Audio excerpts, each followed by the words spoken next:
1. Where is the self? Before trying to solve any problem, we must first make sure that the problem is properly stated. What are we actually trying to discover? What question do we wish to answer? My inner world, my soul, myself, my ego is something so intimate, so personal, so much a part of me that it may seem strange to speak of it as a riddle. I am I, the self is me. No wonder Descartes regarded the statement cogito ergo sum as the first and basic element of knowledge, a proposition that was not to be doubled. The proposition is clear, definite, and simple: I think, therefore I am, therefore I exist.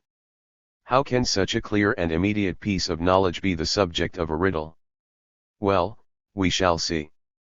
When we acknowledge the intuitive clarity of the awareness of our consciousness, we establish only the fact of identity: I am I. But what does this mean? From the fact of self-awareness, or, if you like, self-consciousness, we can deduce no definition of the selfness, and certainly no definition of the consciousness. Perhaps to be aware of oneself merely means to be able to see, to touch, to hear, to smell, to feel, to experience emotion and understand. But any ability must always be somebody's ability. It must always be I see, I hear, and so on. Language itself brings out the fact that there must be someone who sees and hears. We could not express ourselves otherwise. I am the person who understands that this is a tree, and that is a book. A person is born and he becomes a person who calls himself I. He feels joy and pain, anger and admiration. He calls himself I because he is aware of his own presence in the world, and because he sees the world as not self, as that which surrounds him. Now suppose we see this person walking past us, a person who with every justification calls himself I. But just a minute. For us a person is a body that acts and thinks and is perceived by us. Then perhaps, the self is an acting and thinking body? Yes, we say, that's it. The body is so built that it can be aware of its environment. At school we used to look for the subject in a simple sentence such as I see. And the answer was, of course, that the subject is I. But what is it that sees? Well, the body, of course. So my body that can see and think is, in fact, the self that we are looking for. In other words, the body that becomes aware of itself as something different from other bodies thereby singles out from all other sensations the sensation of its own particularity, its self-awareness, that which we designate for the sake of brevity by the personal pronoun I. But if the body in its interconnections with other bodies is capable of perceiving them, of understanding them as external to itself, of distinguishing itself from them and thus understanding itself as what the philosophers call in their professional language an entity, then perhaps the body is what we should study in order to understand this ability. In that case the question of what the self is, what our consciousness and self-consciousness are, would not come within the competence of philosophy, and the only place for studying intellectual activity would be the laboratory. Admittedly, philosophers have always believed the solution of the problem of the consciousness to be their own special field and occupation. Many wise books have been written about what the consciousness is, what cognition is, and how knowledge is acquired. But in this day and age, can such complex problems be solved merely on the basis of philosophical speculation? Such doubts are all the more justified in view of the fact that some philosophers clearly follow in the footsteps of physiology and, judging by the results, regard it as their task to translate the clear propositions of real science into metaphysics, into the language of speculation, into world concepts. If this is so, we shall leave it to the physiologists, psychologists, logicians, mathematicians, and cyberneticists to solve any problems connected with human mental activity. For surely, when the exact methods of natural science, the rigorous experiments requiring complex apparatus have become an ordinary necessity for studying the phenomena of nature, it would be an anachronism to rely on speculative philosophical reasoning when considering the nature of mind, rather like relying on alchemy in the age of chemistry. It is not my intention, however, to popularize the recent discoveries of physiology, or to discuss the gaps in that particular science. and if the reader is inclined to believe that the only mysterious thing about the study of the consciousness is that it has not yet been properly investigated by physiology, then he should lend an ear to the following argument between two convinced materialists. First, the thing that thinks and is thus conscious of the world is obviously the body, our brain. But what is thought? What is a concept? What is knowledge? Can you explain that? It often seems to me that what a close physiological study could reveal in the brain, and what I experience, know, and feel, in other words what constitutes my consciousness, are fundamentally different phenomena. After all, the brain is matter, but thought, feeling, can you really call thought matter? Can you actually say that the entirely material processes taking place in the cerebral cortex, the interactions of neurons and so on, are in fact thought? Second, I agree with you that thinking is not matter, not brain. But thinking is a function of the brain. When we study the brain, we discover what this function is. After all, a function cannot be the thing of which it is a function. First. But look here, that is not a serious statement at all. What do you mean by a function of the brain? When studying the brain, I study perfectly material neurons, their interactions, their complex functions, matter acting upon matter. The function of a thing is material, a natural effect of its elements acting upon each other. The result of such influence must always be tangibly material. Second. Not at all. A property, or quality of a thing is not the thing itself. Weight is not a stone, heat is not fire. And it is exactly the same with thinking, which, of course, is not the brain. If we want to know what heat is, we must discover the nature of fire. First. I have heard such arguments before now. On this basis one argues that weight is not matter, but only a property of matter. As for thought or consciousness, the argument generally runs, consciousness is non-material in the sense that it is not matter itself, but the fact that consciousness is a property of matter, of the brain just as weight is a property of stone does not make it non-material. As far as I can see, you are saying the same thing. Such logic, it seems to me, is so naive that one can scarcely take it seriously. Weight or heat, after all, do not exist in themselves. In practice weight is a heavy stone, heat is hot fire.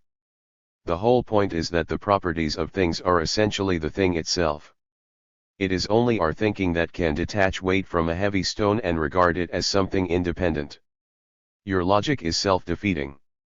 You are trying to prove that thought, consciousness, mental activity is not brain but a property of the brain, but the analogy of weight, heat, and so on, actually brings out the very opposite point.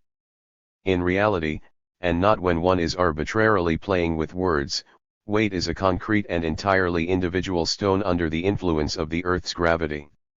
So thought is nothing else but the thinking brain, my consciousness is my body, and the mental function of the brain is its physiology.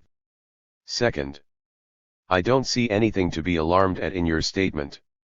From one point of view, thinking actually is physiology, it actually is the thinking brain. But thought is not merely a physical property of the brain. Essentially it is reflection. By means of the sense organs the brain reflects the external world. The phenomena of the external world leave their mark on our brain by rearranging the processes that take place in it. The brain has the ability to actively process information coming from outside. It can integrate and analyze the impressions made upon it by objects. And it is this ability that we call thinking. The important thing to remember here is that when we are talking about what is reflected in the matter of the brain we are talking about the mental, whereas if we are talking about how, in what way external influence is reflected, then we have to do with physiology, with matter. So the activity of the brain is a dialectical unity of the physiological and the mental. We define it as physiological, having the property of reflecting the objective world, while we call reflection itself mental. Or to put it another way, we define the activity of the brain as physiological when we study the functions of the matter of the brain, and as mental, when we study the images of objects generated in the process of this activity. First, I think I would agree with that statement, but there is one thing I would question. Some of the ancient philosophers thought that an object influenced the consciousness, the psyche, in the same way as a seal leaves its imprint on wax. Today, of course, we realize that the mark you have just been speaking of is not an imprint in the literal sense of the word. The nervous apparatus of perception turns the external quality of the object into specific physiological processes. It codifies the information received through the sense organs. This is why, when a person looks at a tree, no matter how closely we study the physiology of the brain at that moment, we discover nothing resembling a tree in the specifically physiological processes that we find there. Isn't that so? Second. Yes, I agree. It would be naive in this day and age to imagine that the external appearance of any object is literally imprinted on the brain from the matrix of the organs of reception. It's all much more complicated, of course. The process is more like this. Let us suppose, for example, that someone is observing a given object for a certain period of time. One could say that in doing so he is experiencing this visual image. A certain neurophysiological process takes place in his cerebral cortex. This process is sparked off by the effect of the object on the organs of vision. A certain neurodynamic system is formed that brings about visual perception, that is to say, gives rise to a visual, subjective image. This system and the subjective image conditioned by it are phenomena taking place at the same time and having the same causes. One is inseparable from the other. First, I still think your argument implies two processes, or two states. But the thing that matters is not whether they are separable or inseparable from each other. What worries me is something else. There is a neurodynamic system that is responsible for the image perceived or experienced. But at the same time there is also the subjective image itself. And where is it? We must have a clear and unambiguous answer to this. Either the image is the system or the system creates it, brings it into being, conditions it, but it does exist as an image and not as a bunch of excited neurons. Second. Well, you see, this is a special type of interconnection. If you like, this is the same relationship as we have between information and its material vehicle. An image is information about an external object and the neurodynamic system is its vehicle or carrier. Of course, physiology is still lacking in any close study of the question of how the given system presents information to the individual in its subjective form. But, in principle, the question can be answered as follows. A signal containing information about an external object occurs on the level of the retina of the eye. But subjectively the signal is not yet perceived as an image. For information to acquire the form of a subjective experience, the signal must be transformed not at the level of the retina but at the level of the cerebral cortex, and this is done by the neurodynamic system. First. Now just wait a minute. What has come over you? You are getting so terminological. Still, we shall have to put up with that. Everybody talks about information nowadays. But you have not yet answered my question. The signal at the level of the retina is not a subjective image. To put it more simply, no one sees the impression of the object on the retina of the eye. What happens there is a biochemical process or reaction. And that is where the codifying of the information takes place. Is that how I am to understand you? Second. Well, more or less. Only you mustn't separate the eye from the brain. The retina would not be able to receive the signal without the neurodynamic brain. First. I'm not separating them. From me the eye is a feeler for the brain, it is, to borrow a phrase, an outboard brain. All I am doing is following you when you say there are two levels, the level of the retina and the level of the brain. At the retina level there is no image. None at all. So there is no one to see it. But then you go on to say literally this, at the level of the brain the neurodynamic systems present the information they carry to the individual. For me this implies a host of contradictions. In the first place, none of these explanations have any bearing on my question. The subjective image of the object has disappeared somewhere behind that little word of yours information. Instead of an image we are left with a hieroglyph, a code, or a symbol. If the image is the state of the neurons in a person's brain or, to put it another way, your system itself, then you have at least answered my question quite unambiguously. But then why beat about the bush and discuss how the mental phenomenon is connected with objective cerebral processes? Obviously there is no connection. It is simply one and the same thing. The subjective image and the neurodynamic system responsible for it are two verbal designations of one and the same cerebral phenomenon. Admittedly, it is now a complete mystery why any given neurodynamic system, or rather a state of that system, should be regarded by the person in question as something outside him. Second. But I am not saying anything of the kind. It looks as if you don't want to understand me. I said quite plainly that the neurodynamic system as a bearer or vehicle of information transforms the signal reaching the retina of the eye and presents this information in subjective form to the individual. The neurodynamic system is not an image but the code of the external object that is being reflected. First. Now don't get angry. I was just going to mention, the second way of interpreting your statements had the word secondly on the tip of my tongue. So far then, the subjective image is not the neurodynamic system itself. The latter, in coded form, only presents the information for the individual. And information is that which rearranges the system that receives it. Isn't that what I heard you say? Second. In general terms, yes. And I would emphasize that this often occurs independently of its material vehicle. For example, the mobile system of several lines of cars at a crossroads may be started by the green light of the traffic signal or by an appropriate gesture from a policeman. The information, the message, in this case is one and the same, although the material vehicles are different. First. Splendid. So the signal from the retina converted at the level of the cerebral cortex has in the neurodynamic system become information of a special type that the individual must decodify and turn into an image. Is that it? And who is the individual? Perhaps it is another neurodynamic system converted by information received from the retina and processed in the first system? But in that case we have just another nerve code that someone has got to decodify and eventually see as a subjective image. And it turns out that someone calling himself I and located in his own body, as if in an auditorium, must read and convert into images all these pulsing curves that appear before him on the oscillograph screens of the neurodynamic systems. You can go on talking to me about codes, information, and the neurodynamics of cerebral processes, but that is all just terminological description of the transmission mechanisms by which the existing object is turned into the subjective image of the object experienced by the individual. And this happens, mark you, outside the individual. Once again we have the subjective image of the object confronted with the object.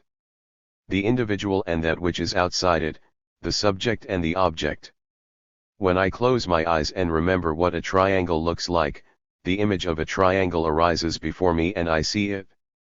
The brain is the body, the processes that occur in it are purely material, physiological processes.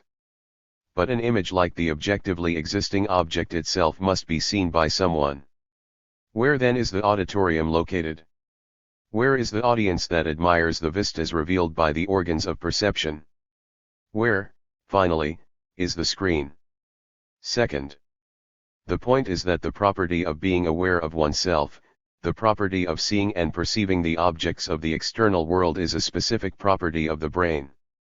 I have already said that this is the mental side of the higher nervous activity and you are trying to interpret it purely from the standpoint of physiology. That's why the audience has disappeared from your argument. First. Oh, come now. Merely repeating the words specific property 10 times over won't help me to find out what this specific property is. Well, it looks as if our two materialist philosophers are beginning to depart from the academic tone they maintained at first. We must admit, however, that the specific property did sound rather unconvincing. The question of the audience or onlooker still remains unanswered. And besides, merely to see is not enough. One can talk about consciousness only when what is seen is understood. But here we come up against something rather strange. There is nothing beneath the human skull except a completely material brain and the material processes taking place inside it. Nature does not leave any room at all for an audience that could see the world and understand what it has seen. But human beings do both these things. And whereas we can still say that the images of objects of the external world are in some way imprinted on the receiving apparatuses of the body, to talk about the location of concepts in the brain, ideal copies of the invisible essence of things, sounds something completely mystical. So the first advice of the common sense that natural science was guided by for many years while constantly warning of the dangers of philosophy, ran approximately as follows. If you want to know what consciousness is, study the brain. But we have considerable doubts on this very point. Let us try to approach the question from another angle. Let us define what knowledge is and how we obtain it. Here, too, common sense suggests a line of investigation that generations of natural scientists have worn threadbare in their efforts to study the process of the human acquisition of knowledge without bothering about philosophy. 2. I see and I understand. The notion of cognition usually adopted by the natural scientist who takes the common sense approach boils down to the following. The process of the acquisition of knowledge involves a reception of sensations, perceptions, representations, their comparison, analysis, synthesis, and other operations carried out by the brain. And it is this internal processing of sense perceptions that produces a person's concept of things. Thus knowledge is a result of sensuous reflection, and the sense organs are the key object that has to be studied. The eminent physiologist Johannes Müller set himself this task about 100 years ago. The task, incidentally, was to be purely physiological. But so much the better. From Müller's point of view, in an experiment any phenomena should be studied on the basis of specific material and without any general arguments. Müller thought that the so-called philosophical problems would be solved at the same time. If by rigorous scientific experiment one could get to the bottom of how the sense organs worked, one would also answer the question of how man cognised the world. The crude but persuasive belief that the key to reason lies in the sensations compels the physiologist to get rid of all extraneous questions and concentrate entirely on the sense organs. And what else can he do if all the rest depends on how effectively the organ reflects reality? Where does philosophy come into it? Not much philosophy is needed to make a concrete physiological study of the workings of the sense organs and generalize the facts thus accumulated. The main thing is the fact, positive knowledge, and all other general arguments are a mere waste of precious time. Facts are stubborn things, and this is where one should begin. Let us try to begin in this way. Here is the first fact. A source of light exerts a momentary effect on the eye. What does a man feel? Light. So far so good. Here is the second fact. The eye is affected by a weak galvanic current. What does a man feel then? Light. The same thing again? The irritant is different but the sensation is the same. How odd. And suppose we try a mechanical effect, suppose we strike the eye lightly? A light blow produces sparks on the eye thus tested. What then is the sensation experienced by the individual? Light. It may be a fainter light than in the second case, but it is nevertheless a small flare of light. And there we have fact 3. Perhaps that is enough? Now let us try to operate on different sense organs with one and the same irritant. If we do so, the sensations will be different. The eye will see, the ear will hear, the fingers will feel, and so on. What conclusion can be drawn without my philosophy about the results of the experiment? The obvious conclusion is that the quality of the sensation does not depend on the quality of the irritant. So facts lead us to the conclusion that the sensations experienced by the individual depend on the individual himself, on the specific energy with which the given sense organ functions. According to Müller's conceptions, the sensation reflects the internal state of the nerves and not the properties of external things. Strangely enough, without any philosophy we and Johannes Müller have reached a quite definite philosophical conclusion: the world is uncognosable, human reason in principle can never deal with the objective properties of things, its function is merely to register the internal state of the nerves. But the difficulties involved in the common sense approach to cognition do not end here. Common sense told us that to bring about cognition there must be direct sensuous contact between the individual and the objects of the natural and social environment. The sensations caused by the action of objects on the sense organs tell us about certain specific properties of things. Perceptions tell us about the external appearance of a thing as a whole, and representations retain its image in the memory, thus making it possible, without direct contact with the object itself, to analyze its external appearance, compare it with other images, notice the general recurrent features, discover the essential ones, and so on. It works out that knowledge is contained in the very first sense perceptions, that to see is to know, to understand what you see, because in the final analysis understanding itself boils down to our attitude to that which we see or feel, an attitude that depends on the comparison of what is perceived with what we have perceived before.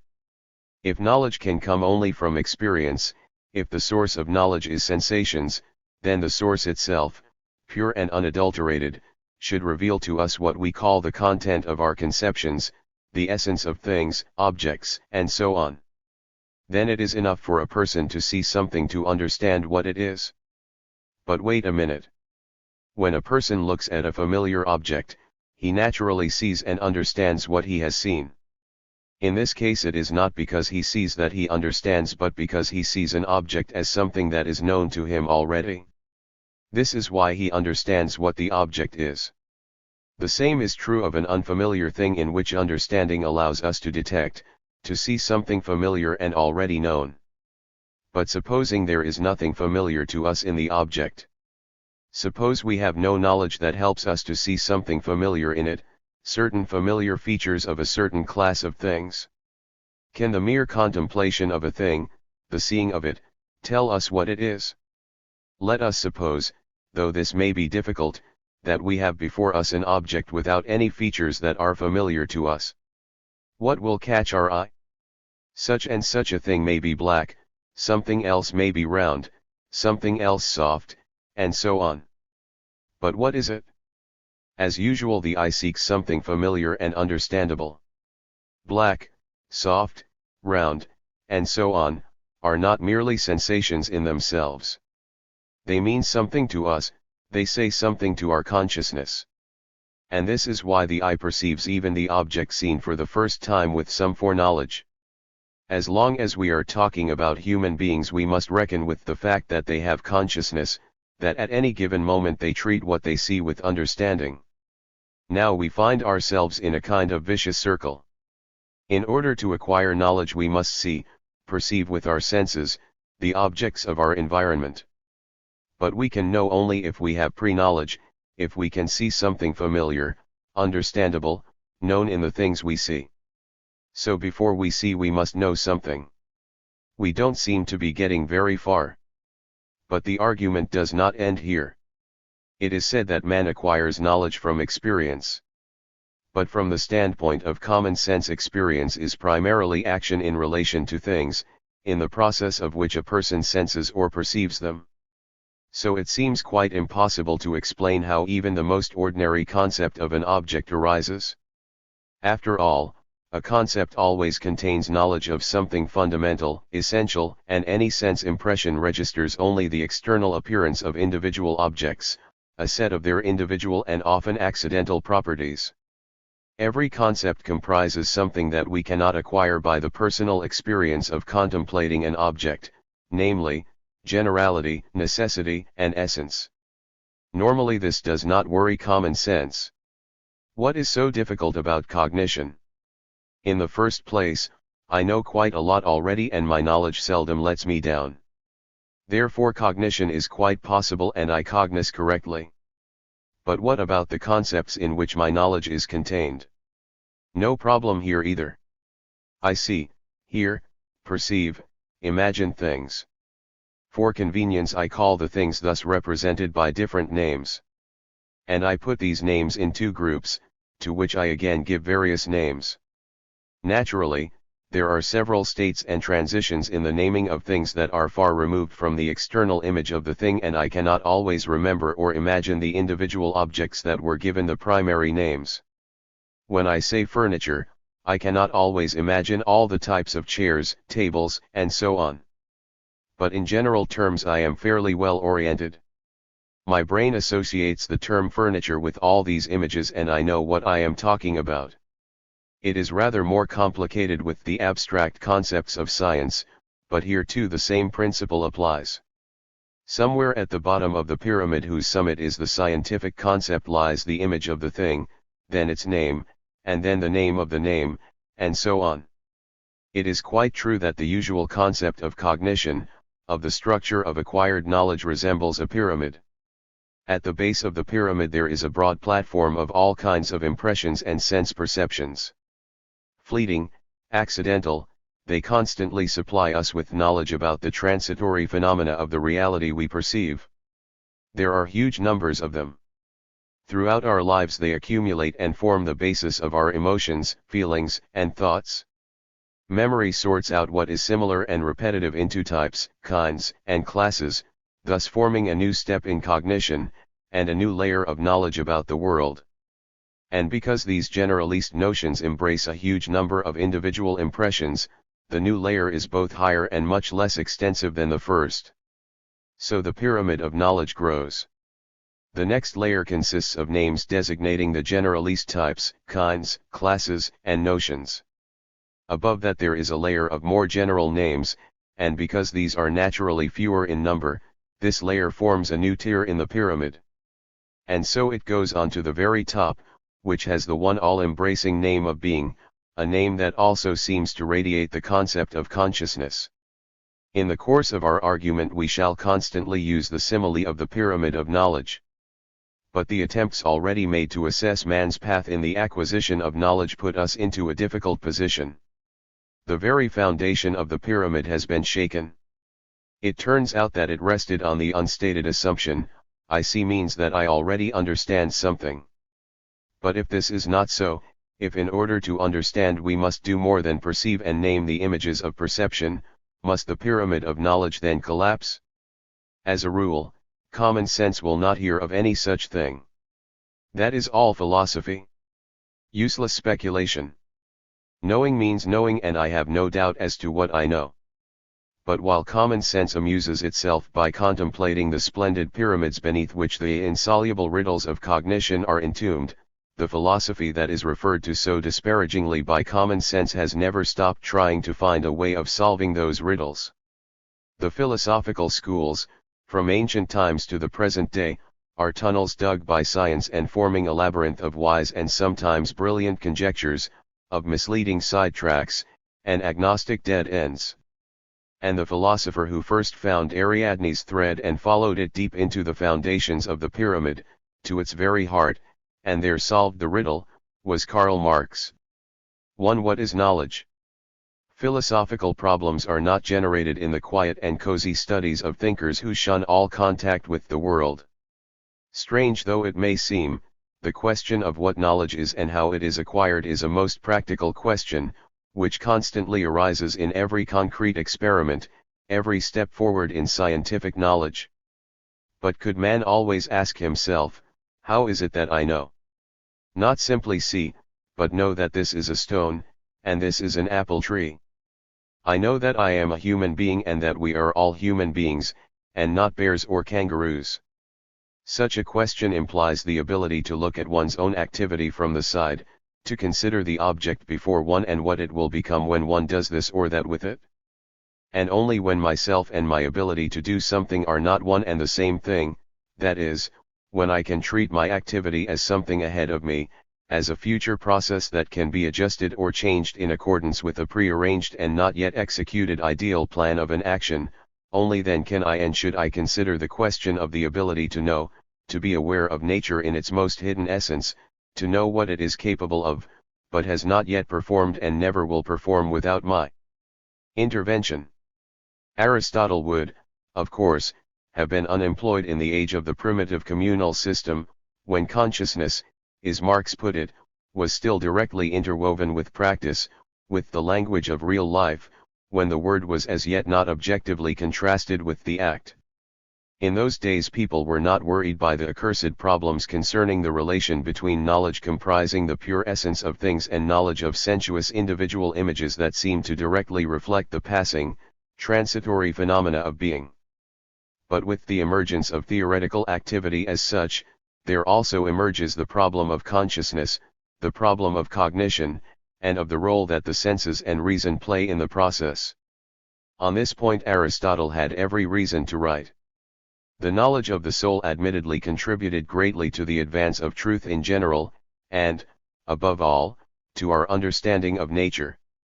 But even in the field of theory the question did not arise at once so directly. We did not immediately become aware of the need to understand ourselves, our ability to conceive and cognize the world, the means and methods of cognition and of testing knowledge. According to legend, the early philosophers were mainly interested in the causes of the flooding of the Nile and the solar eclipses, the height of the pyramids, and ways of calculating area. But the very diversity of their specific interests presupposed a certain relationship to the world as a whole. What did all this, the pyramids, rivers, stars, and so on, add up to? And the interesting point is this: when trying to define the single essence of the whole diversity of things, objects, and phenomena, the first philosophers, without actually intending to, immediately posed all the questions of cognition that were later to be studied for thousands of years. It is a fact that the Milesians, Thales, Anaximander, Anaximenes, proposed hypotheses about the nature of the material of which all the visible diversity of world is composed that triggered off the long argument about cognition and consciousness. Take the water theory of Thales. The first Milesian saw the primary element of being in that which was most widespread, in the world ocean surrounding the earth, in the moistness of the air, the moisture that saturates the earth, and its being necessarily connected with the very source of life, the seeds of plants and animals. However, it was not the omnipresence of water, but its role as an all-uniting stream that made Thales look upon it as the common root of the diversity of individual things. Water, however, is still water, something separate and apart, one of many things that can be sensed and perceived by man. And at the same time, as Hegel noted, the water of Thales, when treated as a universal essence, becomes something formless and different from the specific sensation that we have when we are in contact with real water. Water, as the fundamental principle, is something purely general, which simultaneously remains individual. Evidently this contradiction was sensed by Anaximander. Realizing that primordial matter could be only something that was not reducible to one of its definite states, Anaximander speaks of the arche as matter that has no limits and cannot be defined, as matter that has no special features because everything special about it would be one of its states, its individual, particular phenomena which are not eternal but disappear. According to Anaximander, primordial matter is the essence that inheres in all objects, and its fundamental significance lies only in the fact of its being the basis of all individual objects and irreducible to any one of them. This philosopher, who lived 2,500 years ago, stated that the foundation of everything is unlimited, undefinable matter having no qualities that can be perceived by the senses, the apeiron. The search for arche, the one primordial essence of the universe, was carried on by the Milesians in nature itself, almost naturalistically. Traditionally these philosophers from the city of Miletus are regarded as the pre-Socratic school of ancient natural philosophers. It is said that Thales was able to calculate the dates of solar eclipses, the height of the pyramids by the lengths of their shadows, predicted a good harvest of olives and correctly determined the causes of the flooding of the river Nile, and so on. Anaximander's cosmological notions are far closer to those of modern times than the later Ptolemaic theories. Why then do we usually refer to them as philosophers and not geometricians, astronomers, physicists, and so on? If one simply projects modern thinking onto ancient times and treats the culture of those days and of the Middle Ages as stages leading up to us, then the ancient natural philosophers were also mathematicians, although they knew only the rudiments of mathematical science, and also naturalists, although their observations and generalizations never went further than the elementary, and astronomers, but without telescopes, computers, Einstein's theory, and so on. Taking this single-channel approach to the development of civilization with its forms arranged by centuries and millennia according to the amount of useful knowledge produced, the ancient natural philosophers do indeed appear to be highly versatile specialists capable of embracing tiny professions because the amount of activity required in each one was still extremely small. But Greek antiquity implies a special way of life on the part of the peoples who lived in the city-states. The history of the millennia of culture of this small people follows a special, rather unusual, pattern. At the crossroads of the trade routes and military routes connecting and confronting the great Asiatic despotisms of ancient times and the Egyptian kingdom of the pharaohs, there grew up small settlements inhabited by artisans and traders who were often highly farmers, versatile because their main concern was political and commercial mediation, which in turn demanded the preservation of their political independence and sovereignty. These were the free cities in which the Greek tribes acquired and developed the features of a new community, and grew into a people united by language, identity of their political and economic interests and culture, and who absorbed and digested on their own basis the ancient cultures of their great neighbors. In other words, the ways of development of the Greek people were very different from those of the huge agrarian despotisms of those days.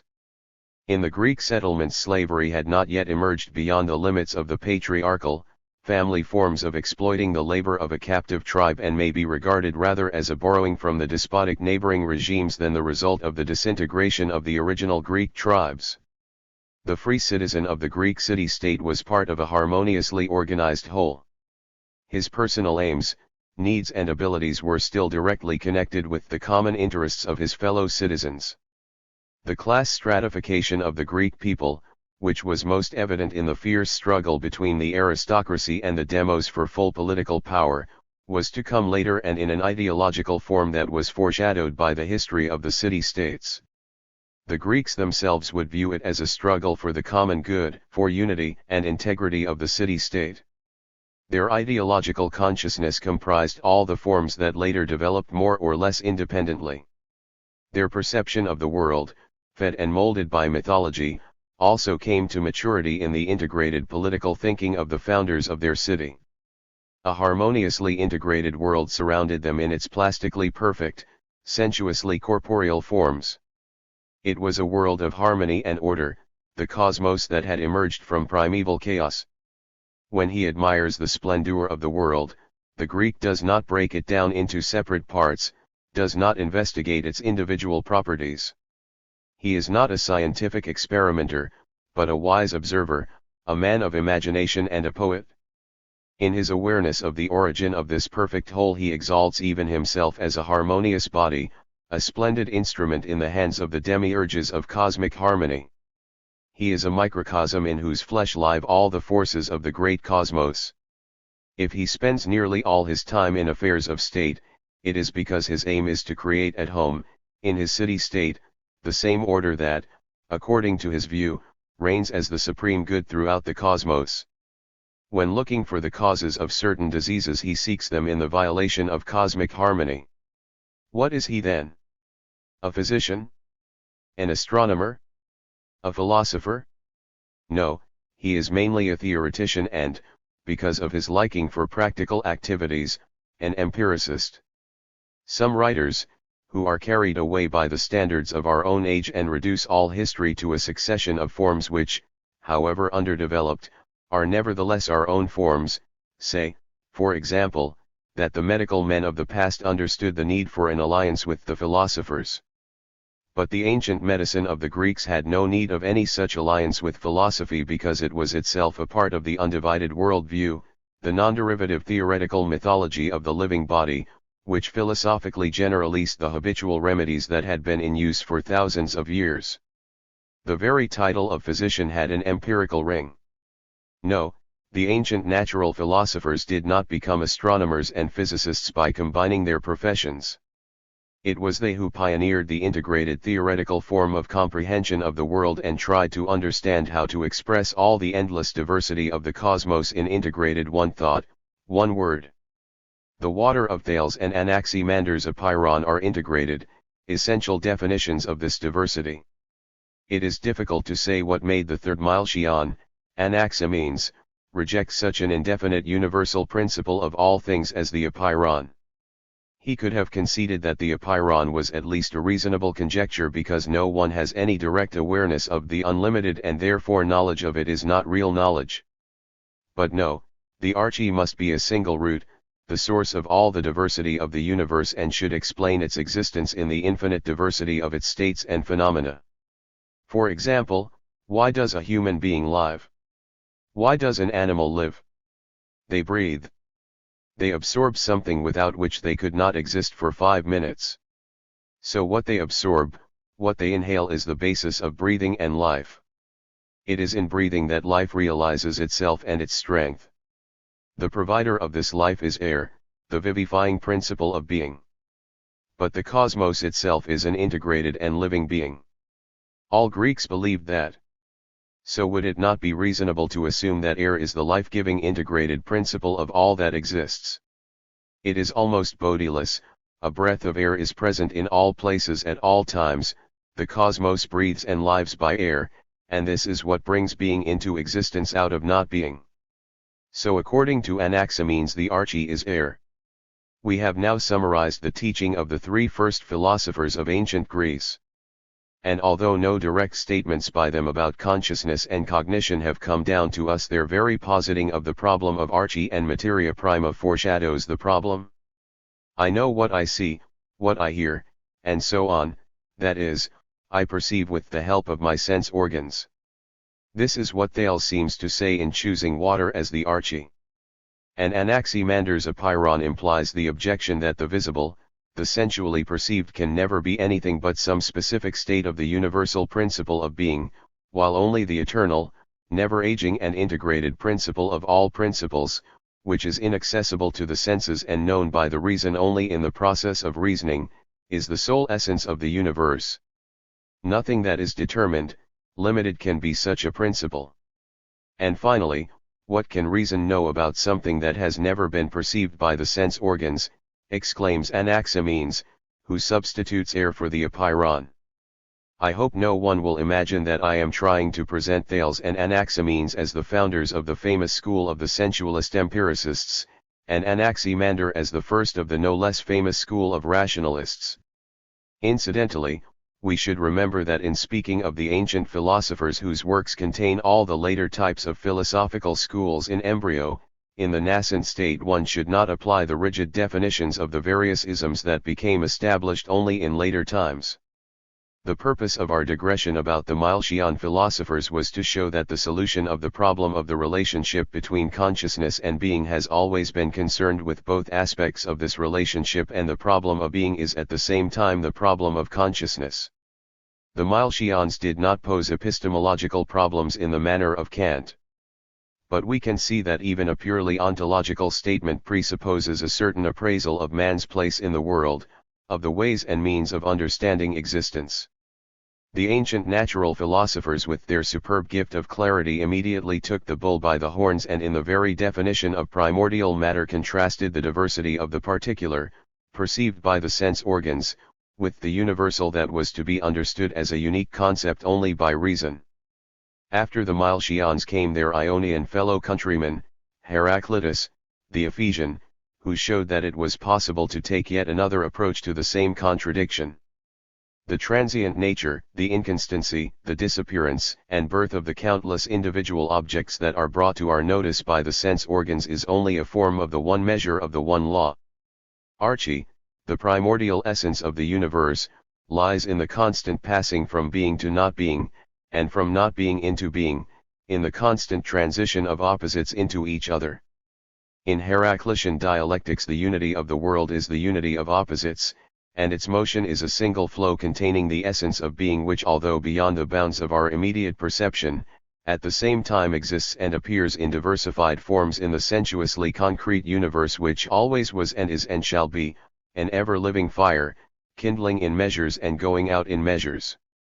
This brilliant notion was the abstract universal beginning of dialectics, and it contains, in embryo, all the further incursions of theoretical research into the human consciousness.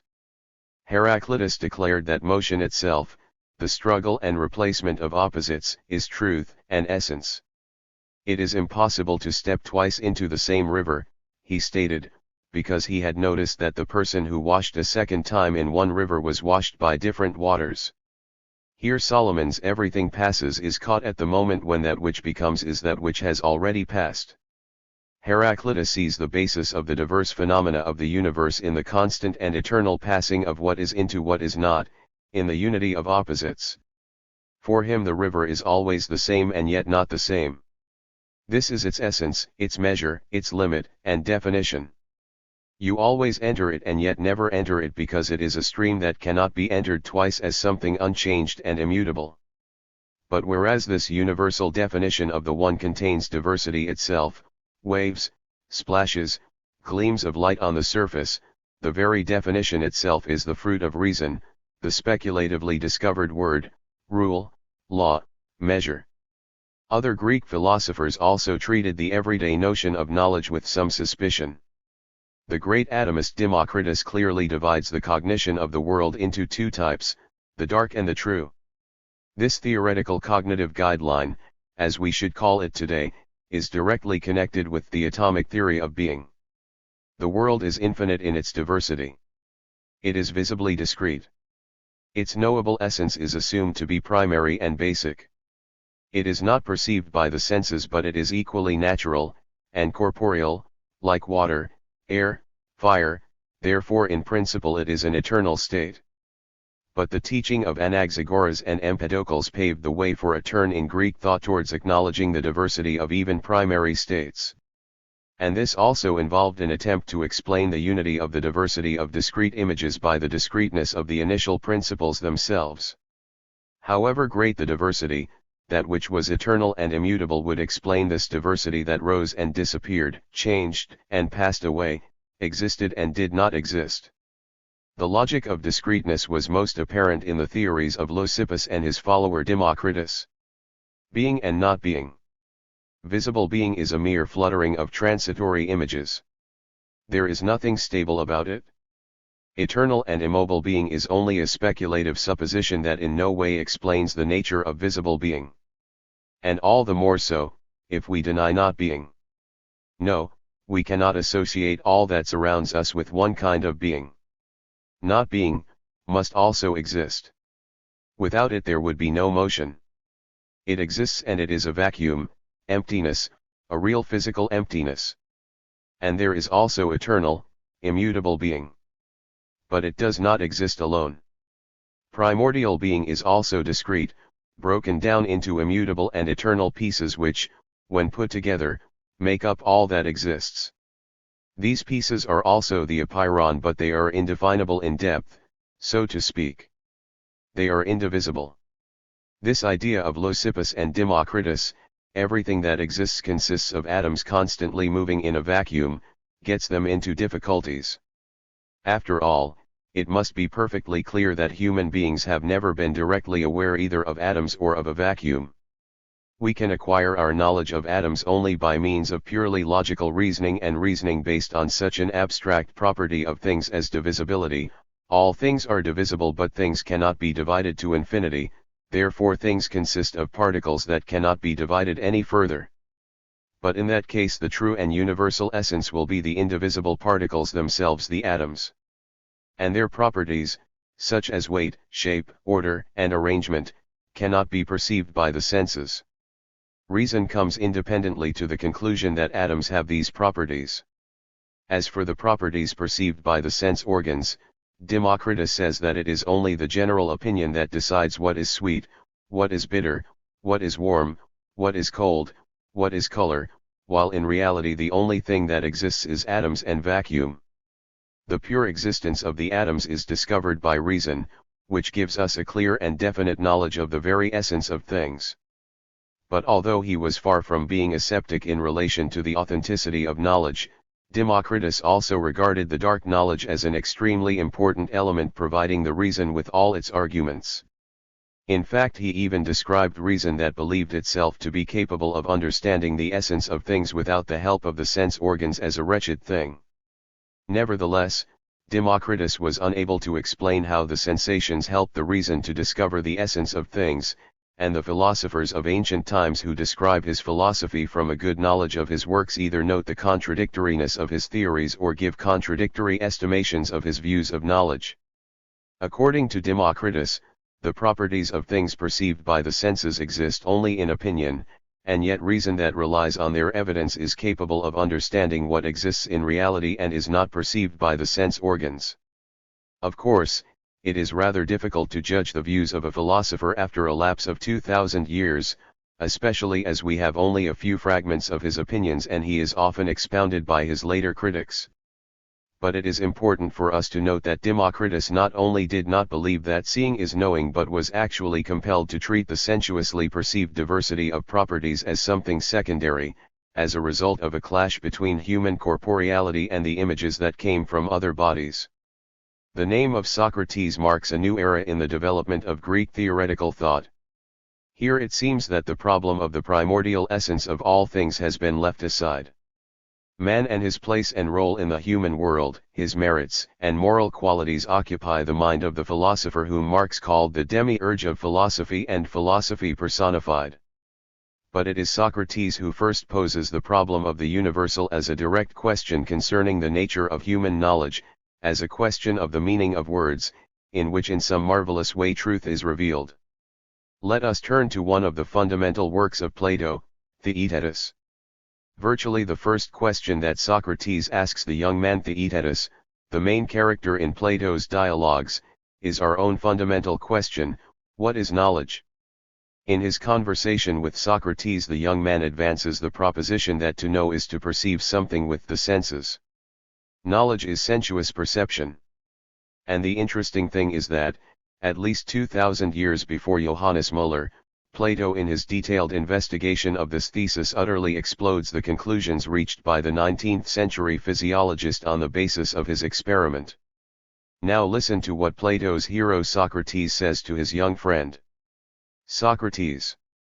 Then now apply this doctrine to perception, my good friend, and first of all to vision. That which you call white color is not in your eyes, and is not a distinct thing which exists out of them. And you must not assign any place to it, for if it had position it would be, and be at rest, and there would be no process of becoming. Theaetetus. Then what is color? Socrates. Let us carry out a principle which has just been affirmed, that nothing is self-existent, and then we shall see that white, black, and every other color, arises out of the eye meeting the appropriate motion, and that what we call a color is in each case neither the active nor passive element, but something which passes between them, and is peculiar to each percipient. Are you quite certain that the several colors appear to a dog or to any animal whatever as they appear to you? Theaetetus. Far from it. Müller regards sensation as being produced by the specific energy of the given sense organ, that is, to use the words of Plato, being at rest and not becoming. A property of the eye. Admittedly, as Plato has just noted, it is no better to consider it a property of the object itself. A person who did not know the history of philosophy but wanted to popularize the ideas of modern physiology might decide that the question of the correspondence between subjective sensation and the object perceived was posed on the basis of experiments pioneered by Müller. He would then consider himself justified in reproaching modern philosophers for divorcing themselves from real science and floating about in the empyrean instead of generalizing the results of the specific research of the present day. And all the time he would be quite unaware that the logic of many modern experiments in the given field had not even gone as far as that of the ancient philosophers. Nor would he be aware that this logic, having fallen victim to the primitive, one-sided idea of the interaction of bodies, encourages the researcher to take an absolutely abstract line in his research and at best merely illustrates the abstract conjecture that the external object is imprinted in the brain by means of the sense organs. But let us return to Plato. The conclusions drawn from Müller's experiments guided by the logic of the interaction of ready-made structures, were splendidly formulated by Plato, who then proposed, as a counterblast to this logic, the idea of becoming. For Plato, as we have seen, sensation is a process in which the percipient reproduces the motion of the object by his own means. This is a purely logical solution to the problem. But it still does not allow us to regard knowledge as equivalent to sensation. Plato's Socrates in his dialogue with Theaetetus considers this proposition in scrupulous detail. It is soon made clear to us that, despite Theaetetus's assumption, knowledge is by no means equivalent to sensory perception. The repository of knowledge is our souls. The soul that sees with the help of the eyes, and hears with the help of the ears, etc. But what can be sensed by means of one organ is not necessarily perceived by another.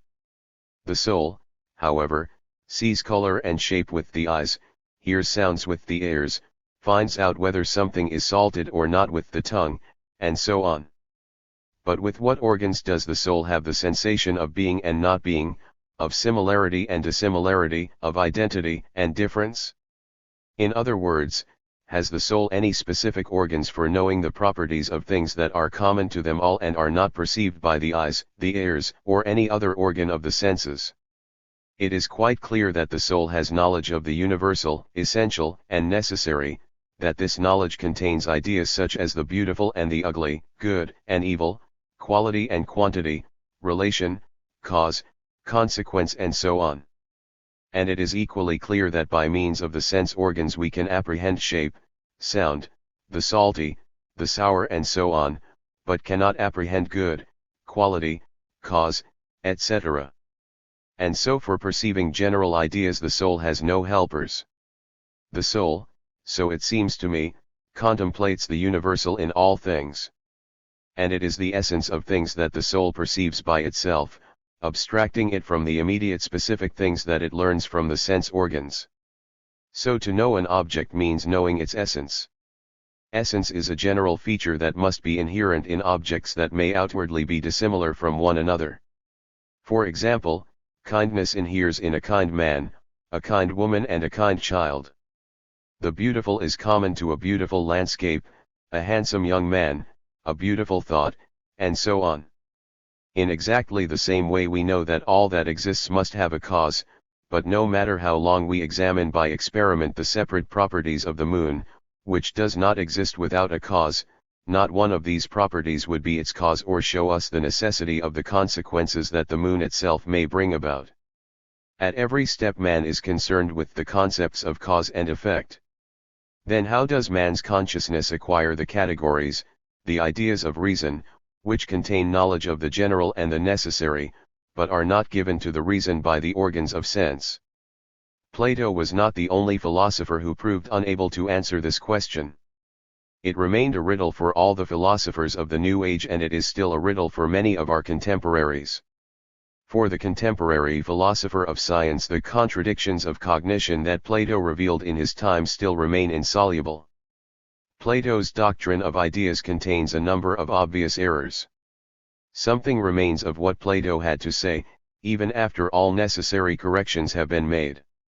The absolute minimum of what remains, even in the view of those most hostile to Plato, is this, that we cannot express ourselves in a language composed wholly of proper names, but must have also general words such as man, dog, cat, or, if not these, then relational words such as similar, before, and so on. Such words are not meaningless noises, but it is difficult to see how they can have meaning if the world consists entirely of particular things, such as are designated by proper names. This was the opinion of our contemporary, Bertrand Russell. And he is right about one thing: yes, it was Plato who first stated this problem. The fact that there is in the meaning of a word something not given directly to us through observation, something that distinguishes the knowledge expressed in a word from perception, and the fact that this something expresses the very essence of the object led Plato himself to the conclusion that knowledge of the universal essence of many individual things is not merely different from sense impressions. It is nearer to their objective essence than to their external features. Knowledge of a thing is its unique idea, but this idea is not the sum total of the various properties that the sense organs tell us about. It is the idea of their essence that is not perceived by the eyes, ears, and so on. What then is this essence that exists externally to human beings? How does it exist in the things themselves? Remember the question, does the soul contemplate this by itself? Democritus would have said that this is light, true knowledge, and not opinion. So there is something to contemplate. What is it then? Like Democritus, Plato is helped by the logic of representing the object as something discrete. The essence of diverse objects that are moreover related to diverse forms cannot be explained on the basis of one principle. The soul cannot see something and know at the same time why the horse is a horse, or the sea is the sea. All horses, all leaves, and so on, however different, have their own unique archetype, or pattern, according to which all the countless individual, transitory copies are made. Before all the separate leaves that appear on trees, turn green, yellow, fall and disappear forever, there exists in the center of the mind an archetype leaf. It is imperishable, it is eternal, it is the actually existing truth of all untrue, temporary, disappearing leaves. And for Plato this archetype acquires independent, separate existence, and any human word therefore carries knowledge of necessity, universality, essence, because it signifies not so much the separate objects as their imperishable, eternal essence. Our word, our understanding of the horse relates to the numerous terrestrial animals of this species in that they themselves are the transitory, ephemeral embodiment of the archetype of horsiness, miserable copies of it that remind us of their one unique original. The world existing outside us is thus doubled, the multiplicity of the objects we perceived has been supplemented by the multiplicity of their archetypes, their ideas. The first world is still unstable and liable to disappear. The second is eternal, true. The second, the world of ideas, is proportionate and harmonious in contrast to the world of objects that we perceive. A strict hierarchy reigns in that center of the mind where the ideas are concentrated. The idea of the horse is dependent on, derives from the idea of the animal, the idea of the leaf from the idea of plant, and both from the idea of existence, and this latter, like all other ideas, from the idea of good. In Plato's philosophy the discrete principles of the various ultimate objects merge together in the primeval idea of being, which is good. But the basic distinction between Plato's conception and the conception of the Greek atomists lies in the duplication of the world that we mentioned earlier. Democritus sometimes called his atoms ideas because they had an eternal immutable form that was peculiar to themselves.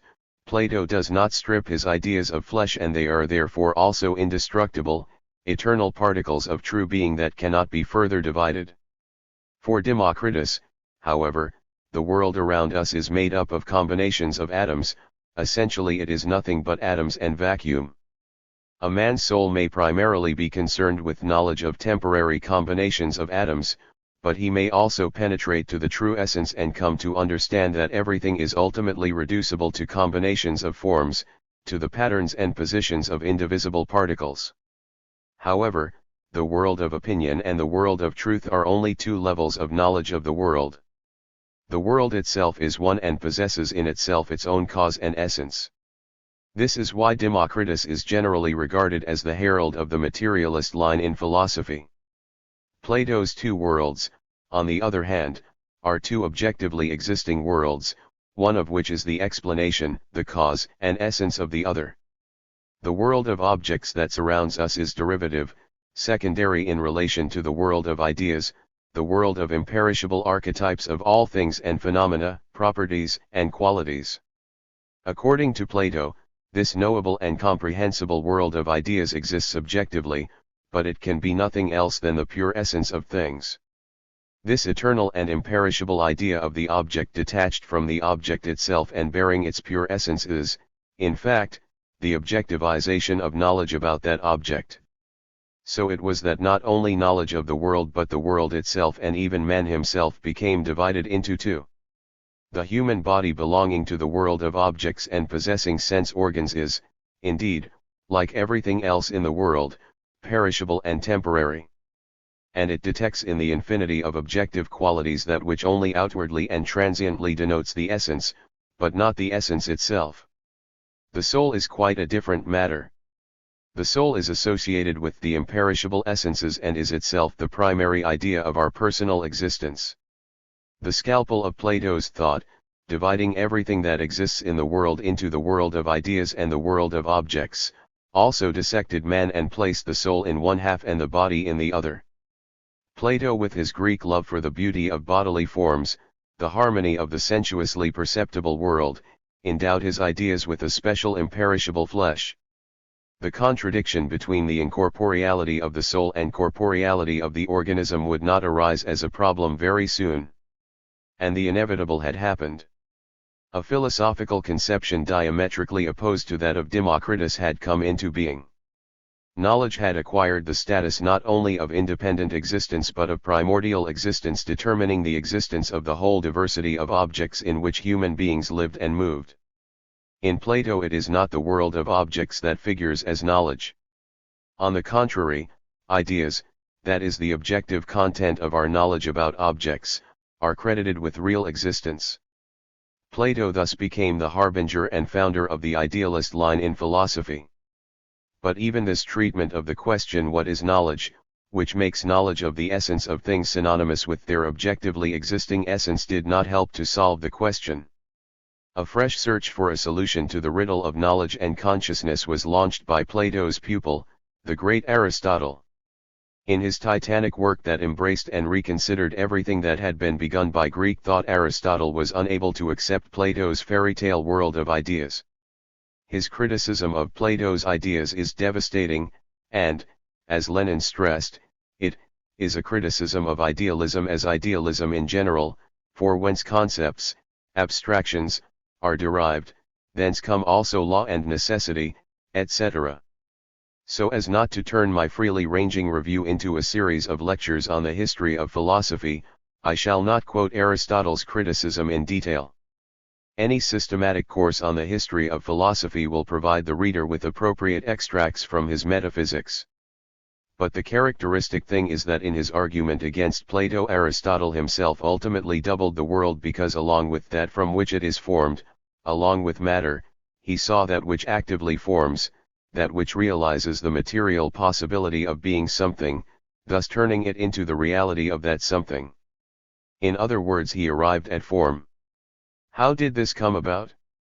For the same reasons as in Plato's philosophy, which he criticized. In a society in which thought and work, word and deed are divided, the constant dependence of every step forward in theory on practice is hidden from everyone, including the philosophers. And Aristotle, like his predecessor and teacher, sharply delimits knowledge as understanding and as sense perceptions. And once again we hear the familiar theme: we do not regard any of the senses as wisdom, yet surely these give the most authoritative knowledge of particulars. But they do not tell us the why of anything. So our problem crops up again on the pages of the metaphysics. Sense perceptions and reason, the general and the individual, phenomenon and essence fell apart and were frozen at opposite poles under the sway of social forces. The great Aristotle, whom Engels called the most universal brain of the ancient world, and Marx, the Alexander the Great of Greek philosophy, and all he could to find ways of uniting the two poles, bridging the gap between them.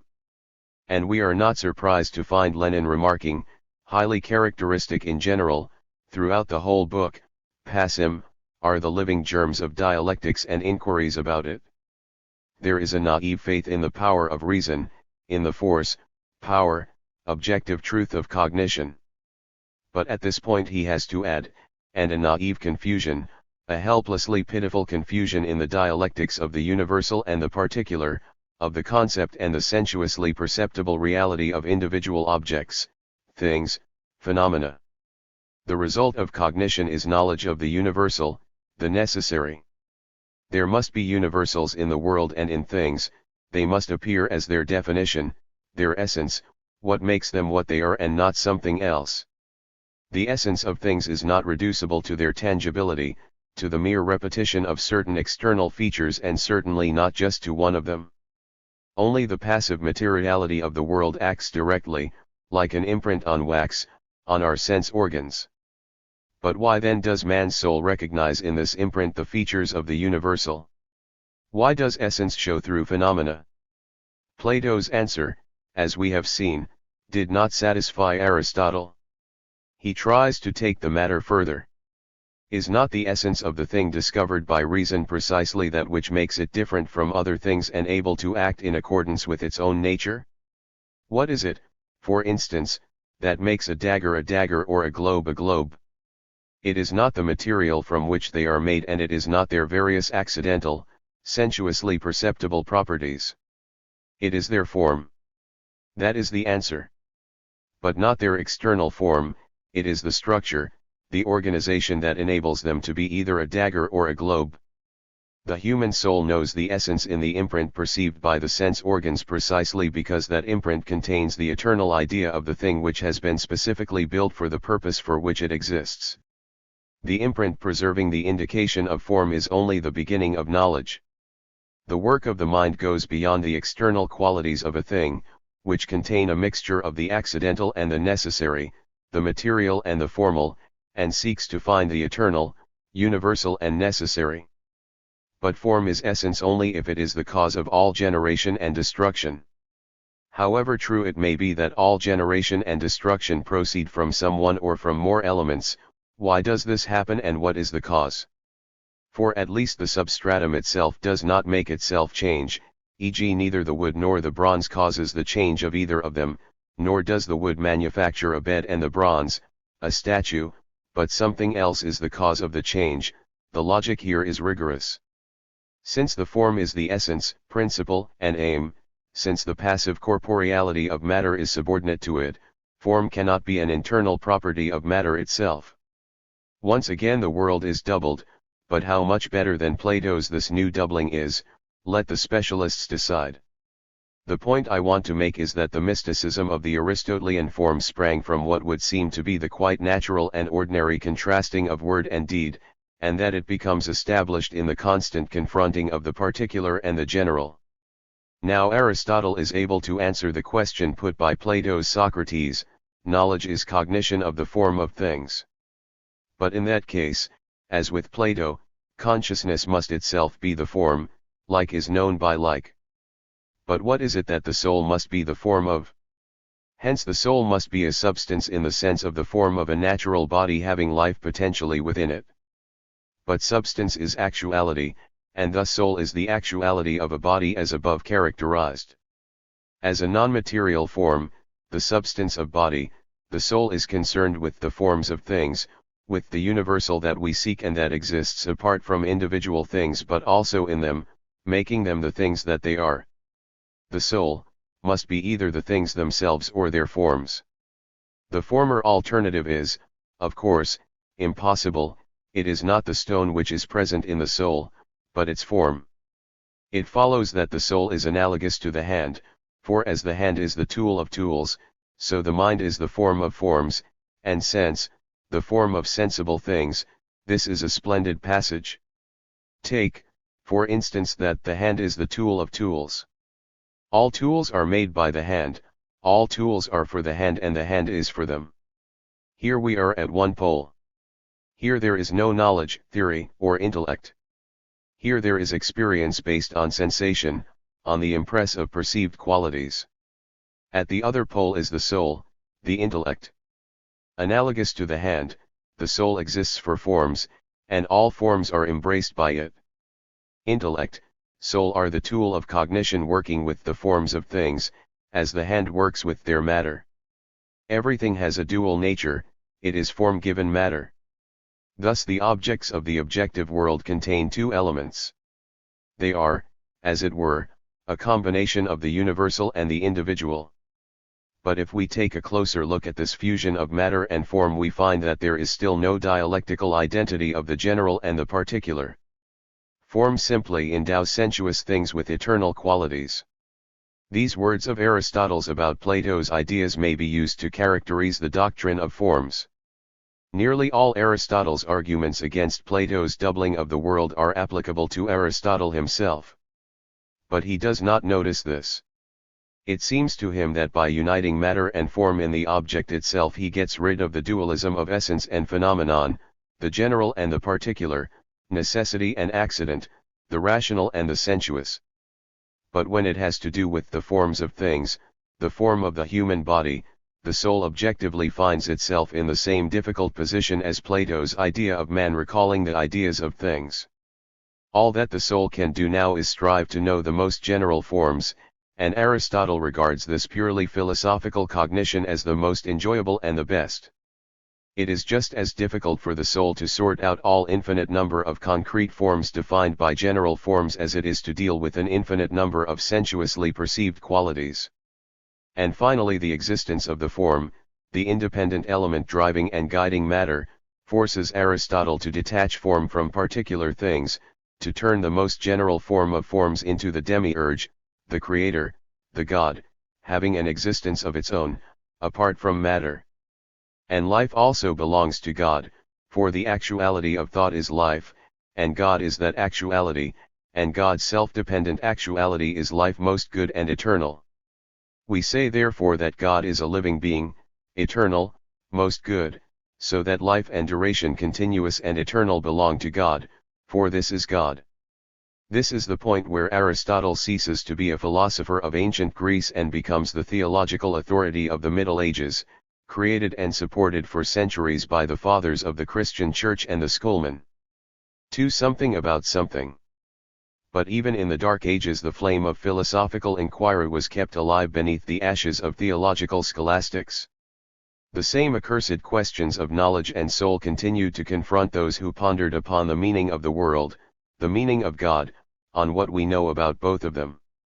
Porphyry, a commentator on Aristotle, who showed a keen sense of the basic contradiction in knowledge, posed the following questions: do kinds and species exist independently or only in thought? If they exist, are they bodies or bodiless things? And have they a separate being, or do they exist in sensuous objects as well as outside them? These questions certainly go to the heart of the matter. Where and how do the kinds and species exist? Answers to this question were given by those who believed that universals have real existence either as certain ideal elements preceding particular things or as forms of the things themselves existing within them. Many people regard the answer of the former as a return to Plato's ideas and that of the latter as a revival of Aristotle's contradictory attempt to combine the general and the particular. But there is another possible answer to Porphyry's questions.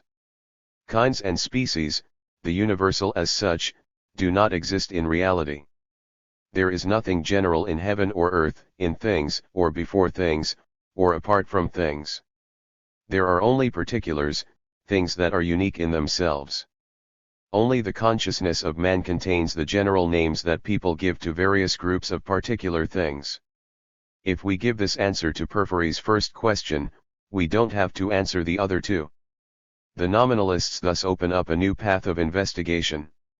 We can leave aside the extreme nominalists, who denied all possibility of existence of the general in objective reality, but we should say something about the moderate nominalists, the conceptualists. In the introduction we were considering their point of view when we erected the pyramid of knowledge. The conceptualists were its first builders. Their logic, which established itself so firmly that to this day many materialists will acknowledge no other, is based on the granite foundation of contemplative philosophy. Its first and fundamental principle is that the world consists only of particulars. To them it is quite absurd to imagine that alongside the actual, particular, real cats in the world there is yet another cat in general. But all cats possess general, repetitive features, properties, qualities. Our sense organs perceive this visible repetition and give it the first name that comes to hand. The generality of the qualities in particular things is not generality as such. It always exists as something particular. All cats have tails, but there is a particular tail for every cat and not some tail in general. The universals therefore exist only in consciousness, as the name with which the memory of the repetitive features of things is associated. But we are quite justified in asking whether the conceptualists ever answer the question, what is a concept? Did they or did they not tell us how it appeared in our heads?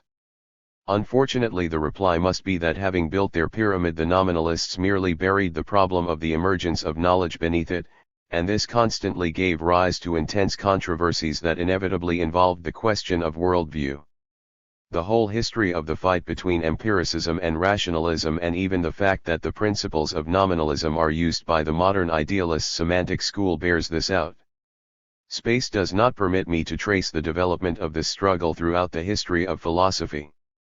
But one can hardly imagine that nothing has changed since ancient times with regard to solutions of the problem with which this book is concerned. One often speaks of the New Age, and it was new not only because it superseded an older age. A new mode of activity and a corresponding new style of thinking became established in history. What brought about this change? In the old days, theoretical knowledge of particulars and processes came about as an accident of knowledge of the world as a whole, and there were good historical reasons for this in the mode of activity of the ancients. In the Middle Ages, too, the general principles explaining the world were also determined by specific interpretations of observed phenomena. Admittedly, the principles themselves were different. The hierarchy of the feudal system, the political organization of society, found its ideological, illusory reflection in the hierarchy of the celestial powers, in religion, and in its principles and dogmata. To the philosopher, theologians of the Middle Ages, the world appeared to be a divine creation, the realization of some supreme purpose. Its organic integrity lay in the fact that every separate creation seemed to embody divine providence, the striving towards the ultimate goal. Alchemists, doctors, astrologists, magicians, all proceeded from a speculatively assumed general to the real diversity of particular states. The very manner of such theorizing left no room for experience, even in the experiments carried out by the alchemists. What mattered to the theologians of the Middle Ages was not the created world as such, not its present qualities, but its universal basis, the purpose of creation, which could be discovered only through divine revelation. For the medieval theologians, the authority of the universal knowledge comprising the inviolable laws of being was reinforced by a way of writing comprehensible only to the initiated. And the predominant logical method of theorizing was to proceed from this universal knowledge to definitions of particular phenomena. But in the 15th century, trade and industry began to have a decisive influence on the feudal organization of society. Artisan work spread and manufacturing arose. The previous domination of agriculture over industry was broken, and manufacturing became the predominant material activity in the general system. The division, specialization, and cooperation of production lifted sensuous, objective, experimental activity out of the control of guild traditions. The new structure of the social division of labor, representing the developing forces of production of a new socio-economic formation, destroyed the closed guild principle of activity with its supremacy of living labor over objectified labor, its mystique of the universal formula empirically discovered and preserved often as a secret of craftsmanship.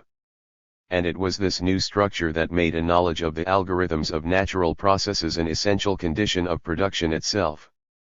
The inherent development of manufacturing is the division of labor.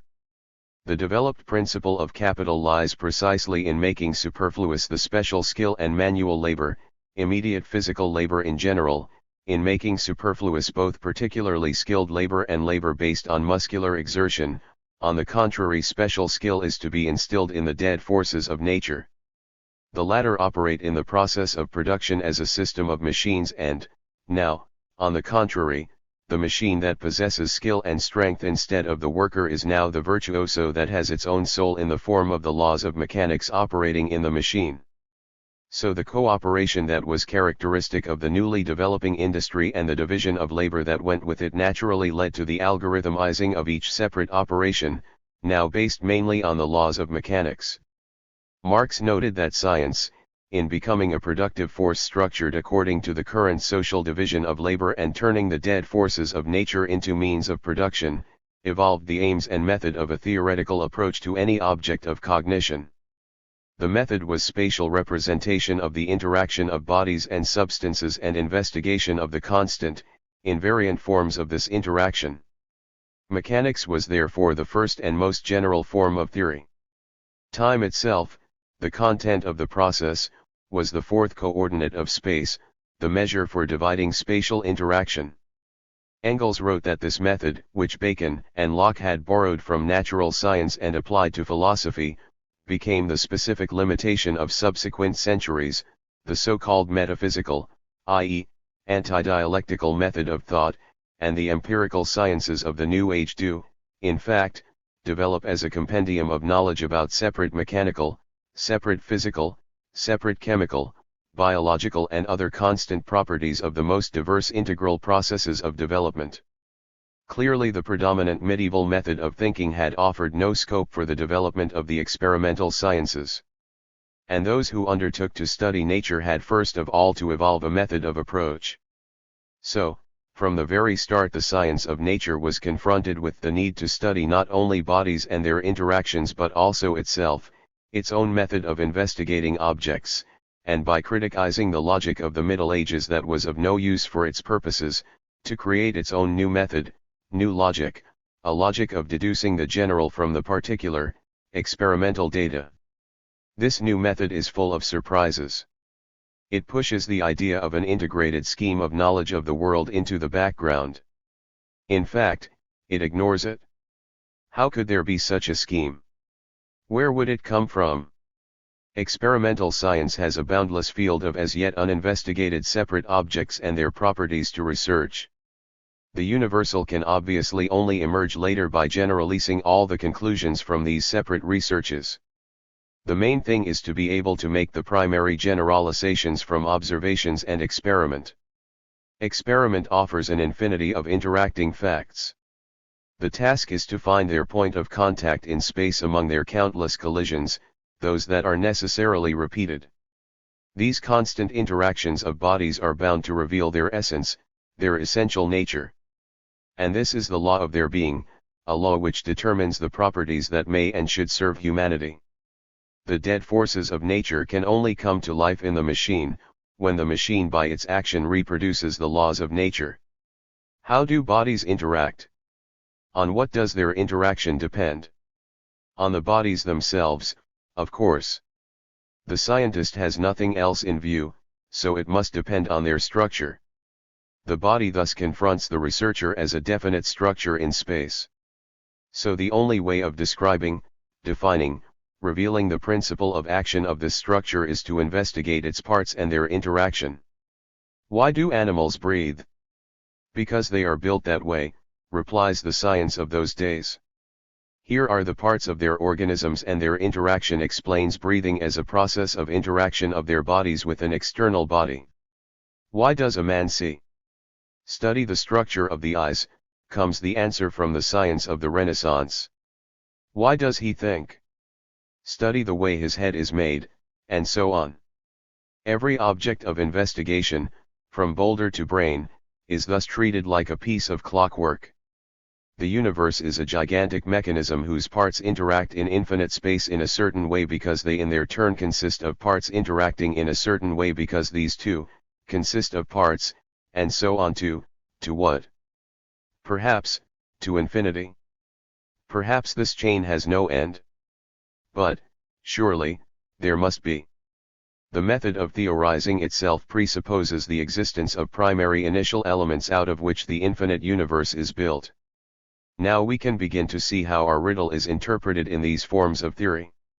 We shall naturally pay our first visit to the philosopher, who, in the words of Marx, was the progenitor of English materialism and all modern experimental science, to Francis Bacon. It is at once apparent to us that Bacon is interested in the same question as we are. How does man acquire knowledge? What Bacon wants is a method of thinking that establishes a correct combination of experiment and reason, the separation of which has led to general confusion in the family of men. He wants a method laying down certain laws that we can use to correct the mistakes of the senses and experience and to acquire correct notions of things. Bacon provides a detailed set of such rules in an attempt to equip scientific research with the ability to move on from experimental study of particular phenomena, particular things, to general reliable knowledge about it. No less clearly than the ancients he saw the contradictions in knowledge understood as contemplation of the objective world. The deceptive light of the emotions cannot serve as a source of true knowledge of forms. the great restoration of science that he undertook was designed to solve the contradiction between knowledge of the particular fact and knowledge of the general, knowledge of law. Here we have the classical formulation of a problem that split empiricism and rationalism right down the middle over the principles of logic. But the logical principles of inductive research that Bacon evolved rest on the unstated assumption, to see is to know. Whatever mistakes a person may make in assessing particulars, he knows or understands something even when perceiving things by the false light of emotion. But how? With the solid tradition of conceptualism behind him, Bacon fully shared its epistemological credo. One sees what certain animals have in common and what distinguishes them from others. And this means that one has acquired some knowledge. The name given to the sensuous image embracing the similar allows us to discuss and think and have a sufficiently generalist picture before our eyes.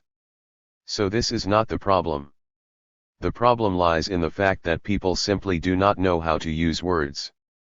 Vicious and unskillful abstractions are the main target of Bacon's indignation. The idols of the market, the most troublesome of all the idols that obstruct knowledge, is his way of describing people's inability to name things properly and to use names correctly. It is not difficult to see that, although the main urge behind the restoration of science is to find a method of proceeding from empirical knowledge to theoretical generalizations, the initial problem of primary knowledge, the relation between name and thing, while not stated explicitly, also worries the founder of English materialism. Words are generally formed in a popular sense, and define things by those broad lines which are most obvious to the vulgar mind, Bacon observes. The vulgar mind naturally does not follow the strict scientific rules of abstraction of which the philosopher dreams and which he strives to formulate. It relies on its own direct opinions, on what it sees and hears, on what it feels. But by far the greatest impediment and aberration of the human understanding proceeds from the dullness, incompetence, and errors of the senses, since whatever strikes the senses preponderates over everything, however superior, which does not immediately strike them. The senses are weak and erring, nor can instruments be of great use in extending their sphere or acuteness. So, according to Bacon, the meaning of the words used by conscious beings depends on the various ways of generalizing the outward attributes of things.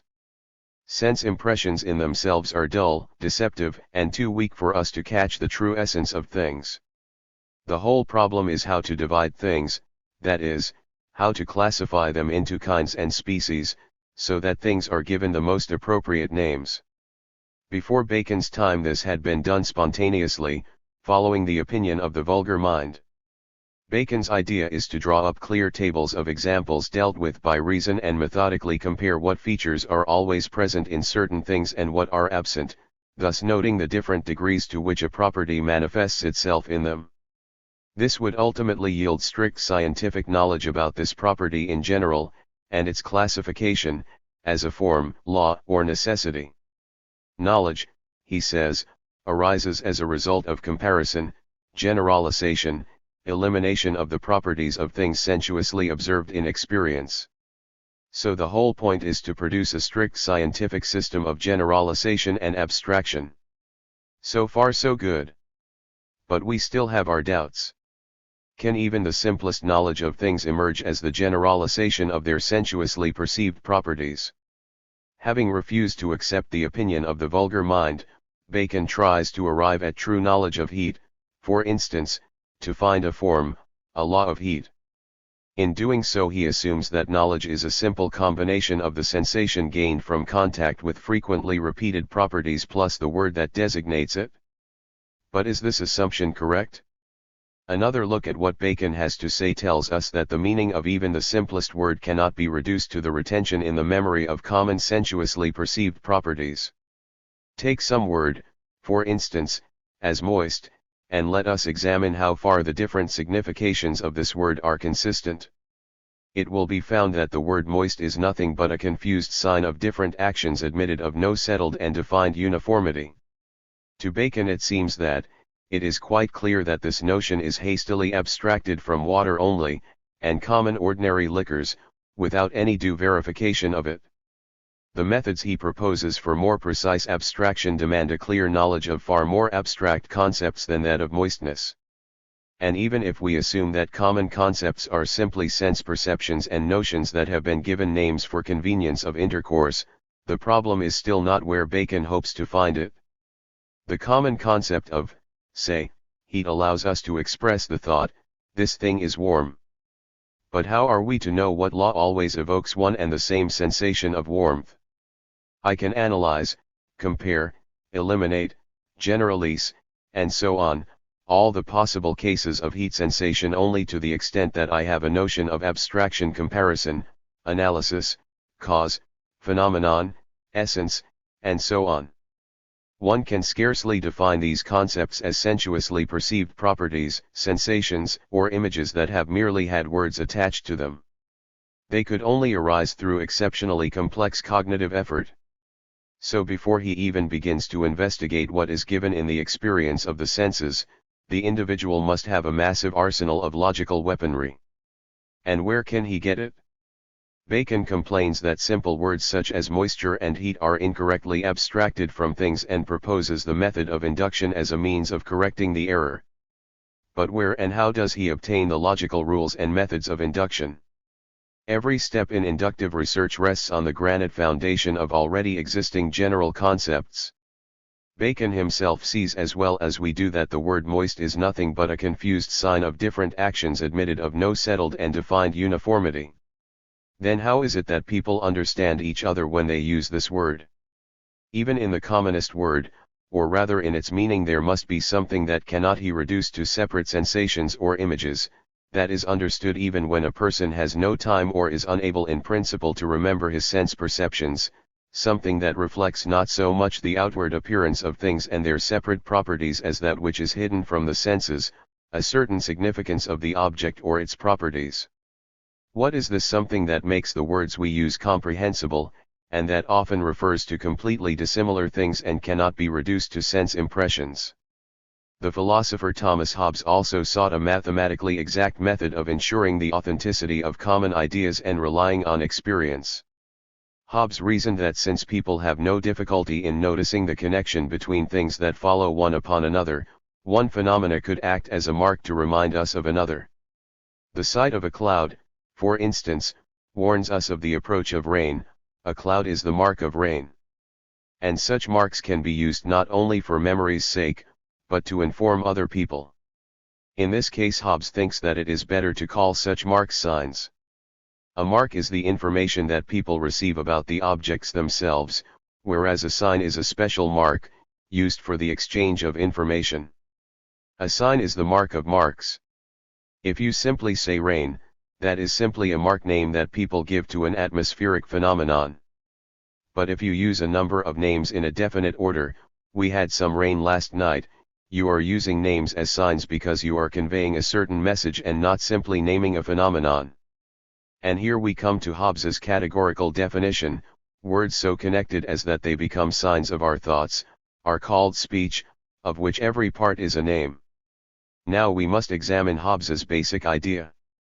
The sounds made by human beings are the marks of their thoughts, notions, and sensations. We use them to remind ourselves and tell others what we perceive, experience and think. But since the causes of names are the same as the causes of our ideas, the real properties of things, we relate the names to the things themselves. This is where we see the actual logic used in conceptualism, a logic that, on the one hand, has been convincing enough to satisfy all the demands of common sense for centuries and, on the other, a logic whose initial proposition comes into insoluble contradiction with the further course of the argument.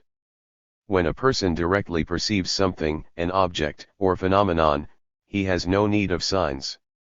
The object speaks for itself and is clear enough for the individual contemplating it. The whole point is not to forget one's impressions, to keep them in the memory. This is why Hobbes himself gave marks to his impressions and thoughts about them. So that all his knowledge should not die when he died, these marks were communicated to other people, thus becoming signs and, when correlated to the specific impression of the specific object, names. But is that the whole argument? Surely every word registers not so much the external repetitive sensuously perceptible properties as the general meaning of phenomena. But how? Why can the essence of sensuously perceived phenomena be described only by names indicating not separate, clearly perceived things, but whole groups of primary names? After all, according to the logic of conceptualism, the impression of separate sensuously perceived cows should constitute a piece of knowledge to which the name cow adds nothing. When he gets to know about an individual cow, a man knows that it feeds its young on milk. What new knowledge is contained in this statement? The cow is a mammal. Mammal is simply another name indicating something we know already. This is just what Hobbes says. The sentence "man is a living being" is true only because somebody at some time had the idea of giving these two names to one and the same thing. Their connection in a statement by means of the copula adds nothing to our knowledge of man. But if this is so, why do we try to define our terms and concepts? Why is science not satisfied with something that appears to be obvious? Why does it try to get to the bottom of things, to understand something that is not to be seen at first glance? Again we are up against the same fateful questions. And now we come to the most difficult question for conceptualism: what real thing is signified by the names essence, cause, necessity, and so on? We use these names to build scientific knowledge. Hobbes himself uses them to find a mathematically exact method of cognition. But they do not signify, and by their very nature cannot signify, any sense impressions or objects. Then what do they signify? The first beginning, therefore, of knowledge, are the phantasms of sense and imagination, writes Hobbes. Man gives them names. And is that all there is to it? In all history up to the time of Hobbes, was philosophy just fighting the windmills in trying to find out how man discovers the hidden essence of things and what that essence is? No, it was not such a useless process as that. In Hobbes's own philosophy, phantasms of sense and imagination are ultimately not those things that are more known to nature. By those things that are more known to us we are to understand things we take notice of by our senses, and by more known to nature, those we acquire the knowledge of by reason. But how do we acquire the knowledge of them? That is the question. And the nominal theory does not answer it. The objects more known to nature and cognized by reason, that is, the essences, the causes of things, the necessity of their being, are from the point of view of nominal theory only signs indicating our thought about specific objects. That is why, according to Hobbes, both space and time cannot be things themselves. Although our spatial notions arise as a result of the action of things, space, like nearly all the other accidents, exists as such only in the consciousness. Here, for example, is what Hobbes writes about people's notion of time: they must needs confess it to be, not in the things without us, but only in the thought of the mind. As the reader has probably noticed, the things more known to nature, those we acquire knowledge of by reason, are in fact our something. Hobbes was unable to answer the question of how things more known to nature become known to the mind. It is this question that occupies the attention of Descartes.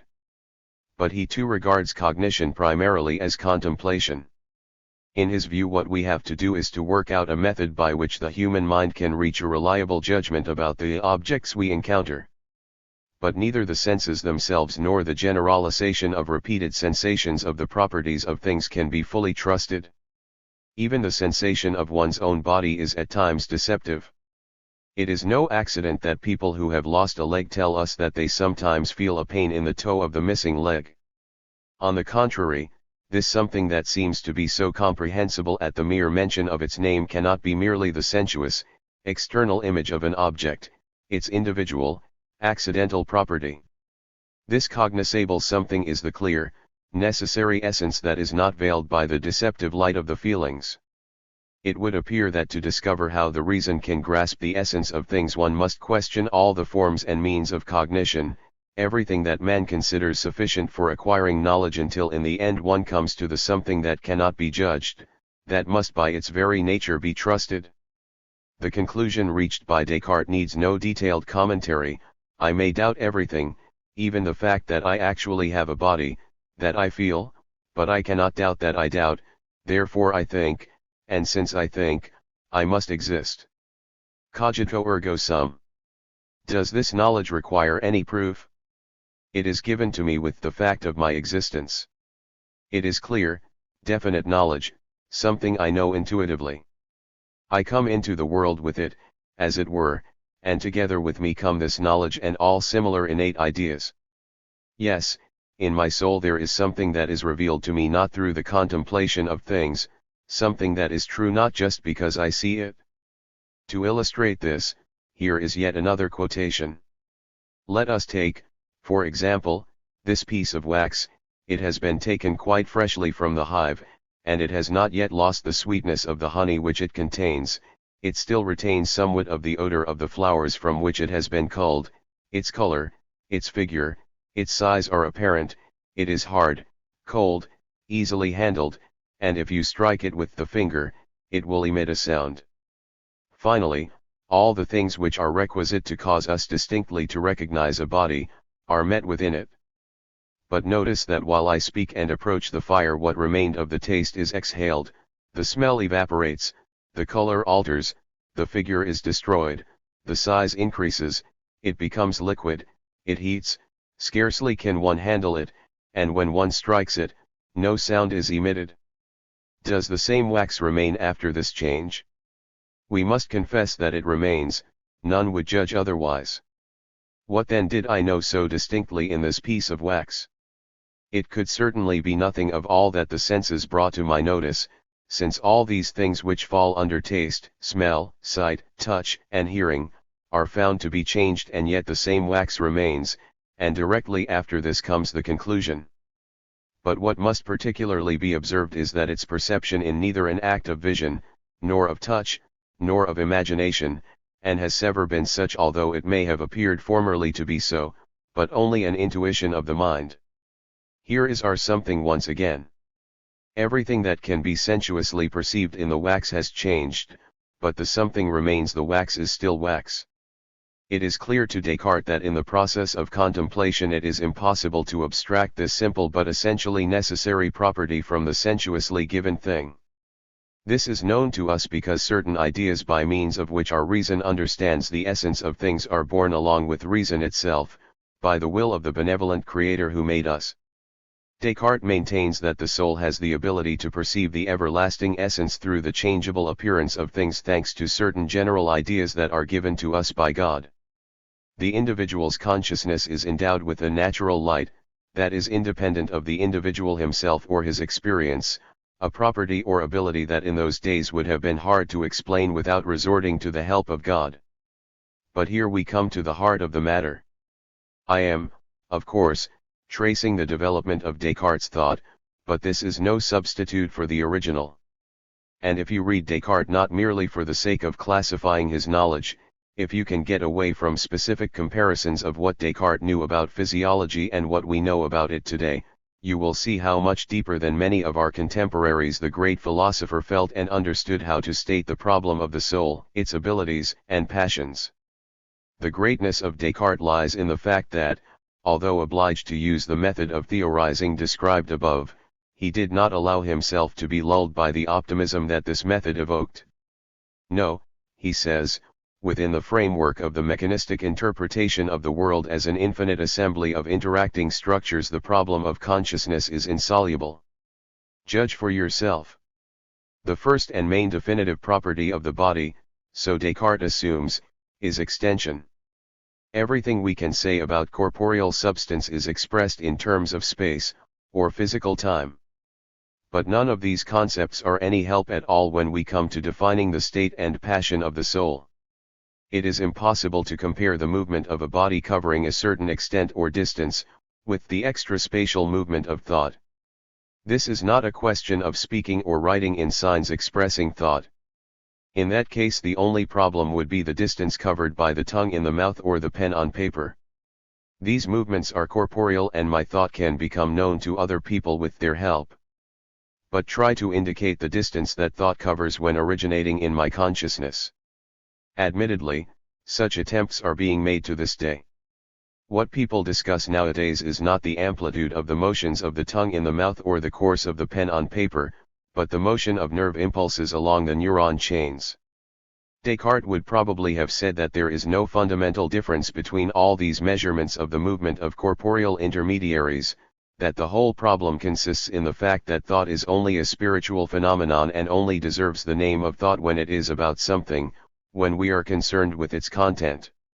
This is what is meant by the Cartesian proposition that the movement of the soul cannot be conveyed by means of concepts that are necessarily used to define the movement of corporeal substances.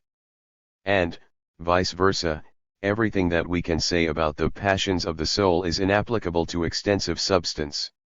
The problem was what essentially determines the difference between space and thought, and it took the philosophical wisdom and methodological insight of Descartes to find another solution to the problem, a solution that did not involve the invention of a spiritual fluid, some kind of philogen or spirit-ogen that was responsible for thought. Although there would seem to be nothing simpler than to find a corresponding corporeal structure for the properties of human thought, because every property is determined by a corporeal structure. Descartes was convinced that to understand the life of any organism, including that of man, there was no need to know any other laws except the laws of mechanics. In his assiduous study of the corporeal mechanisms of life, he regarded even the most complex behavioral acts of animals and human beings as reflexes, as combined reactions of a complex body to external influences. Even tears and the expressions of pain, satisfied grunting and human laughter are nothing more than the reflex action of the mechanism of the living body. But for Descartes a thought body would be a hot ice cream. He could see that the incompatibility of the two substances, extensive and spiritual, lay in the fact that no structure of the body could in itself account for what we call thought. Descartes, one of the creators of the mechanical picture of the world, was enough of a philosopher to exclude thinking from the mechanics of bodily interaction. Nevertheless, even 300 years after his death, some natural scientists and some philosophers who follow them in every respect are engaged in the detailed description of a specific body whose physical structure, so they imagine, engenders all mental functions as such. In his mechanical picture of the world, Descartes could find no place for thought. And since the prevailing method of theorizing could not even presuppose any other picture, he was compelled to regard thinking as the action of a special spiritual substance differing from the extensional. In this way Descartes posed the famous mind-body problem, the problem of the causal connection between the soul and the body. Only in the logic of mechanicism is it formulated as a problem. Descartes expressed the contradiction between the spirit and body as something truly dialectical. The high tension between its two poles had to be relaxed. Attempts to reduce one pole to the other could serve only as an apparent relaxation. This is the subtlety of Descartes' position. While staying within the framework of mechanicism, he is nevertheless clearly aware of its narrowness. This is the only way we can understand the ambivalence of his position. He seeks a causal dependence between thought and corporeal substances, and at the same time clearly demonstrates the futility of any such search. So this ambivalence is nothing more than an expression of the internal contradictions of mechanicism. Descartes is therefore a dualist. And this dualism at least clearly portrays both poles of the problem. But if this is so, there must be some mediation between the poles, there must be a go-between, some third party in which both opposites are joined. For Descartes the go-between is God, with whose help one is ultimately able to ensure the interaction of the two substances. But was there any other way? Yes, there was. Spinoza found another mediator, although, as tradition demanded, he called it God. But this God turned out to be so unreligious that its inventor was anathematized by the Church and blacklisted forever as an atheist. Spinoza found his God intuitively, that is, by a method not envisaged in any of the rules of formal logic. He found it because he clearly saw the impossibility of reducing thought to body or body to thought. Spinoza's answer was truly dialectical. The third element, he said, was the integral, general foundation of the two opposites. This was the one universal substance, God, nature. And the interesting thing is that Spinoza virtually eliminated the Cartesian mind-body problem by arguing that the spatial motion of certain modes of this substance reproduced the properties of other modes, and always reproduced them on the basis of the general universal principles of the integral nature, God, which turns spatial motion into the mediated relationship of nature to itself, into its self-reflection, into thought. This argument does not, of course, solve the difficult mind-body problem, but Spinoza is not really concerned with it. Why should he try to solve it if it is a problem only when theoretical thought becomes hopelessly lost amidst countless numbers of separate facts and is unable to rely on its own general forms? The problem of the responsibility of the corporeal structures for producing incorporeal ideas becomes a problem only when the thought of the natural scientist is focused on ready-made, completely formed things in their direct, present existence. Only then can the question arise, how can spiritual, ideal thought emerge directly from the spatial interaction of soulless material bodies? The method of natural scientific theorizing about things is in itself designed to build the whole from the separate parts. Spinoza goes beyond this method because it is his philosophical aim to understand the place and role of every part, mode, in the general plan of the whole, to understand the part as a separate manifestation of universal, integral nature. The whole, in Spinoza's philosophy, is more than the sum of its parts, because it is present wholly in each one of its parts and creates the parts that are lacking. Therefore, extensional, corporeal substance which reflects on itself as a whole in each of its modes, particularly in man, correlates any spatial change with its universal essence and sees itself as its own reflected, mediated definition.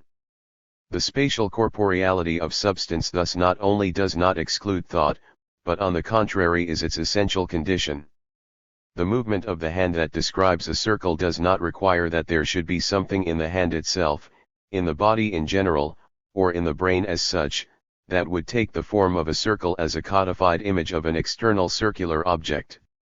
The image of the circular object is created by the movement of the hand according to the logic of the object itself. The hand's spatial movement builds its form, coordinating itself with the form and reproducing its objectivity. A mode of substance, in this case, a human body, must be built so that its motion can reproduce the external, objective properties of other modes. In his spatial actions a human being is capable of reproducing any properties of any modes. In this he is helped by the tools that he creates. But his thought is nothing else than reproduction correlated with the unified essence of all substance in the modes of his corporeal activity, of properties of the substances of nature that are external to him, i.e., objective. Spinoza's discovery was not, alas, appreciated as it deserved to be either at the time or later. Developing scientific knowledge did not find it satisfactory. Science was faced with the task of understanding how the individual facts observed in experience become a general concept that illuminates our life with the light of reason. After Descartes, the great English materialist John Locke has to begin all over again. Locke's classical work, An Essay Concerning Human Understanding, starts with a clear statement of our problem: how do ideas come into the mind? And the point here is that they come and are not already present there from birth. Locke is firmly convinced on that score. He methodically examines all the arguments in defense of innate ideas and rejects them one by one as unfounded. All knowledge lies in experience and comes only through experience. There is nothing in the reason that has not been in the sensations, in the direct experience of the individual. Individual consciousness is filled with knowledge in the course of personal, individual experience by means of the contact of our sense organs with the objects of the external world. Locke gives a classical description of the pyramid that we already know so well. But from its summit one still cannot see the something that exists in every name, in every idea, in every term. The Cartesian experiment with wax cannot be ignored because the logic of rationalism contains a grain of reason.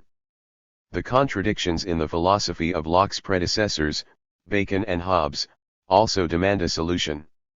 And Locke explains the ability of the mind to understand the general, necessary, essential properties of things that cannot be perceived by the sense organs in the following way: the mind, which receives all information about things from the sense organs, has the inner ability to evaluate its sensations, to register and classify them. The relation of the mind to this ability is, in fact, reflection, which enables us to acquire ideas that we have not gained from experience. The thing that made Hobbes regard accidents not as the properties of substance but as the properties of our mind, makes Locke deduce ideas that by virtue of their universality and necessity organize and guide the experience of the individual, directly from the mind's cognition of its own abilities. A son of the 1688 class compromise in politics, Locke as a philosopher allowed himself to arrive at a compromise with rationalism under the influence of the logic of scientific research.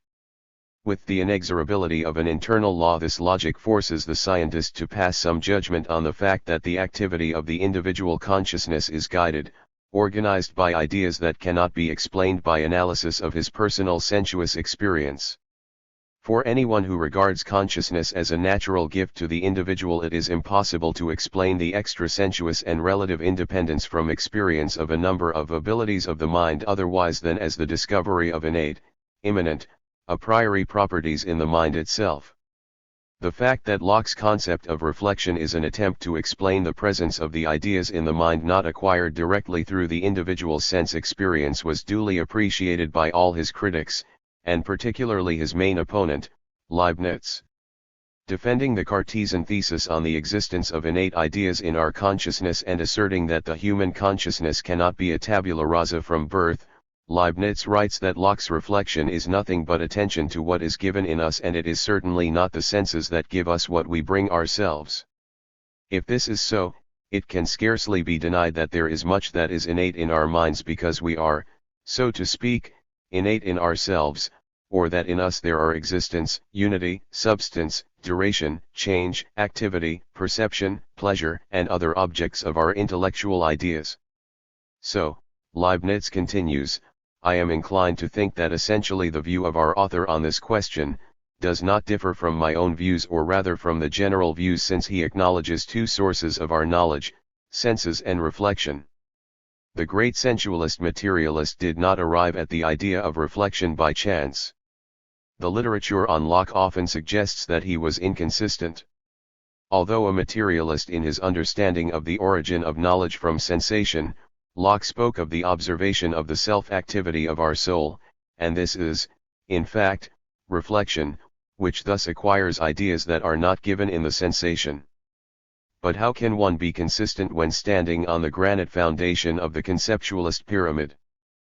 Perhaps, having once allowed himself to be beguiled by the arguments of common sense, Locke should simply have taken refuge behind the pyramid and not seen all the difficulties that beset Bacon and Hobbes. Perhaps he should not have felt that there was something in Cartesian logic and should simply have claimed that there is nothing in the reason that was not previously in the sensations. If this is how Locke's consistency should have demonstrated itself, then one must not forget the consistency of Berkeley, who proceeded from Locke and rejected his reflection, arguing that if it relied only on reflection the intellect would indeed have no other knowledge except knowledge of our own sensations. This iron logic of contemplative materialism should be recalled by those who even today share Locke's sensualist and conceptualist principles, even if they do reject the inconsistently introduced reflection as a concession to idealism. The reader must forgive me for the paradox, but how much more consistent is Locke's inconsistency than the usual idea that seeing is knowing? What I have been saying up to now is an introduction to the idea that the contradiction in Locke's essay is the basic internal contradiction in the pre-Marxist theory of knowledge, and thus the inconsistency of Locke's epistemological doctrine as an individual philosophy turns out to be the consistency of the objective development of philosophy as a science. Not only philosophy, but natural science itself constantly revealed the limitations of empirical notions at every stage of its development. Mechanics clearly demonstrated that its general principles are not generated by the method of generalization from the particulars of objects studied through experiment. On the contrary, if theory blindly followed what was observed in experience, we should arrive at a contradiction. For example, why and in what case do bodies move steadily and in a straight line? If we judge on the basis of experience, it is because and when an external force is applied to them, horse and cart, man and wheelbarrow, and so on. In all other cases the body moves either with acceleration under the influence of gravity, or slowing down its movement. But Galileo drew a conclusion directly opposite to that which is required by empirical generalization: a body moves straight and steadily only when no external force is applied to it. One only had to interpret certain experimental data by applying certain principles not deduced from these data. One had only to rely on the abstract logical thinking with universal forms of thought, and the conclusion became a law explaining experimental data. But how? In contrast to what was sensuously perceived. Today such theoretical conclusions seem quite obvious, almost directly observed facts. But we have only to recall the desperate resistance put up against them by ordinary common sense, based on thousands of years of the experience of perception, to understand the revolutionizing role that the general forms of our thought played for theory, and this is not to mention the notions of modern physics constructed by the imagination on the basis of the semantic, physical interpretation of purely mathematical operations. As Kant wrote in his time, natural philosophers learned that reason only perceives that which it produces after its own design, that it must not be content to follow, as it were, in the leading strings of nature, but must proceed in advance with principles of judgment according to unvarying laws, and compel nature to reply to its question. Reason must approach nature with the view, indeed, of receiving information from it, not, however, in the character of a pupil, who listens to all that his master chooses to tell him, but in that of judge, who compels the witnesses to reply to those questions which he himself thinks fit to propose. Admittedly, Kant credits natural philosophers with a methodological insight that, as a rule, they do not possess. The natural philosophers of the time had not as yet quite understood how reason should deal with nature. But Kant did note the fact that this question had objectively become highly important for natural philosophy, and was able to refer to the thorough thought in the experiments of Galileo and Torricelli. Consequently, the development of natural science also demanded an answer to the question of the origin and essence of the general forms of thought, which plays such an essential role in the cognition of nature. Point 3. When is Kant right?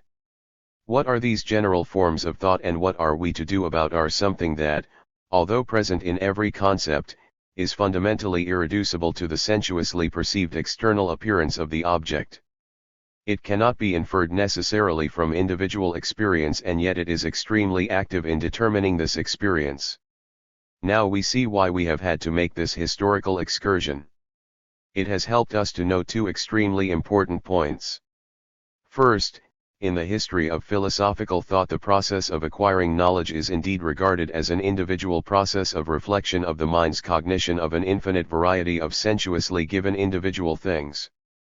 And, second, we have seen that this notion of the process of cognition encounters an insoluble contradiction. Sensuous experience is always concerned with the separate and accidental, while consciousness operates with something extra-sensuous, a something comprising only the general, the necessary, the essential knowledge of the most diverse and sometimes externally dissimilar separate things and phenomena. These contradictions revealed themselves to the full in the philosophy of Immanuel Kant. We must note from the start that for him, too, experience is only the individual intelligence's treatment of external sensuous impressions. In experience man has to face nature alone, and it is only thanks to his natural abilities that he can pass any judgments about his environment. Man, the subject of cognition, the knower, contemplates in his experience the diverse world of separate phenomena, and this contemplative experience awakens his cognitive ability. This is Kant's initial epistemological position. No wonder, then, that this German philosopher had to remark, experience, no doubt, teaches us that this or that object is constituted in such and such a manner, but not that it could not possibly exist otherwise. What then is the solution? Kant's predecessor, the English philosopher David Hume, found a solution, although it was rather a strange one. Experience is the source of our knowledge, he reasons. But what are we to do if experience does not guarantee the truth of universal necessary judgments? Hume decides simply to reject the faith in the authenticity and necessity of such judgments. Who can really say whether all changes have a cause? No one can test this by experience because it is obvious that he cannot come into contact with all the changes that have occurred, are occurring, and will occur. In his experience he sees that something repeats itself and apparently without exception. From this he draws the conclusion that this is how it should be, that the repetition is not accidental, and that here we have a law. That is how it always has been and how it always will be. And suddenly in some new experience it is discovered that it does not and will not always occur like this. Then of what value is the previous judgment? In its time the classical example of authenticity, universality, necessity was the conclusion reached from experience that all swans are white. And it seemed to be quite true that no matter what swans we happened to see they were all white. So here is a law, true of both the past and the future, was the hasty conclusion that people drew from their empirical observations. But it turned out that in Australia there were black swans. In the same way people insisted that every change has a cause. But, in Hume's view, where is the guarantee that somewhere, if not in Australia, then on some other planet or in the micro-world there are not some changes that occur without cause? But in that case the very concept of cause is placed in doubt. Perhaps there are in fact no causes and man has just become accustomed to thinking on the principle post hoc, ergo propter hoc. Who can tell? Doubt everything, that is the only correct position for scientists if experience is insufficient grounds for the necessary conclusions. This was the conclusion reached by Hume who, as Kant aptly put it, steered his ship of knowledge onto the sandbank of scepticism and left it there to rot. This was obviously not a solution but a dead end. So the problem still remains unsolved. We have not moved an inch forward in solving it if along with Kant we merely scold Hume for scepticism. But the analysis of experience does not help us. Kant realizes, if anybody does, that sensuous experience is possible only thanks to the fact that we are guided by general necessary knowledge that is not derived directly from experience. It is this knowledge that gives experience its form. For Kant this is so clear that he regards it from the start as an axiomatic proposition, a necessary judgment, something that is affirmed or denied as a necessary attribute of the object of our thought, something that in all cases must be present in the given object. Such a judgment cannot be based on experience, does not follow from experience, but precedes it. The judgments of necessity are a priori judgments. So, according to Kant, the necessity and universality inherent in our knowledge are not drawn from experience. But where are they drawn from then? Perhaps they are put into our consciousness by God in the form of innate ideas? No, God does not intervene directly in the specific business of cognition. A priori knowledge is not congenital. As knowledge of something it does not exist in the consciousness at the moment of birth. According to Kant, a person is born with a certain capacity to perceive and know, with the ready-made abilities to see, hear, smell, and so on. The perceptive abilities thus emerge as something that is formed before experience, that is given in man a priori. This, according to Kant, immanently inherent ability has its own organization, its own peculiarities, and limits. It can be investigated. Man's thought constantly rests upon it either consciously or unconsciously, and finally, it arises before our mental vision as a field of pure contemplation, as pure space and pure time, stripped of all objective attributes. Try for a minute to close your eyes and see absolutely nothing. The sensuous expectation of an image unfolds before you like an empty screen. The pure ideal subjective space of this empty screen is ready to accept the image of any object, but it can also exist before our mental eye without anything on it. And it is on this screen, according to Kant, that thought draws the ideal line in general, the ideal circumference, the ideal triangle, and similar objects of pure contemplation that we never encounter in experience, that are not abstracted from individual objects and that possess the true merit of universality and necessity. Here triangularity turns into a visible triangle, right-angled or acute-angled, equilateral or isosceles, and so on. But all these properties, unobscured by the deceptive light of the feelings, are revealed to our astonished gaze as purely necessary, as purely universal properties, as the necessary and universal law of angles and sides. In order to reflect the external world, says Kant, we need a special screen provided by nature for projecting the impressions received from the contemplation of the external world. This screen is pure space, the duration of the events that occur upon it is pure time. Time and space therefore are the subjective sensuous receptacle of the future impressions of experience. If man concentrates his attention on the necessary properties of the screen and on the laws of the projection, then he will be concerned with the unvarying, the eternal, the strictly necessary and the universal. Judgments revealing the necessary properties of space and time possess unconditional authenticity and universality because they do not register any accidental, external experience data. Their particular virtue lies in the fact that they are capable of expanding our knowledge and adding something new to what is there already without relying on experience as such. Note the fact that true universality is achieved not by examining many individual cases. This is what is known by relying not on experience but on the subjective forms in which man perceives the world. Now we see why Galileo arrived at the true universality of the conclusion concerning straight and steady motion without going through all the cases known in his experience of such motion, but by mentally drawing on the pure spatial field of his imagination the line of movement at various angles to the horizon. And then it turned out that the required motion could only be obtained when the angle was zero. So Galileo simply resorted to the universal properties of the space of perception waiting to receive individual impressions, and not to experience. If he had generalized empirical facts, then, first of all, as we remember, he would have had to draw an opposite conclusion and, second, this conclusion could not have been truly universal. In certain conditions of experience it is obviously not enough for there to be a force applied from without in order to make a body move straight and steadily. It may be bumped on a pothole or thrown aside in some way. But now after consulting the universal forms of perception, the universal rules of reason, one can explain every single experimental fact from the standpoint of the conclusion drawn.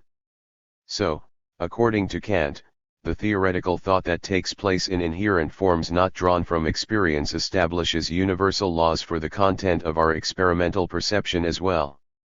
Admittedly, you may ask Kant, but do these laws operate outside theoretical thought itself? If they are not derived from experience, then what guarantee have we that they are objective, that is, that really existing things and not merely our impressions of things actually obey them? Kant gives no such guarantees. And why should he? Man can create symmetrical, uncontradictory theories based on extra-experimental forms of perception and on the operations of thought. The order of the impressions of experience exactly accords with these theories. What more do we want? But does the order of things themselves correspond to these laws? That is not for us to know in principle. Things themselves, or, as the philosophers say, things in themselves, things outside and apart from man are not given to him in any form and he therefore knows nothing about them. This was how Kant reached the conclusion that things in themselves are unknowable. If a person tries to use the universal forms of reason not for interpreting his experience and rational generalization, but for passing judgment about things in themselves that are beyond experience, the reason at once encounters insoluble contradictions. Kant avoids contradiction in logical thought by abandoning the attempt to cognize the contradictions of reality itself. And the main thing is that the question of the origin and essence of knowledge remains unsolved. Neither pure nor experimental contemplation enables us to understand the nature of the leap from the external image to the concept. The apparent explanation that Kant offers is that in the images of pure contemplation that gives them their system the a priori form is expressed directly, leaps to the eye, exists in pure form. So the proposition runs something like this: what is perceived in experience is in fact external, transient, individual, accidental. The a priori forms of contemplation are something quite different. They exist in the soul and the soul understands everything at a glance, so Kant's a priorism does not save us from the necessity of the assumption, seeing is knowing. Again, there is no explanation. We have only the assertion that this has been so throughout the ages, such is the soul and such is substance, God, and so on. To assert that the pure contemplation of a priori forms allows the soul to understand at a glance is a piece of intellectual sleight of hand. One simply dismisses the living contemplation of actual things and presents the pure contemplation of the a priori forms eternally inherent in the soul in such a way that there is no need to explain how it is that one glance is enough for us to see, understand, and give a name to the essence of what is seen. Perhaps then the very concept existing in my soul was given at birth. Then Descartes is right, then there must be a God. But in that case, where does science come in? What is the theory of knowledge for? Scientific theory has to be replaced by faith. And then we see why Kant said that he had to restrict knowledge in order to make room for faith. But one is justified in asking, when is Kant right? Must one really pay such a high price as the abandoning of cognition for the pleasure of seeing that scientific conclusions are truly necessary and universal in character? And besides, it would appear that Kant did not prove even this. The reader may well say it would be better to declare straight out that we do not know why judgments come to have a strictly universal and necessary character rather than to regard them as a priori. But the whole logic of the history of philosophical thought makes us think that something resembling Kant's a priori exists in the consciousness and in cognition. And if we abandon our epistemological Robinsonade, there will be no need for that something to lead us to agnosticism, to mysticism, to God. But why? Because along with Plato and Aristotle, Hobbes and Descartes, Locke and Kant, we are convinced at least of the following: in order to know, it is not enough merely to see; in order to see and understand what we see, we must know something already. From individual sense experience one cannot deduce something that is necessary, general, essential, that is contained in every word, in every concept. When Kant assures us of the limitations of experience, of the fact that a man is bound to rely in his individual sense experience on something that is given to him beforehand, that has the nature of a law of necessity, of universality, and without which individual experience is impossible, Kant is completely right. But the methodology of the Robinsonade, with its search of individual man for the principles organizing experience in man in general, turns Kant's right into a wrong. Kant's story has led us to the idea that something similar to Kantian a priori forms of the activity of intelligence must be given, as it were, in the consciousness of the individual, because our something is certainly not to be derived from his individual sense experience. However, despite all the reservations, such a rehabilitation of a priori may evoke protest. In order to explain our conclusion, which may seem rather unusual to the materialist who rejects all a priori out of hand, I would like to draw attention to what may seem at first to be a specialized question. Is it possible to produce a mathematical concept from experience? Where does everything, including the mathematical concept, come from, if not from experience? From our school days we remember that geometry, for example, the science of measuring the earth, was derived directly from the experience of measuring plots of land.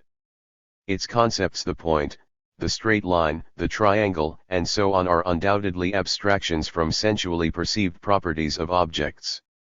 When they looked at triangular objects, people registered their triangular form in their memories and then gave it a corresponding name, and this was the concept of the triangle. So the concept of the triangle is an image that applies to all triangular things called by a name word. But during a certain highly scientific argument we heard a familiar question: is it possible to imagine a triangle in general? The question is not a new one. It was posed by Berkeley, and in fact it was suggested much earlier. The reader must now pay special attention to this question that has always arisen, and has always had to arise, in the history of philosophical thought. Can one, in fact, imagine a triangle, an axe, a tree, a pomegranate, a man, a cat, and so on? You may think that nothing could be easier. But think of the logic behind it. Any image that arises in our memory is always a sensuous image, that is, an external form of a phenomenon. But the external form can never be universal, can never include all the diverse external peculiarities of the countless numbers of similar phenomena around us. Suppose we use the word axe. But wait a minute. Think of all the things a person may mean by this word. It may mean the stone axe of our ancestors and the medieval axe of the executioner, or the axe of the woodsman, and thousands of other cutting tools that may not be outwardly similar to each other. Imagine an axe. Even the vaguest image will clearly differ from the image of some other type of axe. The same thing happens with the triangle. Here are the clearest outlines that arise in my consciousness when I try to imagine a triangle in general. But what I was thinking of in reality was a particular kind of triangle, differing from this one. The question we are discussing takes us back to Plato and Aristotle, to Bacon and Hobbes, to Descartes and Kant. The universal, i.e. the necessary, the idea, the form, the universalia, are something, contained in every concept and not having any adequate sensuously perceptible equivalent. This is what cannot be imagined, what cannot be fully expressed by an image. One cannot imagine a triangle in general. Nor can one imagine the meaning of the words man, axe, and so on. The man we draw in our memory on the principle of 3 circles and 4 strokes will, of course, be a general image of the external features of all people without distinction of race or class. That is to say, a general notion is not difficult to evoke in the memory. But this is a generalist image of only the external appearance of the object, and we were asked, as you remember, to imagine the something that is inherent in all similar phenomena and cannot in principle be reduced to their outward appearance. And in the question of the triangle we were also asked to imagine the meaning of the word triangle. The image of the object's appearance may be generalist, may retain only its functionally significant details, but it will never completely convey the whole meaning implied in the word. Moreover, a person retains in his memory only the idea that, as Wallen puts it, is named by the word, which is in some way embraced by the system of semantic, linguistic associations. So once again we find that a concept cannot arise and exist as a generalist notion named by a definite word name. The very idea of the external features of phenomena is retained in the memory with the help of a word, which always carries with it our something, a meaning stripped of all imagery. The question of the triangle is a deliberately provocative question. It cannot be answered by anyone who consciously or almost consciously proceeds from the conceptualist notion of cognition, who from the height of the pyramid surveys the process of man's cognition of the general, the necessary, and the essential in phenomena. In fact, if we believe that cognition begins from simple contemplation of individual things, the sensuous copies of which are converted into general notions subsequently called words, just that one question as to why it is impossible to imagine a triangle in general topples the pyramid and puts common sense at a loss. It sets other problems that have to be solved. Where did the unimaginable concept of the triangle come from in the first place? How does it exist if in fact there is no such thing as a triangle in general, if in our consciousness we can only imagine some definite kind of triangle? But the most interesting thing here is that the person who asks the question himself stands on the granite foundation of our pyramid. In full accord with the logic of classical nominalism, the questioner believes that a sensuous image cannot be general, that the general is only the name, the concept. Who is closer to the truth in this argument? Both sides are far enough away from it for us to follow the logic of their reasoning a little further. However, the question of the triangle has shown us that one cannot regard the geometrical concept of the triangle as an abstracted general idea named by this word. And if this is so, one is led to doubt whether the concept of the triangle actually did arise as an abstraction from triangular objects contemplated in experience. When uttering the word triangle, I cannot imagine a triangle in general. Consequently, the general concept is either only a general name given to specific things, or else it is the unimaginable triangularity that appeared in our consciousness not as a consistent generalization of external properties, but in some other way. We have to reject the first alternative. The general name is itself an empty phrase. According to the logic of the pyramid, it can have meaning only as the designation of what is seen. However, we have gradually come to realize that, in the first place, our something is far more understandable to us than the external appearance of the phenomenon, no matter how generalist a notion we have of it, and, secondly, No notional image fully corresponds to the something. We are left with the second alternative. The concept cannot be a simple designation of the general abstracted in experience. So now the situation is this.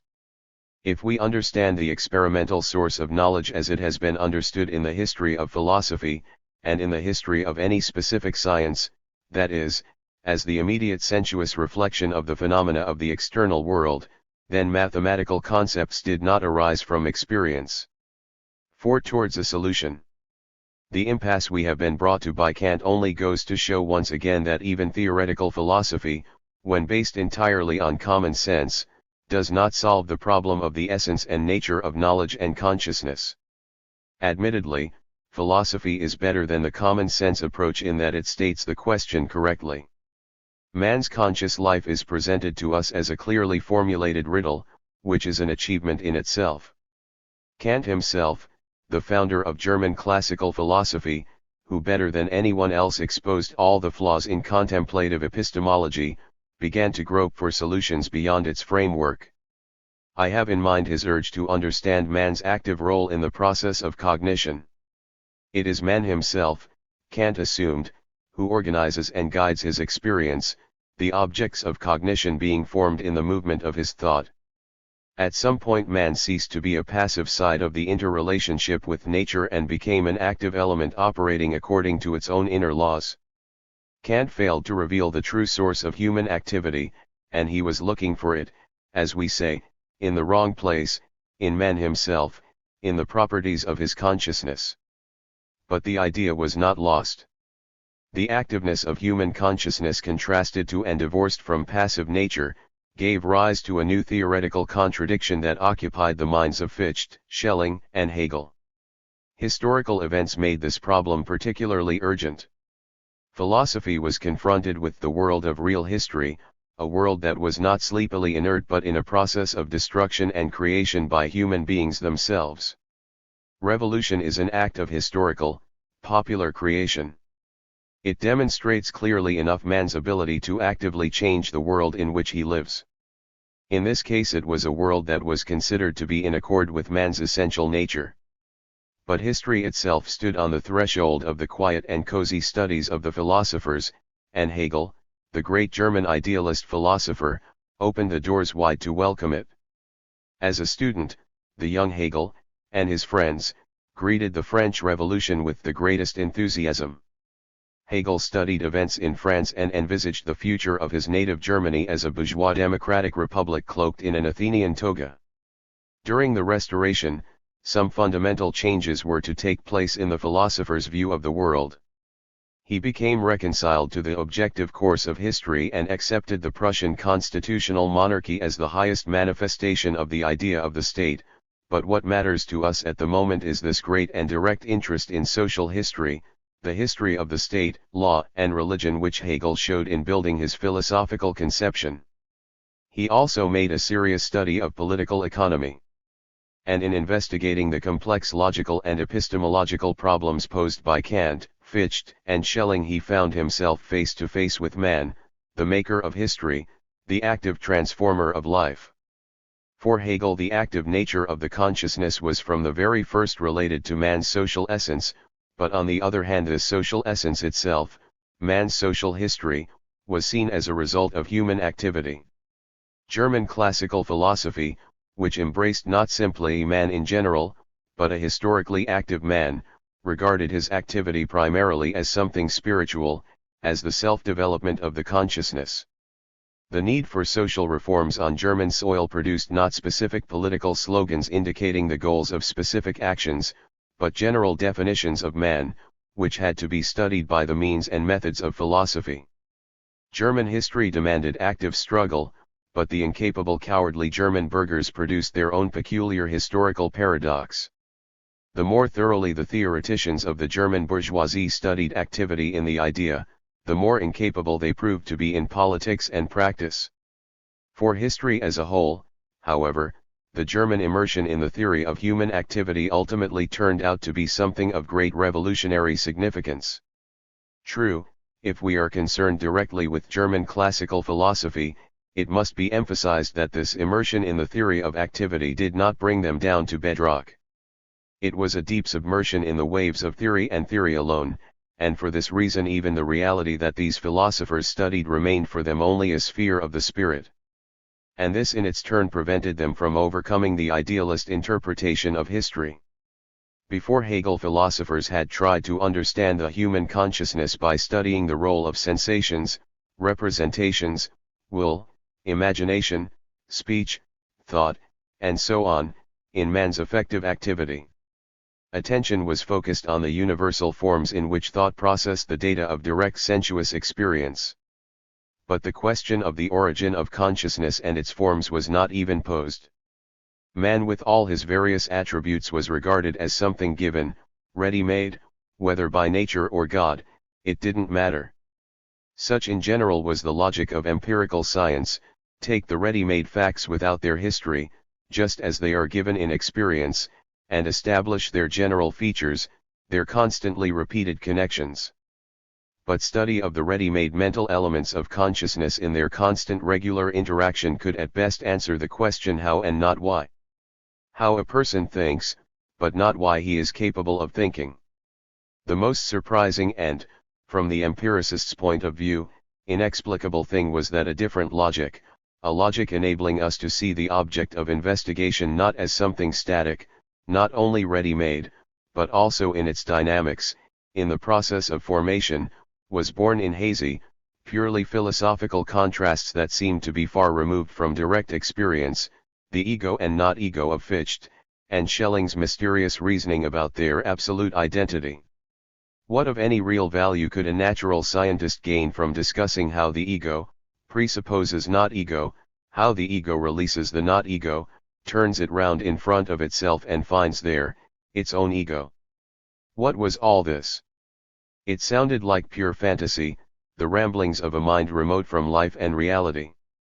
Both the method of thought and the language, and even the concepts were alien to common sense and the usual concrete notions of empirical science. But the serious and attentive reader who knows the history of philosophy finds nothing fantastic in this statement. He will study Fichte with delight and see how the ego presupposes a not ego.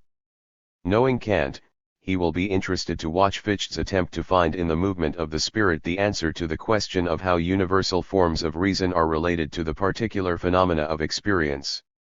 And his interest will grow as life finds that these universal forms are presented not as empty envelopes into which the facts of experience are forced, but as stages or moments in the active motion of the spirit in its relation to not spirit, to external nature, that is opposed to spirit. The thoughtful reader of Fichte will be unable to dismiss as a myth or a fairy tale what seems absurd to common sense, the notion of external nature, opposed to the spirit, as a kind of mirror of the spirit, and produced by the spirit itself. This means that nature itself is spirit, a moment of its motion, a result of its self-dichotomy. You say this is absurd? This is mythology. Science will have none of such tricks.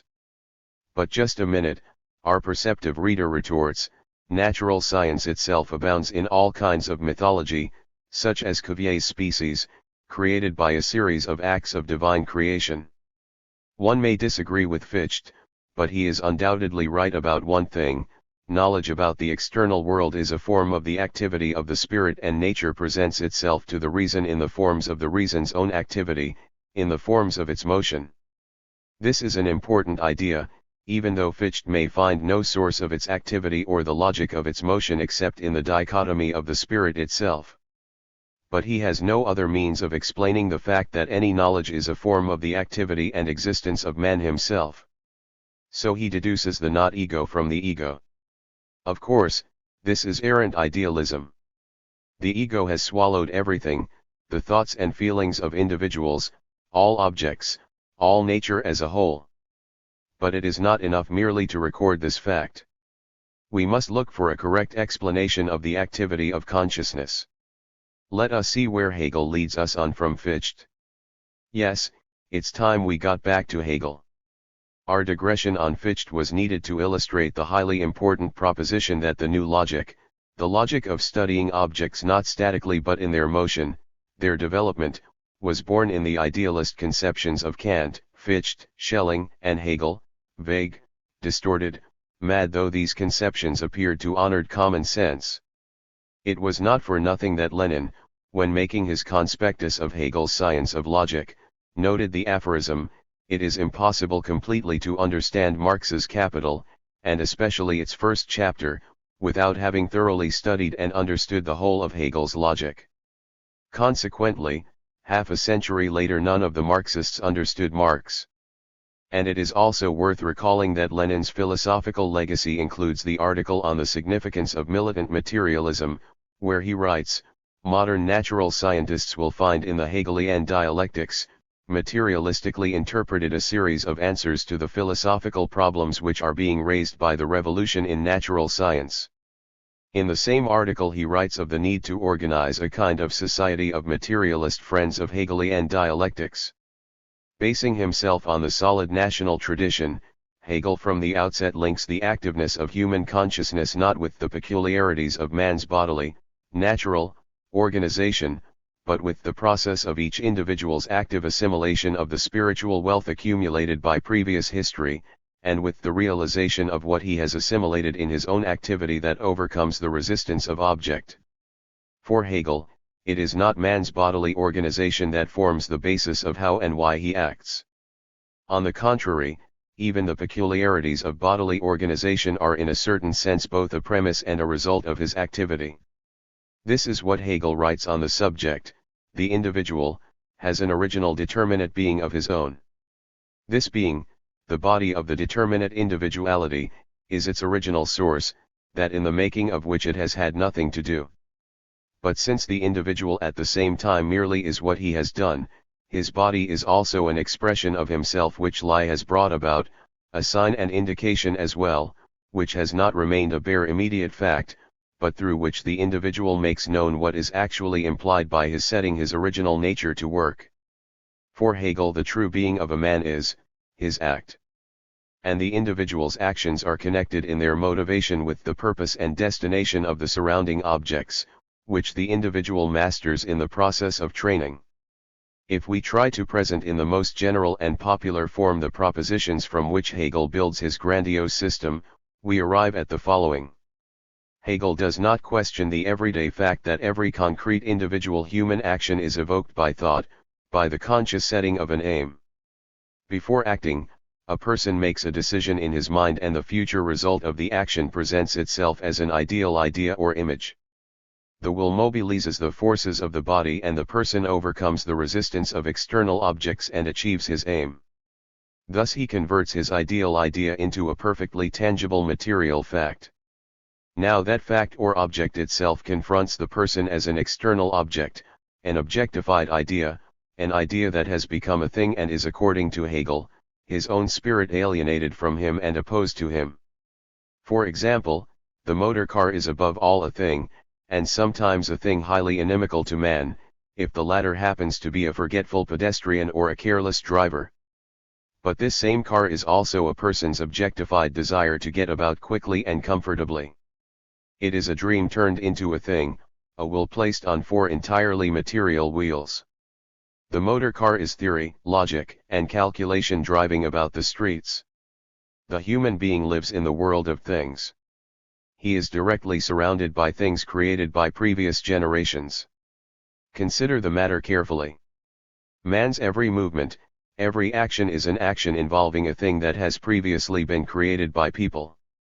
The sum total of these things makes up the grandiose body of human civilization. It is the result of the activity of many generations, humanity's objectified history.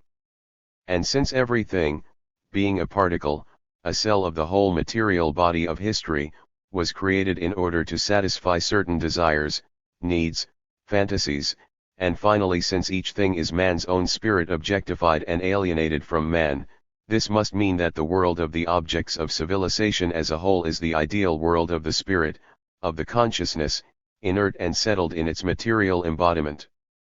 And it is this world that the individual's consciousness encounters. Encounters?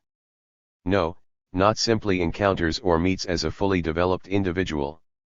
The individual himself, his needs and his ways of satisfying them, that is, the modes of his life activity, his interaction with other individuals and with the whole world of things are not given, not ready-made. They appear, take shape and develop in the process of mastering the objective existing body of civilization. Thus, for Hegel, the consciousness is not a gift from the gods or from nature, not the point of departure of philosophy, not the beginning, but always, at every instant, the result and continuation of the process of assimilating the object world, the world of things created by humanity in the whole period of human history. The consciousness itself is thus seen by Hegel as a process. So, on the one hand, we have the history of humankind, constantly enshrining its achievements in the form of an unencompassable sea of objects of material and spiritual culture. This, according to Hegel, is the history of the human spirit, the history of the development of human consciousness. History and its material embodiment, the body of civilization, is a process of unfolding all the potentialities of the human spirit. On the other hand, according to Hegel, the individual consciousness of each separate person appears and takes shape in his individual history. This is also a process. Moreover, Hegel notes that the developing consciousness of the individual repeats all the basic stages of the development of general human culture. The development of the individual consciousness represents the gradual drawing of the individual into the spiritual treasure house of humanity as a whole. The individual's consciousness may make its contribution to that treasure, but only if, first, it acquires sufficient mastery of the amassed riches and, second, if it is able itself to resolve the contradictions that have accumulated there, the contradictions of social history. It is not difficult to see that the individual consciousness thus becomes only a part of the grandiose whole, a part in which this whole finds its one-sided expression. What is this whole? It is easy to write: the whole is the consciousness of all humankind, the spirit of the history of society, and so on. But how does this spirit exist in reality? Society as a whole has no special head differing from our individual heads. Then perhaps it is the aims, desires, will and ideas of each individual taken in sum that are this famous spirit of history. And here we again run up against the universal forms of consciousness, which were always a stumbling block to the philosophers of the past. Both the empiricists and the rationalists regarded them as forms inherent specifically in the consciousness of the individual. For Hegel, on the other hand, individual consciousness, both its forms and content, develops in the process of mastering the spirit of human history. Consequently, even the universal forms of consciousness are represented mainly in the objective structure of the very body of civilization. Hegel cannot regard them as congenital or even taking shape repeatedly in the head of the individual merely because his head is built that way. If the individual's consciousness is primarily a process of being drawn into the whole, which repeats in the history of the individual the basic stages of the history of society, the universal forms in which this process takes place must also be forms of the flow of this social history itself. So the law-governed development of universal forms of people's historical activity is the whole we are looking for, the logic of history, its spiritual foundation. It is not the consciousness of the individual and not the sum of all the individual's thoughts, emotions, knowledge, desires, and so on, but something higher and greater, something clearly supra-individual, something that has its own internal logic of development, that does not depend on the will and desire of individuals. We have only to consider the history of science. In his youth every future scientist studiously chews its granite, masters the system of knowledge in which the laws of nature are strictly and consistently recorded. Now note the following: the orderly scientific theory preserves in the very consistency of its principles the history of their discoveries. Admittedly, later discoveries throw new light on those that preceded them, we often rethink them and come to a deeper understanding of their essence. But all previous discoveries themselves remain intact and in principle preserve their internal logic. What is embodied in this logic? The desires and aspirations of the individuals creating science. To some degree, perhaps. But only to the degree to which their desires and aspirations coincide with the internal logic of the discoveries themselves, which they have mastered. The immediate content of these discoveries and, hence, their continuity do not depend on the will and desire of the scientists.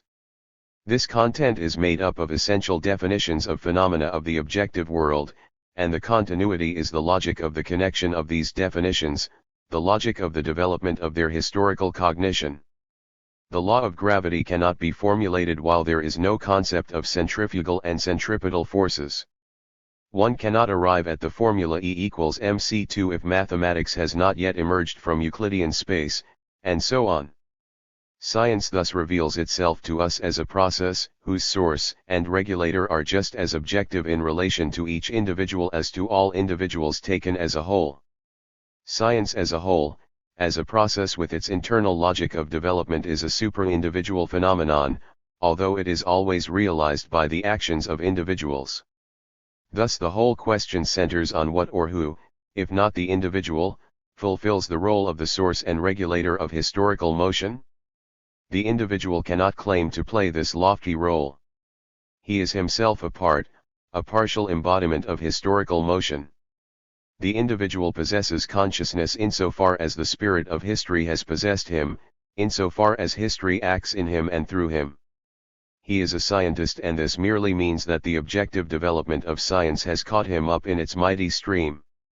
He has mastered the history that passes without him and apart from his will. He has become privy to its secrets, and permeated with its logic. Science as the individual spiritual heritage of society has become the instrument and field of his activity. Its notions are his personal view of the world, its knowledge is his personal means of communicating with the world. Through becoming involved in science he has taken shape as an individual, and in the process of his individual development the basic stages of the development of science as a whole have been repeated in abbreviated form. In this way Hegel gave an explanation of something that bad appeared to be utterly inexplicable before him, the origin and role of the universal forms of individual human thought that guide experience but are not to be deduced from individual experience. The universal forms of thought turned out to be nothing else but the supra-individual historical stages or forms assumed by the tempestuous flow of human history, only to burst out again in a welter of human passions and then flow back into the new forms it had created. These are, in fact, the categories, the universal forms of man's activity and relationship to the world as a whole, the forms in which thought is actually realized and which guide the course of our experience. And since the individual in the process of his social training and education absorbs human history precisely in the forms in which it was realized, they become the forms of his reason, the forms in which his thinking and sensuous empirical activity take place. Though not generated in the experience of the individual as such, they are generated in the experience of history and are its forms, and only for this reason, forms of the individual history of each of us. This was a colossal scientific discovery, which provided a fruitful summing up of the intense efforts of the philosophers of the New Age. And yet revolving of consciousness in itself on the level of the extra-individual world spirit is no more productive than its isolation, its hopeless languishing in the individual framework set by Kant. The impasse of subjective idealism was replaced by the impasse of objective idealism. Merely calling consciousness God does not bring us any nearer to understanding its essence. But here again we are more concerned with judging the way the search was conducted than with its ultimate result. Hegel was the first philosopher to draw attention to the role of material, productive activity and the instruments of labor in the process of development of knowledge. He clearly enunciated the theory that individual consciousness is formed under the influence of knowledge accumulated by society and demonstrated the narrowness and inadequacy of the definition of consciousness as nature's gift to the individual. His study of the objectively developing institutions and forms of the intellectual life of society underlined the need to solve the problem of the relationship between social and individual consciousness. But the honor of solving the problems posed by the history of philosophy was to fall to Karl Marx. Since the remaining chapters of this book will be devoted to an account of how the riddle of the self is solved from Marxist positions, there is no need to dwell on the road Marx traveled to reach the scientific solution of the basic question of philosophy. For the reader with a knowledge of Russian, there are some interesting books on this subject. However, despite the fundamental solution Marx offered to the riddle of the self, it still remains a riddle to those who try to approach it from non-Marxist positions. The next chapter deals with certain questions that are bound to arise in this connection. 1. Bertrand Russell's mistake. Many centuries have passed since Plato's attempt to discover what knowledge is. Humanity has learned much since those days. But there is still food for thought in what Bertrand Russell said about it still being unclear, after all the amendments made to Plato's philosophy in the past 2,000 years, how we understand each other and ourselves by using names referring to whole classes when in the real world there exist only individual things. And since the nature, the essence of the concept ultimately determine the nature and essence of consciousness as a whole, the question of the human consciousness in Russell's opinion still remains an open one. One is tempted to ask whether the approach to its solution has changed at all in philosophy that does not share the Marxist point of view. For the moment we shall note only the obvious points. It is generally admitted, for instance, that to make any philosophical analysis of the process of the acquisition of knowledge one has to investigate social phenomena. Present-day philosophers looking for a solution to the riddle of the self simply cannot avoid considering social relations, the independent life of social institutions and, above all, the specific laws of linguistic communication, which do not depend on the individual. The work of the philosophical school that Bertrand Russell himself helped to found has something to tell us in this respect. Many philosophers of the past devoted a lot of attention to the study of language. But when considering its role in the formation of consciousness, they quite often abstracted themselves from the fact that language is a social phenomenon.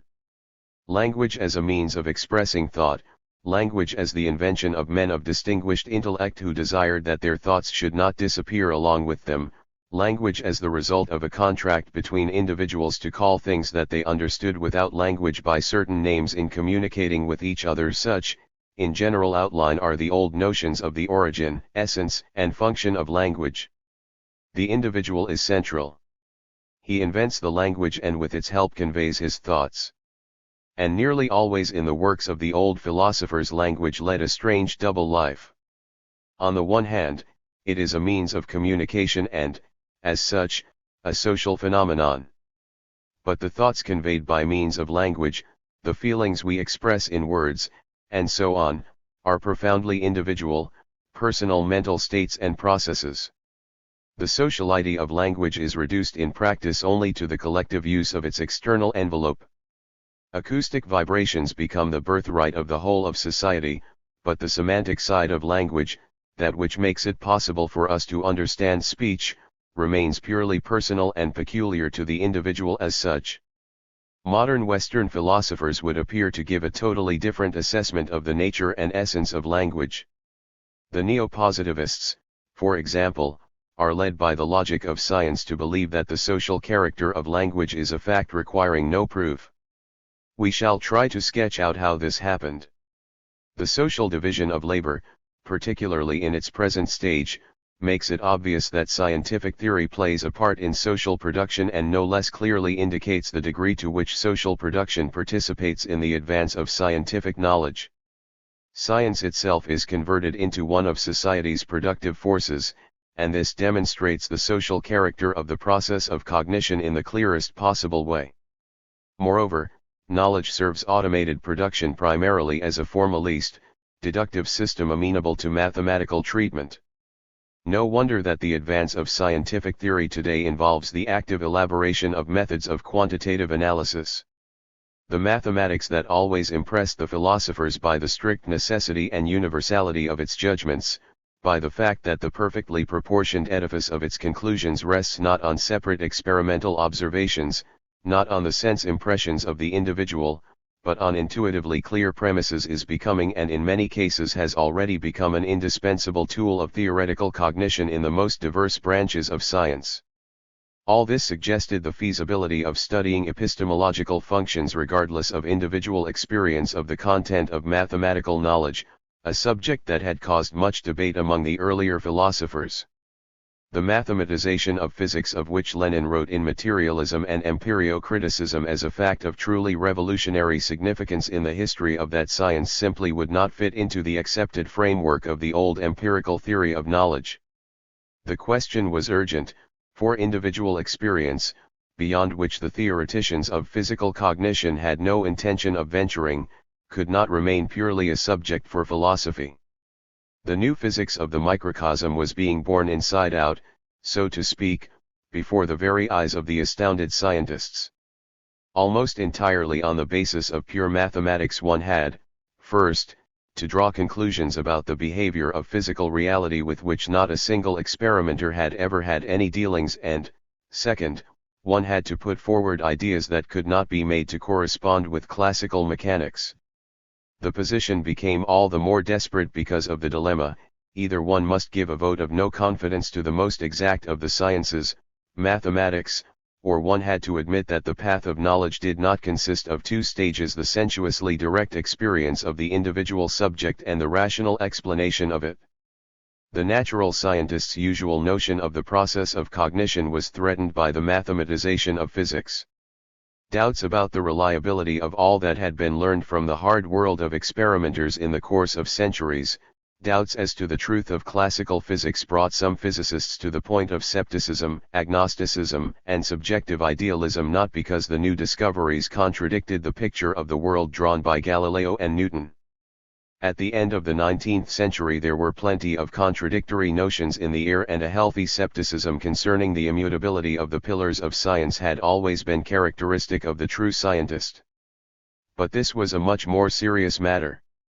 Behind the obvious incompatibility between the emerging physical hypotheses and the classical notions lay the crisis of the empirical conception of knowledge. What had seemed to be the one and only possible notion of the process of cognition had been shaken. And it was not merely because mathematics had got slightly ahead of experiment. The unexpected disturber of the natural scientist's dogmatic philosophical slumber was something quite different. Mathematics refuted conclusions that had been reached, as it then seemed, by purely empirical means. Now it was rational, a priori science against empiricism. Here we must recall Lobachevsky's geometry. The interesting point is this. The Euclidean postulate on parallel straight lines is simple, clear, and exactly corresponds to our experience. And all Euclidean geometry is similarly clear and apparently self-evident. But the great Russian mathematician Lobachevsky, quite wittingly and seemingly in the teeth of experience, gave us a different postulate: not one but at least two lines parallel to the given line may be drawn through a point not lying on the given line and in the same plane.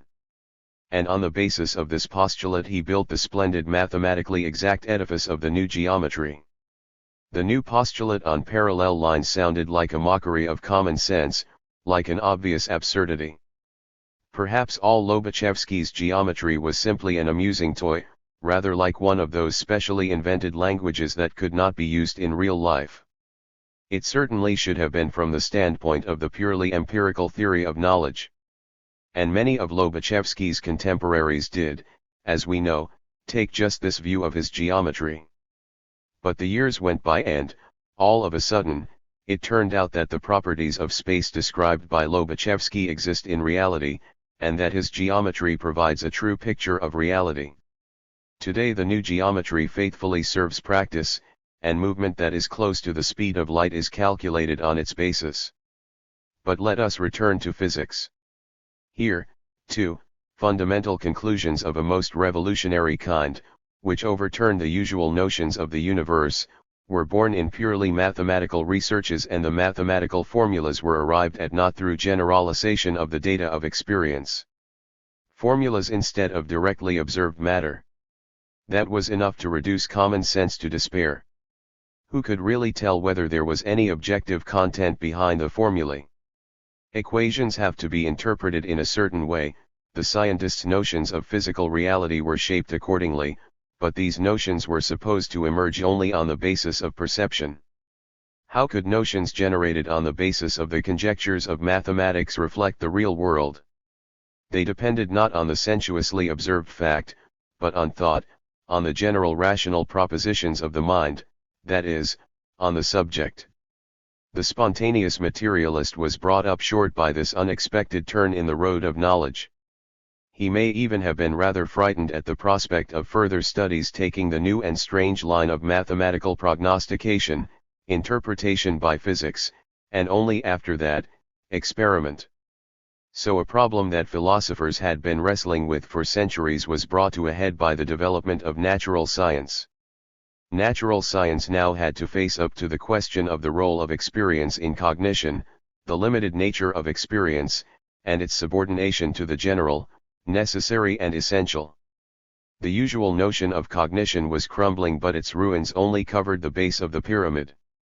For the pyramid itself to be demolished, there had to be a fundamental rethinking of man's place in the world. There was no lack of revolutionaries claiming the laurels of Copernicus, who had shown that man was by no means the center of the universe.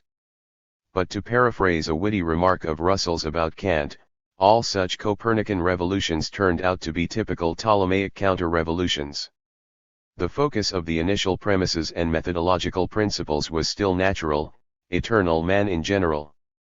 He could be called an animal, a plaything of elemental forces of fear, or anything. But in all such theories it was man, as nature made him, understood anthropologically, who remained unchanged, given once and for all, identical with himself. To understand man as a world of developing culture would mean breaking out of the framework of the usual empirical attitude to man as one of many other objects of study. It would mean understanding man as a subject, a maker of history. And for this there would have to be a different logic, a different historico-political orientation. This was why the foundation of the Babylonian Tower of empirical cognition held out so long, even after the collapse of some of the illusions of the epistemological Robinsonade. Philosophical thinking was in a difficult spot. On the one hand, the philosophers' ideological and methodological orientation that rejected the very possibility of serious comprehension of the role of man's objective practical activity in history kept the Robinsonian theory intact, while on the other, the very logic of the development of science brought them face to face with the problem of the social nature of cognition. Mathematics had played a crucial role in smashing the illusions of empiricism, which had for centuries dominated natural science, the branch of learning that had most clearly demonstrated its general necessary character. So it was natural that mathematics now attracted the philosophers who wanted to find out what had happened to cognition and how man did in fact reach the peaks of universal knowledge.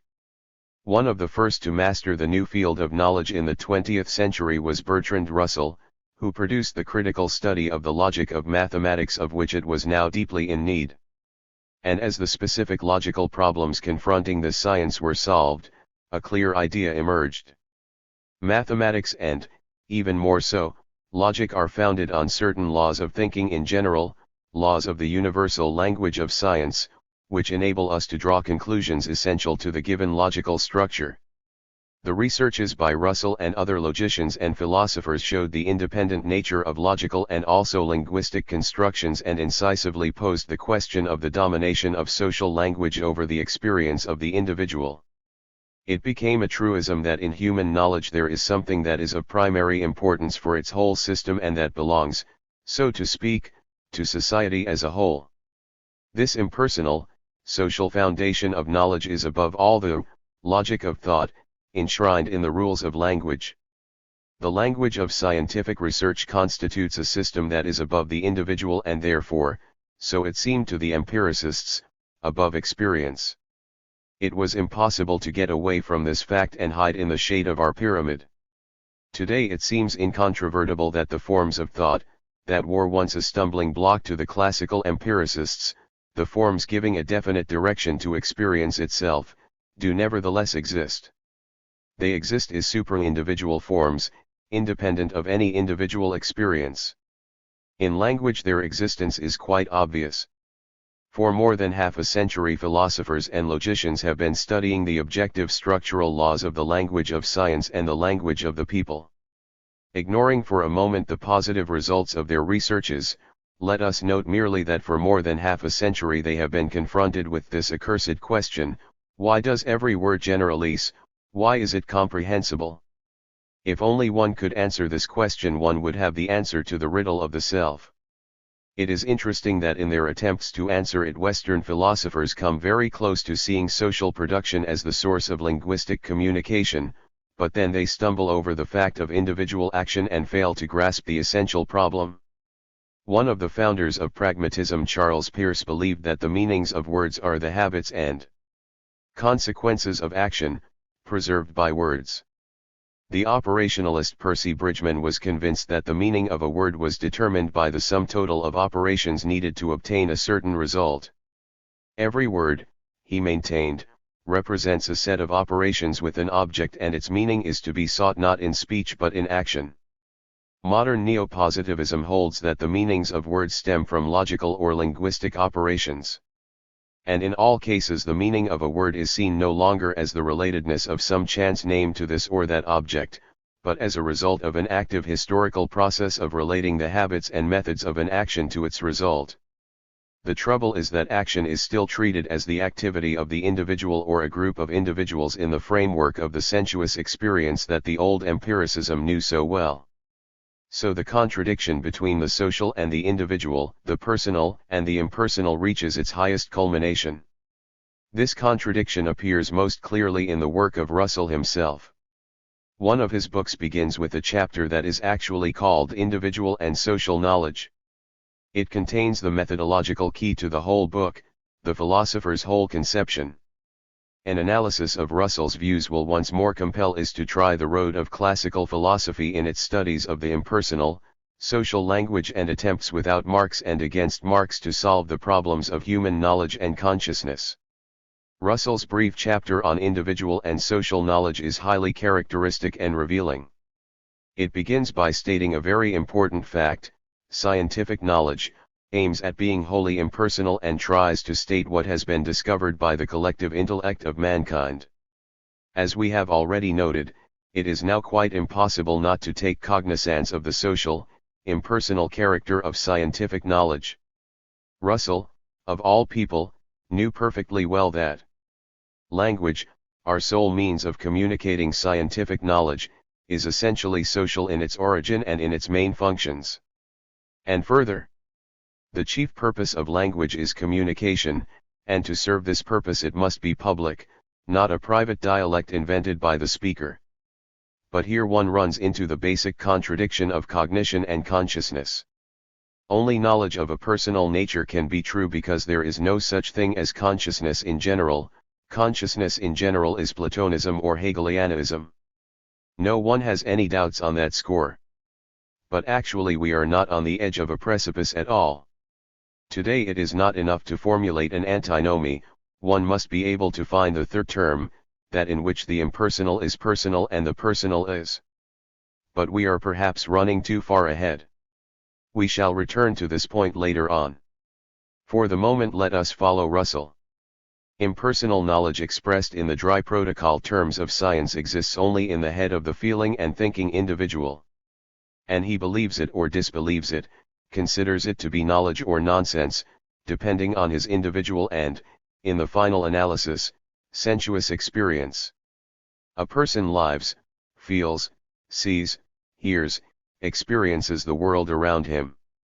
What else can lay claim to truth, to knowledge of the consciousness, but this inner world? What is collective knowledge in comparison with that of the individual?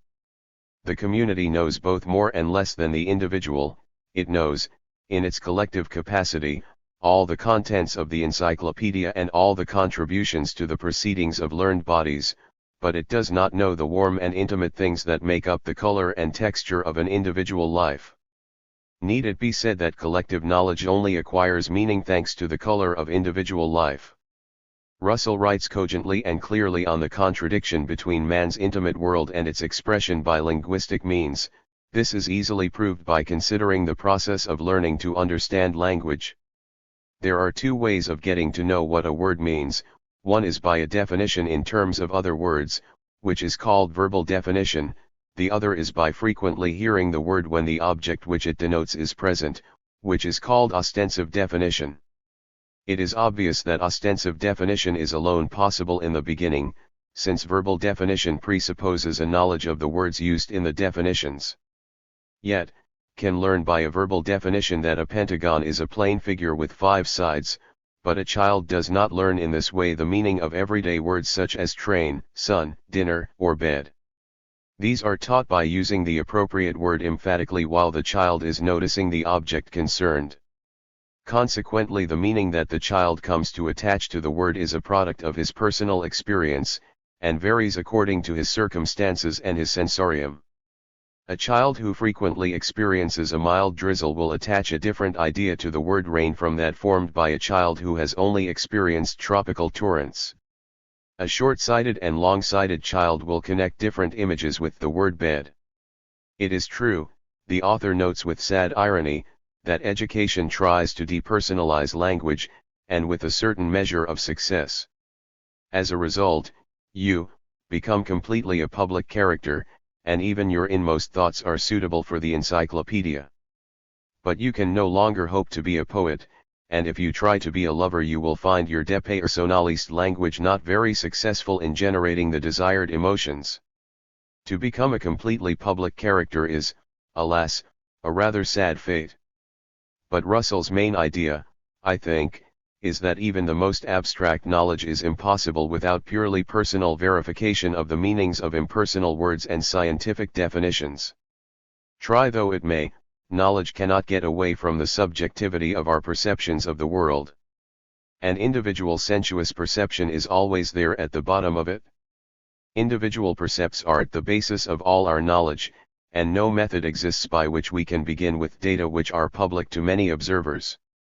So ends the book's first chapter.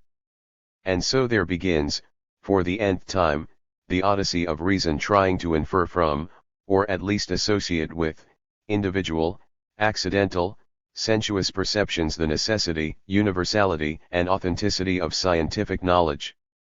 Naturally, the well-worn path of skepticism taken by so many philosophers from this point of departure is the one that Russell follows in his quest. He writes, "But there is one thing that is obvious from the start, only in so far as the initial perceptual datum is trustworthy can there be any reason for accepting the vast cosmic edifice of inference which is based upon it." Russell's whole book seeks to show that there is no very good reason for trusting our perceptions. So the inevitable conclusion for him is doubt and skepticism, which, elegant though it may be, still remains skepticism. Not creative doubt, the enemy of all dogmatism, or the healthy skepticism of the tireless seeker after truth. Skepticism here is the summing up, the conclusion, the position. It can be proclaimed as a merit of the wise contemplative standing above the struggle, but it is hard to recommend it as a point of departure for the methodology of science, particularly in the age of a rapidly advancing scientific revolution. But, the reader may still ask, what was Bertrand Russell's mistake? And the answer will be that it lay in his preservation of the opposition between the social and the individual in consciousness. At this point we shall leave Russell for a moment.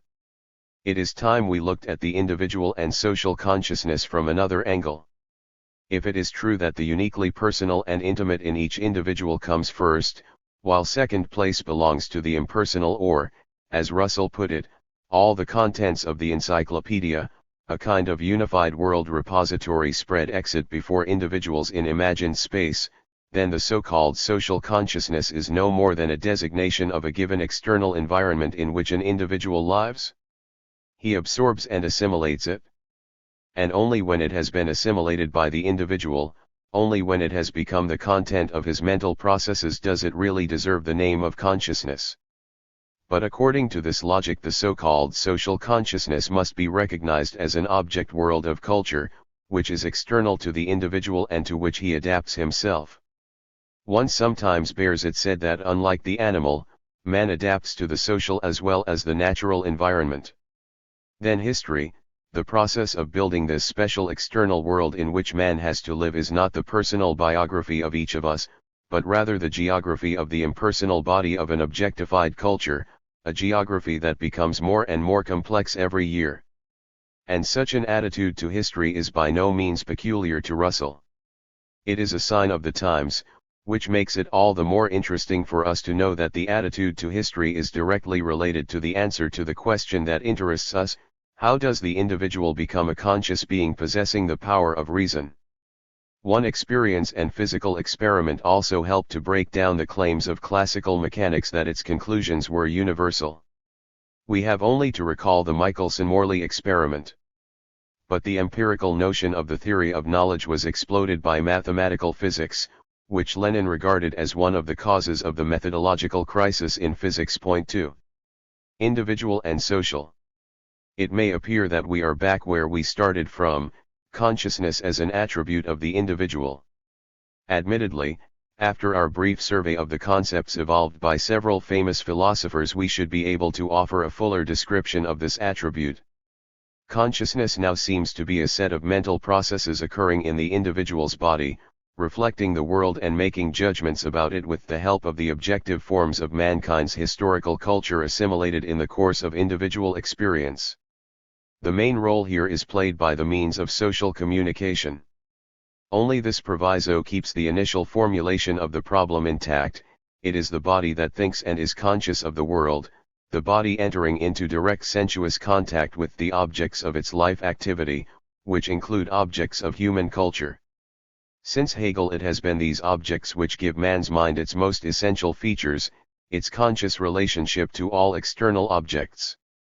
But in the context of today's problems, it was Russell who brought us back from the cloudy philosophical heights of Hegel's phenomenology of the mind to what appeared to be the obvious fact that man assimilates impersonal social forms of culture in ontogenesis, that is, in the course of the development of the individual, in the unique experience of his one, unique life.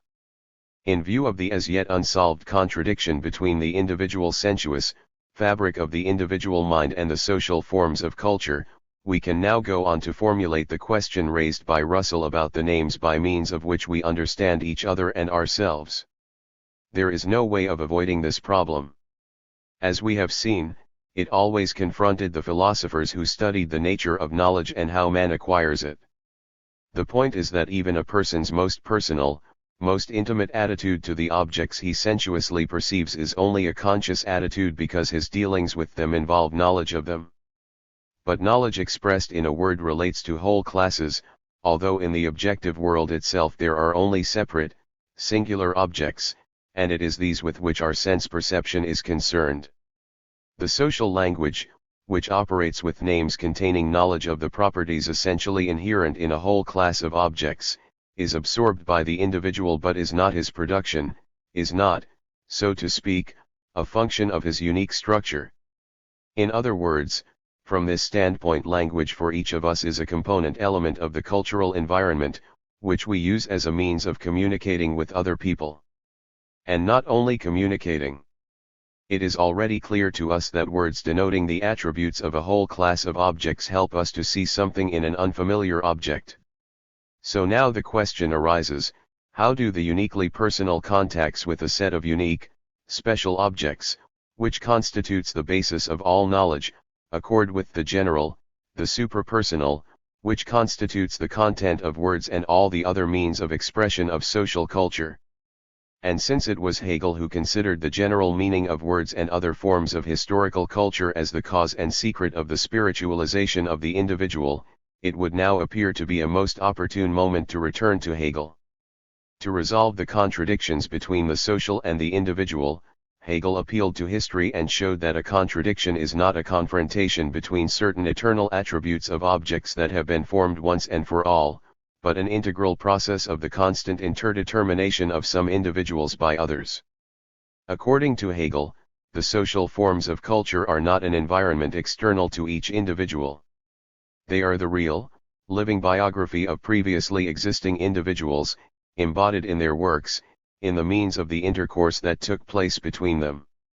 The education was for Hegel the only way of spiritualizing each new individual, the only way of awakening his individual consciousness. And this aim is achieved when the already educated present the individual who is entering life, with the forms of culture that provided the ways and means of intercourse of those who lived before them.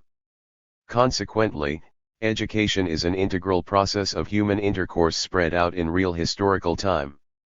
For Hegel, the forms of historical culture are never impersonal. They can and should be objectified in the means and results of human activity and intercourse.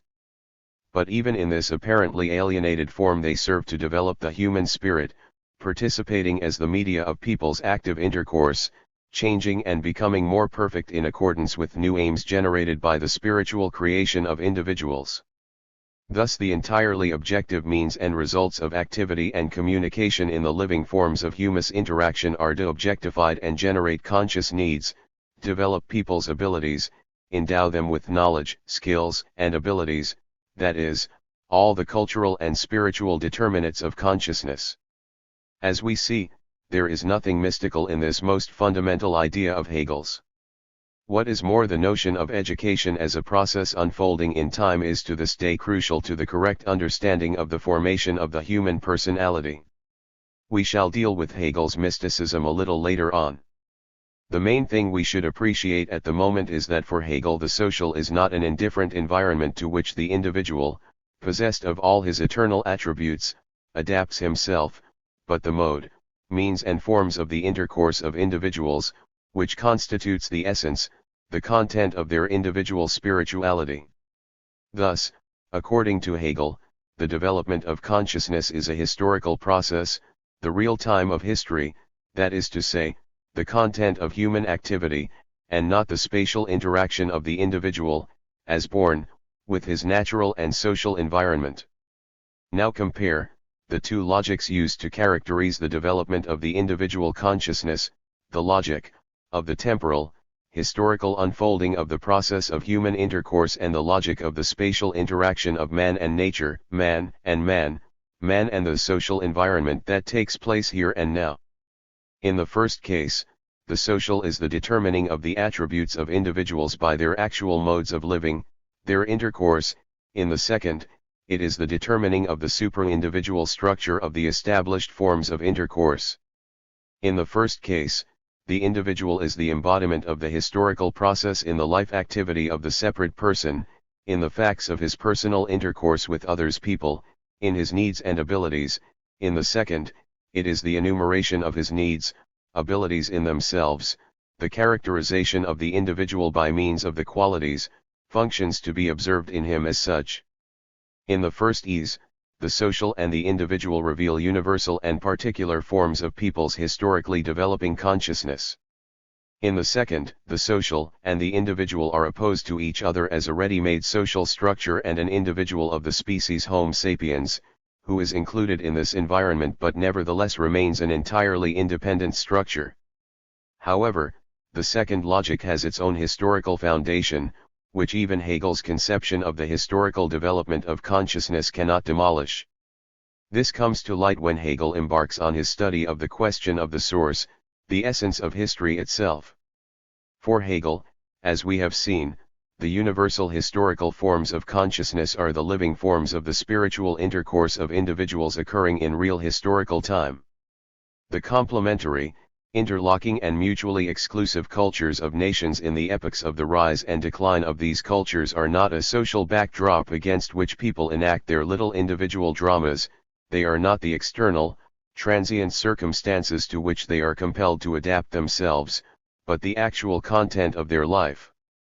The meaning of their own, personal needs and aims is predetermined by the very form of their spiritual intercourse, its historical content. For Hegel, the universal historical forms of intercourse are therefore not a collection of all the encyclopedias, not the sum of knowledge, not the sum of wills, not the sum of all the desires people have experienced throughout their history, not the supra and extra-personal structure of the facts of culture, but the changing forms of the consistent, stage-by-stage development of the spirit, realizing itself and existing in the consciousness of people who have actually lived and are living. The objective spirit realizes itself in the earthly history of humanity in the form of the subjective spirit of individuals. However, individuals are engaged in differing pursuits. They themselves are different. The consciousness is not an impress taken from some universal model. Each one becomes involved in the historical time of culture in its own way, and in its own way, in its own unique form becomes aware of that time. We encounter the infinite shades of the universal that has taken the form of the culture of a given people in a given epoch, as the modes and standards of the intercourse and activity of individuals, and in each there are certain dominating shades of the universal. Sometimes they are repeated in hundreds of thousands of people, as though according to a standard pattern, sometimes they are truly unique and distinguish the given individual from all others. But a person's spiritual potentials always develop in the process of his becoming involved in historical forms of spiritual activity, in the process of mastering the means and modes of that activity. Here there would appear to be no opposition between the social and the individual. This is the pure dialectics of the identity of opposites. Admittedly, one is entitled to ask, but why are they opposites?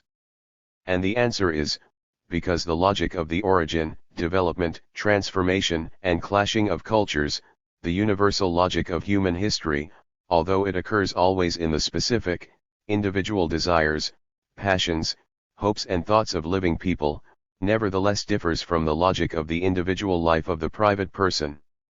And where there is a difference, as Hegel said, there must also be a contradiction. What is it that gives rise to the dichotomy and opposition between the universal and the particular? In other words, what was there to begin with? How did history begin? Here, according to the rules of logic evolved by Hegel, one ought to be able to find some third term that in its development generates both the iron march of the logical categories assuming the form of the various cultures that supersede one another and the sensuous directness of the immediate contact of the living, thinking body with the countless varieties of the individual. But here another problem arises. The universal, the necessary cannot be inferred from the limited sensuous experience of partial individuals. This was proved by Hume, and Kant's whole conception is based on this conclusion. For both Fichte and Schelling it was axiomatic. Hegel also clearly saw that the universal forms of culture determine the character of the particular experience of individuals, and even sensuousness itself Hegel regarded as a stage in the development and realization of the universal spirit embodied in the life activity of the human organism. The person who is used to thinking in terms of value definitions without paying attention either to the contradictions or logic of the conception he is attempting to assess, will at once be able to write off the above proposition as an example of idealism. And sure enough, it is an example of objective idealism. However, in Hegel's idea that the sensuous forms of perception are moments in the self-development of the spirit, one can also find a grain of reason. A person's feelings are spiritualized by the socially relevant meaning and significance of the objects and their qualities that are perceived. A person's feelings are moments in the integral acts of people's conscious life activity. But we must stress once again that for Hegel the universal and necessary cannot be empirically inferred from the sensuous experience of individuals. The universal is objectified, materialist in forms, means, and modes of active human intercourse.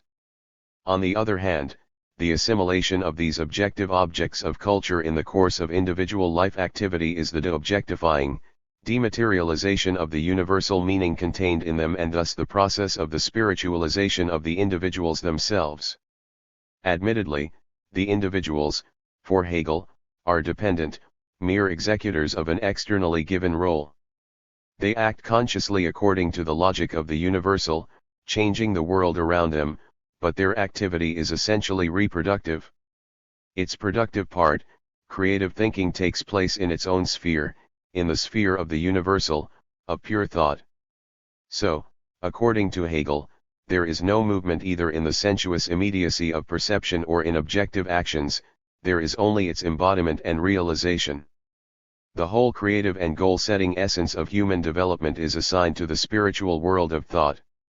Hegel was thus able to solve the problem of the beginning of history quite unambiguously. In the beginning was the Word and the Word was with God. Not literally, of course. Not exactly as the Bible put it. But if the creative work of history is purely spiritual activity and is objectified in human actions, the laws of spiritual production are primary in relation to material activity. And in that case the spirit is the root and essence of all that exists. Then it embodies itself in nature and is also for nature the prime source and secret of its intrinsic activity. And this is how Hegel's system of objective idealism is built up.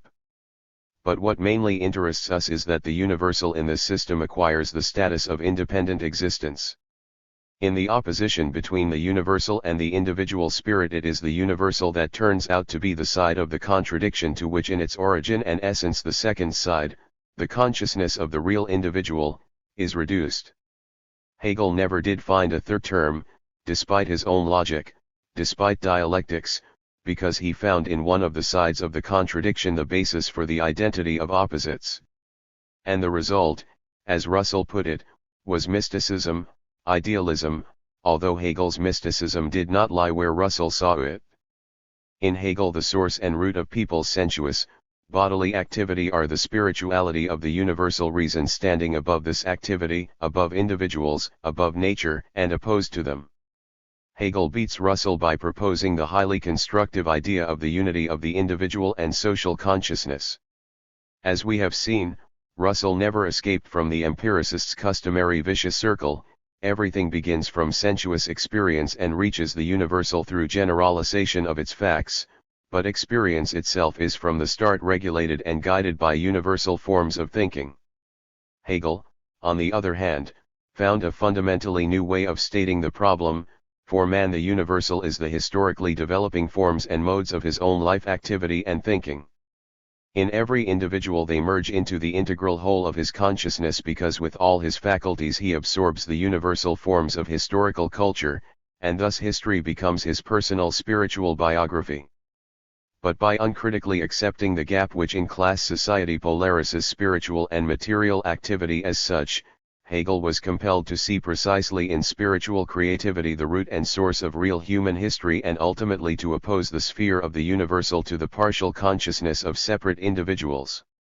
So while beating Russell on one point he concedes to him on another, and precisely the point that interests us most of all, in both Hegel and Russell the social and the individual are independently existing determinates of consciousness. In both cases the self and the impersonal social culture turn out to be realities opposed to each other, except that Hegel enslaves our self by giving it in bondage to the universal, while Russell appears to grant it an almost independent status, the status of a natural light directed upon the natural and social environment. And yet even in Russell the independence is apparent rather than real, for social education somehow deprives the natural light of reason of its color. Its personal inimitability gradually fades and the narrowness of the sense experience basis of knowledge condemns it to interminable doubts regarding its own nature. 3. The end of the mind-body problem. Hegel's dispute with Russell still leaves many problems unsolved. Of course, the thesis that all the specific features, the very essence of the human mind are determined by the social forms of culture seems quite reasonable.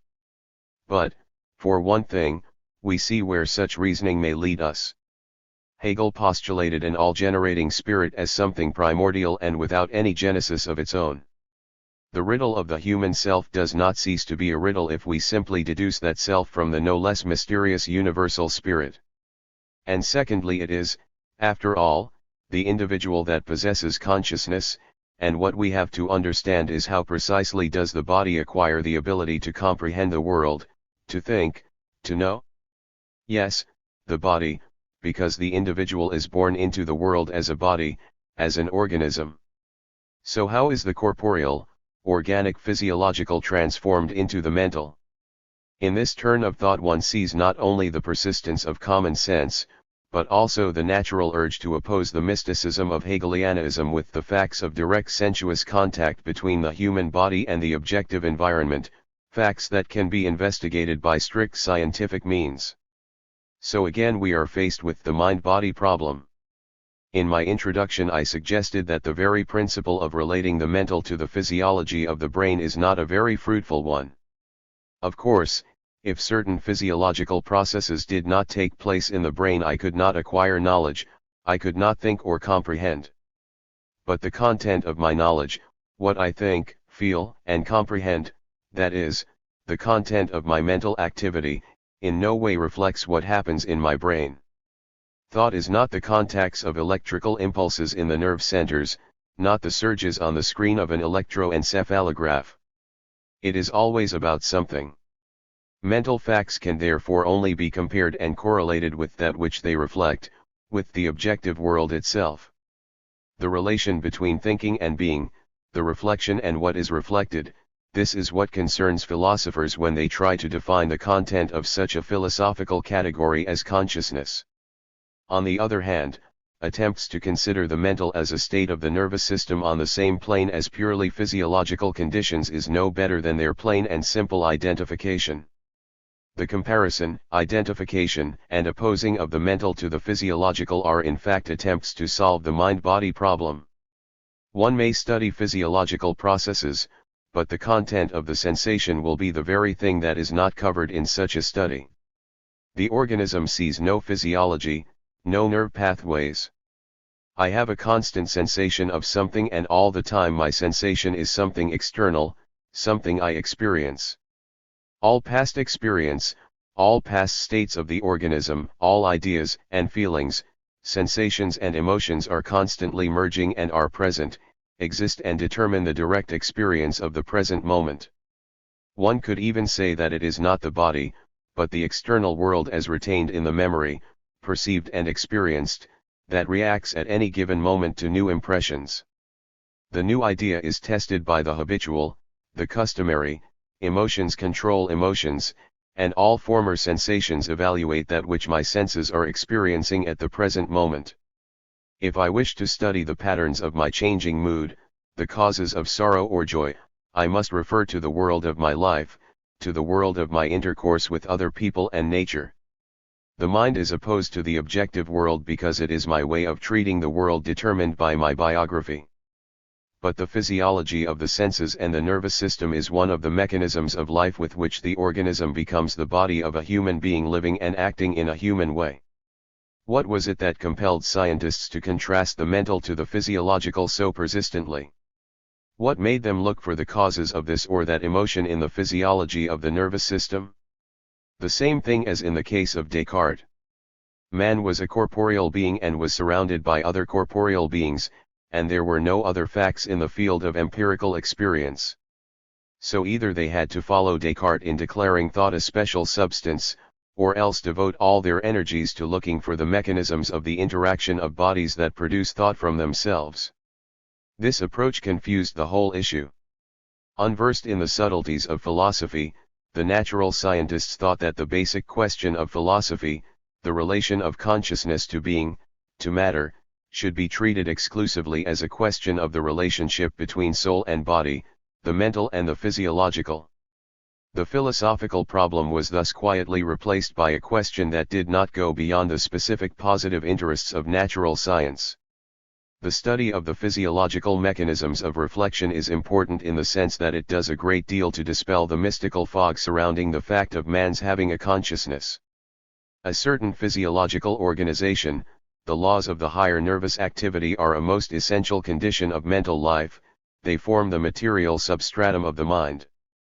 The proof of the fact that it is the body that experiences sensations, feelings, emotions is a vitally important scientific illustration of the views of the pre-Marxist materialist philosophers, who believed that it was not the divine soul independent of matter, but matter itself, organized in a certain way and entering into certain relations with the rest of the material world that acquired the ability to sense, feel, and later to think.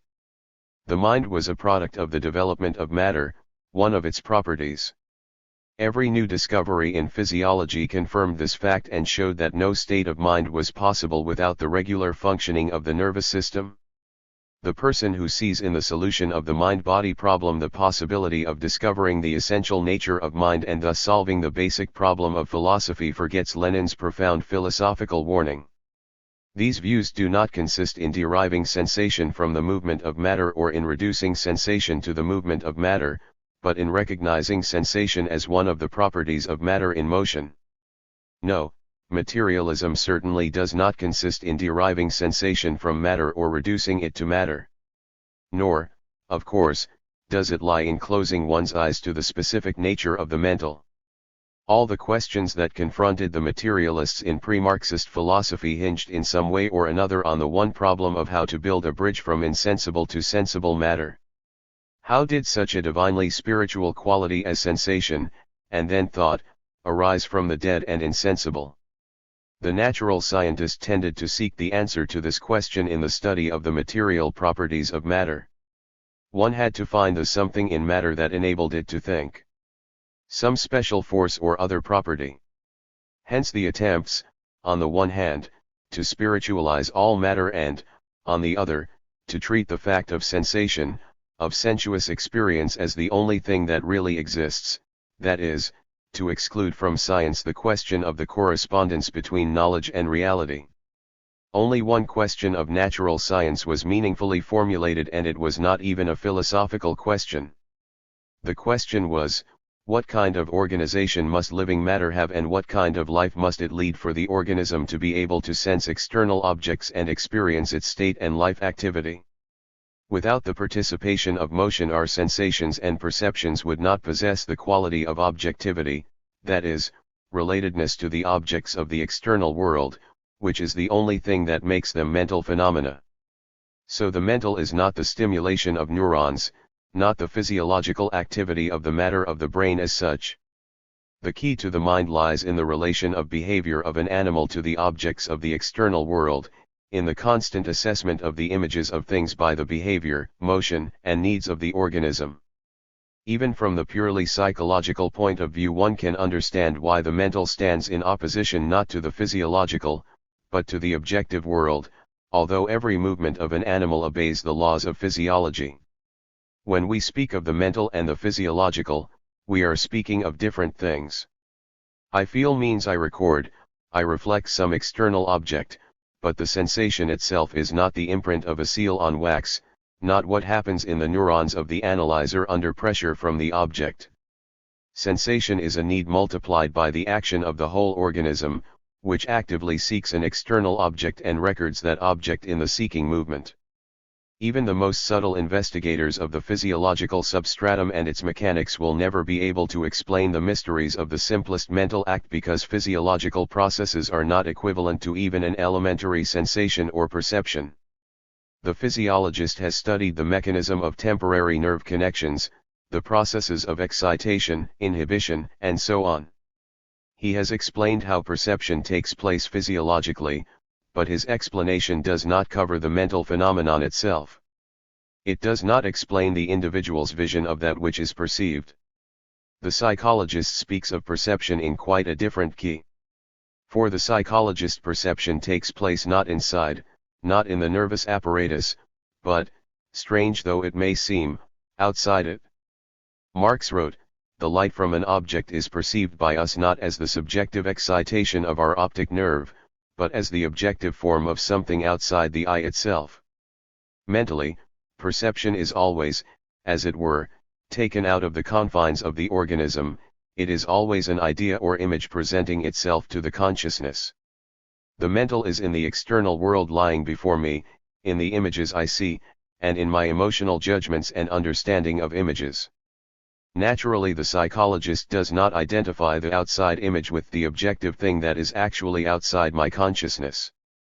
That is why we speak of the mind when we evaluate the objective world that presents itself to us as a world we have perceived.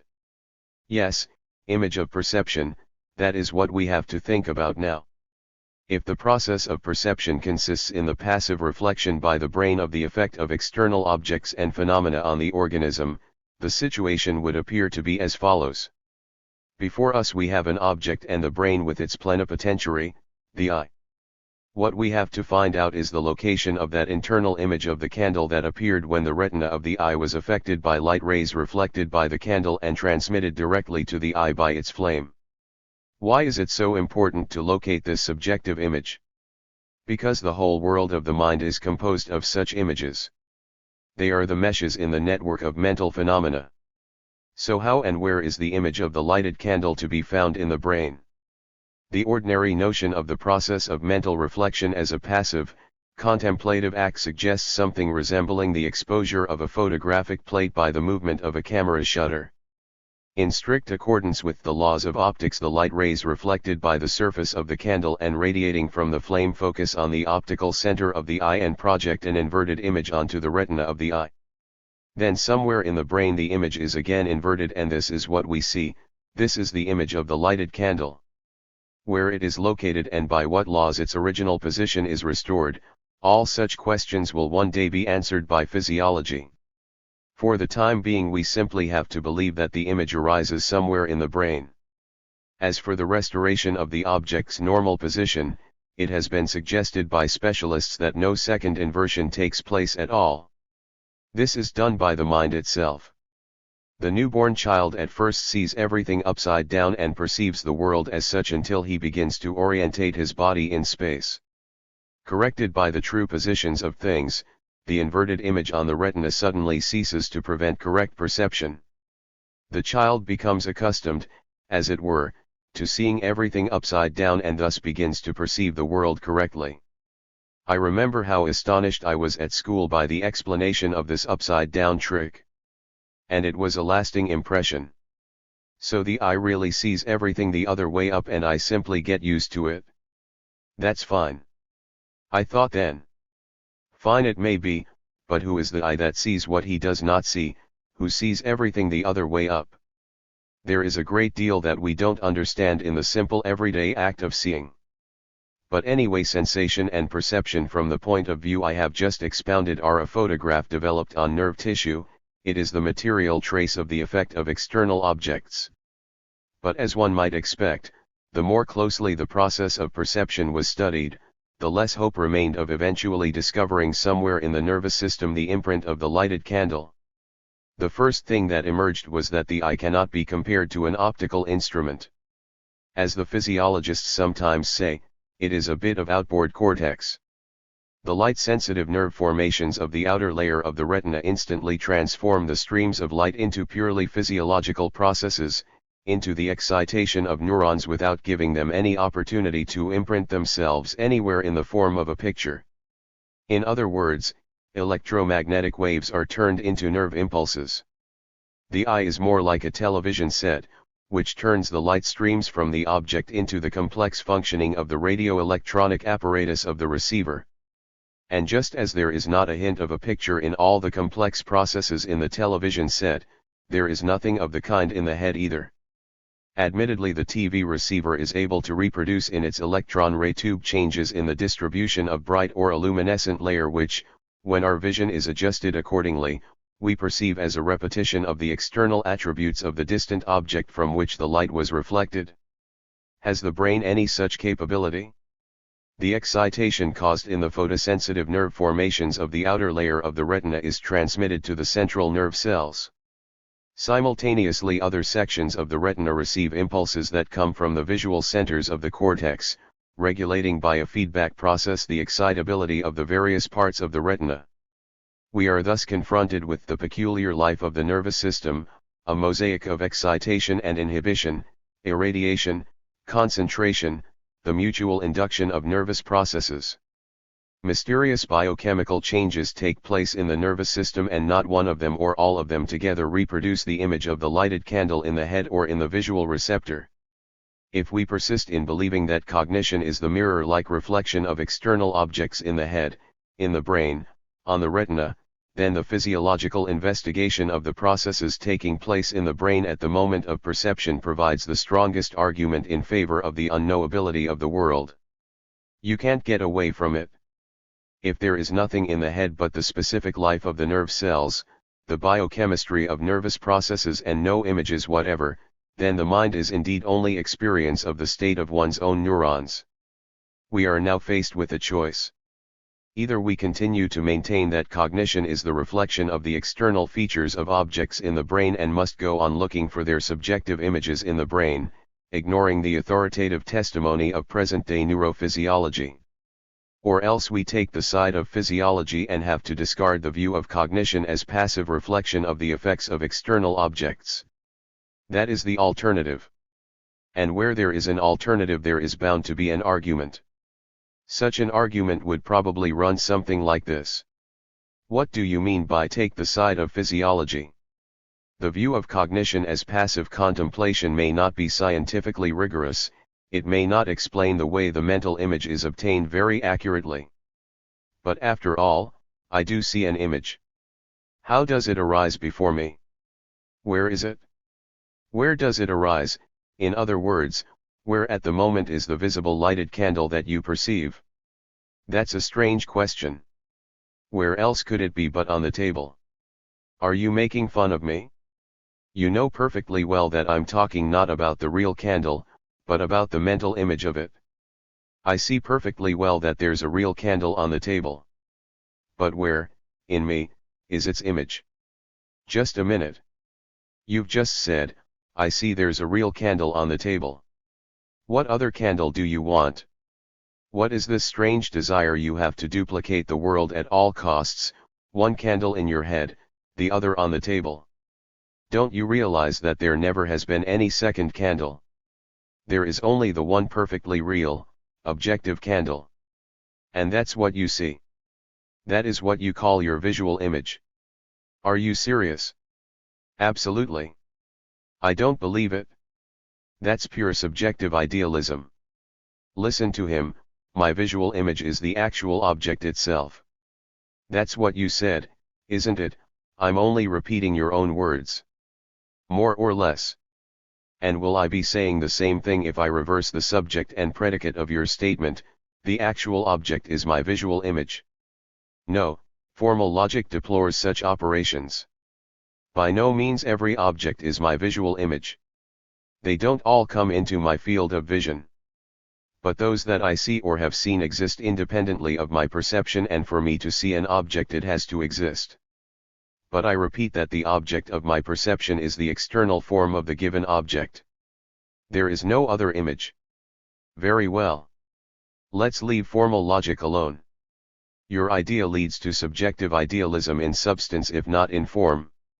My formal mistake in formulating the statement has allowed you to demonstrate an eclectic combination of faith in the real existence of objects with Berkeleyan subjective idealism. Your inconsistency does not surprise me. George Berkeley was not consistent either when he asserted that to exist is to be perceived. And aren't you saying exactly the same thing? I'm quite prepared to believe that you have no doubts at the moment as to the real existence of objects. But in what you just said about perception, you practically identified the image of perception with the object perceived. In fact, you got quite emotional when you asked me why the world had to be duplicated. If there is no other candle but the one we perceive, then to exist is to be perceived. Long live Berkeley! It was this so-called doubling that gave rise to the main question of philosophy, which is primary reality or its ideal image in the consciousness. If, as you maintain, the mental image is the object itself, you repeat the well-known error of Joseph Dietzgen, having previously turned his argument inside out. Yes, Dietzgen did say that if the fact of consciousness exists, it is just as real and objective as a table. You believe that a table is a fact of my consciousness. Dietzgen, the tannery worker who independently arrived at the basic positions of dialectical materialism but went wrong over some of his formulations, was mistaken in saying that thought is material. And Lenin's comment was that to call thought material was one false step towards confusing materialism and idealism. At best you are making the same mistake when you take the object as the visual image that we have in the process of perception.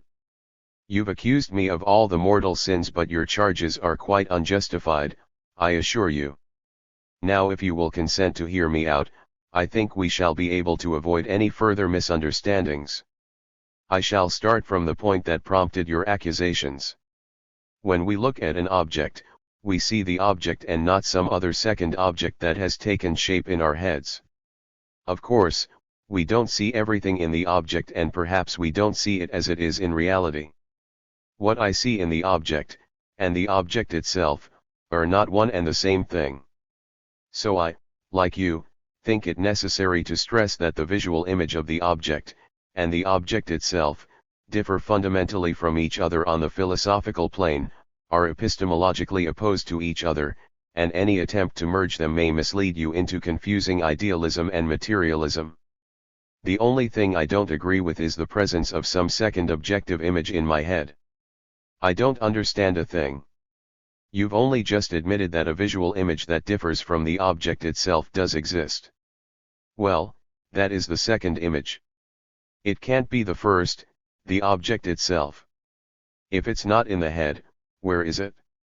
It's just where the first is, on the table. Now wait a minute, let me finish. But perhaps the best thing we can do is to open this book I have here and read it together. The main obstacle to the correct understanding of the cerebral mechanisms of visual perception, was the receptor theory of sensation and perception that hold almost undivided sway over psychology and neurology in the 19th and beginning of the 20th centuries. According to this theory, sensation is a passive process caused by stimulation of the sense organs by external agents. The responses from the retina pass to the receptor centers of the cerebral cortex, where they become sensations. Only later are these sensations united in perceptions, which in their turn are converted into more complex units of cognitive activity. You see what a specific scientific form the theory of knowledge that regards the acquisition of knowledge as a passive act of contemplation acquired in physiology and neurology. Having adopted these positions, even the physiologists were compelled to assume that sensations, perceptions, and representations take shape as secondary images in the receptor centers of the cortex. Note that the author calls this standpoint the main obstacle to the correct understanding of cerebral mechanisms. This is yet another example of how contemplation, the notion of the process of cognition that we have been calling the pyramid, acted as a hindrance to scientific research. But let us read on. The receptor theory of sensations tended to regard the first stages of this complex path as the elementary and passive physiological processes and the later stages as complex and active mental forms of activity. This theory inevitably caused a gap between elementary and higher forms of cognitive activity. A different approach to many of these phenomena is taken by the reflex concept of perception, founded by I.M. Sitchinov and experimentally demonstrated by I.P. Pavlov. The reflex theory treats sensations and perceptions as active processes distinguished by a certain degree of selectivity and including efferent motor elements. Sitchinov pointed out that every act of visual perception comprised both centripetal and centrifugal mechanisms. In perceiving the objects of the surrounding world, the eye actively gropes for them, and these groping movements along with the signals from the eye motor muscles are elements of visual perception. So the investigation of visual perception under laboratory conditions shows that it has a complex structure, similar in principle to that of tactile perception, where the groping hand identifies a succession of attributes that only gradually unite into one contemporaneous whole. Genetic studies showed that the development of visual perception in the child also passes through the corresponding stages: first, the overall groping of the object by the hand and eye, and only after this, the concentrated forms of perception. If the conditions of visual perception are made more complex, the process of orientation amid the separate attributes of the perceived object, and particularly the imagining of it, again broadens out, and observation becomes a long feeling of the object by the moving eye. Well, there is no need for us to go any deeper into the neurophysiological and psychological subtleties of the various stages of visual perception, but I hope you have grasped the main point: in its active, seeking movements the eye feels the object. Yes, our organ of vision is more like a hand than the lens of a camera. Incidentally, you wouldn't think of asking me such questions as, where is the weight, or where is the firmness, warmth, shape, and other attributes of an object that can be sensed by movements of the hand? Here you will say exactly what I said about visual perception: the hand senses the real shape of the object, finds it by feeling or groping. So why did you react so violently when I said that the shape of the object discovered by the eye belongs to the object itself? Yes, the eye feels the object, gropes over it like a hand, and in its movement reproduces the shape of the object. Where, then, is the shape, the visual image? In the head? No, obediently obeying the orders coming from the cortex, the nervous apparatus of vision detects at a distance, by means of electromagnetic light waves, the actually existing objects, glides over, scans their surface, and, as it were, reproduces their shape in the course of its extremely complex movement. So the visual image is the movement of the eye over the object. It is just as much in me as outside me, and without the external object, without its real shape detected by the sense organs, there can be no special second object existing only in me. Our candle that was standing on the table has not jumped into our heads because my hand found it in the darkness and lighted it, and my eyes at once fixed on it and saw it.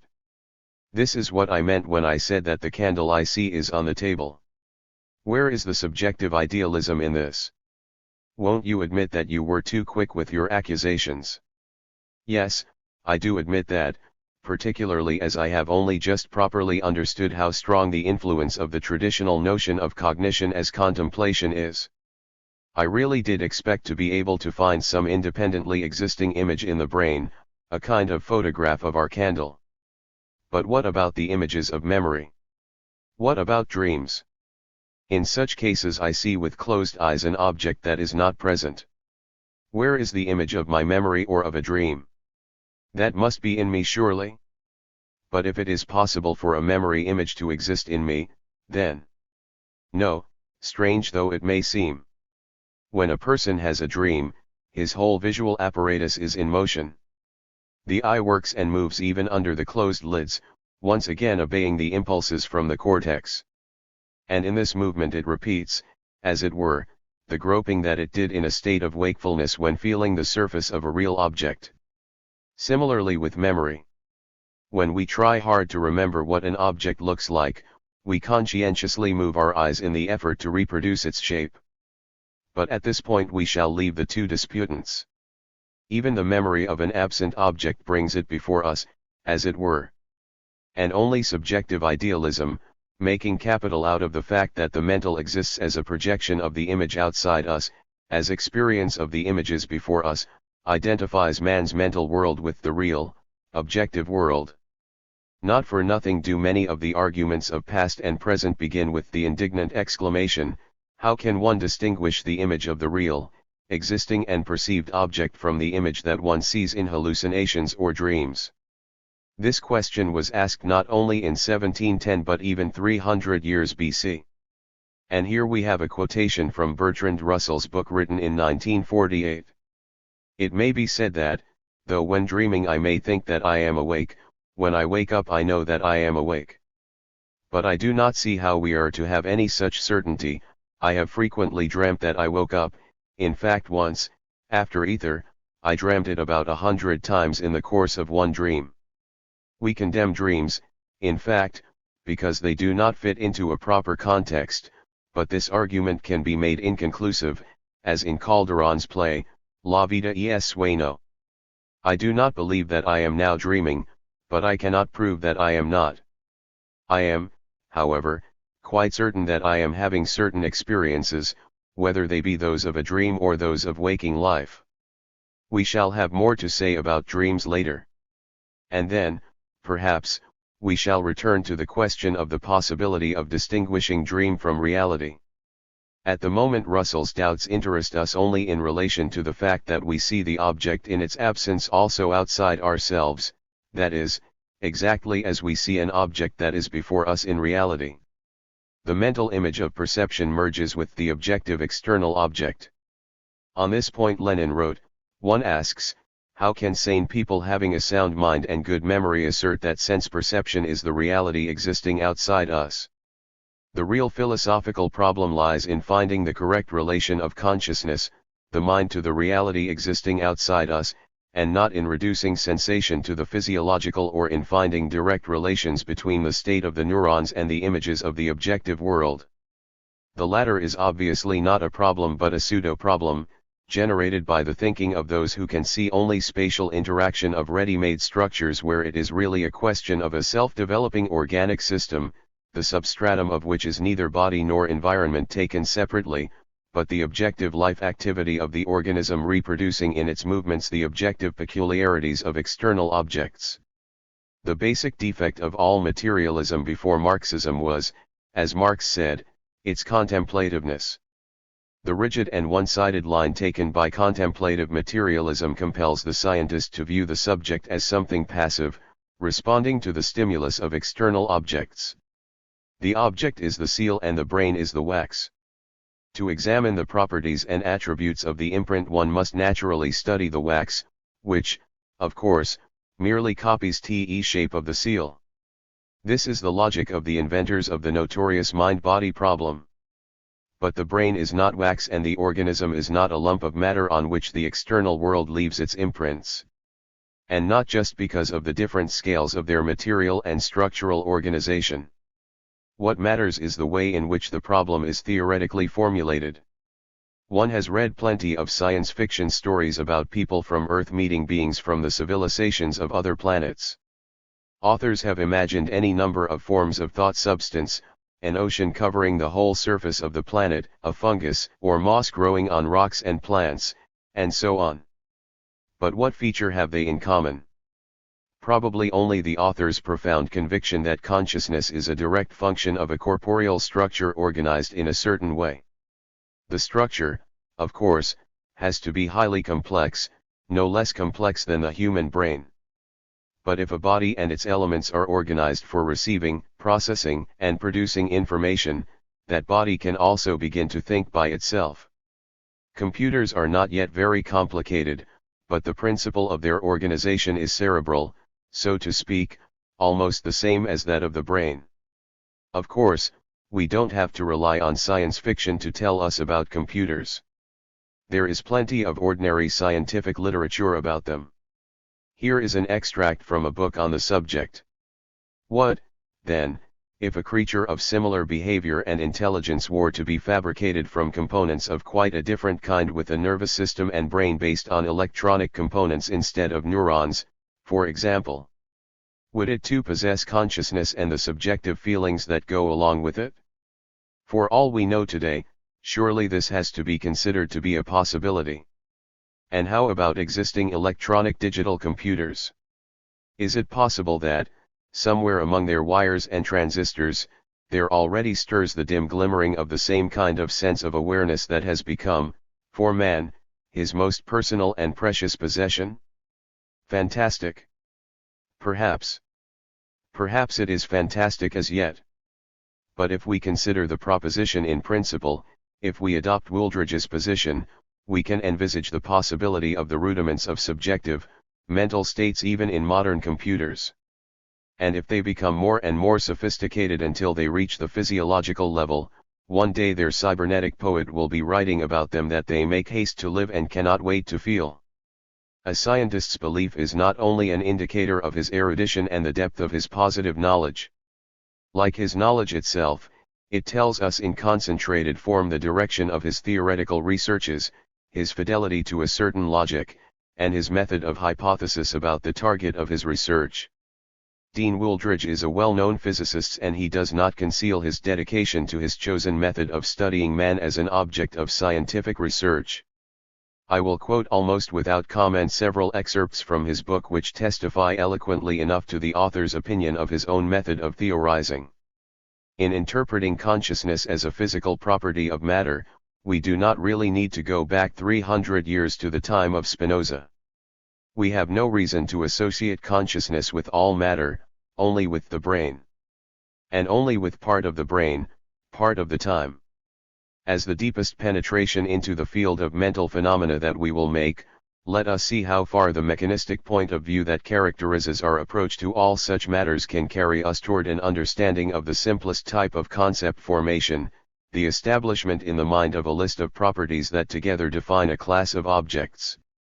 The author goes on faithfully to reproduce the conceptualist notion of concept formation that we are already familiar with, and sums up as follows: on our theory, the concept consists physically of a set of memory traces, in different and perhaps widely separated regions of the brain, one for each sensory modality that has been repetitively present during the learning experience. The idea that a concept consists of frequently repeated sensations of the common properties of objects of a certain class was well known to the medieval conceptualist nominalists and much discussed by them in their own way. Here our author obviously goes back quite a lot more than 300 years, 1,000 would be nearer the mark. As I pointed out in my first chapter, the simple repetition of the same set of sensory impressions evoked by objects of one and the same class does not constitute a concept of that class. This is as true today as it was 700 or 800 years ago. One has only to look again at the works of Abelard, Roger Bacon, Duns Scotus, Occam, or some of the other medieval philosophers to realize how much more primitive our contemporary physicists' view of the mechanistic concept is than their concepts were. Today, when we know that in the argument between the realists and nominalists the victor, historically speaking, was reflection, the profound self-consciousness of the reason, its critical and self-critical nature, we understand the agonizing uncertainty that both schools must have experienced in trying to understand how something that could not be reduced to external appearance suddenly spoke out proudly in the name word and sign word, revealing the single essence of a whole class of objects. The rationalistic ordinary notions of reason and its concepts, far removed from any reflectional worries, are not helped out even by the reference to the latest findings of neurophysiology, since they too do not exist in themselves but are given meaning either by a reflective, self-critical reason or by an intelligence that is uncritical of itself. So Dean Wooldridge's book attracted my attention for a very good reason. Its author, unlike some philosophers writing about the problems of neurophysiology, himself states quite precisely the main principle of his method of studying the object, the mechanism, the mechanistic standpoint. He is quite frankly interested in finding in purely spatial models of the interaction of elements of the nervous system and the cerebral cortex the mechanisms that generate mental processes as a direct function of these interactions. This is what his whole book is about. Following his own deliberately chosen logic, he fully realizes that, the subjective phenomenon of consciousness, the sense of awareness that is more real to the individual than anything else, has qualitative attributes that render it completely incapable of being derived from or accounted for by any combination of physical principles known today. Only the faint hope that something of the kind may become possible in the future distinguishes Wooldridge's precise formulation from the Cartesian statement of the mind-body problem. And here is yet another quotation from Wooldridge. This inadequacy of currently available physical science to explain consciousness can be either catastrophic or relatively insignificant in its implications as to the probable pertinence of mechanistic models of brain function. If the phenomenon of consciousness is an active and directly controlling part of the brain process under investigation, then mechanistic explanations are not likely to be in accordance with the observed facts of behavior. If, on the other hand, consciousness is purely a passive property, a kind of window through which we can observe a small part of the workings of the brain without interfering with the orderly operation of the machinery we are watching, then we can hope for pertinence of our theoretical models to conscious as well as to unconscious activity. It is doubtless clear to the reader that we have been implicitly subscribing to the passive theory of consciousness. We shall continue to do so. And further, in what has preceded, and in what follows, we are considering consciousness in a similar way, as a sort of display device of unspecified calibration and distortion producing characteristics, which is connected in an unknown way into the complicated circuit we are trying to understand, but which nevertheless provides clues that may help us find solutions to some of the mysteries with which we must deal.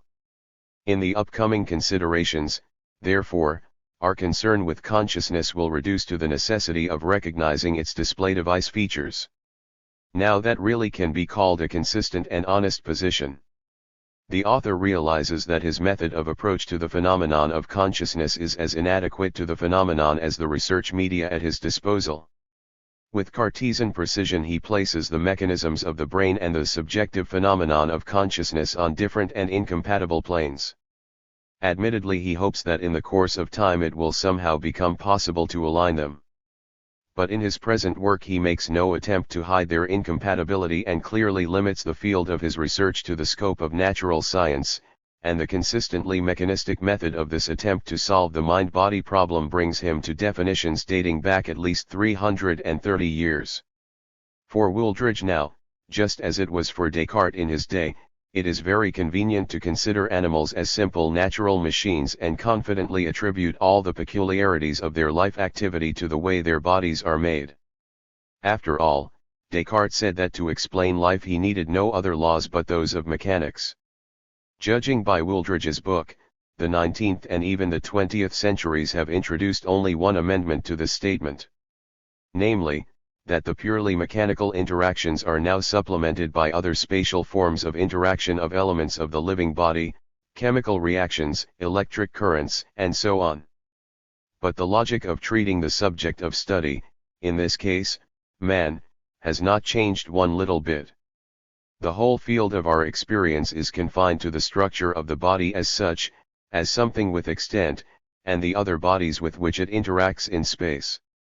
Whatever one says about the human body bearing the traces of previous social millennia and its being surrounded today by culturally organized objects, the logic of the investigation inevitably retains the principles evolved by Descartes. This is the logic of the analysis of the spatial interactions of the elements of a mechanical system. So the argument as to the possibility or impossibility of physiological interpretation of the subjective phenomenon of consciousness involves a clash not between certain natural scientific hypotheses or conceptions but between the ways of theoretically presenting the object of study. The fundamental point at issue is not whether physiological research into all these mechanisms of the higher nervous activity are necessary to explain how the conscious life activity of the human body takes place, but whether the consciousness of human life activity can be explained by any of the results obtained from the study of these mechanisms as such. In 17th and 18th century metaphysics, the mind-body problem formulated by Descartes states the question firmly and unambiguously, leaving no opportunity for sophistical manipulation of its essence. If the field of experience comprises only ready-made bodies having extent and spatial organization and their interactions, then human thought is either one of such interactions or something beyond the reach of experience and hence non-corporeal, something that can neither be reduced to the interaction of bodies or deduced from them as such. As we have seen, Descartes chose the second alternative because he fully understood the incompatibility between all possible definitions of thought and the definitions of bodily extension that follow from its spatial organization.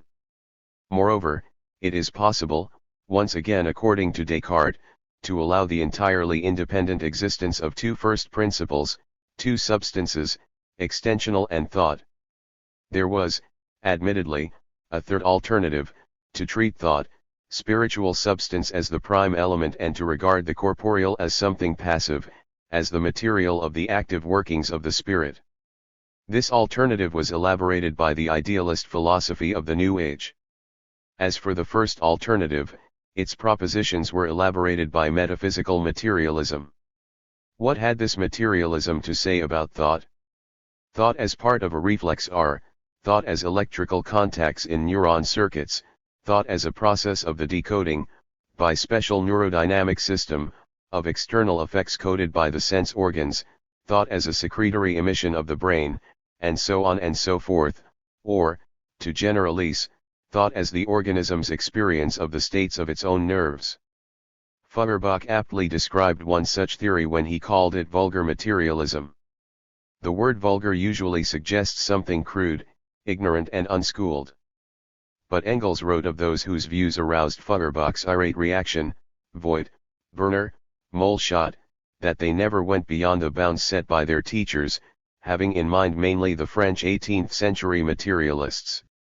The vulgarity of pre-Marxist materialism, of metaphysical materialism, lies in its uncritical acceptance of the uninspired empiricism of purely experimental science, which made do with the crudest kind of common sense, which sometimes serves us well enough in our domestic affairs but in matters of theory never rises beyond the simple devices of generalizing and classifying objects as such. So the mind-body problem is the problem of how thought is generated by an extensional, spatially organized physical body. And the question it asks, can an extensional body possess in itself the ability to think depending on some principle of interaction of its elements, or can it not? Has not changed since the time of Descartes. Behind it there looms a deeper problem, the problem of the theoretical presentation of man as the subject of cognition. And there is no way of avoiding the choice. Either man is an object, a body on whose structural peculiarities all its functions depend. Or man is the subject of historical action, a history maker, a being who lives in time and not merely in space and who realizes in his personal bodily life activity the universal forms of historical development of the means of people's objective action, and who only for this reason is capable of setting goals, of thinking. If, however, we take the second approach to man, then the mind-body problem simply does not arise. The new, essentially dialectical method of theorizing removes it. But why? How? This we shall discuss in our next chapter. Here I wanted to demonstrate that with a purely empirical approach to man as a body organized in a certain way both the alternative solutions are unworkable.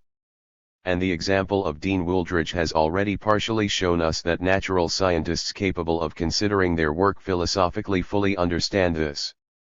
Let us conclude this section with some quotations from a book by the well-known neuropsychologist José M. Delgado. After what would seem to be every possible attempt to examine the causal connections between man's body and his behavior, the author shows how deeply impressed he is by the argument that human behavior is oriented toward future goals and is not determined by past facts as in the physical sciences. He is no less concerned by the following fact. The gap between neuronal physiology and mental activities is still immense. How can we relate electrical spikes or ionic changes in the cells with the reality of enjoying music, being in love, or writing a book? Are mental activities and neuronal physiology as unrelated to each other as the message of a painting and the chemical structure of colors and canvas? And again, even if our methodology for recording electrical codes of transmitted signals were highly sophisticated, we would only be able to detect the carrier, and not the meaning. And finally, the human newborn brain has, among other qualities, the capacity to learn languages, abstract thinking, and moral judgment, but not to create them. What conclusions may be drawn from our criticism of the mind-body problem? Philosophically, the psychological theories of man's subjective world followed the empirical and rationalist definitions of human conscious activity. It is not hard to see that both these trends arose from a fixed idea about the set of attributes that man is supposedly born with. The empiricists, however, tried to present these congenital attributes directly as the individual's natural abilities, his ability to see, hear, feel, smell, taste, and also to generalize all that he perceives, while the rationalists, though recognizing the need for sensuous contact between the individual and the external world, looked to the reason for some special attribute associated with the laws of the external world of being that would account for the logical consistency and universality of the conclusions drawn by the individual. Both empiricists and rationalists, however, acknowledged the natural light of reason as an ever-present instrument of internal mental activity, sent by God or nature to assist in man's existence. In other words, both schools proceeded from the one principle that there is an internal world, a world of knowledge and experience, feelings and representations, desires and will, which constitutes the spiritual element in man, his soul, consciousness, ego, the self, and that there is also an external world, the world of things, objects, phenomena, the world of spatially extensional bodies. Between these two worlds there is only the relation which man with the help of his sense organs can and does have in himself, in his internal world in the shape of the images of external things, and also knowledge of their nature or essence. Ideas, knowledge belong to man himself, they are his birthright, they are in him or rather in his soul, in his consciousness, in his mind. They are the content of the mind, its essential characteristic. And this characteristic does not include extent, corporeality, or any of the other attributes of the materiality of the external world of things. The external world is the world of things, which has no mind, no feelings, no desires, no sensations, in short, none of the attributes that constitute the spirituality of the self. So psychological research was orientated on the spirituality, the special nature of the inner world of the mind, on its being unidentifiable with and even opposed to the external, material world. But what in that case is a mental image, the image of the external thing in my mind? How does it arise and exist there? What actually does psychology study? Perhaps, it studies images and feelings, will and knowledge, emotions and thoughts, the aesthetic and moral qualities of the soul, the beautiful and the ugly, good and evil. But where and how are they represented as objects of study? In the external object there is neither good nor evil, nor sensation, nor will, nor thought. And psychology then draws a clear line between the field of its research and the field of the sciences studying the external world.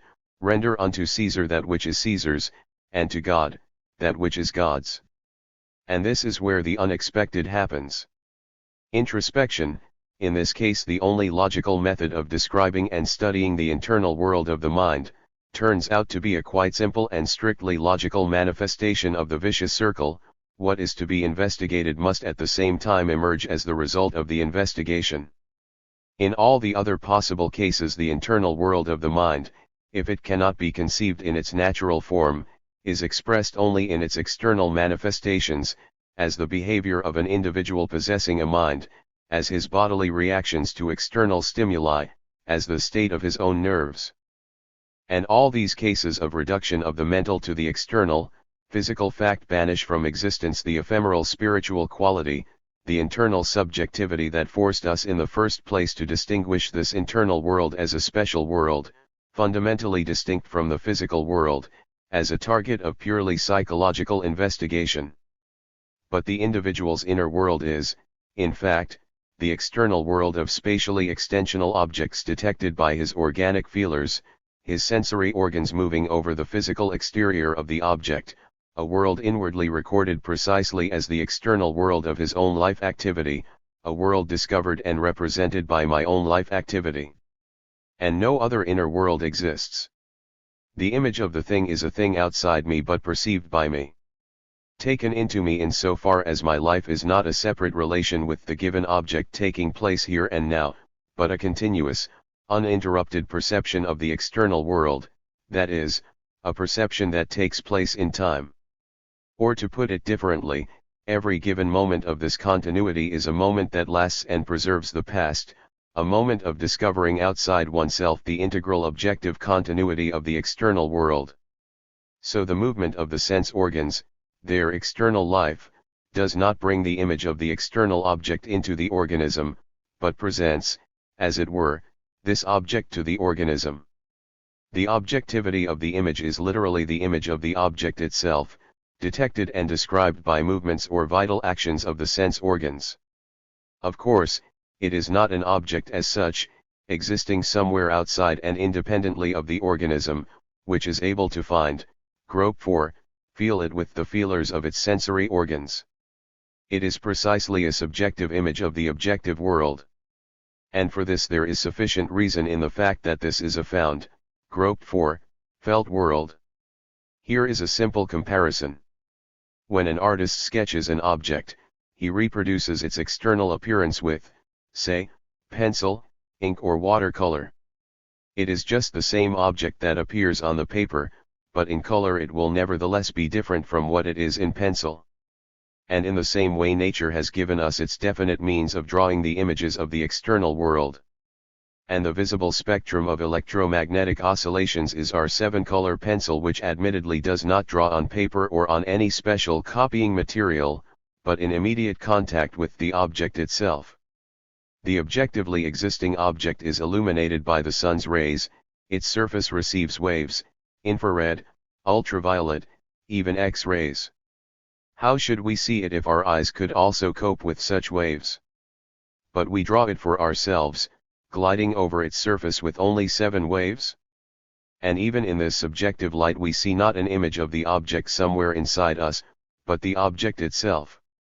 And in the light of our perceiving movement over its surface it is already subjective, an object perceived by us. Doctors sometimes use the expression probing sense. When probing the surface of the internal organs, the doctor uses a probe and his fingers to detect the resistance of invisible tissue. The intermediary, the probe, disappears, as it were, from the act of perception. The oscillations of the air or an electromagnetic field are the natural intermediaries of our audio and visual probing of external objects. With their help, but not feeling them as such, I present to the memory of experience yet another object that I have groped for, probed at this given moment. I thus present to the external world itself which I perceive and experience yet another of its objects. And the external world that I have already perceived as a whole assesses this new object belonging to it in my act of relating it to this external world. And since the assessment involves representing the perceived objects by means of universal definitions of their meaning, the perceived objects acquire meaning, are perceived as something essentially meaningful, and thus become facts of ideal existence, cognized objects.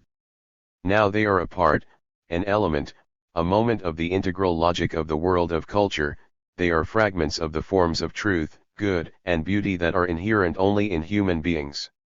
Consequently, the mind is certainly not what happens inside me and to me under the influence of external stimuli, but without them as such.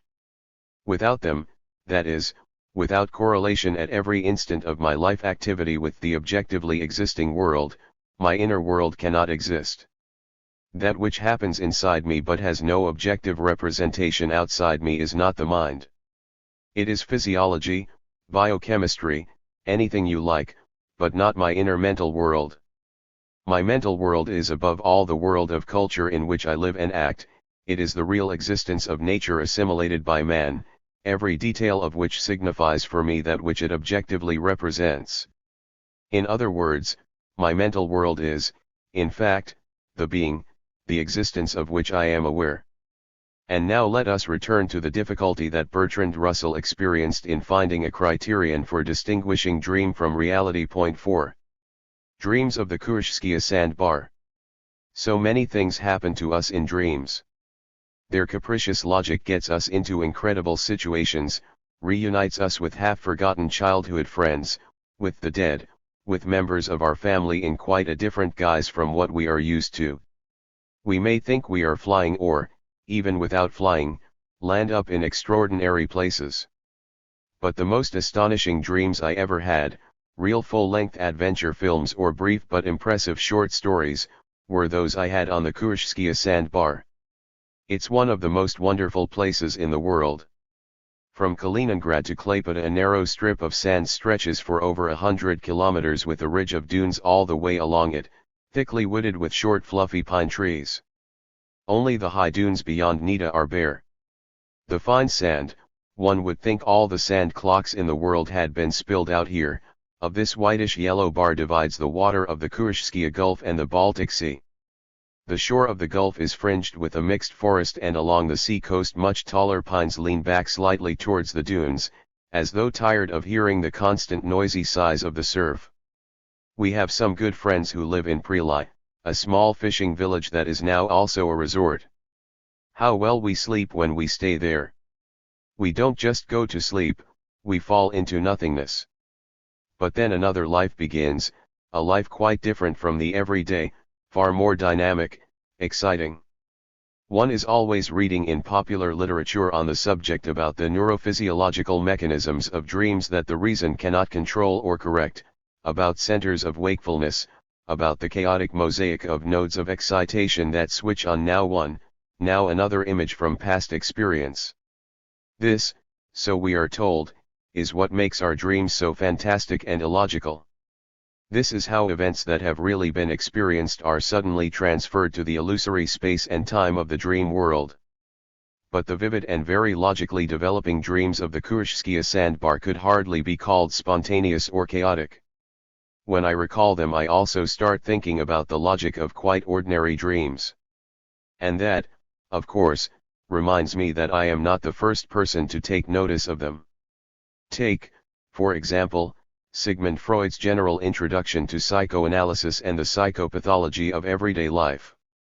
Leaving aside his one-sidedly symbolic method of interpreting dreams and with it the whole pansexual conception, let us note only the fact that Freud regarded the development of events in a dream as being clearly motivated by their own content, even if their meaning was often not clear to the dreamer himself.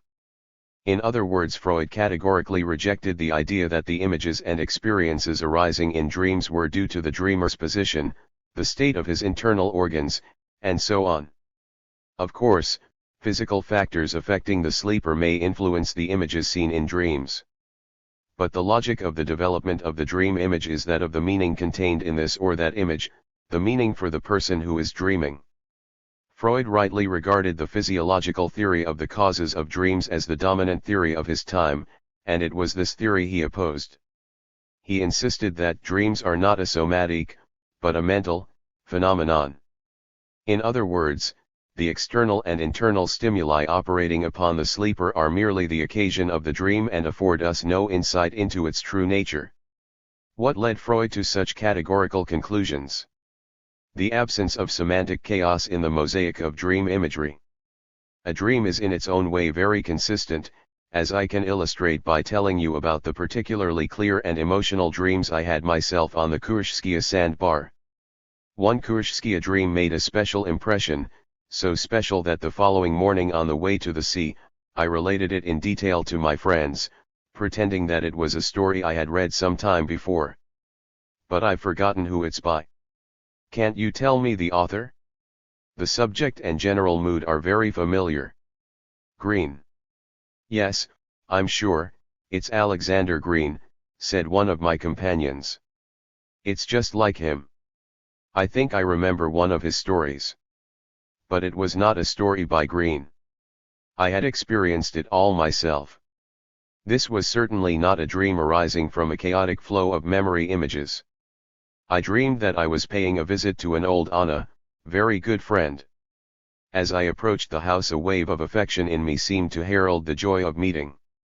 But the interesting point is that I was going to see a friend I had never known in real life.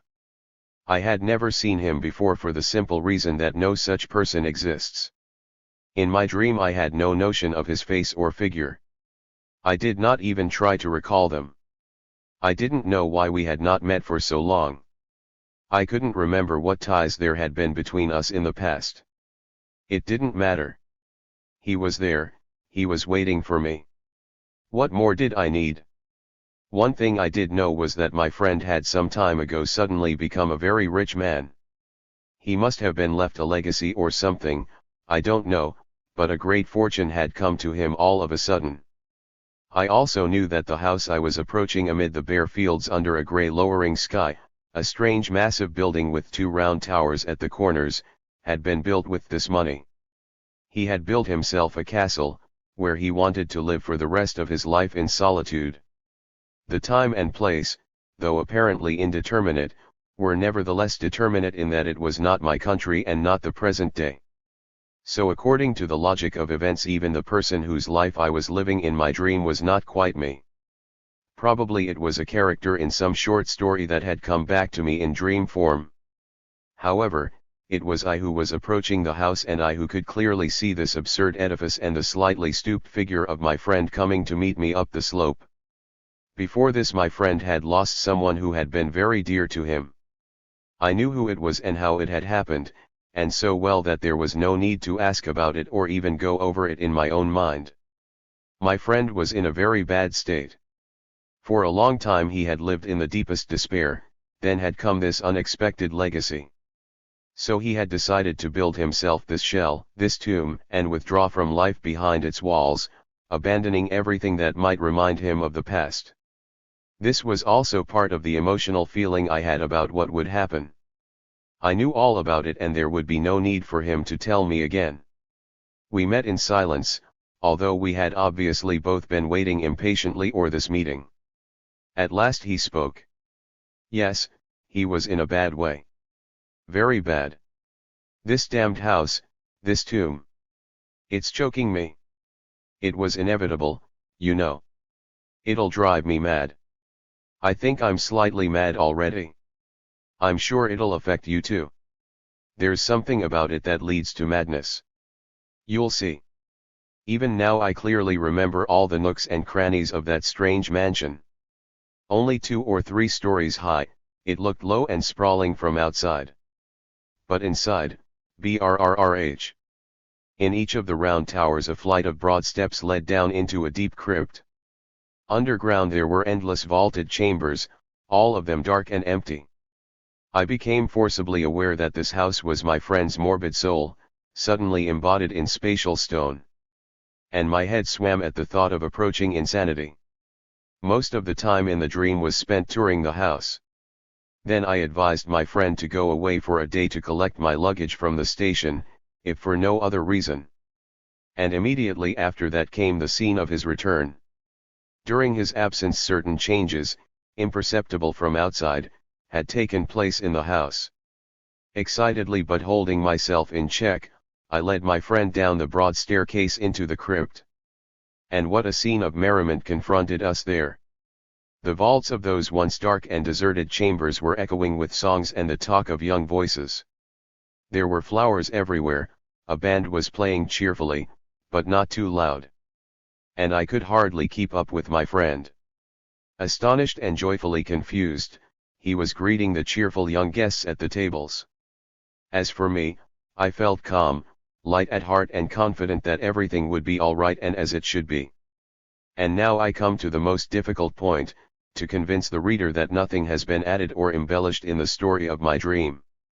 On the contrary, the account I have just given is a very pale reflection of the feelings and sensations I experienced and to which I shall for a long time to come, perhaps all my life, return as though to perfectly real events of the past. The past that lives within us at any given moment of the present, that keeps absorbing new impressions and reacting sensitively to their meaning. Does the self, the ego, ever really forget all the dreams that we find it impossible to remember when we wake up? After all, we are not talking about an ordinary, daily awakening. If the whole cosmic edifice of deduction, that is, all our notions of the world, is built on individual perceptions and their illusory nature is demonstrated by the fact that our dreams are sometimes more vivid, consistent, and significant than many of the ordinary events of waking life, the question of distinguishing dream from reality becomes fundamentally important.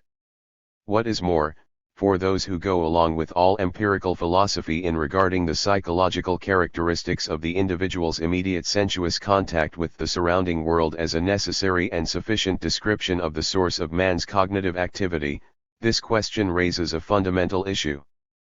And if we agree for even a minute with the empirical approach to man and to human consciousness, my account of the dreams I had on the Kurshskaya sandbar inevitably becomes a weighty argument in favor of Bertrand Russell's thesis. Who then will prove to us that our waking life, obedient to our intelligence, is more significant for our soul, our mind, our vision of the world, than the vivid and powerful experience of dream images freely molded from the materials of the subconscious by the productive force of creative intuition? After all, it's a fact. In a state of wakefulness I would never have thought of anything resembling the adventure tale of the Kurshskaya dream, never arouse in myself the Alexander Green who made me one of the characters in the story I have recounted above. One can recall many examples of real scientific and artistic creativity in dreams. After long efforts to classify the elements, Mendeleev suddenly saw his famous table in a dream. Mayakovsky thought of an extraordinarily powerful simile while asleep. He had been searching for a way of expressing his feelings that would not sound hackneyed. How would he, a poet, care for his love? Not like the apple of his eye surely. So many things had been cared for like that, in words. So he went to sleep on it.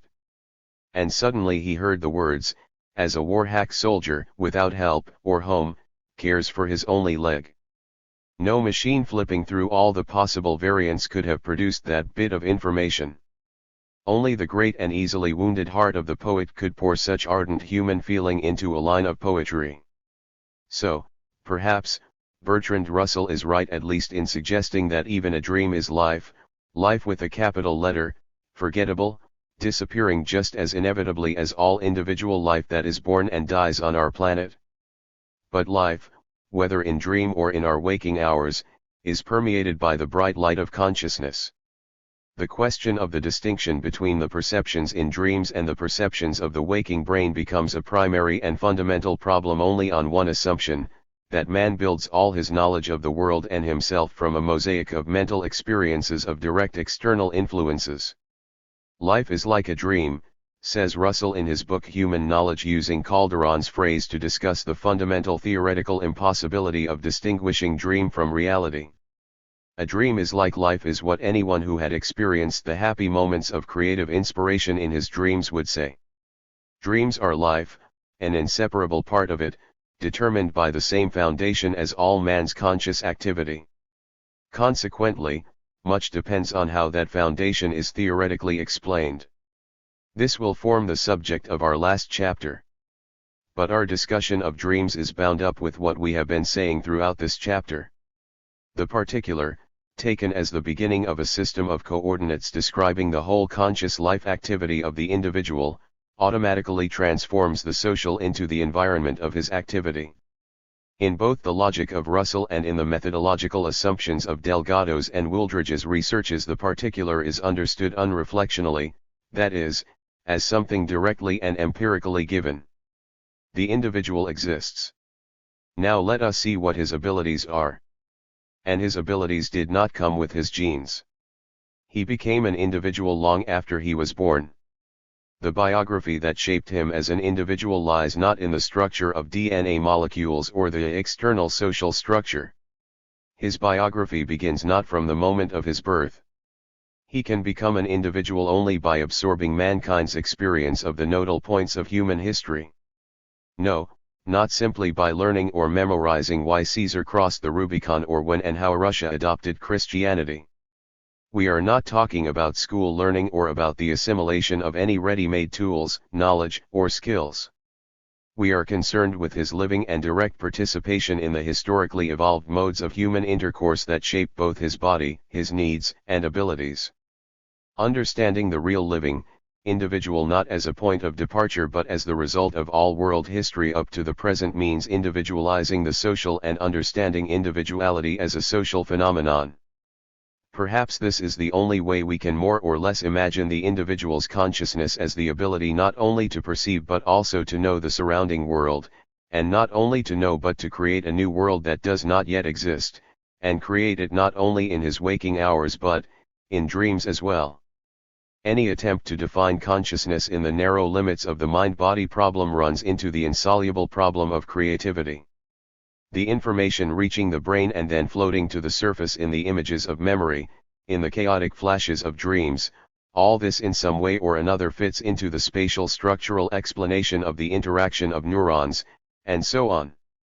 But no matter which of the two positions suggested by the logic of the mind-body problem you accept, whether you agree with the notion that the mental is the organism's experience of its own nerve processes, or whether you maintain that the mental is the external world itself imprinted in the brain in the form of nerve copies, you will have to declare man's creative abilities a special gift of nature, the reflex of creativity that appeared in man in the process of his phylogenesis, or some other reflex with a wordy designation that explains nothing.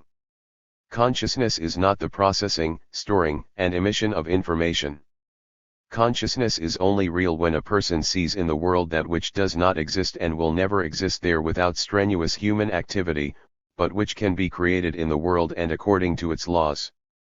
Even the dreams we have are not memories, not deliberate combinations of past images.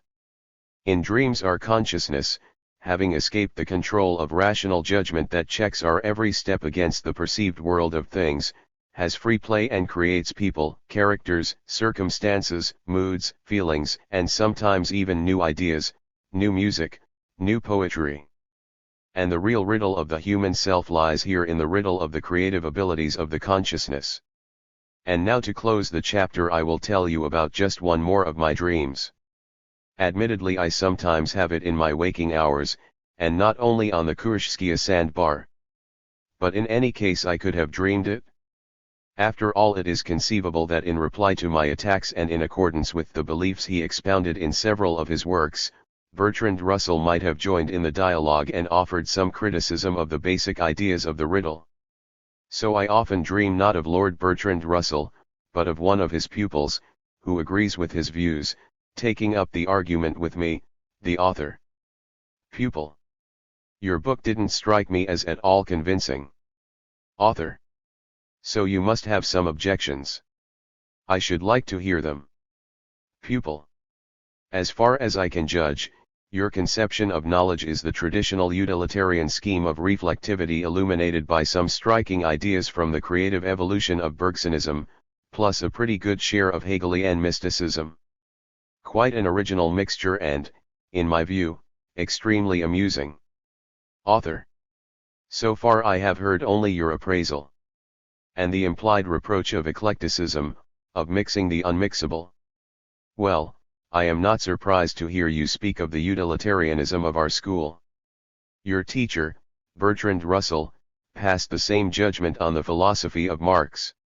Remember the history of Western philosophy, where he treats Marx practically as the founder of pragmatism and associates him with John Dewey. he is no less amusing in what he writes about Bergson. Let me remind you of a passage from the chapter on Bergson in the same book. As intellect is connected with space, so instinct or intuition is connected with time. It is one of the noteworthy features of Bergson's philosophy that, unlike most writers, he regards time and space as profoundly dissimilar.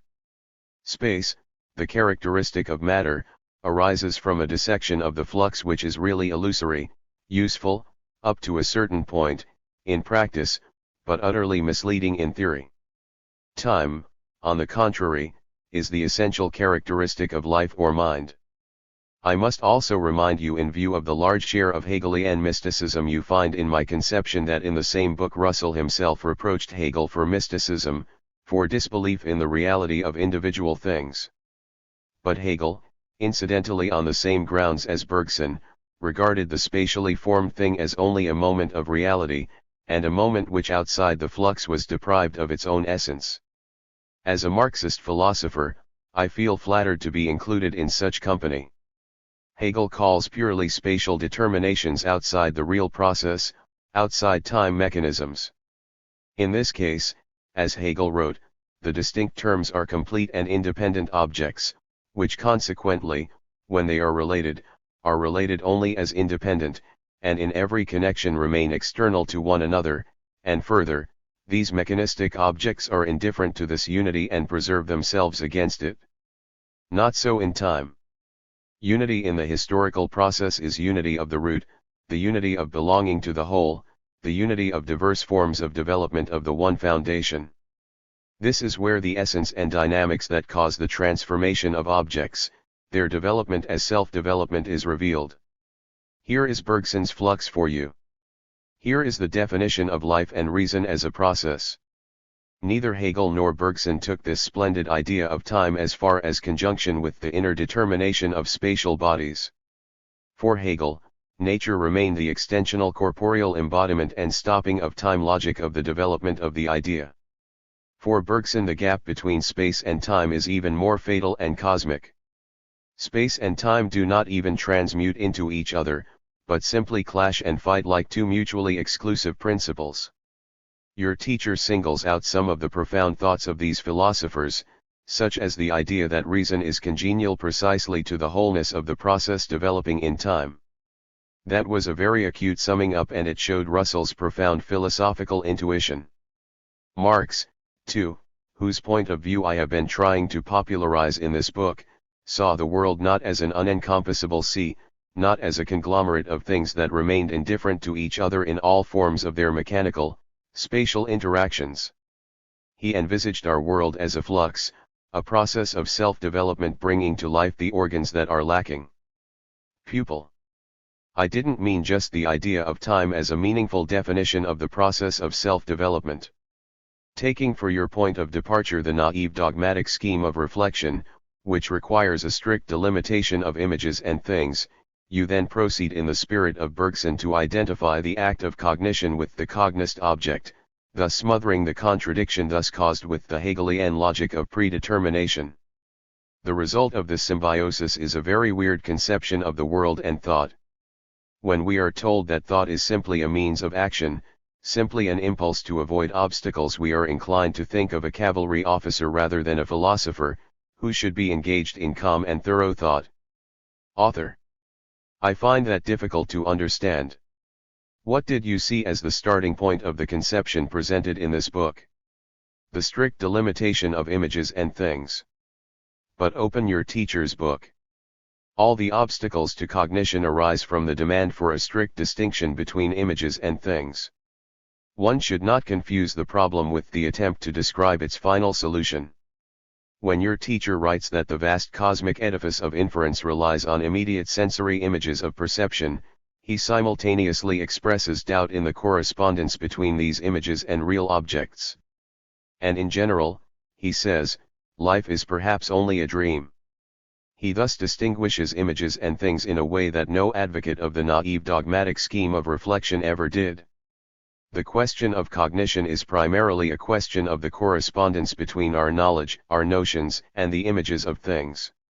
In the naive dogmatic scheme of reflection, the whole task boils down, First, to finding these images somewhere in the brain, and then checking to see whether they exactly resemble the things.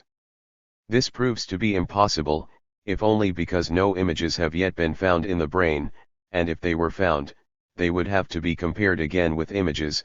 According to this conception, when I look at a sheet of paper, my reason records its image in the consciousness, and I can compare the image only with what I see. And then we are told there is no way of distinguishing the image of perception from the things themselves. It was your teacher who wrote that, not me. And it is this point of view that I call the result of the naive dogmatic notion of cognition. I have already spoken of Bergsonism, and its spirit does not strike me as in any way contradictory to calm and thorough thought. The fact that the substance of a thing, when perceived, does not move into the body of the knower was known to the ancients. Both Democritus and Aristotle believed that it is the form of things that is reproduced in the knower. Spinoza and Bergson, each in his own way, developed this idea: the form of things is developed in motion, in the process of man's life activity. It does not move into the body of the knower and is not imprinted on it. Man by the motion of his body flows over the form of the thing and thus registers the thing itself outside himself, and not some image inside him. All this demands strict distinction between the subjective motion of the vital organs over the object and the object itself, which exists outside and independently of the individual.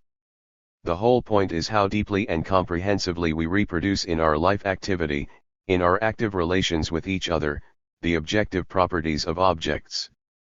Yes, we, you, me, Russell, everyone, do have to circumvent obstacles, and if only for this purpose we must be able to determine their actual nature in the process of calm and thorough thought. And since the obstacles are not only of the kind that the cavalry officer usually has to deal with, but also of the kind, for example, that prevent peace from being finally and firmly established on earth, and against which your late teacher took his stand, we have to learn theoretically, by thought, to distinguish words from deeds, conceptions from propaganda, and again in the process of the most calm and thorough thought we have to reconstruct in the motion of subjective thought the objective causes that are leading the world to the brink of suicidal war. Yes, thought is a means of action, if only because it produces the goals. A person cannot live without goals, any more than he can live without a future.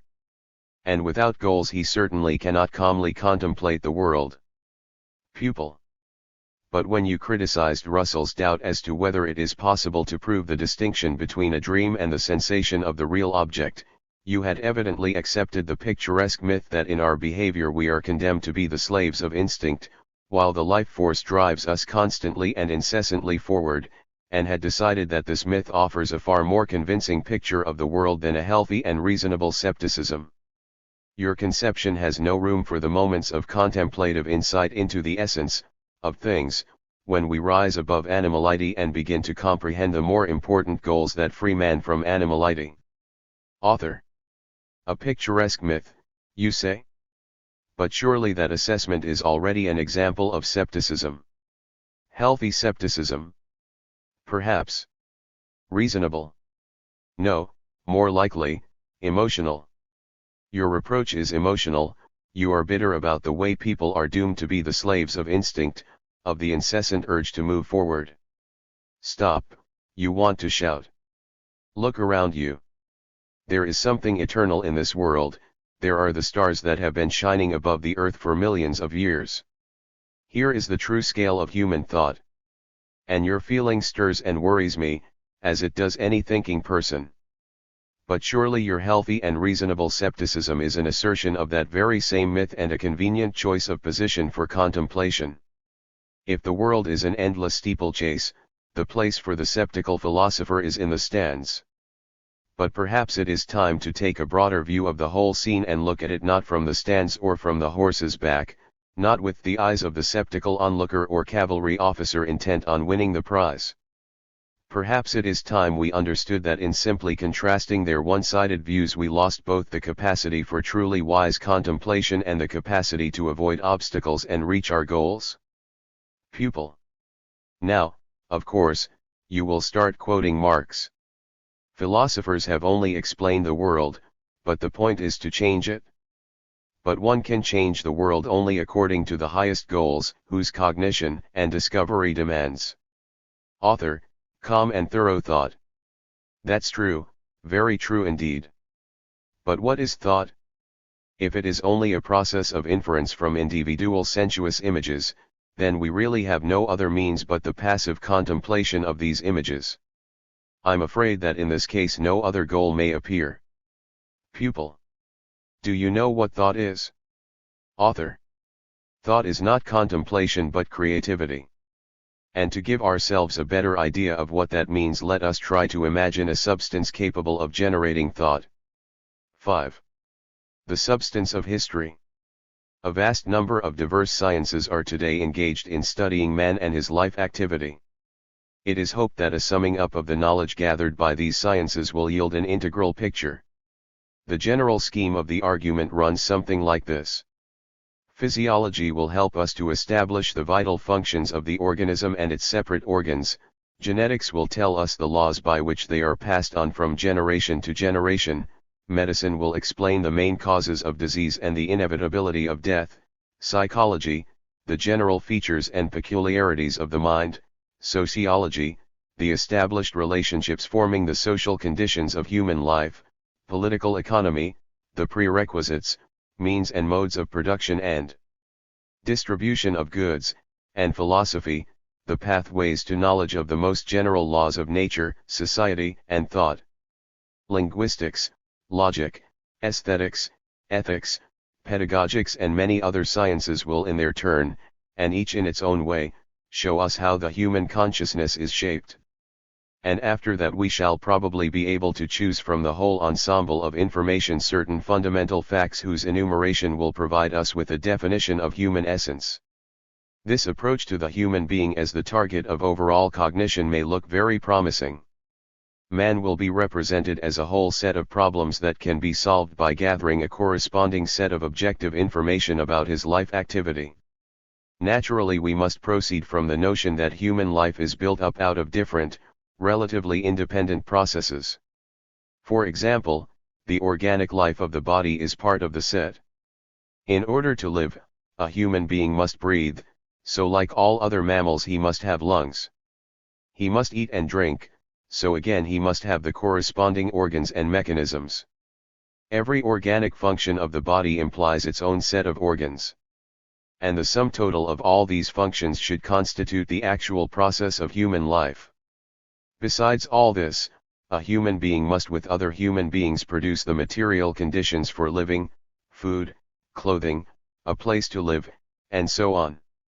Joint activity and the forms of intercourse are not bodily inherent in him and cannot therefore be studied by physiology. So in the sort of processes comprising human life there is yet another, relatively independent process, that of the development of the forms of human intercourse. The mental functions, oral communication, thought, morality, aesthetics, the pedagogical process, technology of production and so on can be singled out and studied as special subjects ad infinitum.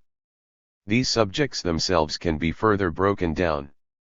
Human life is thus presented still as a vast mass of diverse and, with every fresh attempt at research, increasingly diversified processes. How then is one to select from the sum of all these researches the main inferences and definitions that determine the very essence of man? How can one coordinate medical recommendations with discoveries in linguistics, physiological descriptions of the functioning of the organism with the theory of surplus value, the theory of free will with genetic determination of types of higher nervous system, and so on? In short, how is one to put together the chaotic whole that emerges in the processes of research?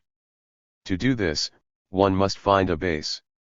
The base could be, for example, the belief that the human being is a highly developed animal, who in the process of his biological adaptation has built up the animal's inherent capacity for signaling other animals to the point of articulate speech, the animal's inherent ability to deal with natural objects to the point of producing tools, and its orienting, tracking, searching ability to the ability of creative thought, of goal setting.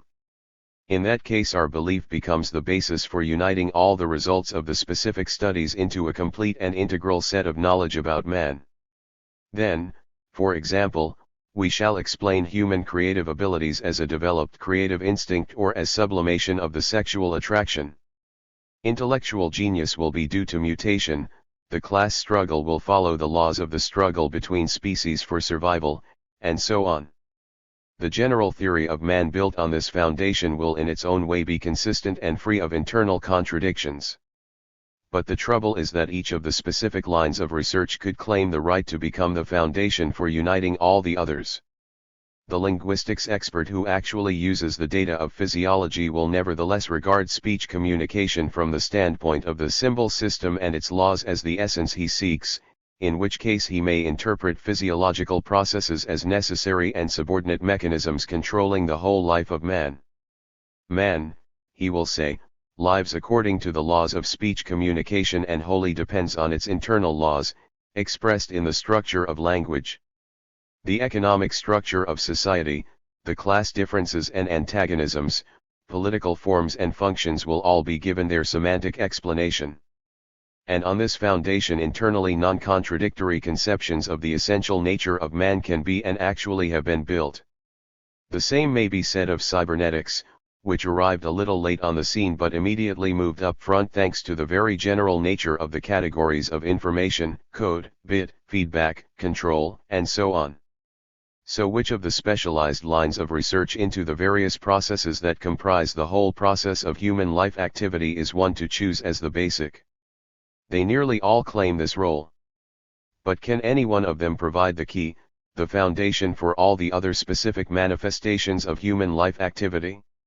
Or perhaps the answer lies in generalizing the basic conclusions from all these specific studies. The trouble is, however, that each of these conclusions must in its turn be the ultimate generalization of all the data gathered in that particular field regarding the independent processes of human life activity. These summary conclusions, detached from their detailed basis as a result of maximum generalization, are bound to be abstract. And this means that we are forced to adopt definitions such as man is an animal living and acting only in intercourse with its own kind, producing tools, possessing speech and the ability to think, moral consciousness, aesthetic perception, and so on. Having started from these simple and abstract notions of man, we then proceed to generalize the results of the specialized studies of each of the relatively independent processes responsible for each of the above-mentioned qualities and once again arrive at the same simple and abstract notions. Admittedly, when we can at any moment refer to the data of specialized studies, they do look fairly well grounded. And for this reason, following Marx, we call them not merely initial notions but elementary definitions. So the method of generalizing specialized, independent studies of the specific features of human life activity that are necessarily recurrent in every human being may be logically expressed as follows: from the chaotically presented whole that we see before us, the sensuously concrete community of actual, living individuals acting together, we begin, on the basis of the available set of most general, initial empirical notions of society itself, of the organisms of individuals, of their consciousness, etc., to study the separate processes that condition the qualities noted in the initial notion. This is the first stage of the method. Then comes the generalization of conclusions based on these studies. And thus we arrive at a set or ensemble of abstract, elementary definitions. This method of research is usually known as the path from the sensuously concrete to its abstract, simplest definitions. But we still shall not find either in the elementary definitions, or in their simple sum total, the one foundation that would unite them all as specific manifestations of itself. Having analyzed this path in detail, Marx considered the right scientific approach to be the movement of cognition from the abstract to the concrete, from the abstract universal definition of the one foundation to the developed concept of the integral process of development and formation of the object as a whole in all its concrete diversity. Concrete knowledge is, in fact, knowledge of an object as unity of diversity. This is possible if the object studied is presented theoretically not only in space, but also, and mainly, in time. In this sense, man as a complex problem means not the sum of information about man, no matter how outwardly well trimmed this sum may appear to be, How well all the different bits of information have been dovetailed. Man as a complex problem is knowledge of man's essential nature that holds good for his whole history and generates all the innumerable and diverse manifestations of human activity. Such is the second path, the path of discovering the essence. So the path from the abstract to the concrete, the correct path from the scientific point of view, lies in the logical reconstruction of the process that leads to the given result. Here we are confronted with the process itself, understood as the way of solving the initial contradictions, as a process of self-development of an integral organic system. In abstraction from the universal nature of the laws of development of social forms, both nature and man are presented as abstract objects, as ensembles of things taken ready-made, without reference to their own history and entirely determined by the present, given corporeal organization.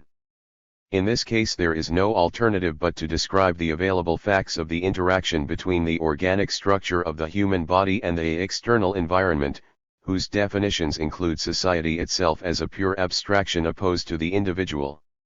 And the individual consciousness, considered in isolation from the actual history of the shaping of the forms of human intercourse, turns out to be only a function of the human organism and can be examined only as the ensemble of the mental abilities inherent in the organism, thought, will, emotions, sensory perception, and so on. So when we ask how can the human consciousness be developed into a comprehensively developed personality, the answer naturally seems to lie in plain extrapolation of the professionally limited notions of man in general that have emerged from studies of his abstractly considered abilities. For example, if a geneticist abstracts himself professionally from the real process of objective human activity, which is always structured in the historical forms of intercourse, he can give us only a purely abstract projection of the ideal man, and propose scientific methods of eugenics for its realization. What else? Here the logic is unshakable. We already know that judgments concerning the essential forces of human life activity that crown such studies quite unexpectedly and with enviable precision repeat the original chaotic notion of the whole or, at best, the initial empirical sorting out of materials, the scanty abstractions, as Marx called them. Let us assume further that someone is studying the mechanisms of the understanding of human speech. Here the experimental field consists, on the one hand, of the human brain with its information sensors and, on the other, living speech, its separate semantic elements. One can use the methods and apparatus of the latest most sophisticated kind, microelectrodes planted in the brain, electroencephalographs, and so on. But what is actually being studied by such apparatus has already been identified, pinpointed, targeted not by the apparatus, but by the initial belief that language itself, man's means of speaking and thinking, carries in itself certain adequate and necessary information, and that the human brain as such is capable of coding, storing, collating, and decoding, in other words, understanding the given information. This somewhat chaotic notion is, as we know, generated by the empiricist principle that science studies ready-made objects in their interaction by establishing the invariance of the latter, by throwing out everything that is accidental, non-repetitive, unalgorithmic. The limitations of these principles were brilliantly exposed by Hegel, who qualified such interaction of ready-made objects in isolation from their history, their genesis by the precise and absolutely justified term mechanism, and regarded this as a way of characterizing interacting objects that was external and indifferent to their essence. Marx fully agreed with the criticism of the empirical way of studying objects isolated from the process of their development and thus turned into abstractions. And for the same reason Engels held that the natural scientist who wanted to come to grips with concrete reality should study the history of theoretical thought. The research scientist's spontaneously empirical orientation, his isolation from the history of theoretical thought and hence the isolation of his object and its process of development, all these forms of abstraction are simply specific forms of the universal abstraction, the social division of labor, the fragmentariness of people's modes of activity under the system. The result is that in our example, too, just as in Marx's example of the economists of the 17th century, the scientist seems to begin his experiment from a living whole, from a human being with microelectrodes planted in his brain, with living conversational speech and its shades of meaning. But strange though it may seem at first glance, the natural result is the emergence, as Marx writes, of scanty abstractions, of certain abstract universal relations, that is, the same old coding, decoding, collating of the perceived verbal information with what is stored in the memory, and so on. Moreover, some of these scanty abstractions turn out to be meaningless precisely because of their uncritical, hasty association, which is always possible owing to the indifference to the essence of the object that was pointed out by Hegel. What can our hypothetical researcher tell us about the person of the future, about his consciousness, about the ways and means of shaping his communist consciousness? Well, he may say, for example, that this person will be somewhat clever if the processes by which his brain decodes the growing flood of information are intensified, optimized and so on. And, of course, genetics and eugenics most lend a hand in his training and education. We must trace this argument to its logical conclusion. Since this ominously growing flood of information is itself always professionally oriented and requires increasing initial preparation of the brain itself must become professionally oriented. Genetics will help to breed professionally oriented populations, and eugenics will perfect its work by artificial selection of the fittest. Fittest to occupy, we must add, the place assigned to the given individual before birth in the profoundly specialized mechanism of the socium, the surrogate collectivity. But how little this individual resembles the comprehensively developed personality. This is how pure, objectively specific research, free of any orientation on the logic of social development and stripped of any terms or other means of contacting social concepts, historical activity, may and quite frequently does turn out to be a social theory in the original sense of the word, that is, a theory proposing a model of a future society and the means of achieving it. This is yet another paradox of the narrow professionalism of human activity in the conditions of the social division of labor. Definition and generalization of the constant functions of the crystallized ready-made person in isolation from the whole process of historical formation inevitably makes him a rank-and-file participant in the spatial interconnections of natural bodies. The human being is merely an element in the mechanical picture of the world, and to educate him, to achieve any goal-oriented change in him must mean one of two things, either changing his external environment with which he interacts, or changing his internal structure and thus, the mode of his interaction with the environment. In both cases the trainee is viewed as a programmable machine. In the capitalist system of social division of labor, which sharply contrasts activity with material objects to actually productive, creative intellectual production, the method of analysis of mechanical systems has become the dominant method of theorizing. This method was born along with machine production as a method classifying purely objective knowledge, in other words, natural science. It produced the mechanical picture of the world in which the human being appears to us not as the result of his history, but as its ready-made and eternally given premise. He could only fit into the mechanical picture of the world as a body participating in certain interaction with other bodies. And it was in this mechanical sense that man was defined by Descartes as a living mechanism, whose principles of existence were the laws of mechanics. And to this day in natural science with its own restricted objective methods of research man continues to remain an object essentially summed up by all his constant interactions with other objects permitted by his internal structure. Even today some natural scientists are either still hoping to find answers to the problem of man in the spatial bodily functions of the human organism or else they realize the futility of their efforts and adopt idealist religious moral positions. Such is the outcome of the mechanical purview. The prevalence of empirical methods of scientific research and thought produced a stereotype definition of the terms individual, individuality and personality. The empirical generalization is based on abstraction from the particulars offered by single phenomena and therefore establishes only the general, that is, the repetitive in phenomena, classifying them according to species, genus, class, and so on. The definition of genus precludes so-called peculiarities of species, the definition of class precludes genus characteristics.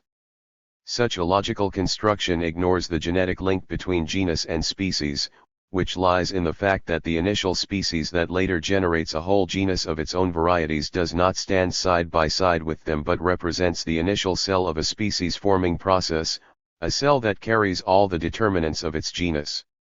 Such logic began to reveal its weakness in the biological classifications. But it is still used, strangely enough, in some psychological and pedagogical studies. It also appears in definitions of the individual of the human race.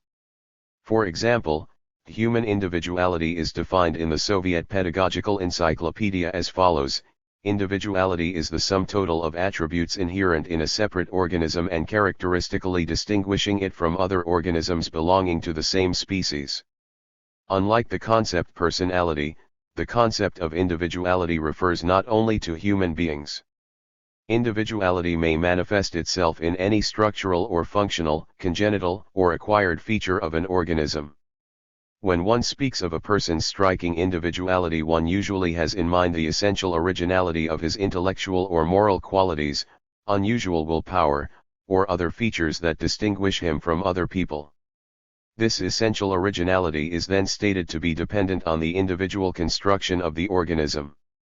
This shows once again that the logic of empirical generalization is compelled to infer all general and special functions directly from the structure of the individuals in question, or, to be more exact, to reduce the human essence to the elementary spatial relations of the organs of his body.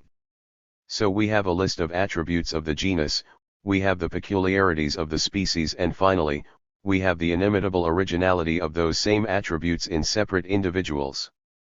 Any fostering of individuality, thus defined, involves planned influencing of the emotional, intellectual, moral, and volitional spheres of the person in question. There is no system-building, integrating principle. Here we have only a conglomerate of abstractly defined qualities. So the general name given to the recurrent attributes, functions, properties, etc. of individuals denotes species attributes, while the individual is defined as an empirically given separate being possessing these attributes, whose individuality is summed up by stating the peculiar way in which they are combined or manifested. To put it more simply, all individuals of a given species would be exactly similar if their similar properties did not in some way differ. The causes of these differences for their genus and species essence are external and accidental. It is according to this logic that the human individual is said to possess a whole range of organs, functions, and properties that are standard for man in general. The list includes specific organization of the body, reason, willpower, emotions, moral consciousness, and a more or less stable set of physical needs and abilities. We are speaking of individuality when we note that a certain individual's nose is longer than the average, his brain quicker, his head balder, his will weaker, and so on. How characteristic is that expressive comparative denoting only a quantitative change of the same quality.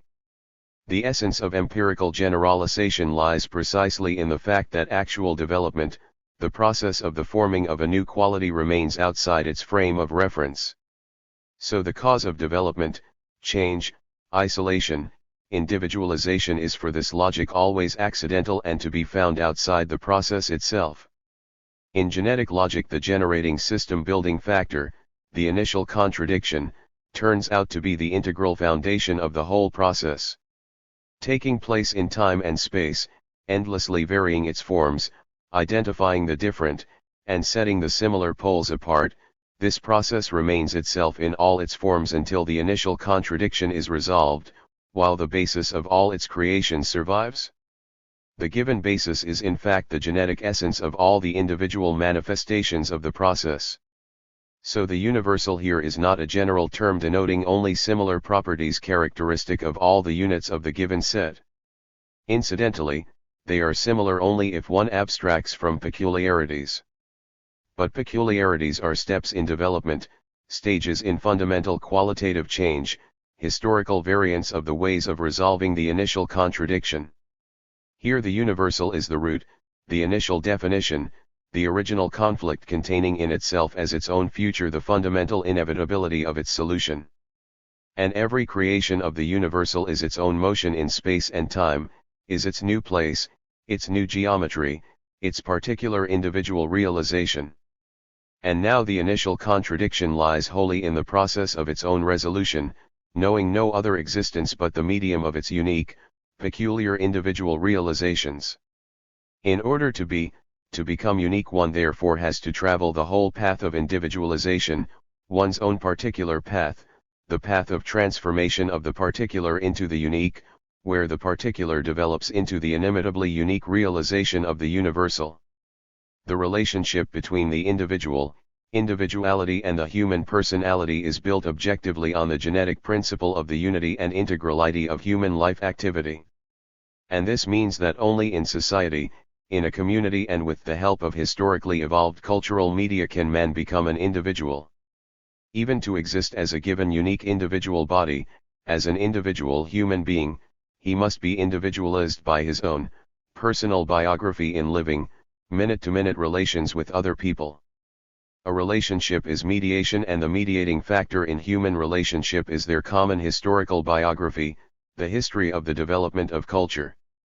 Therefore, in definitions of man, the individual and individuality are in a special relationship of intertransition.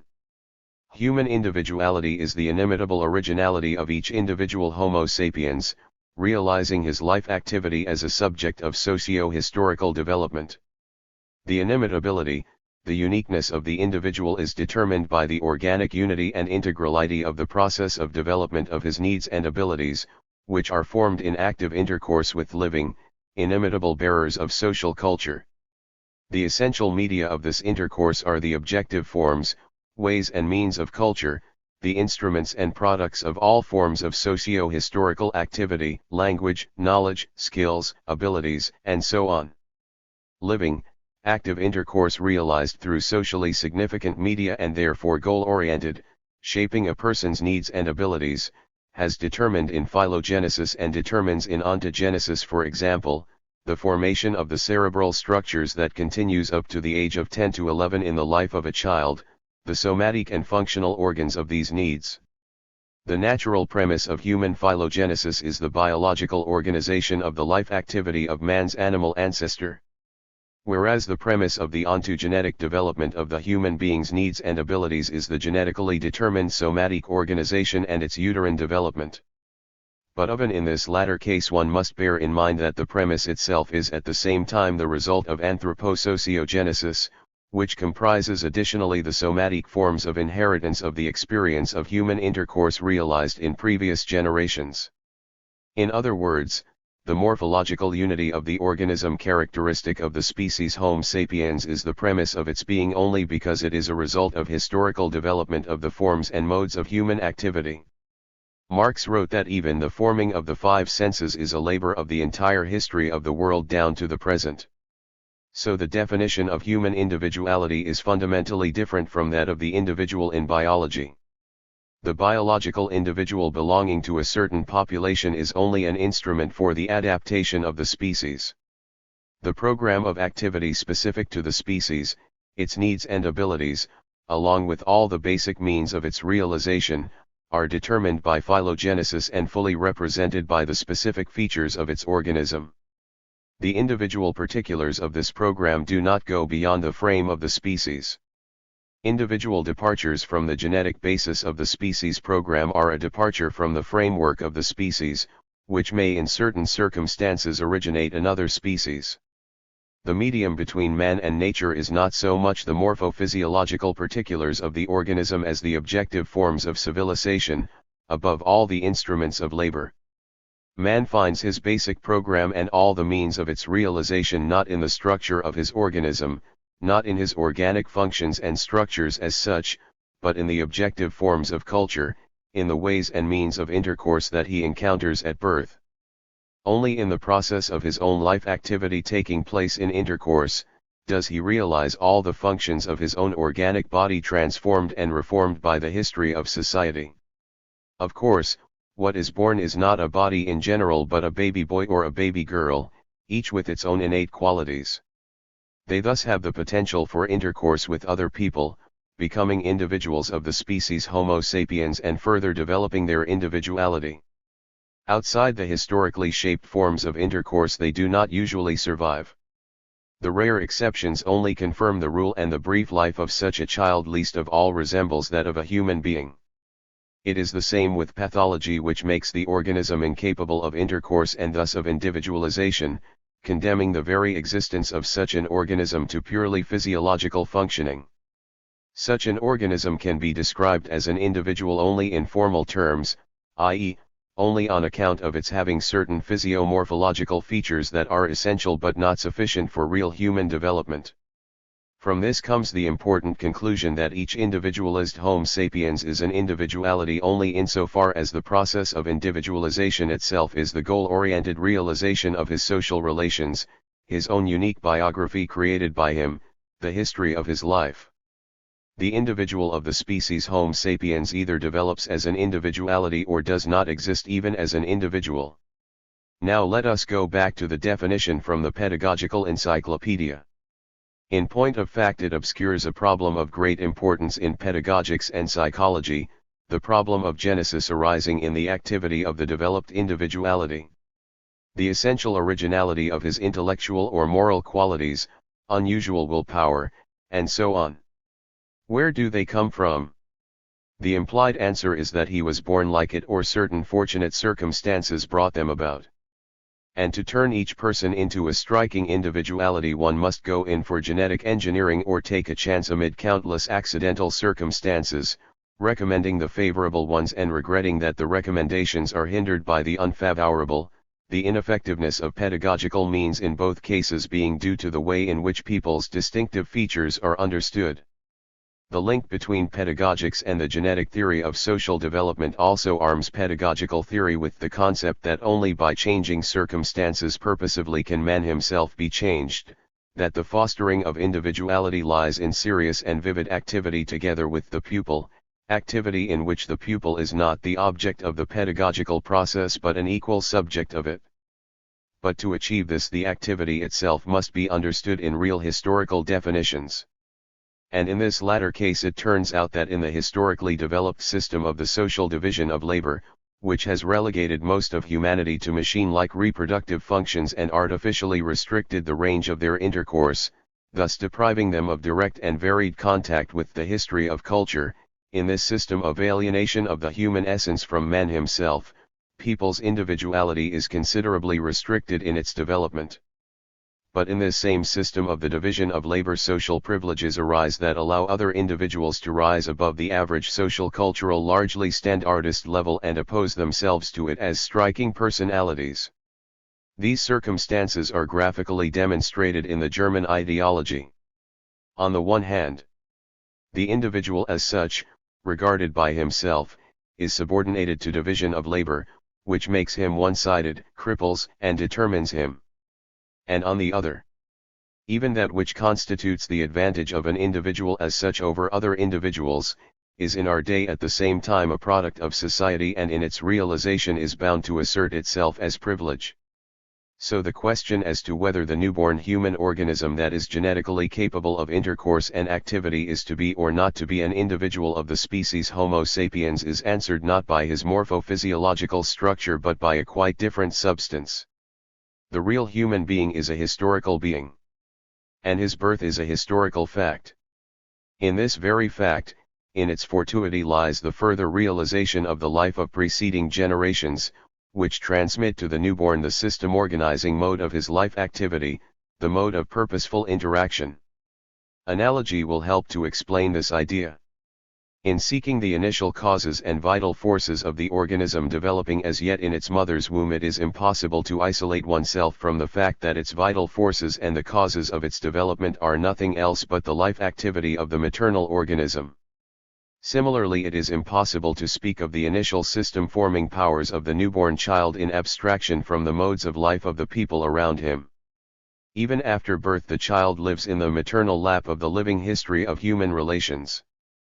But to understand the basis of his existence one must discover the motor springs of human activity spread out in historical time, and not only in the lifetime of those who directly surround the infant.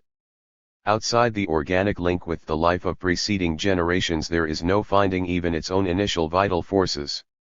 And the organic nature of its connection with human history bears a direct relation to its individualist organism, which carries in itself the recorded image of the human life activity of its ancestors.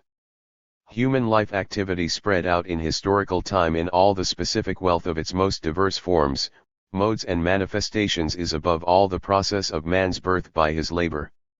Only the narrowest specialists studying certain particular manifestations of human life activity as separate and entirely independent disciplines can abstract themselves from this fact.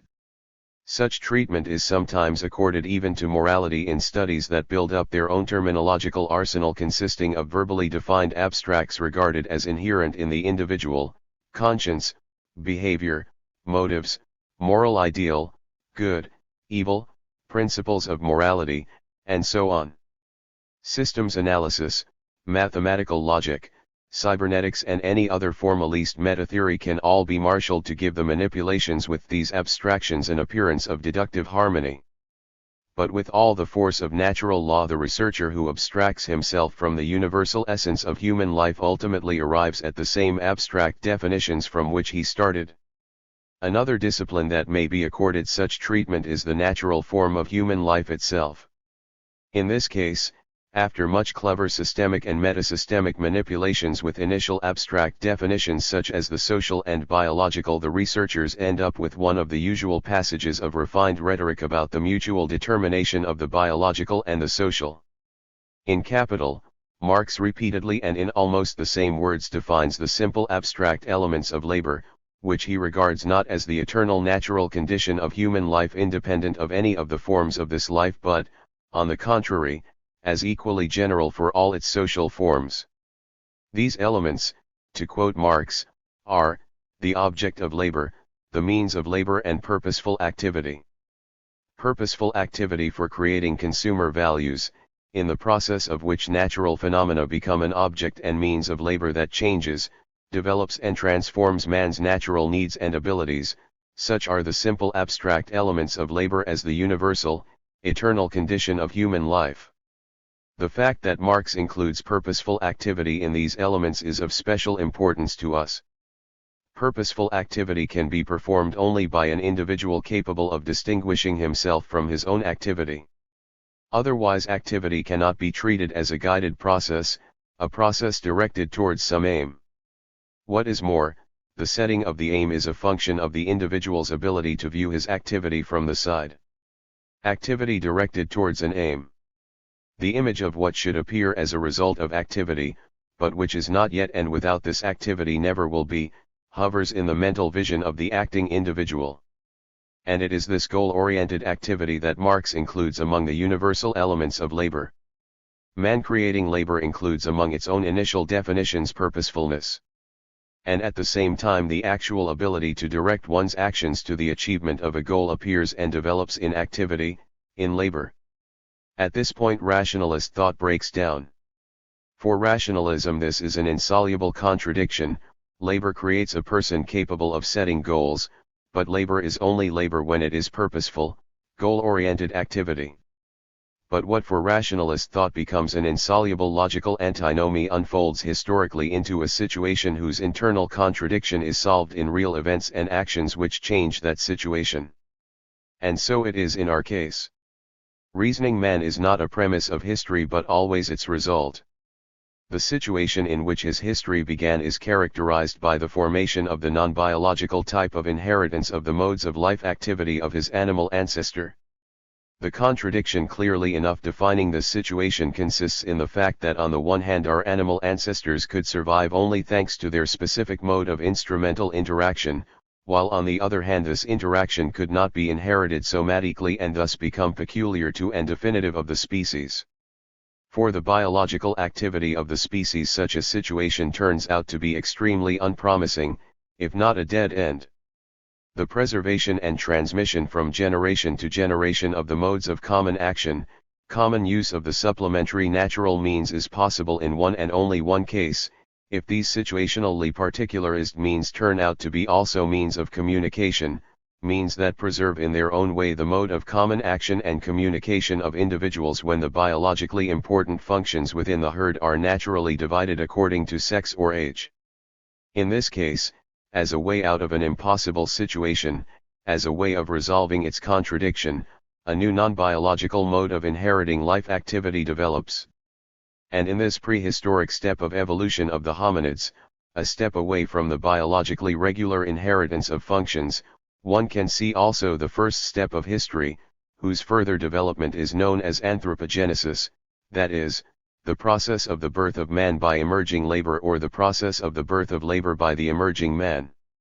So from our point of view, anthropogenesis is the incipient history of humankind, whose result will be man with his inherent modes of purposeful activity labor.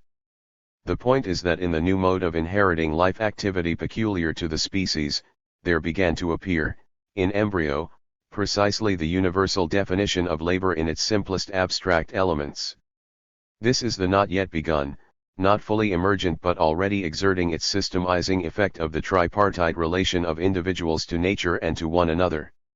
Only instead of the object of labor there is the appropriated product of nature, instead of the means of labor there is also the appropriated product of nature, but already performing the instrumental function of strengthening the natural organs, and also the function of communicating sign of this or that mode of action, and, finally, there is this action itself instead of the purposeful activity of labor. However, it is in this action that individuals, man's ancestors, enter into communication, which in its turn determines their activity and their needs. And it is this action in communication that constantly reproduces a special, new interrelation of individuals and their relation to nature mediated by communication.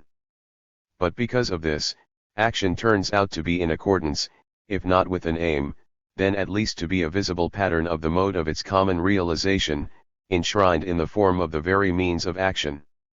The further preservation and extended reproduction of this non-biological inheritance of species-specific life activity of man's ancestors could not fail to culminate in the development of objective means of their action, their intercourse, and thus, their needs and abilities, and this was what was objectified in the modifications of their morphophysiological organization.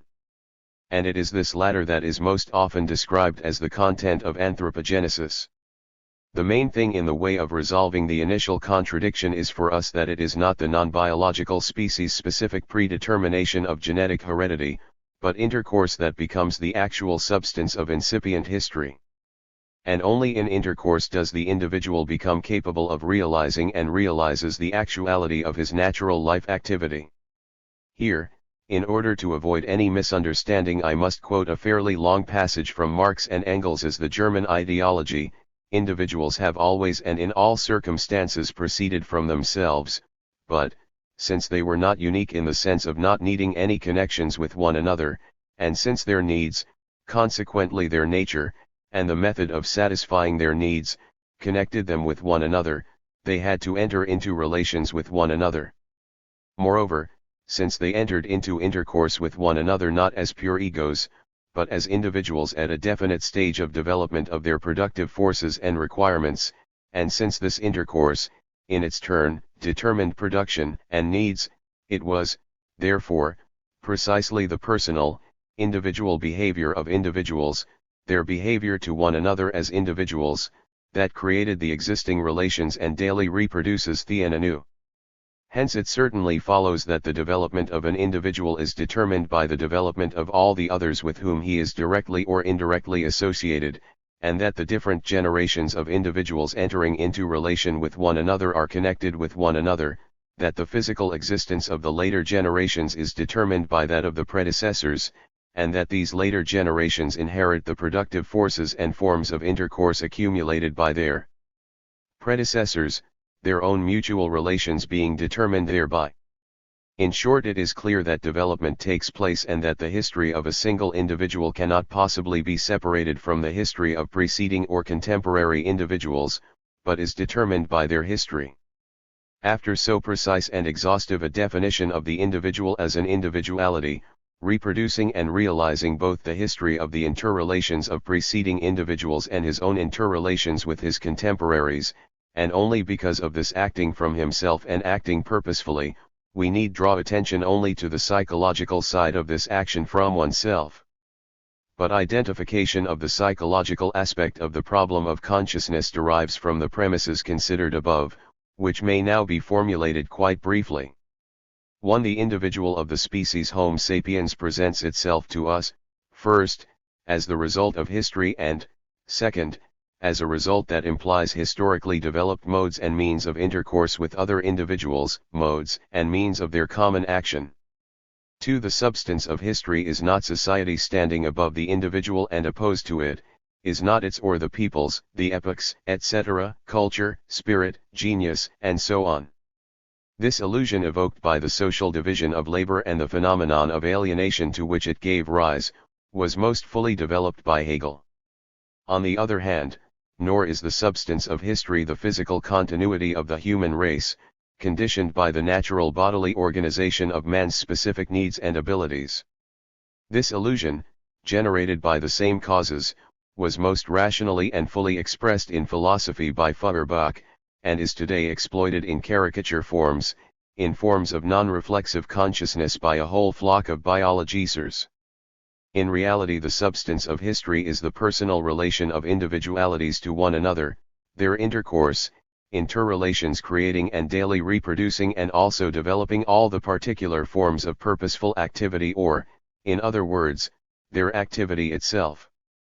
This definition of the substance of history as consciousness realizing itself in space and time, far from being identical with, is directly opposed to definitions in which the subject of history is also its substance.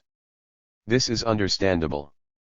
The substance of history and its subject cannot be one and the same thing if only because the subject of history is itself the historical individual. Individuals making history are not only the starting point of historical movement, but also its result. Thus Marx, having taken individuals producing in society as the natural starting point of his analysis of the substance of history, immediately adds, and consequently the socially defined production of individuals.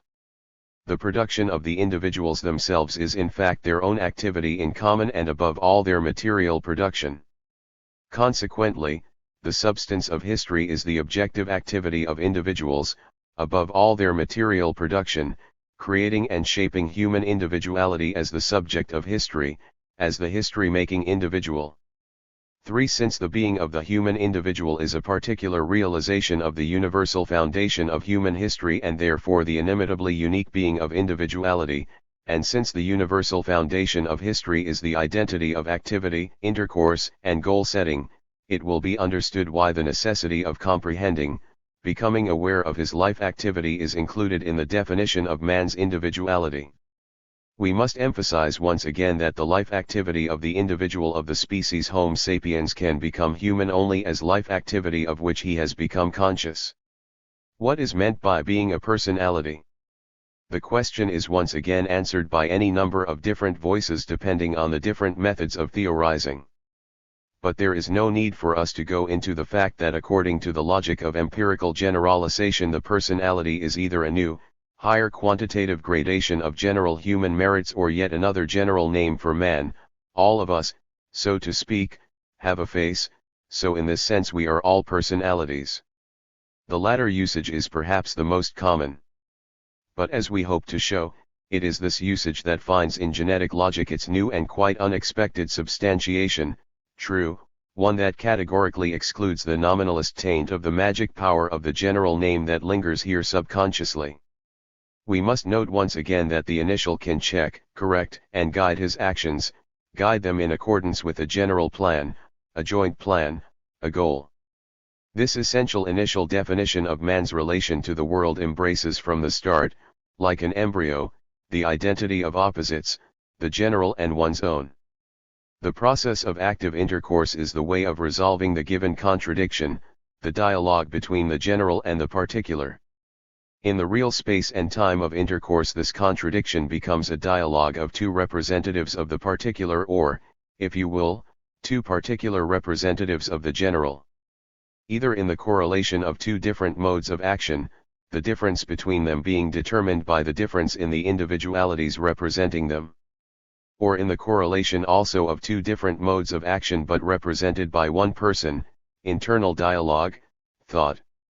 Here the difference between the presupposed, projected or practically selected actions is determined by the individual's ability of reflection, that is, his ability to distinguish himself from the sum total of his actions, from his behavior, to make his activity the particular object of his activity. Thus the need for free expression of the will is part of man's initial, universal essence.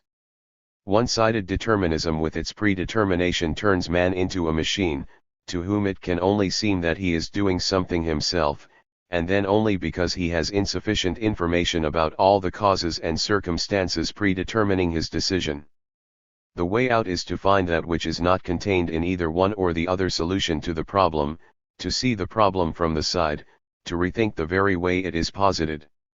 Activity that is truly free of predetermination thus comprises a free-ranging search for a more general point of view, a search for different modes of action, rejection of one's own abilities and skills, criticism of indisputable beliefs and at the same time reliance on integrally developed human culture, which although it does not contain a single ready-made recipe for solving any given problem reveals in its general forms both the ways of getting out of its framework and the formula for more general, substantially and integrally presented concepts. In the integral development of world culture every particular step of this development is a problem, but a particular problem. Consequently, on the one hand, it is limited as a partial embodiment of the universal. And by this limitation it determines both its limits and the possibility of going beyond them, thus allowing itself to be subsumed as a particular problem. On the other hand, our problem being a particular form of the universal is connected with it by innumerable forms of linkage and transition. In other words, in the universal there is an objective pointer to the way out of the confines of the particular problem to its own future, where it will be only one of the aspects, facets, moments of the developing universal. One life source of the self. From what was said in the preceding chapters it will be clear that in isolation from the general laws of development of social forms, both nature and man become an abstract object, a set of ready-made things taken outside their own history and wholly determined by their present, given bodily organization. Similarly, the individual consciousness, considered in isolation from the actual history of the forms of human intercourse, proves to be a function of the human organism and again can be regarded only as a set of given abilities inherent in the organism, such as thought, will, emotion, feeling, perception. All we have to do now is to develop this idea into a full-sized concept. We shall begin with the moment when the biological means of life activity were finally deprived of their direct adaptive function and became, in a modified form, a natural mechanism of people's social activity. In the formulation given by Marx and Engels this moment is described as the first historical act. The passage runs as follows: but life involves before everything else eating and drinking, housing, clothing, and various other things. The first historical act is thus the production of the means to satisfy these needs, the production of material life itself. And this production is an historical act, a fundamental condition of all history, which today as thousands of years ago must daily and hourly be fulfilled merely in order to sustain human life. Production of the means of sustaining life is both the first historical act and a fundamental relation repeated billions of times throughout history and containing the fundamental contradiction of this act. The satisfaction of the first need, the action of satisfying and the instrument of satisfaction which has been acquired, leads to new needs, and this creation of new needs is the first historical act. Consequently, in the process of production people acquire new needs, new abilities, and the instruments for their satisfaction, that is to say, man takes shape mentally and physically along with all the social means of his life-sustaining activity. His ability to set himself aims, his ability to think, is also perfected, as are the instruments of this ability, from means of communication to the bodily organs. So thought is not produced by the brain as such, any more than it is produced by language, as a means of speech communication. Only intercourse between individuals as a social process is at one and the same time the actuality of the process of thought, its genesis, and its realization. Marx wrote, but also when I am active scientifically, etc. An activity which I can seldom perform in direct community with others, then my activity is social, because I perform it as a man.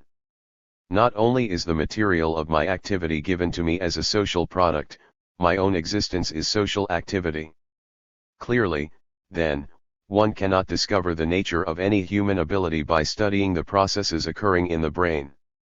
The only thing that can reveal to us the nature of human abilities is what people do with instruments and objects in the corresponding forms of their intercourse. Marx and Engels showed that human activity cannot in principle be one-sidedly determined either by its historical goal or by its pure objectivity. Objectified activity, doing things, provides us with a third element that in relation both to thought and to natural being emerges as their integral substance, whose development simultaneously generates and determines the one and the other and their opposition itself. In fact, neither the human individual's being as such nor his thought are the foundation or cause of each other. For a man to be a man he must think. One could even say that human existence is determined by man's having the ability to consciously set himself goals, his ability to think, including his awareness of his instincts. And since this ability develops and exists only in people's intercourse, in their speech, which reinforces their accumulated knowledge and skills, it cannot be inferred merely from the spatial, corporeal interaction of the individual with other objects. On the other hand, in order to enter into intercourse with living and past generations, every human being must possess a body organized in a certain way. He must be born a man, and his being is a most essential premise of his intercourse, speech, and thus his thought. In this mutual opposition of being and thought the question of their relationship will be solved by the pendulum method. Now thought will be the foundation of being, now being the foundation of thought. But is not man's being his mode of life? Is his mode of life not people's activity together, in which they become involved as soon as they are born? And finally, is not people's joint activity, above all, the historically developed means of the objective, instrumental transformation of nature for their purposes? And if this is so, then surely it ought to be closely studied. Historically developing objectified activity is the lap where the thinking human being, aware of himself and the rest of the world, our self, our ego, is formed. People develop bodily and mentally as people insofar as in their intercourse they transform surrounding nature with instruments that in their making establish the social modes of activity. The objects with which man has to do, which are given in his perceptions, become socially significant for him, for everybody, and thus of direct universal significance, insofar as his relation to them is mediated, that is, served not only and not so much by the organization of the vital processes peculiar to his species, as by the organization, the making of the instruments of his intercourse and activity. In full accord with the long tradition of empiricism, Bertrand Russell held that the social significance of the word rain was the result of abstraction from the individual particulars of perception. For him it is social depersonalist language that strips rain of its individual perceptual peculiarities and keeps in the meaning of the word only that which is repeated in an autumn drizzle and a tropical downpour. But we see that a word contains the universal in its meaning because it serves us as a means of intercourse, doing things in relation to rain, when we shelter together from the rain, pray for rain, study the possibility of preventing it or making it by artificial means. In all these cases the ways and means of our intercourse and activity establish not the mere sensations that are personally unique or the same as everyone else's, but the meaning of real rain for our life activity, its objective role in our social and personal lives, the role it plays precisely because it is rain, because this is its objective essence that does not depend on us. And it is for this reason that our initial, apparently direct perception, which Russell took as the sensuous individual basis of all human experience, is itself guided and filled out by the universal meaning of the ways and means of intercourse and activity that we have learned. For a person to be able to see anything, that anything must speak to him with its visible attributes in depersonalist public language. Otherwise the eye will lose its sense of support and become clouded. Either its glance will become inattentive and turn inward, or it will be guided only by hunger, thirst, or the sense of approaching danger and resemble that of an animal. Without the ability to determine every separate object in a social way, that is, without the ability to notice its universality, a person is not a person and can neither think nor exist. Thought means, in the first place, treating all separate objects of contemplation and activity as generally significant. And, secondly, it means operating with social means of intercourse and activity that means something for others, and thus for each separate individual.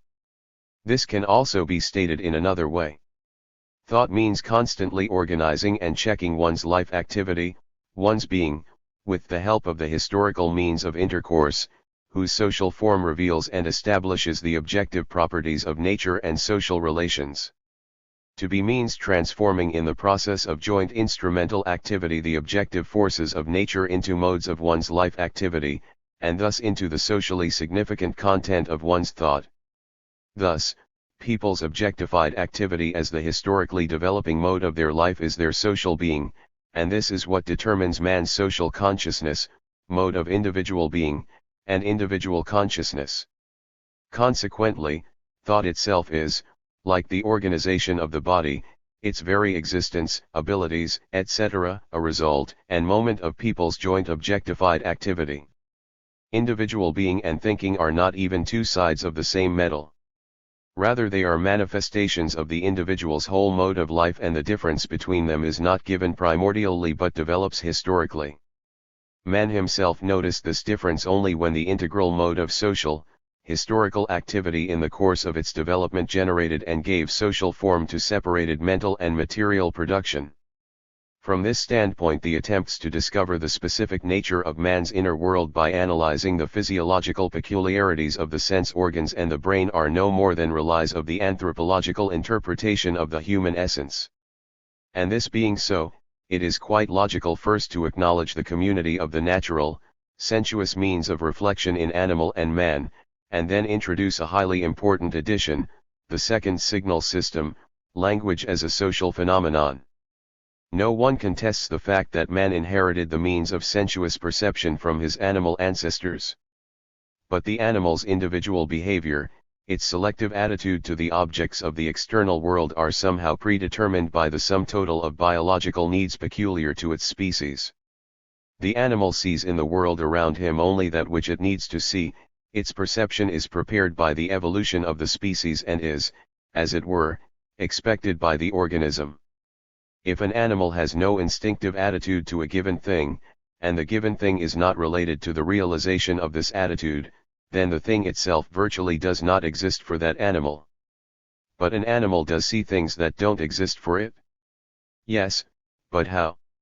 Take Leontief's very apt analogy explaining how things and phenomena that have on direct biological significance exist for an animal. You are walking along the street, absorbed in your own thoughts, you see houses, cars, you stop at crossings, you wait for the traffic lights to turn green. All this happens automatically, unconsciously, or, as some people say, subconsciously, because your mind is occupied with your own thoughts. This is approximately how the animal sees the surrounding world, but with the one essential difference that it is not absorbed in its own thoughts, because it has none. Now let us take the analogy a stage further. You are in a hurry to cross the street, but are compelled to stop to let the traffic go by. If you are thinking of something else, you will look upon the traffic merely as a nuisance and not consider whether a bus or trolleybus, a car or a lorry is going past, and certainly not what make of car it is. According to the eminent German psychologist Jacob Uexküll, this is precisely how the animal perceives its environment. So the sensuous stage that we have in common with the animals cannot, in principle, provide a basis for conceptual generalization. One can only pity the person who has to be content with such knowledge. In fact, this can only happen to a person who grows up, is brought up outside society. but such cases merely confirm the fact that the biological means of sensuous contact with the environment that we have inherited from our animal ancestor are not in themselves capable of any cognition unless they are guided by the socio-historical experience of generations. Here is a case in point, based on documentary fact. A normal child with all the means of perception that we have in common with the animals was lost and for a time lived with a pack of wild animals. It lost the ability to perceive things that any normal human being would notice immediately and stop developing as a personality. On the other hand, another child, Olga Skorokodova, lost her sight, hearing, and speech because of illness, but thanks to the efforts of those who in the given case represented the socio-historical experience of generations, she later grew up to become a poet and a scientist, a truly creative personality. The story is told in her book, How I Perceive, Imagine, and Understand the World Around Me. The mentality of social man differs from that of the animal not because of any immanent, innate additions, but thanks to that which in general distinguishes one person's inner world from another's, their external world, the world around them, their being. It is in being that one must look for the qualitative difference between human and animal mentality. Our animal ancestors broke out of the animal world and became people thanks to collective labor.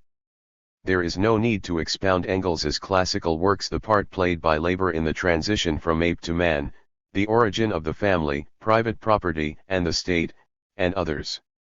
Those who are particularly interested in the question have a wide range of anthropological literature to choose from. And we shall have more to say about one aspect of the problem later on. At this point it is worth recalling Marx's splendid theses on Feuerbach.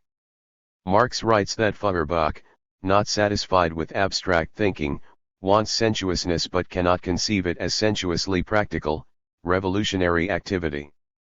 The process of production, of historical social practice involves not abstract society in general, but living, feeling individuals who experience, are aware of their actions. Their sensuousness is not a special stage in the process of cognition, not the sensuousness of the philosopher contemplating nature. It is living contact with nature in the process of its practical transformation. The objective essence of things revealed by labor, by production, is necessary to the living, feeling human being.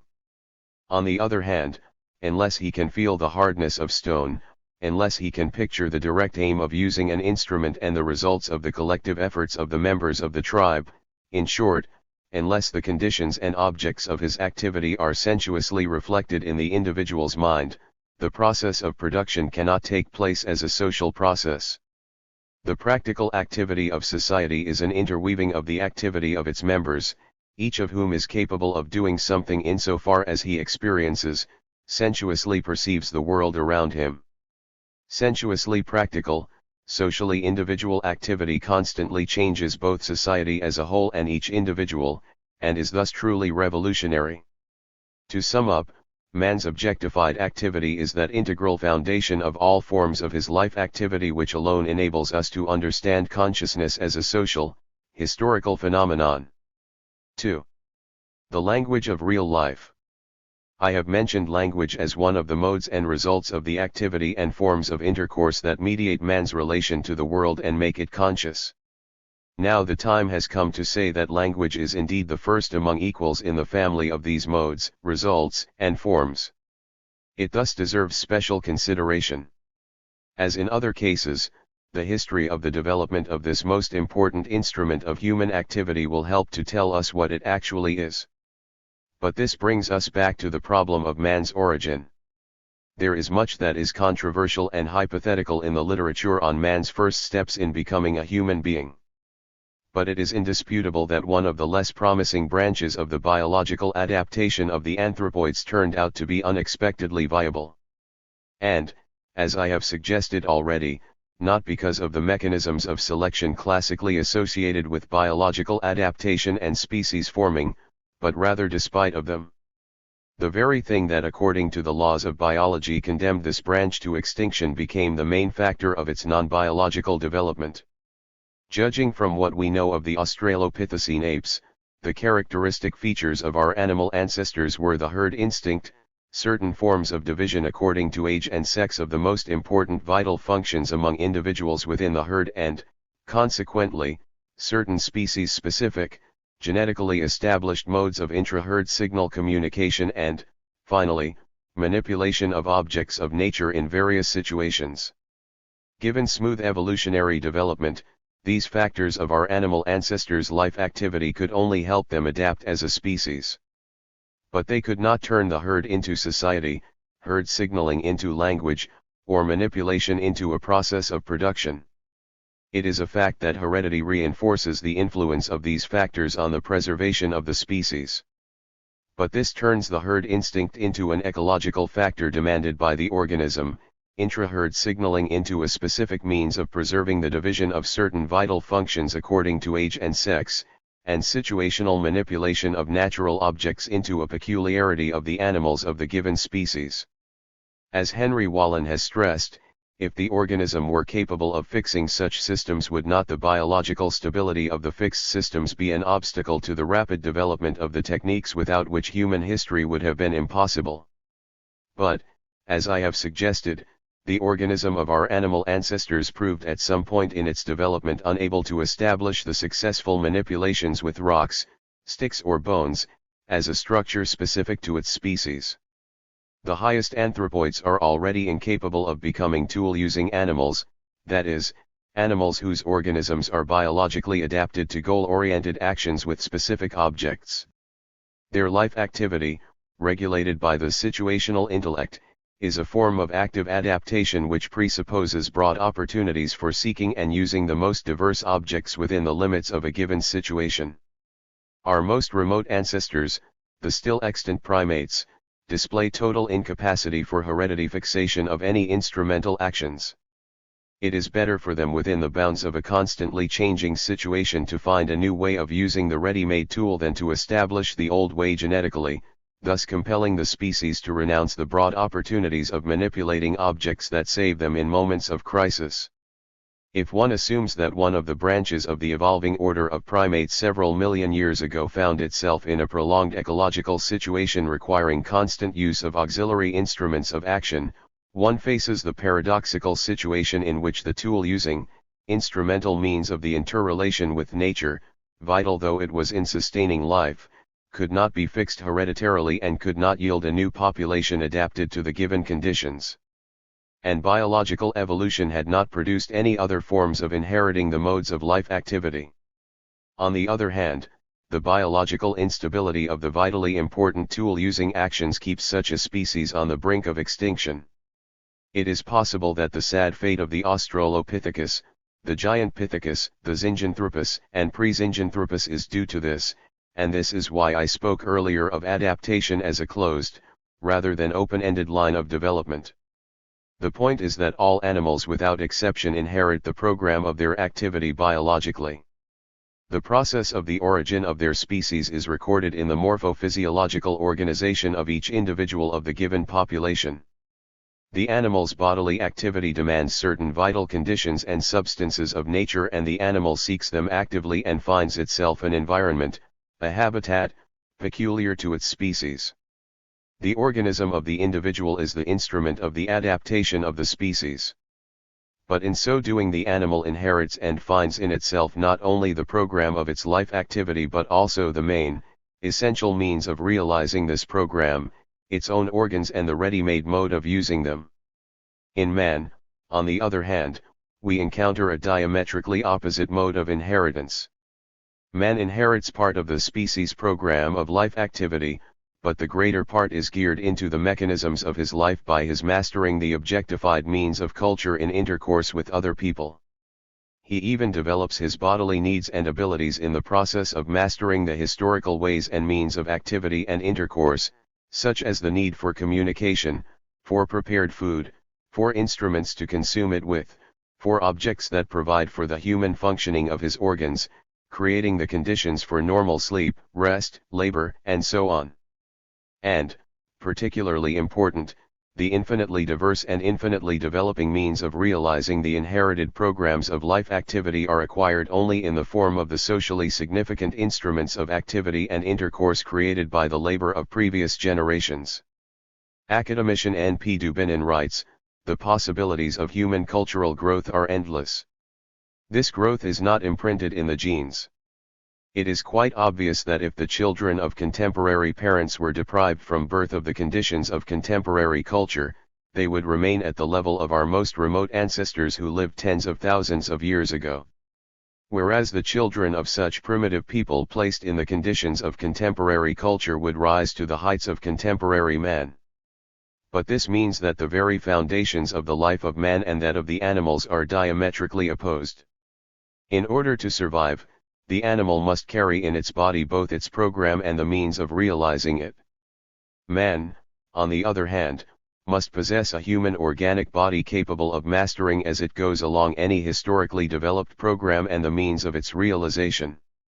And for this reason the genetic fixation of any given mode of activity and intercourse would spell death for man. This is why man cannot be assumed to have developed from the biological realm by purely quantitative evolutionary changes in the modes of life of his animal ancestors. The foundation and origin of the new process, the process of non-biological survival, excludes biological means and fundamentally changes and subordinates them to itself.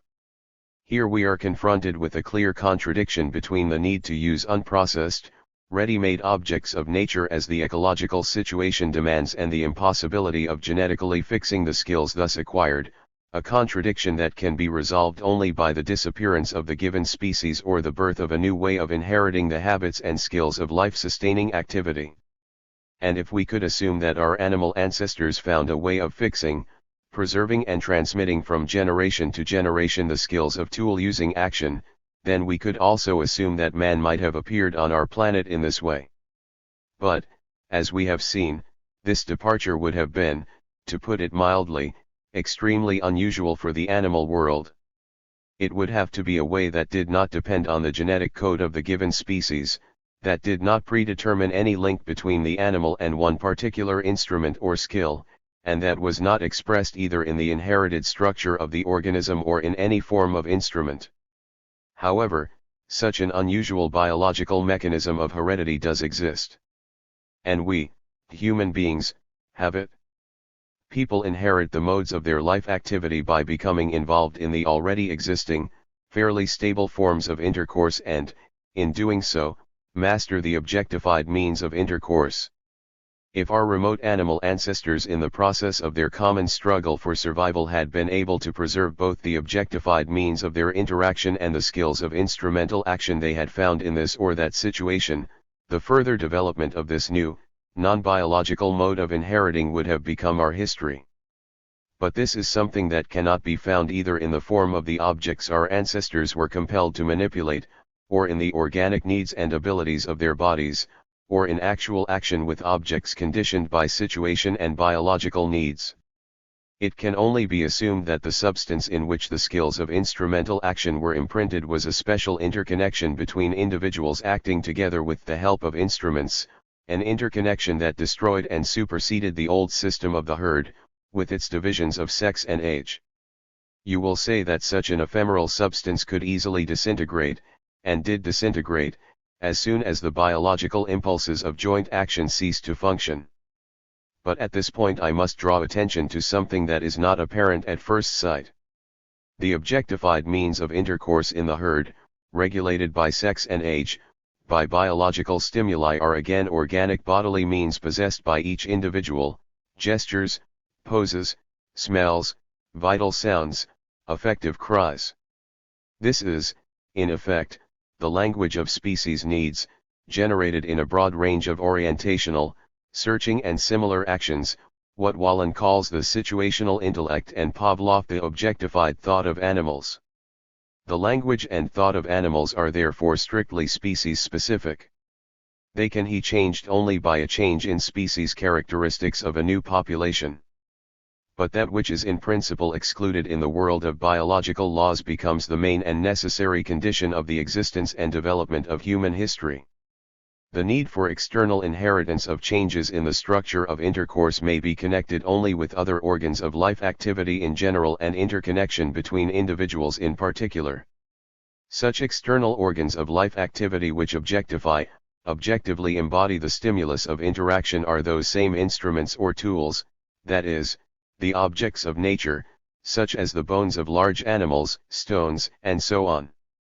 The not immediately apparent circumstance I mentioned earlier lies in the fact that the unprocessed object of nature may turn out in the situation described to be primarily an instrument of intercourse.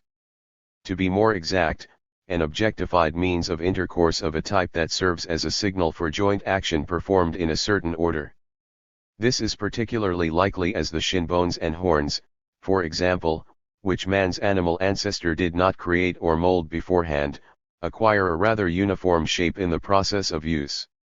The language that stimulated our ancestors to undertake joint activity could have included these words made out of bone. And while language without bones generated effective sounds expressing the species-specific bodily needs, the language of bones assumed the function of stimulator and regulator of joint actions. There are probably some grounds for the attempt to view the instrument of the Australopithecus or the Zinjanthropus not only as the extension of a natural organ but also as an objectified form of fixation of joint modes of action. Anyway, it is not in doubt that not only at the very beginning, but throughout his history all objects of culture have performed the function of means of intercourse. There is no object of culture that has not been a stimulus and means of human intercourse. The language of human intercourse embraces words, architecture, music, tools, means of transport and much else besides. But here is the interesting point. Language, a specific, outstanding, and relatively self-sufficient specialized means of intercourse, is sometimes regarded only as a symbol system with its own special place among other social phenomena, with its own functions dependent on structure, although still, of course, connected with other social phenomena. We will recall that for Russell, too, language was a depersonalised social means of preserving and circulating the knowledge accumulated by mankind.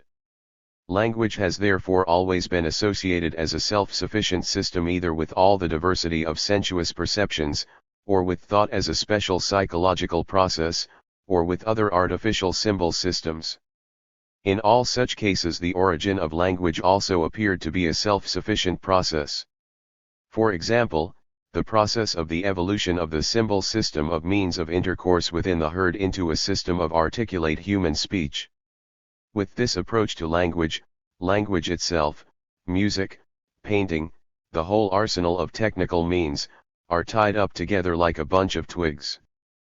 But those twigs originally came from the same seed, from one shoot, from the same tree.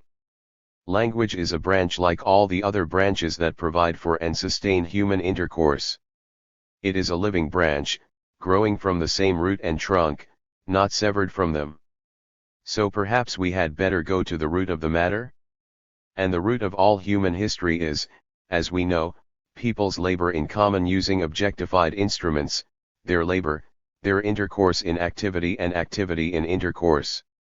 The one root of all forms of our ancestors' human life activity, the seed that had not yet put up its shoots must have been an abstract universal form of intercourse in activity, the language of which was all the objective means with which this intercourse arose and took place. But their core, the main vehicle of all acts of intercourse, was the instruments of these acts themselves. Marx wrote that the production of ideas and the production of consciousness were originally interwoven in the language of real life.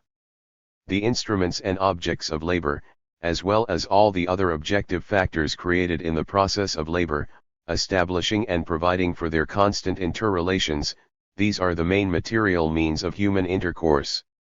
Taken as a whole, they do constitute the language of real life, a language in the sense of a system of symbols, each of which, the subject or object of action, unites people, regulates their actions, guides their activity. What is more, this is the only symbol system that does not require any primeval language to build it. Language began not with a shout but with an action. And the logic of the action impresses itself mainly on instruments that have not consciously been processed. But both the intercourse preserved in action and its language, freed of the direct control of species-specific instincts, turn out to be, as it were, between our ancestor and the object of his actions. The mode of intercourse and its instrument are the mediating link of the relationship. The object of action is thus determined not only by the biological need, but also by the common mode of satisfying it. The objectified symbol of the common action in relation to this object is not only the actual biologically significant appearance of the object, but also its form when regarded as an instrument, which suggests how to relate to one another in order to relate to the object. The object bears the impress, as it were, of the means of intercourse, the stamp of the subjective form of common life activity, picking out in the body of the object that which it has not yet become but may become if the skill evolved and preserved in the form of the instrument is applied to it. Even in a long bone of a large animal our ancestor could have seen something that was not there but that would be there if it were struck with a stone, and see it before the blow was struck. And that before becomes fundamentally possible when, and only when, the object has become instead of a mere object of consumption an accepted means of intercourse. An object determined by the language of real life of communicating individuals presents itself to us as something capable of change, as not only the one that is perceived here and now, but also as the process of converting it into the expected result of action. But this also means, first, that this is where the making of tools may begin and, second, that this making may be purposeful. The shape that it will assume as a result of these actions is now determined not by the need but by the skill in changing the object preserved in the form and means of intercourse. The expected result becomes the motive, the stimulus of action and the goal that guides it.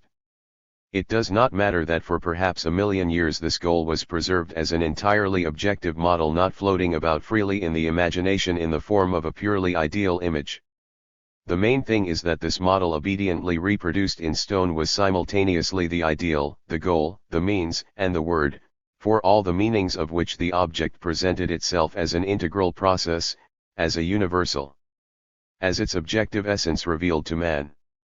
So, despite the individual differences, it turns out that in the eyes of those who see the instrument there is something essentially general, the meaning, direction, aim, result of collective action. In direct contact with the social symbol, the instrument or object of labor, the main role in the organization of mental processes is played by the meaning of things objectified in practical activity. The idea or representation is focused on the instrument or the object at which the instrument must be directed. And since the image of the object signifies something that goes beyond the frame of instinctive relations to the environment and carries in itself the meaning and aim of the collective action, the individual will experience this image as an external object, and not as his instinctive activity. The thing now has meaning in itself. This is where the most substantial qualitative leap in the evolution of mental forms and processes takes place. Man at last learns to see the object in the object, to treat it as it deserves and demands, and not as the conservative experience of the species, morphologically and functionally fixed in the organism, dictates. In the eyes of man a stone becomes a stone, and a hair, as they are in reality, regardless of any experience. And this miracle occurs because the language of real life has begun to inform those who have learned it through the skills of socialized labor, about the objective significance and aim of every action involving objects, about the object itself that has been drawn into collective action. This was how the language of real life restructured the mentality of our remote ancestors. It looks as if we have reached the source, the birthplace of knowledge, of understanding, and realized once again how limited the view of pre-Marxist materialism was. The individual's mere contemplation of an object could never have given birth to knowledge. But the use of the object in accord with its natural qualities makes it possible to retain its purpose even as an idea and, hence, the something that inheres in it and that depends neither on accident nor on appearance. Now we see primitive man not as a geometrician, not as a philosopher thoughtfully contemplating the repetitive features of things, but as an ignorant savage whose hands, when necessary, are cleverer than his head. These hands perform a task without which there would be no language, no thought, and not even the most brilliant philosophical or mathematical brain. The language of real life, in whose dynamic system each member of the tribe was involved, carried the meaning of words that was carved out of flint by the hands of preceding generations. So man could contemplate nature only through the prism of all the social work skills that had been accumulated by his predecessors. People could see the sun as round only because they rounded clay with their hands. With their hands they shaped stone, sharpened its borders, gave it facets. So the meaning of the words border, facet, line does not come from abstracting the general external features of things in the process of contemplation.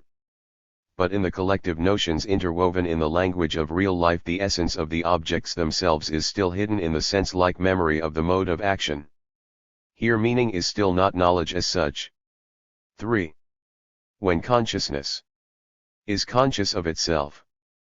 But could man always ask himself, how is it that I know? How is it that I know that I am I, no other people, know that we are people, and not bears or tigers? As we have seen, such questions presuppose the ability to look at one's own activity from the side. Here am I, here is an object, and this is what it will be like when I do this or that with it. Only when I and I shall do this or that are not the same thing, when the I, the self, the ego is able to treat its activity as a forthcoming process, which may be corrected, modified in accordance with a prepared plan of action, only then can the question arise of the nature of knowledge and what human consciousness is. If present-day ways of thinking are transferred to the past of mankind, it may seem that the person who does not separate himself from his own life activity is simply not yet a human being. It now seems to us so natural to be able to organize activity according to the aims that are generated in our consciousness. Surely, then, to be a human being merely means being able to distinguish one's knowledge from the object of knowledge, oneself from those around one and from the external world in general, and, of course, oneself as a person from one's own abilities and actions. I can't do that yet, but I will learn to do it. I can type, but somehow I feel more at home writing. No one is surprised at such simple statements. Is it so important whether I can type or not, whether I can speak Chinese? I remain myself. Knowledge, skills, abilities come with the years. Knowledge, skills, and abilities can exist without me, they need not necessarily be mine. I acquire them as external objects. Has it not always been so? Did not even primitive man teach his children what he knew, the skills he had acquired? They knew less than we do, of course, but if they were human they must have been able to teach their children, pass on their knowledge and abilities as something separate from the person who possessed them. In this case it would be natural to assume that man has always been able to ask himself the question, what is knowledge and, consequently, what is consciousness? This is how things may seem to the person who regards man's ability to separate himself from the specific forms of his life activity as a historically immutable attribute always manifesting itself in the same forms. At the dawn of history, however, people did not view their activity from the side, although in objective terms their relation was reflexive. Why? Because people knew how to act only insofar as they obeyed the ritual of their collective life, the mode of their intercourse and activity, reproduced by one generation after another, having arisen on the basis of the division of labor according to sex and age. We are kangaroos, declared as late as the last century a tribe of Aborigines in Australia whose totem was the kangaroo. The kangaroo tribe, unlike, say, the crocodile tribe, had not only its own ancestor, but certain unique features in the ritual of life that were carefully guarded against any change. The ritual was a means of preserving, reproducing, and handing on the skills, production activity and rules of intercourse from generation to generation. The ritual was an inviolable standard, a set of rules of intercourse in obedience to which people played the roles assigned to them, depending on sex and age. Each role in the ritual reproduction of the modes of collective activity was their own essence, their own self, which had not detached itself from the mask, from the mode of action assigned to this mask by the ritual of collective life. Many critical arguments based on thoroughly researched ethnographical material have been mounted against the so-called theory of primitive animaism. But it is now clear that the person of primitive society did not detach the soul from, or contrast it to, the body despite his conviction that every member of the tribe and he himself could be a child, a grown-up hunter, an old man, a kangaroo, a plant, and so on. Each of his fellow tribesmen lived not as an individual in his own right, possessing his own consciousness, his own soul, but according to the pattern of his whole tribe, which had assigned to him the ritually necessary roles. The ritual mask, the sears on the face and body, the natural attributes of age and the distinctions between sexes were for him evidence of his indissoluble unity and blood relationship with the group. These sensuously apparent, ritually denoted attributes of kinship through role along with instruments and articulate speech constituted an organically integral system of means of communication ensuring goal-oriented activity and intercourse, the language of real life that we have just been discussing. As a system it did not belong to the individual, rather he belonged to it. His mode of life, guided and regimented by the ritually reproduced rules of the language of real life, did not allow him to look at himself from the side. This meant that he could not pose the question about his own consciousness. He had consciousness, but he was not yet aware of the fact. Only with the development of objectified activity and the division of labor is man given the opportunity of treating, first, his activity as an acquired ability, of separating himself from his activity, and, second, separating the object of knowledge from knowledge itself, and thus objectively preparing the ground for the question of the nature of consciousness. This question could be asked only after the social division of labor in material and mental labor. Marx wrote, "Division of labor only becomes truly such from the moment when a division of material and mental labor appears.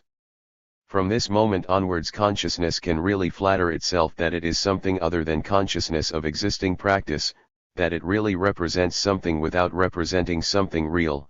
From now on consciousness is in a position to emancipate itself from the world and to proceed to the formation of pure theory, theology, philosophy, morality, etc."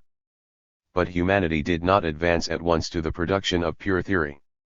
The division of material and mental labor was foreshadowed by yet another great change in the structure of the productive forces of society, the separation of agriculture from cattle raising and the appearance of agriculture as a stable mode of production.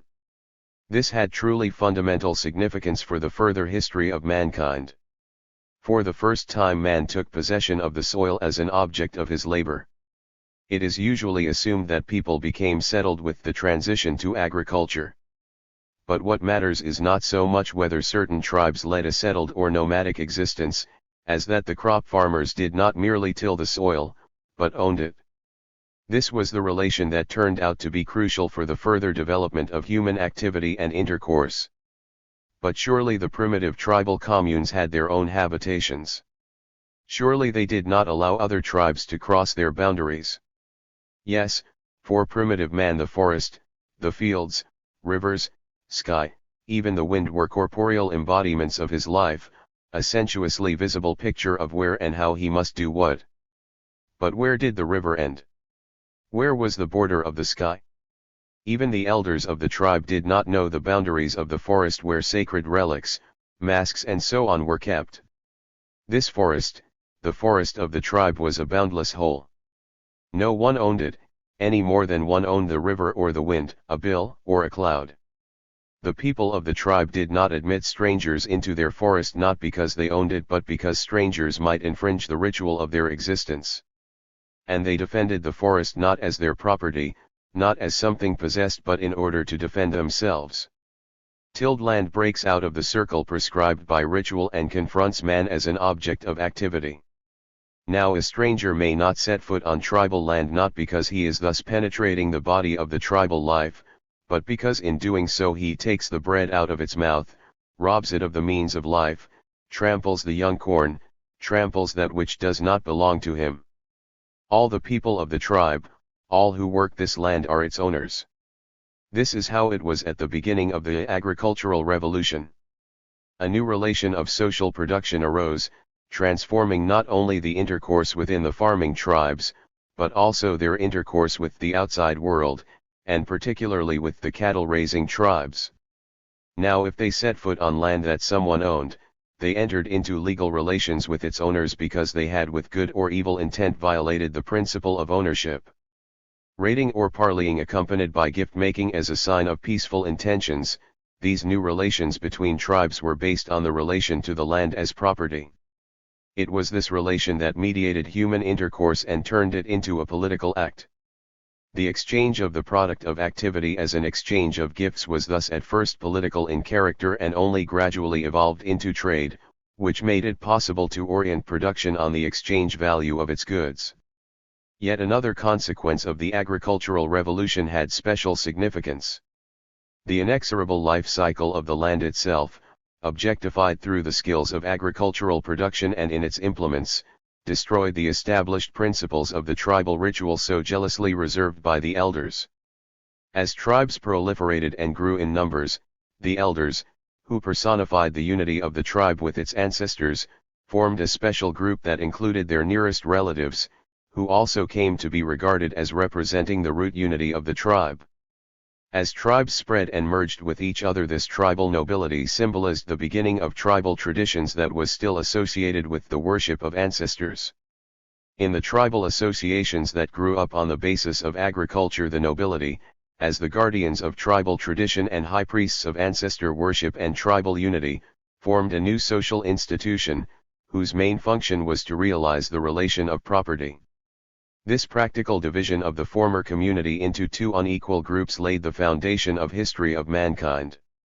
It was here that the majority of the members of the agricultural commune realized their activity in relation to the land as direct material activity, the aims of which were always set both by the object itself and by those in the commune who personified that object. That is, the tribal nobility. In its turn, the nobility had as the object of its activity not the physically existing plots of land that had to be tilled at any particular moment, but the land as a whole, as the territory of its commune, its tribe, and eventually its people. In this case, the activity of the upper crust becomes for the first time different from the general activity, not only in its object, but also in its social significance, in the status it acquires in the system of social production. The organization of other people's activity, the subordination of all seasonal and other particular forms of labor to the principle of the territorial integrity of the land becomes a special object of upper crust activity. It is also their business to set goals for the working majority of the community. Thus the head now sets other people's hands to work, and this turns the larger physically toiling part of the community into an instrument of the owners of the land. Thus the co-owners are split up into those who are actually owners and the mass of land workers dependent on them and held together in small communes enjoying no rights whatever, or slaves completely excluded from the relationship of common ownership of the land. Thus were laid the foundations of the vast land-owning despotisms of the East. At first, guardians of the ritual mode of activity and intercourse acted as the part of the tribe that on account of its association with the ancestors was promoted to the role of spokesman for bounteous Mother Earth in relation to all the other members of the tribe. The history of the tribe, of its ancestors, became the explanation and justification of the integrity of the tribal territory and the tribe itself. Dying land, reborn land, blossoming land, fertile land, all became interwoven in the saga of the tribe, in tales of its heroic progenitors. Their exploits, embellished by the imagination, became associated in the consciousness with the seasons in the life of the earth, of all nature, with the influence of the natural forces on which agriculture depends. The first heroes of the tribe were usually remembered as being as powerful as these forces and often became identified with them. The history of the agricultural tribe was thus transformed into myth. Mythological awareness is a fantasy awareness of the real historical existence of the agricultural communes developed on the basis of tribal communities, and serves both as a mode of social goal setting and as a set of vivid patterns of precedents governing intercourse in accordance with the customs of the given tribe and its form of awareness of reality. The stability of the given form is also connected with the phenomenal stability of the cyclical self-reproductive, self-contained agricultural mode of production. As the tribal nobility increases its power and the political organization of society develops, the myth begins to perform social functions. A priesthood appears. At the same time, the mythological form of society's awareness of its historical existence acquires ever new features of ideological consciousness, of religion. Yet another historical consequence of the great agricultural revolution is thus finally established, the division of labor into material and mental labor, the emergence of theoretical activity. Only this division of labor allows consciousness, in the words of Marx, to emancipate itself from the world and judge world as its object and itself as a problem. What brought about mental production as such? What is the substance and structure of this new form of activity? Aristotle in his day observed that the invention of free arts became possible because some people acquired leisure at the expense of the labor of others, the slaves who were compelled to give all their time to useful but arduous toil. And even today the question of the origin of mental activity is often summarily decided in much the same way, on the grounds that part of society was freed of the necessity to perform constant physical labor. But the correct notion that without slavery there would have been no flowering of ancient culture only describes the result and does not reveal the causes and essence of the origin of theory as a special form of activity. Leisure, after all, may be devoted to any number of things. The interesting point is, why did the Greeks devote their culture to creative intellectual pursuits? What was the objective necessity that prompted them to reinterpret their myths on an entirely new foundation?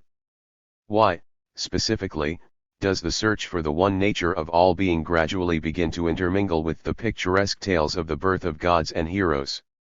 To reply to these questions we must return to stratification of society into two unequal communities, one of which becomes the subject of the property relation, and the other, the subject of production activity.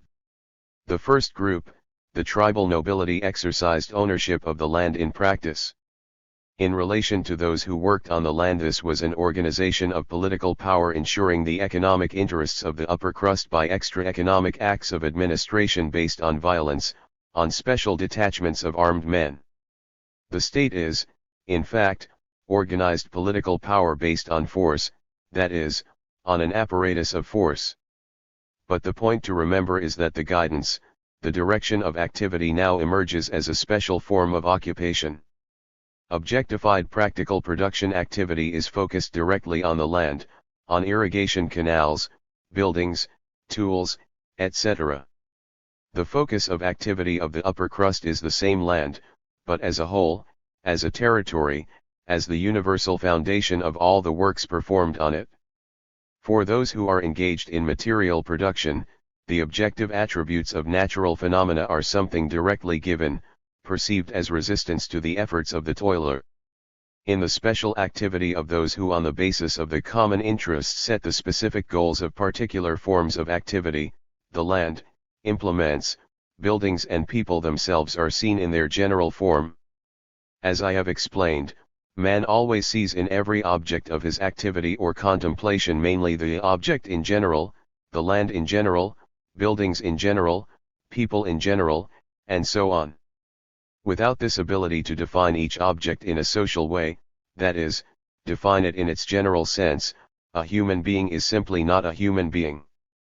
So the farmers of the period of the great agricultural revolution, the period of the emergence of political communities, of states, much as we do now, and as did primitive man, saw in each object, phenomenon, or process, no matter how direct the perception, the universal definition, this is a bullock, this is a river, and so on.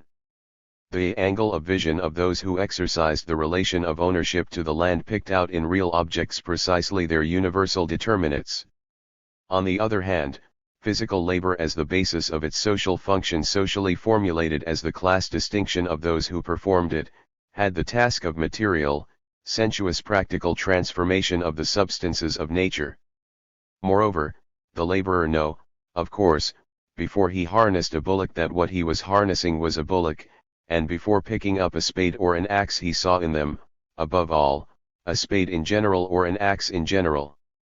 But the instruments and objects of his labor were still in fact that particular bullock, that spade, that plot of land, and so on. The whole point of his labor was that he was directly engaged in working that plot of land with that instrument. Those who realized the property relation, all those who were in some way involved in directing all the particular forms of labor, focused their attention directly on these particular forms and modes of labor, that is, on the socio-historical foundation of their universal determinates. In other words, activity in guiding, in representing the universal interests of the state is activity whose object is the modes of labor, forms of intercourse, etc., precisely the socio-historical forms of representing the object that constitute the basis of universality for man.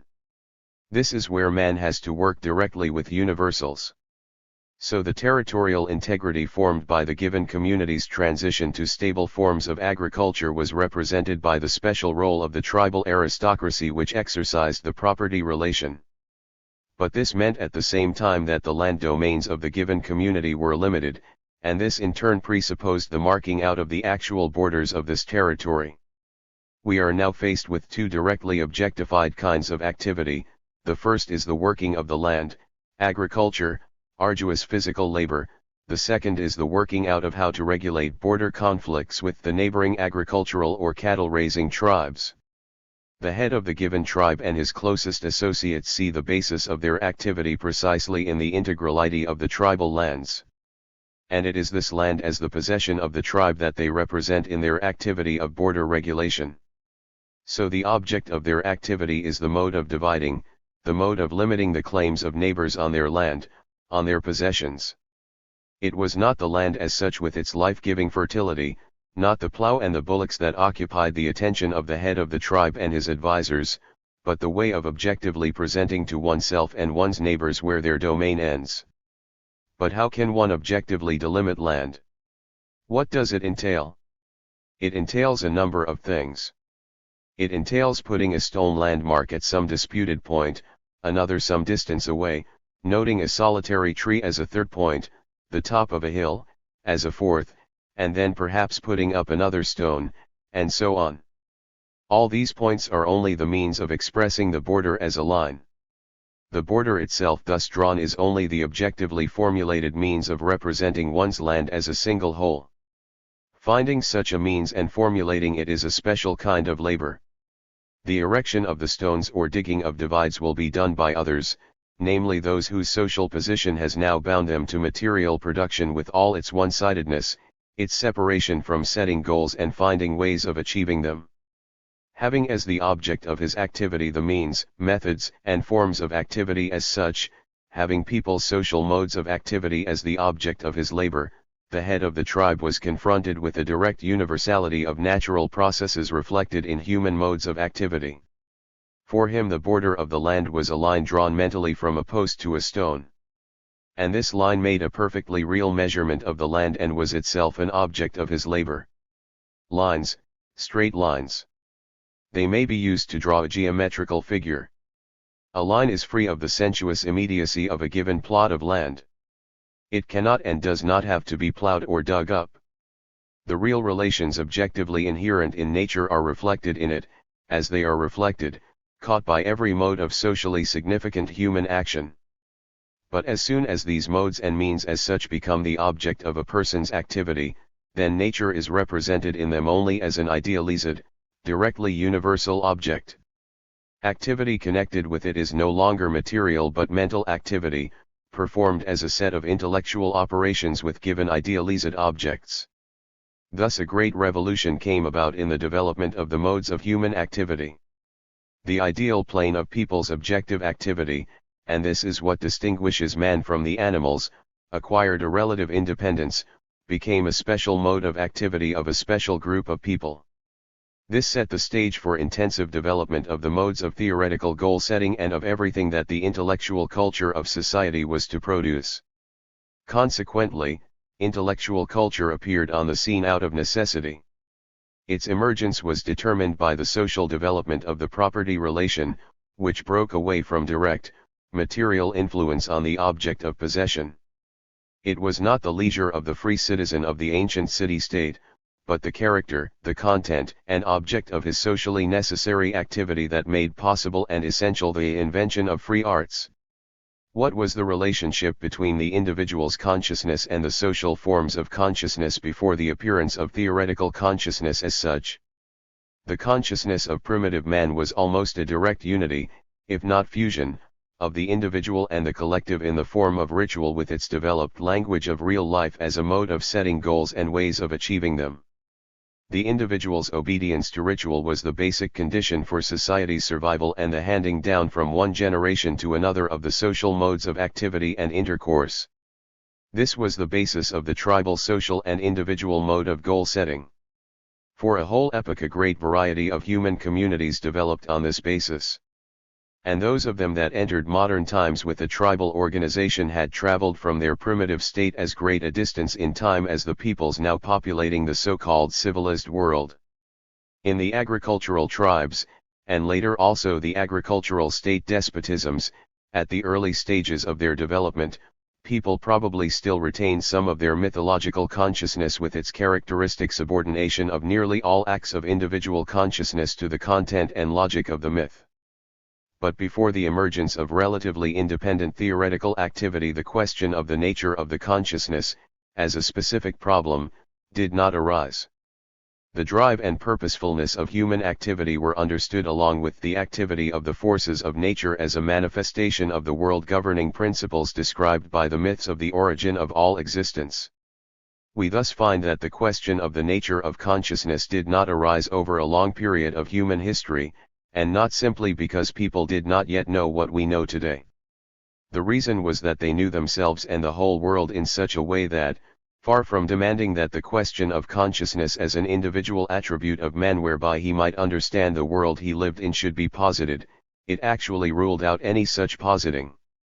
It only becomes necessary when the universal forms in which mental production develops, the production of social goals, the production of knowledge itself, the production of consciousness, turns out to be socially opposed to the particular modes and means of material production. When the head set the hands of others to work, when the idealized object of theory had apparently been stripped of all the sensuous flesh of the real object worked by the hands of other people, only then did the question arise of how the purely universal meaning of a word might not correlate, coincide with all the diversity of unique, inimitable things. But, out of the same context, the question arose of the role of language in the production of consciousness, because it was the language of the people, as though freed of its direct function of providing for human intercourse in their direct material activity, that became the sphere of the elaboration of pure meanings, the sphere of the existence of the universal as such. For the real life of language, the time has now come to bring language in the ordinary sense of the word as a system of sound signaling in the process of people's practical collective activities, into the foreground of the history of consciousness. I have kept it in the wings up to now not because it arose and developed after human relations had taken shape in the process of labor and the means of the language of real life providing for human intercourse had exhausted their communicative functions. This was not what happened. The historical development of the spoken language proceeded, as it was bound to proceed, in step with the development of the collective process of labor, exerting a massive influence on the organization of social relations and the formation of man's inner world. The study of language has yielded a fairly orderly picture of the claims made on any symbol system. Language is a system of symbols that are arbitrary in the sense that their material nature does not express the content of the information they carry. Even a system of traffic signs will serve us as an example. What are its characteristic features? First of all, it consists of a certain number of symbols. The symbols are chosen quite arbitrarily or rather without any direct relation to the tasks the system has to perform. The lights of the signal can be in different positions or their red, amber, and green can be changed for other colors.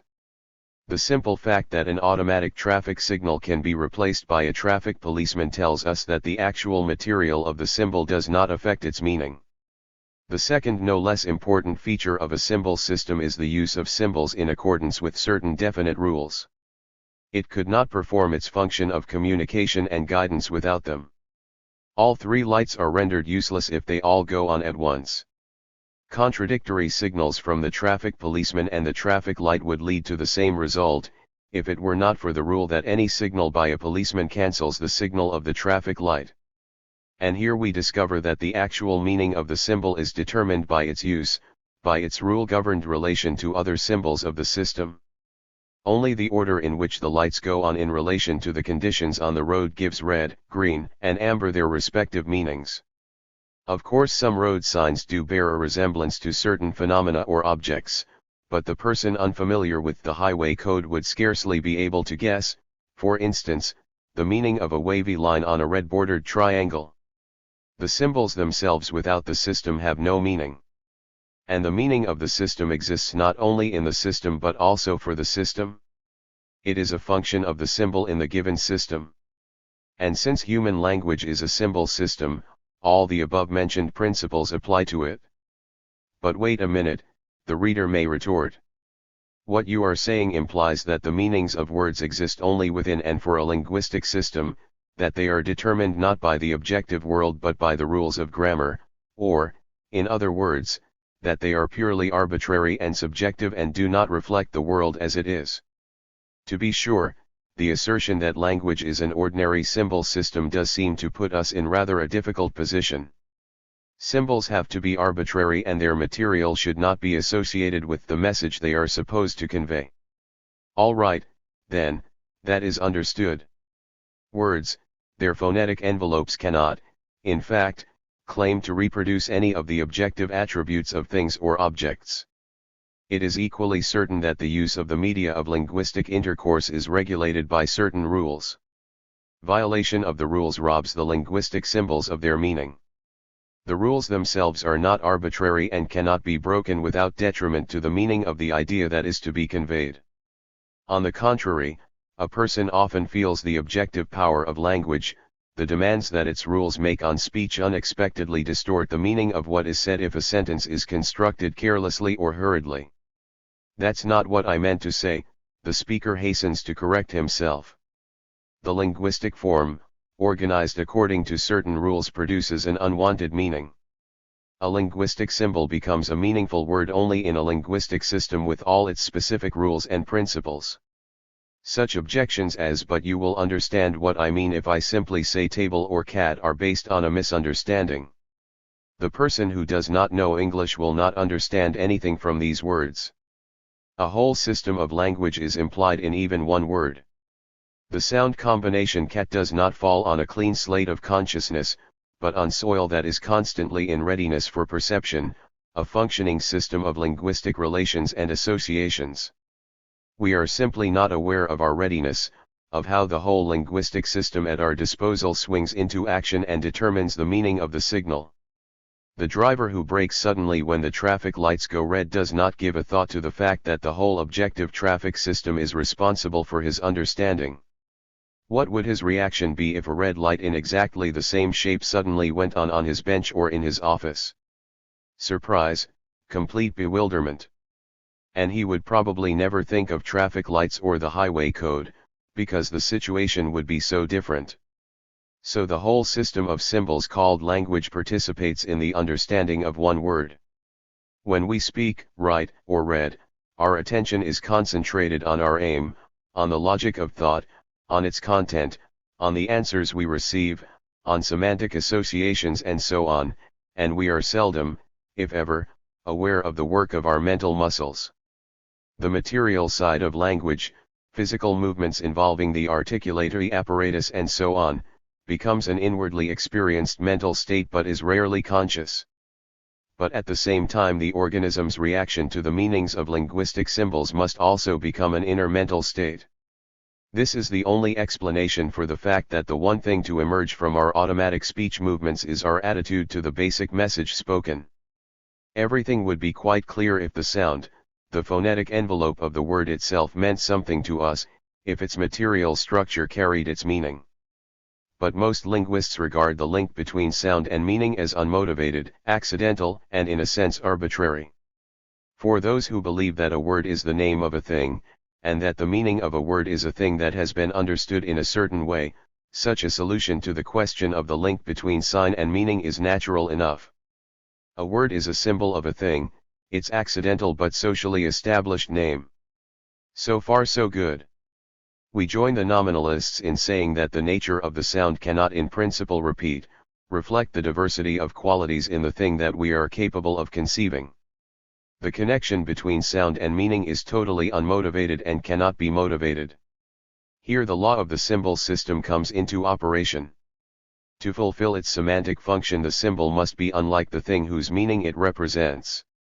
In capital, Marx wrote, "The name of a thing is something distinct from the qualities of that thing. I know nothing of a man, by knowing that his name is Jacob." The animal organism's sensitive reaction to materialist, objectified meaning is quite understandable. The situational intellect of the higher animals is a clear example of how keenly their organisms sense the thing's biological purpose. The reaction of the human organism to the social meaning of a thing, object, and so on, also evokes no surprise because this meaning has been put there by human hands and become its material structure. Here too the mastery of an object is also mastery of its meaning. But what do we get out of mastering the symbol word whose material structure means nothing to us? Someone will probably object that accidental symbol bearing no resemblance to the object is firmly connected by a physiological mechanism of temporary neural link with what? Some say, with the object. We would say, with the meaning of the object revealed in the process of people's material activity. But neither explanation makes matters any easier.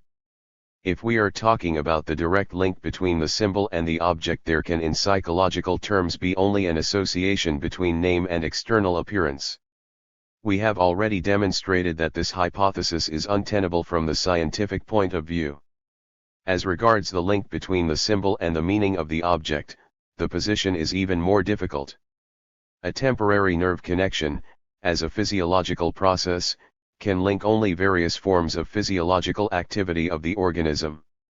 The movement of the speech organs required for articulation of the word axe may, by association with the repeated action of felling, evoke a certain sense of muscle fatigue. At first glance, this example seems to explain something, but only at first glance. The majority of words in our language tell us about objects, processes and phenomena whose meanings could not in principle be comprehended by any movements on the part of the individual, but have been revealed in the social process of abstract logical analysis and can have no other motor representatives in the human body apart from certain habits of the speech organs. So it works out that understanding of the meaning of a symbol comes about when by one movement of the articulatory organs we evoke the necessary consequent movement of the speech organs. Indeed, the only means by which something can be explained to a grown-up person is by explaining it in words. A certain physiological movement of the speech organs evokes by association yet another movement and a word is articulated. One word explains another, it also explains the purpose of an object that is unfamiliar to us. And in this movement the actual meanings of things must be also mastered, assimilated along with the specific features of the acoustic waves. The sound itself must possess meaning, otherwise the real life of language simply cannot be explained. In which case there would appear to be no alternative but to refuse to acknowledge that the link between the sound, the phonetic envelope of the word and its meaning is unmotivated and accidental. The sound of a word, the acoustic air waves must be firmly linked with its meaning, just as structure and practical purpose are linked in an instrument or an object of labor. But can the phonetic envelope of a word be closely connected with its meaning? Let us turn to modern linguistics for advice. Arguing that the attributes of a phonetic system cannot be extended to the structure of language, Zevjintsev stresses that, as distinct from a symbol, the phonetic envelope of a word is inseparable from its semantic content, this a point that is of exceptional importance to us. The phonetic envelope of a word is inseparable from its semantic content. But one must beware of understanding the content of a word as the object or thing itself, or the relation of things, in short, the phenomena of objective reality that are apparently designated by the symbol word. The content of a word is its meaning, its function in any given linguistic structure, that is, its lexical meaning. The lexical meaning is very closely connected with the sound, the phonetic envelope, and within the framework of the given linguistic system such a connection is perfectly well motivated. An episode from an essay by Daniel Granin will help to explain this point. A writer in the Altai Mountains learns about a process for utilizing the antlers of mountain deer. He talks to the workers involved and notes the apt professional expressions they use. The room where they dry the antlers, for example, is a vetrovia.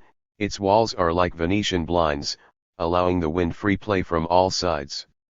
Something united the ideas of wind and building in one word, and Granin writes, only labor, work, in which the essence of things is revealed, in which a word is shaped and polished by everyday necessity, only labor could find just the right name, create a new word perfectly akin and comprehensible to language. Well said. It is profoundly and philosophically true that the essence of a thing is revealed precisely in the process of acquiring practical mastery over it, and that words are shaped by everyday necessity. But another fact is also noted with subtle precision. The word Yetrovia actually does unite wind and building in a way that is immediately understandable. Now we should find the thinking of the linguist easier to follow. Zvjintsev writes, a word's phonetic envelope is built not out of arbitrary sounds but from the sounds of a definite language that form its phonological system and are therefore in a certain relationship to each other and to other structural elements of the language. They carry a firmly established functional meaning, thanks to which the Russian T and the German T or the German A and the Russian A, even if they are articulated in exactly the same way, cannot be regarded as identical phonemes. This peculiarity of phonemes, often interpreted as their discriminatory function, cannot fail to influence the formation in each specific language of words with a definite sound pattern. Moreover, we must take into account the fact that the word's phonetic envelope is not a monolithic or homogeneous formation for us. We can identify in it the various sound units which we define as separate components of a word, and which at least in part have a strictly conditioned phonetic form. And this determines from a new angle the dependence between the phonetic envelope of a word and its lexical meaning, since, depending on the character of this meaning, the word may acquire as inflections, prefixes, or suffixes strictly conditioned sound units. Compare such examples as the Russian motovstvo, motovstvom, and motate, and motinit. And correspondingly in Uzbek, kitoblaringizda, and daftarlaringizda, and so on. Noting that this applies not only to derivatives, but also to their roots, Zvjintsev continues, it is worth recalling what Bedelbruck wrote on this point. It seems to me that as a result of the studies made to date, the basic proposition has been established that concepts slowly and with difficulty develop together with the sounds of words and with their help, and are not formed in man independently of language and only then clothed in a verbal envelope. Further research by linguists and especially psychologists, far from shaking this proposition, has tended to fortify it. So once again we are compelled to answer yes and no.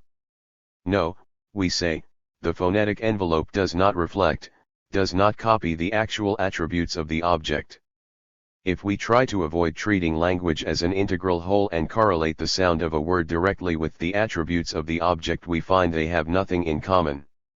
So the name is arbitrarily, accidentally, unmotivatedly linked with what it names. On the other hand, we also say, yes, the meaning of the word is always in its external, phonetic envelope, is inseparably linked with it, and certain sounds in a given language always perform a certain lexical function. The whole point is that the lexical function of the sound is not the direct reflection of the object. For simplicity's sake we shall follow Zvjintsev's example and, leaving aside the question of roots, illustrate our point with a suffix or prefix. Take the prefix pri. It obviously plays an auxiliary role in the language and only acquires a meaning of its own in combination with the root of a word. Or take the suffix er. Although both pri and er have a lexical meaning that is peculiar to them as sound combinations, they become related to reality, to objects, and thereby become understandable only in connection with a word, in connection with the operating structure of the language. In the orderly, necessary connections entered into by the sounds of language, this or that combination of sounds lives with the support of the whole phonetic and lexical structure of the language. One can understand each separate word only by an instantaneous and unapparent recreation of the whole system of sounds in the language and their auxiliary functions. Even when we seem to be relating the word directly to the object, the word does not so much designate the object as express its practically realized essence through the whole system of the language. It is not the word name but the structure of the language that preserves the whole system of human practical actions with objects, actions in which objects speak for themselves, with their own voices. It is the structure of the language that reproduces the structure of the actual life of society. The language of objects, things, and practical actions, the language of real life, which brings people together and guides their efforts to attain a common goal, has objectified the purpose of every object in its structure, in its substance. Only the person who acts practically, who first in movement, in the life activity of his organism, copies the substantial properties of a thing and, secondly, organizes his behavior accordingly, coordinates it with the actions of other people and together with them uses the object for its proper purpose can really understand this objective meaning, understand why this or that social object is needed. This is the first and extremely important aspect of the complex objective reality that we call society and that the individual is obliged to assimilate. The second aspect of material social being is the complex of sound signaling media by which people communicate. Language confronts us as an objective reality that each of us must assimilate through movement of his speech organs and purposeful practical action performed together with other people. So by assimilating in living forms of intercourse the phonetic structure of the given language, the individual assimilates also the modes of intercourse, imparting universal meaning to its elements, while at the same time constantly correlating his actions with the communicative function of words, with the actions of other people, and with the objects of their actions.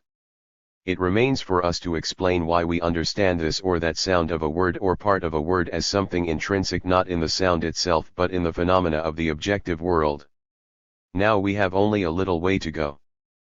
But this is the most important part of our journey. Yes, we can allow that the sound combination ak has its own inherent function in the language, affectionate diminutive. And I assimilate that function as I assimilate the sound. But my affection is evoked not by the combination of sounds, but by an objectively existing person of whom I am fond. When I am talking about something, I am not merely aware of the need to link a word that has one sound with a word that has another sound. In fact, I do not think about the functions of the sounds in the language at all. I think about things, objects. Can the lexical meaning of a sound combination be at the same time the meaning of the object itself existing outside me? Here I must warn the reader against an extremely widespread error. The warning may come as something of a digression from the answer to the question I have just posed, but it is quite justified from the standpoint of methodology, if not of method. The warning is that it is quite impossible to answer our question if we repeat Bertrand Russell's error, even unconsciously. The personal and the impersonal in human cognition and consciousness must not be separated and opposed. Can we, following Russell, regard a symbol system regulating human intercourse as a social system? We now know that if the question is put in that way, the answer may be both yes and no. If we give preference to only one answer, namely the one chosen by Russell, language is a purely social phenomenon, then we are faced with a series of insoluble problems. Analysis of the integral laws of a language system may create the impression that the question of how the individual understands the meanings of words has been solved. It may appear that the main thing, our something, meaning and how it is formed, has been found. But meaning must mean something for someone. If it is the linguistic system, social in origin and essence, that creates the meanings of its symbols, the individual is not a part of the system, he merely uses the ready-made meanings of words. But how does he understand them? That's the question. When formally analyzed, language hangs in the air, as it were, is deprived of its roots and becomes an independent object of research. The individual, whose tongue makes language a living thing, is pushed into the background and forgotten. Everybody realizes, of course, that language is used by individuals. But language itself, so the argument runs, comes to him ready-made, with all the lexical meanings of words. He has only to take it and use it as a ready-made commodity. The owner of the commodity does not create its value. He only buys and sells the commodity. So it would appear that in order to understand what value is, one should first of all study how commodities are exchanged. And this is when an impression is created that is very difficult to dispel, the impression that the commodity itself contains its own value. The roots of commodity fetishism were revealed by the author of Capital. Marx showed that behind the relations between commodities lie the relations between people, and that it is man himself by his labor who creates value. A similar, linguistic fetishism arises when the relative independence of language is absolutized. If we put a period after the expression, a linguistic system itself determines the meanings of its symbols. The people who use that language will appear to us as buyers, sellers, and consumers of the value of the symbols, while the value itself turns out to be the natural result of word exchange. People receive directly from the language ready-made thoughts and treat each other affectionately as and when the language demands the use of the suffix er. This, of course, is an exaggeration, but one that clearly underlines the philosophical conclusion to be drawn from theory that falls under the spell of linguistic fetishism. One can scarcely accept the notion of the unity of word and thought, in which thought is regarded simply as a function of language, expressing nothing but the laws of the given symbol system. The fact is that the meanings of words play the leading role in the building of sentences. If we study language as an independently existing symbol system in which the meanings of the symbols are determined by the rules for their use in the system, we are compelled either to totally ignore the above fact or seek its explanation in something beyond the given symbol system. When we are dealing with artificial languages, the answer is quite simple: the system is always based on the language of everyday life. Linguistic thinking does the rest, defines the rules, selects the symbols and attaches to each a specific meaning. The very existence of such a structure is founded on our ability to think, as is the category of meaning. The function of the symbol in an artificial language becomes a meaning only for the person who is equipped to understand it. Contemporary empiricism, which has taken the form of logical empiricism and studies the methodology and logical principles of the structure of scientific knowledge, was forced to consider the question of what the language of science is based on. Rudolf Carnap, a leading exponent of this school of philosophy, wrote of the primary language determining the principles on which the language of science is built as being the everyday thing language. Once we have accepted the thing language with its framework for things, we can raise and answer internal questions, e.g., is there a white piece of paper on my desk? Did King Arthur actually live? Are unicorns and centaurs real or merely imaginary, and the like? These questions are to be answered by empirical investigations. Results of observations are evaluated according to certain rules as confirming or disconfirming evidence for possible answers. The concept of reality occurring in these internal questions is an empirical, scientific, non-metaphysical concept. To recognize something as a real thing or event means to succeed in incorporating it into the system of things at a particular space-time position so that it fits together with the other things recognized as real, according to the rules of the framework. From these questions we must distinguish the external question of the reality of the thing world itself. In contrast to the former questions, this question is raised neither by the man in the street nor by scientists, but only by philosophers. Realists give an affirmative answer, subjective idealists a negative one, and the controversy goes on for centuries without ever being solved. And it cannot be solved because it is framed in the wrong way. To be real in the scientific sense means to be an element of the system, hence this concept cannot be meaningfully applied to the system itself. Consequently, the thing language is just another symbol system. To be a scientist means solving certain problems with the help of such a language and not going beyond its framework, in which case it proves effective for most ordinary purposes. And in principle the thing language is no better and no worse than any other symbol system. But why exactly should it be the basis for the construction of the framework of a scientific language? For Carnap it had become obvious that the original conception of logical empiricism of so-called empirical data, understood as the elementary, subjective states of the individual in the process of sensuous contact with reality and supposedly forming the foundation of all constructions of science, yielded nothing new in comparison with the classical empiricism of subjective idealism. The whole magnificent superstructure of scientific knowledge built on the principle of the logical reducibility of the statements of scientific language to the empirically given, the sensuously perceived, was robbed of all objective value because knowledge could not escape from subjective experiences, could not be correlated with anything but our own sensations. Carnap saw that all the contradictions of the old empiricism had been inherited by the new, and that the epistemological conclusions drawn from the new theory had not moved a single step forward from Berkeley, Mach, and other subjective idealists of the past. And it is to solve the insoluble, to escape from the impasse of solipsism that Carnap abandons the rotten foundation of individual sense perceptions acquired by experience and introduces the so-called thing language. But the thing language suffers the same fate as any other symbol system in being faced with the question of the principles on which the symbols and the rules of constructing the framework are selected. The thing language, that is, our statements about what we experience as facts of immediate perception, can be selected and constructed only by someone or some people who already know how to select, compare, think, that is to say, someone who already possesses a symbol system with meaningful symbols enabling him to choose and judge. Perhaps the language of objectively existing things is such a primary language. But from Carnap's standpoint, we should then be going outside the accepted system and be talking about purely metaphysical, unscientific, philosophical matters. The only thing left is the language of our sensation and Berkeleyan repetition. No other way out presents itself.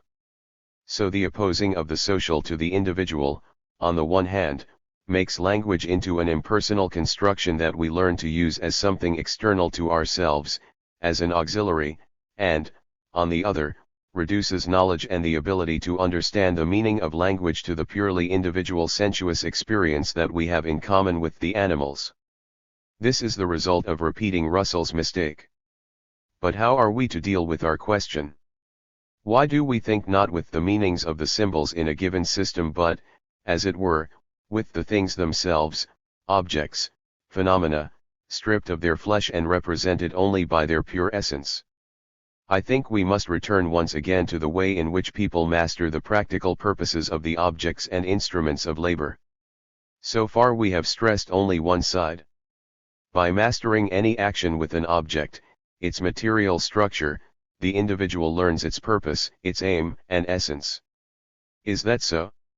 In principle, yes. But in the practical use of things the individual sense organs master only their external attributes. But the socio-practical purpose of a thing is mastered in special collective action that brings people together as a social group. Under the pressure of the labor social situation, the behavior of each participant becomes purposeful, and the stereotype nature of their behavior, the habits, skills of their social labor establishes not the external appearance but the essence of the object that is inseparably connected with it, its objective meaning for practice.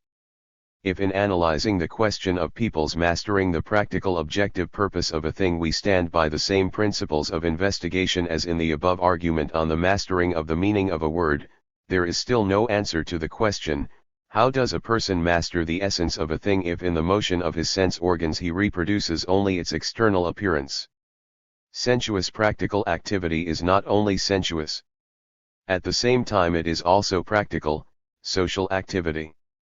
And only as an indissoluble unity of the sensuous and the practical, the individual and the social, does the mastery of the purpose of an object become the personal mental state of an individual, his personal operations with a given object.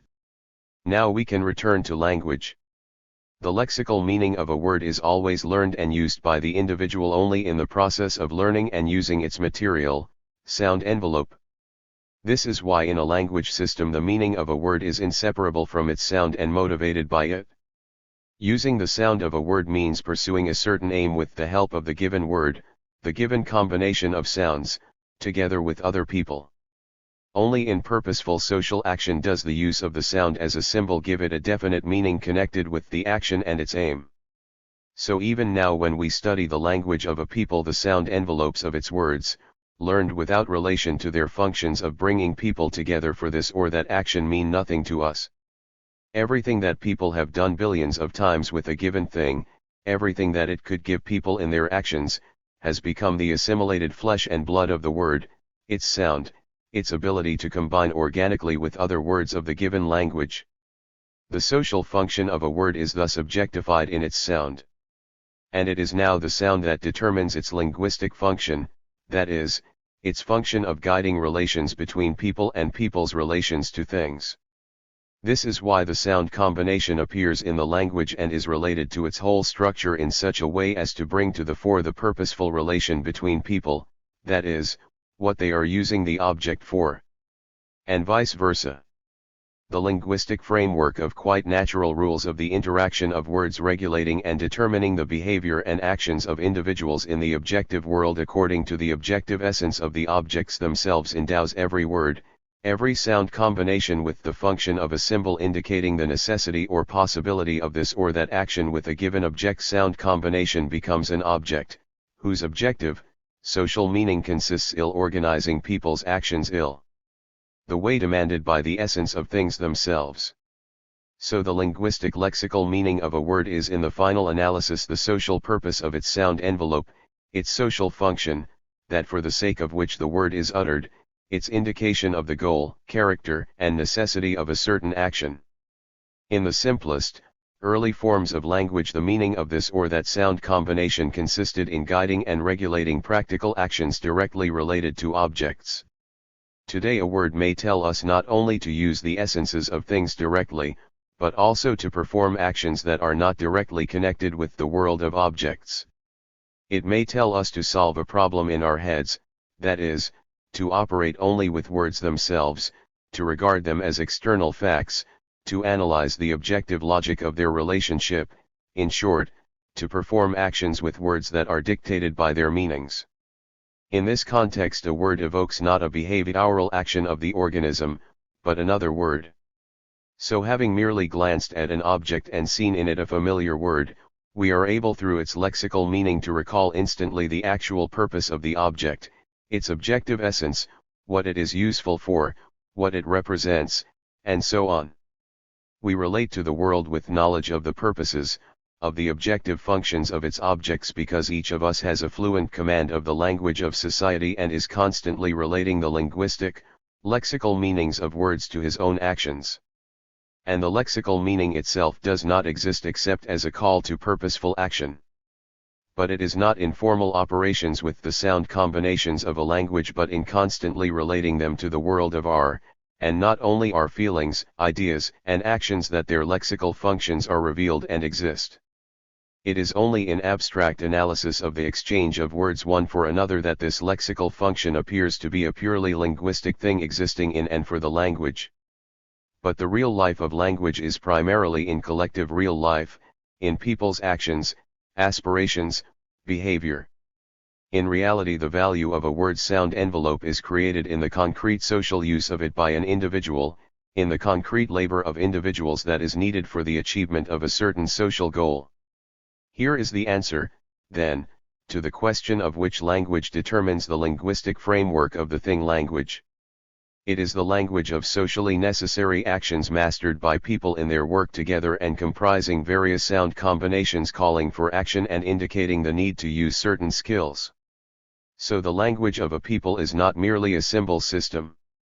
Besides symbol words it encompasses also the objective purposes of things, reflected in collective, practical actions and our notions, representations of such actions.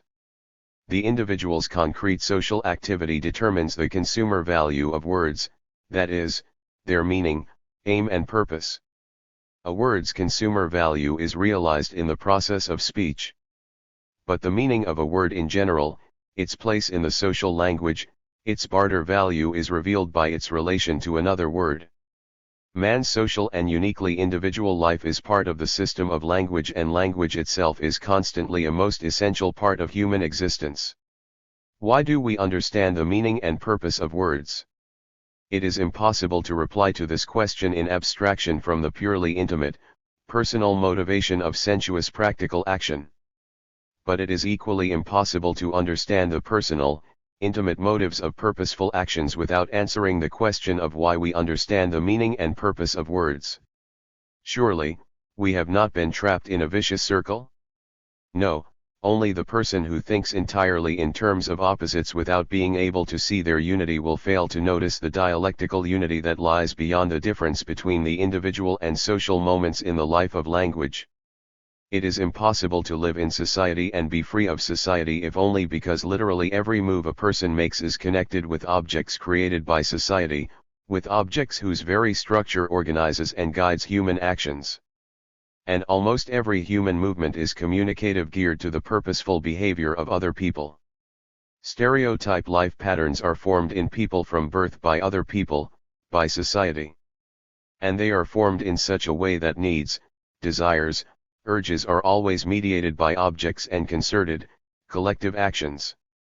Even the satisfaction of natural needs is organized as a social action, the ritual of which involves objects created by society and therefore becomes possible only on the basis of the social division of labor in the process of the production of food and the instruments required for eating, plates, spoons, forks, chairs, tables, and so on.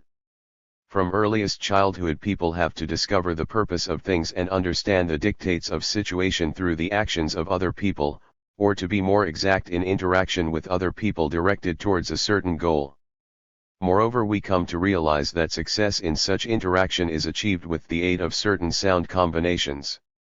So precisely intercourse, with its object language, mediates man's relation to the objects of his life activity and forms the foundation whose development shapes both the capacity for goal setting and, which is basically the same thing, the ability to see creatively in nature that which nature itself is not capable of but which does not contradict its possibilities. The slow and gradual development of the forms of intercourse and activity led to the division of the objective means of intercourse and activity into relatively independent systems of means of intercourse and a base system directed upon nature. But at the very beginning the means of activity and intercourse objectifying people's mode of interaction included both actions and supplementary gestures and shouts. The latter arose through the bringing into play of the articulatory organs developed by the cries of wild animals. Admittedly, for this to happen the species-specific sound signals had to be restricted. Some aids to the language of real life that developed in people's joint activity undertook communicative functions.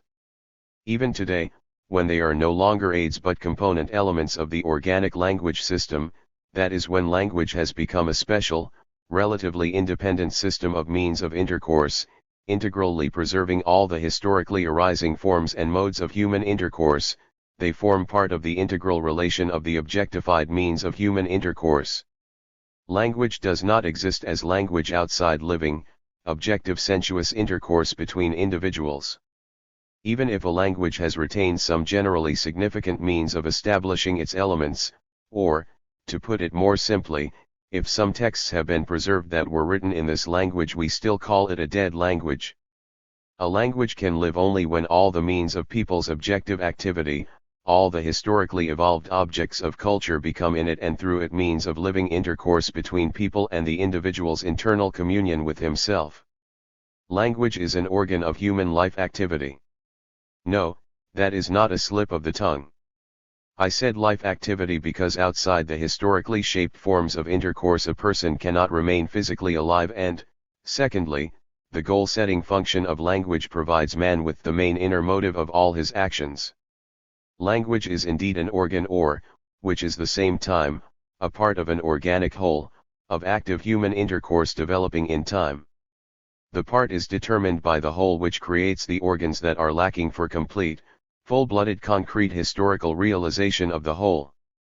Language develops along with the development of the whole wealth of human activity and intercourse. So language cannot be opposed as something independent either of human culture in general or of any of its subdivisions. The culture of developing humanity in the specific forms of the culture of this or that people is fully expressed in the language of the given people, as in its own living mirror. Only when we abstract from the life of language and single out its objective signal symbol substance for purposes of professional analysis are we concerned with language as a separate object, and quite often, when doing so, we try to find the answer to the question, why does a word mean something? But it means nothing outside the language of real life, outside the developing forms of living, active human intercourse. The real life of language is, in fact, the real life of the individual in his constant communication with others and himself. Otherwise language is dead, it is only material, and its various states are a tape recording heard by no one. 5. Language and consciousness. This is how it was in the history of the species. But what about the history of the individual? For the newborn child, the world is not immediately something external. At first the warmth of its mother's caresses, the peaceful rocking of the cradle, the sweetness of milk are all part of its inner life activity. It is not even aware of having a relation to the outside world. But the little ball of living flesh grows daily and hourly and responds to external stimuli with increasingly complex movements of its bodily organs. It seems to reach out to flows of light, to air waves, to the touch of human hands. Thanks to the inherited organization of its body, it is able to accept or reject external influences.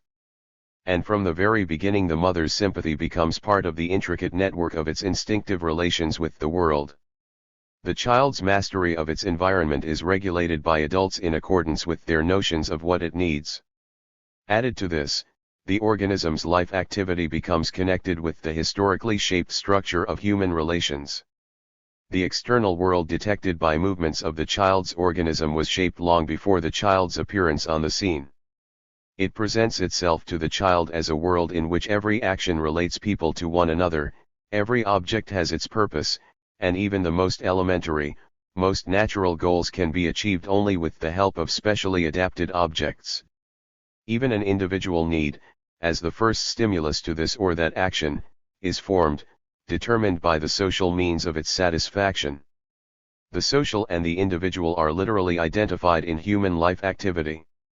The most natural, biological needs always take the form of a need for the objects of social life.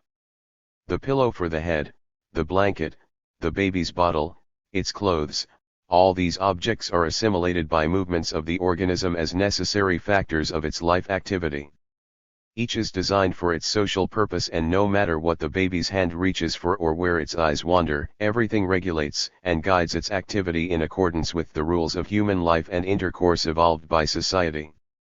So it is that the child becomes part of the language of real life, where people in communicating with each other constantly use objects as symbols of their needs, abilities, will, etc., where objects therefore regulate the relations between people, inform them of their purposes. We already know that the mastering of social objects in the process of their purposeful rise means mastering their objective essence. This should not be misinterpreted. The child does not understand the essence of things. It simply utilizes it in its experience by mastering the practical purpose of the object. Here the decisive role is played by the relations between adults and their attitude to the child. Only if the child's actions are consciously and purposefully guided do things acquire a certain meaning for it. And not only things. People themselves, their actions, their attitudes come to have meaning as well. Learning the purpose of things is possible only as a moment in the interrelation with other people, as a moment of social relations. The skills, habit of purposeful action with objects evolved only as the practical realization of the relation with adults. Only when action with an object is realized for others and links the child with them, when the action is continued and approved of by adults, only then does it become the child's own action, individual and fully mastered. Skills or habits in handling objects and in relations with adults, the images of things, personal impressions are preserved, joined together and, as it were, stay around, ready to repeat themselves at the first demand of the situation. The memory, which unites all past experience in an integral inner world, constantly reacts to new impressions. Past experience combines with the sense organs in reacting to the objects around us. So it is not the excitation or inhibition of neuroses in the cerebral cortex but the skills or habits of active perception of things, of acting with their help, that evaluate every new impression. The automatic habits of action with objects, invisibly present in the process of perception, are superimposed on the unusual shape of a new object, thus testing the possibility of handling it in this or that way and discovering its objective practical purpose. And just as any desire on the part of a social being is a need for objects created by society, so is the individual action motivated by a social need always in principle calculated to receive the support and approval of other people. In childhood this appears in the most direct and obvious forms. By the action of crying, the baby demands that its parents should feed it, change its bedding, and so on. Its every movement reaches out to people, every movement is addressed to them. The organism's whole life activity is formed as activity realized together with other people, as social interdependence. Whatever the inner, personal stimuli, the action itself always means something objectively for other people. In these first steps the patterns of movement of speech organs are also formed and contribute their specific coordinatory functions. These functions are shaped not by biological laws as such.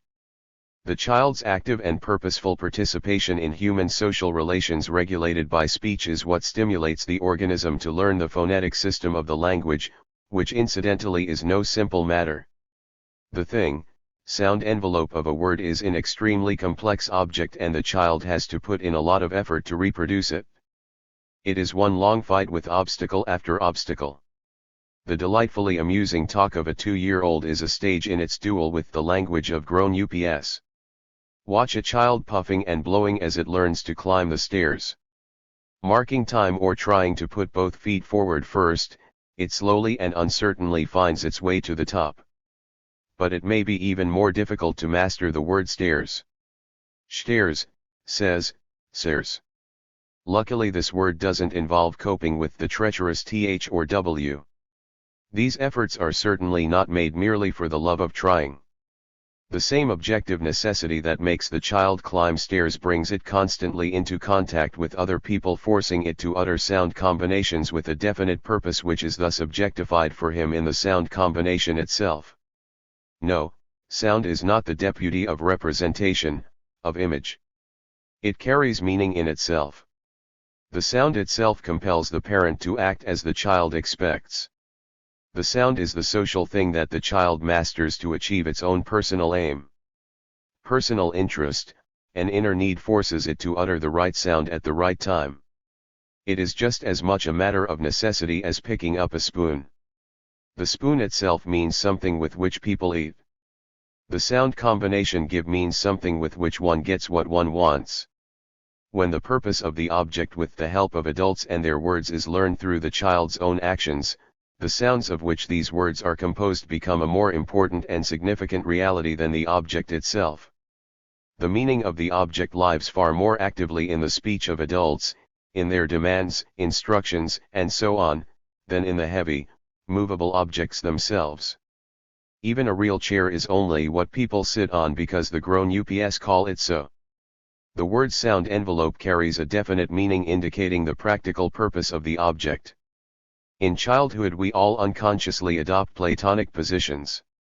That which a word calls upon us to do, that which it means for us in real, concrete relations with other people is the prime factor in regulating our behavior, defining our attitude to the world. Since we already know that the meaning of a word is the practical meaning of things, phenomena, processes of the objective world mediated by the whole structure of language, Platonism holds no fears for us. It is clear to us why the real significance of a word begins to run ahead of the personal sensuous assimilation of the thing the word indicates. The living, constantly functioning system of sound combinations draws the child into its orbit, and every sound is not merely repeated but appears with strict regularity just when it is expected from the sense of the situation. It is always in strict order, necessarily interwoven with other sounds, and each of them and all of them together are essential components of action. The sound of words, naturally linked with characteristic actions, is gradually assimilated by the child as something that has an independent meaning. The point is that, although they cannot be related to this or that concrete object, they already guide actions with objects and, above all, actions with other sound combinations reproducing the practical relations between people and objects. The logic of the linguistic framework and the structure of the language demands certain sound combinations when one has to orient oneself in an objective situation or when it is replaced by a linguistic situation. But in all cases the use of the logic, of language, the rise of the inseparable connection between the sound envelopes of words and their lexical meaning, is experienced by the individual and realized for definite purposes. In the actions of individuals, in their sensuous practical relation to the world of things and thing meanings and in relation to one another, the relatively independent system of language is gradually corrected by practice, and correlated with the language of real life. Separating language, words from action. From the individual's sensuous practical relation to reality means regarding language as a closed and absolutely independent system in which symbols possess only the meaning determined by the formal rules governing their combinations. But the point is that the individual always uses symbols in a real, objective situation, organizing joint action, helping to achieve a common aim. The constant interpenetration of word and action, their constant mutual conditioning test the coincidence of their meanings for the life activity of society. As the child's relationship to the world develops, external objects and experience of its bodily states through the use of words become conceptual, conscious. When it sees its own experience and the objective world through the prism of the experience of generations, of society as a whole, it acquires the ability to correlate its experience with the meaning implied by the words of the national language, which reproduce what is fundamental, essential, and necessary in the perceived objects. By assimilating the external world through its movements, by relying on the social meaning of things, the little ball of living flesh begins to see the world outside itself. It starts to treat itself as I, as myself, as the subject of perception, as a person. And by using the objective meanings of things, the necessary and essential discovered by people through practice and thus transformed into the independent meanings of words, by correlating these meanings with the meanings of its own and group actions, this person sees the essence of things and comes to understand its relation to them. The universal meaning of the objects he is now dealing with, constantly revealed in his living intercourse with other people, is directly represented in the means of intercourse, and the first among these means, the freest and best suited to the pure universality of our something, is language. It is language that constantly participates in converting the perception and understanding of the external object into self-awareness and self-consciousness. When defining the state of self-awareness, we run into a contradiction. The external object appears to us in the internal movement of the sense organs, but the experience of the movement of life activity itself is, unlike the object, the organism's sensing of itself. So it works out that one and the same state of the organism is both the registering of an object external to it, and the self-assessment of the given state. How does this come about? Let us take any perception. It may seem that we are concerned with only one, unbroken movement, for example, the movement of the froth over the surface of all object. But this only seems so. In order to feel the object, the hand does not merely obey the orders coming from outside, from the object itself. The organism, above all, the central nervous system, also guides this movement. In the process of feeling an object, the physiologically established habits of past experience have a feedback connection with the tactile receptors of the hand. The brain coordinates every new movement as it transmits signals to the motor muscles. Without such coordination, the hand would remain helplessly suspended after the first contact with the object. But what makes the brain coordinate each new movement? The universal, social meaning inherent in words and objectified in their material organization. The hand touches the object. At once all the actions of which it is capable, which it has performed before, established in its physiological structure and shaped in the process of past experience, guide its further movements over the surface of the object. At the same time, the object itself guides the hand's movement. The identification of informative points are assessed by all past habits, they are cold, smooth, etc. The hand glides over the surface, reproducing its shape, its image. And the object is felt as something under the hand and not depending on the hand, although it is the hand that feels it.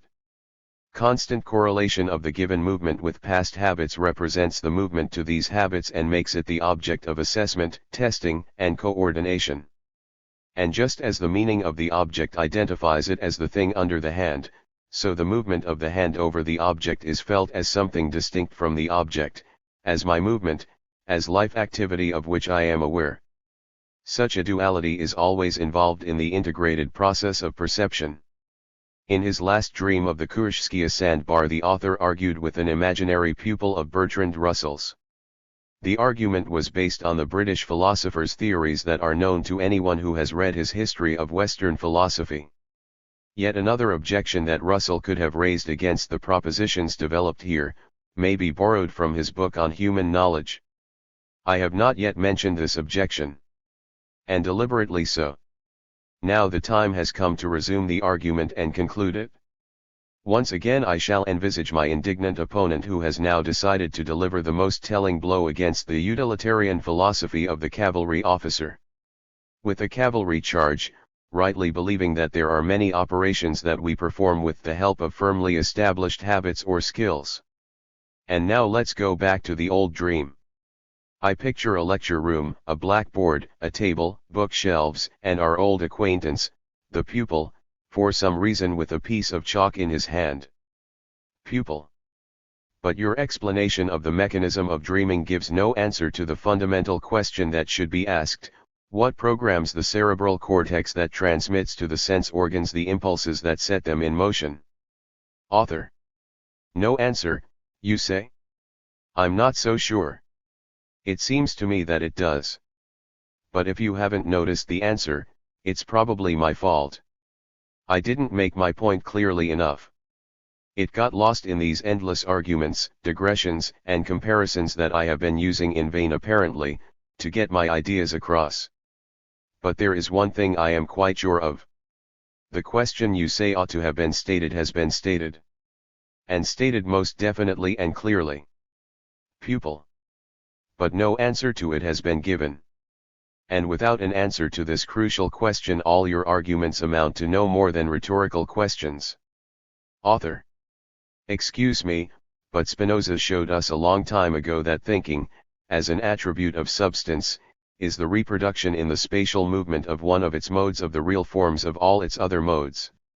In other words, everything that exists for man as his external world, everything that is found, felt, repeated, reproduced, in the movement of human life activity, treats every new image as a problem. The brain is only control post of this activity, the activity follows the logic of the world itself.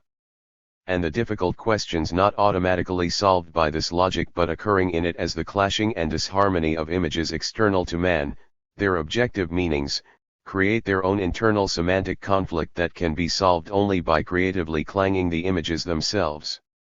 The laws of biochemistry, electricity, excitation and inhibition, the storing and emission of impulses in the neurons, and so on, which operate in the brain as a spatial body, are not responsible for the way an arithmetical, philosophical, or everyday problem is solved.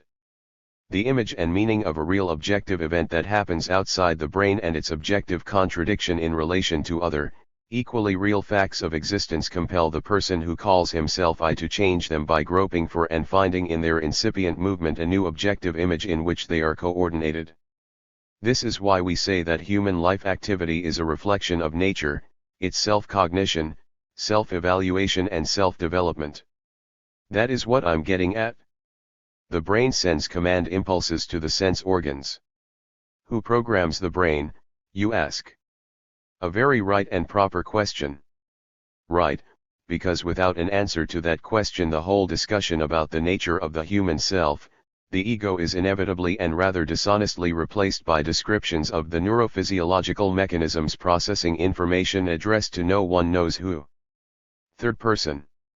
You have been talking very enthusiastically, but you are going too fast and too far.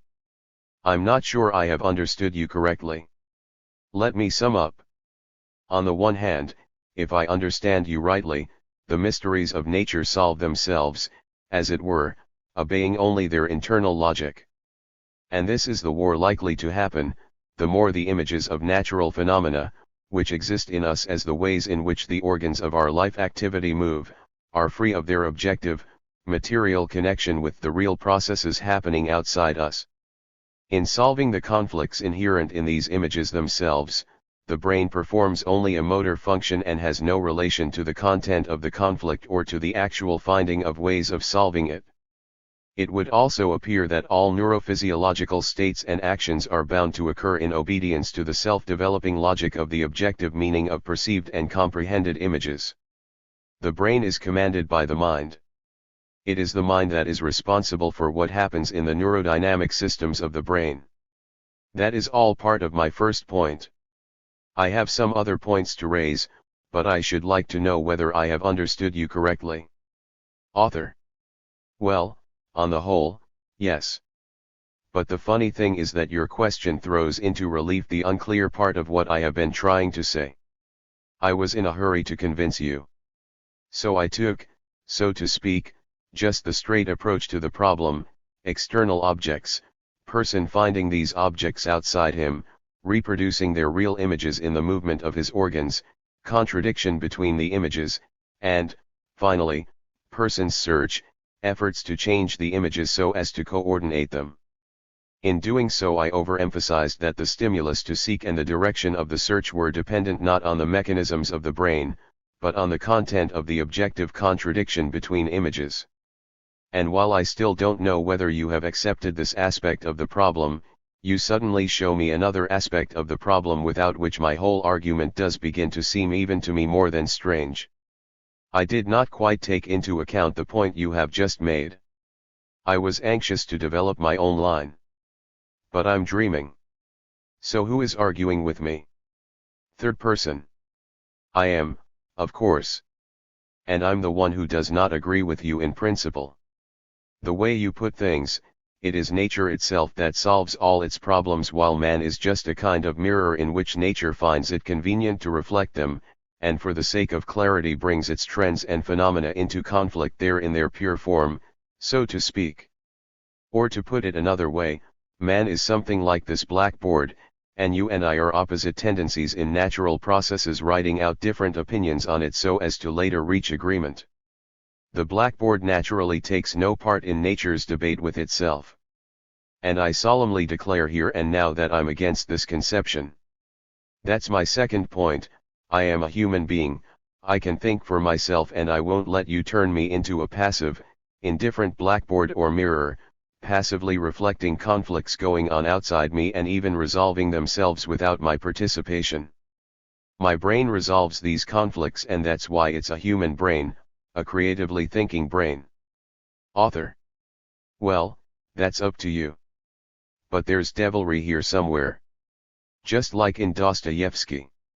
All I can do is recognize you as the devil and continue the conversation. La Ivan Karamazov. Third person. What have Karamazov and the devil to do with it? And there's no point in bringing up Dostoevsky either. Please, don't change the subject. Is man a tabula rasa, a clean blackboard, a screen for projections, a mirror, or is he a creator, a demiurge, a genius? Author: All right, let's leave Dostoevsky out of it. But wait a minute. Dostoevsky was a creator, a demiurge, a genius. Dostoevsky was a man, a human being, and not merely the mirror of natural conflicts. Why do you insist that there is nothing or no one in man that can be a genius except the substance of the brain? Nature is genius, but it is a genius only in man. With surprising accuracy you have hit upon the thought I was trying to express about the contradiction in the object itself as the cause and stimulus of thought in the subject, about the contradiction whose objective content sets the direction of the mental search for its solution. Yes, that's it. The brain as such is responsible for how the problem is solved only when the problem is solved, when the creative activity of thought is not needed, when there is no need, as Whitehead put it, for cavalry charges, for flashes of insight. The standard pattern, the mechanical effect of habit is enough. If the brain is out of order, the standard pattern, the stereotype doesn't work, and the results of the brain's miscalculation of the alternatives come into conflict with both the terms of the problem and the stereotype results that should have been obtained. But even the brain has to work in a new way when an objective contradiction reproduced in the movement of thought demands creative, non-stereotype solutions. But this departure from the normal working of the brain is caused by the need to find something new in the objects of our life activity. But there are other departures from the norm. A schoolboy, for instance, who has overloaded his brain with passively memorized facts stands up in class in the morning and can't remember the next line after Lermontov's faster than the deer did Garun run. All he can think of is problems in geometry. Is it only the brain that is at fault in that case? Or is it? Third person. Now you're off at a tangent again. Can't you make up your mind who does the creative thinking, nature in us or we in nature? Author. We, of course. Don't get so excited. Let's think this out calmly, taking the schoolboy as an example, supposing he is writing an essay. The various subjects are chalked on the blackboard.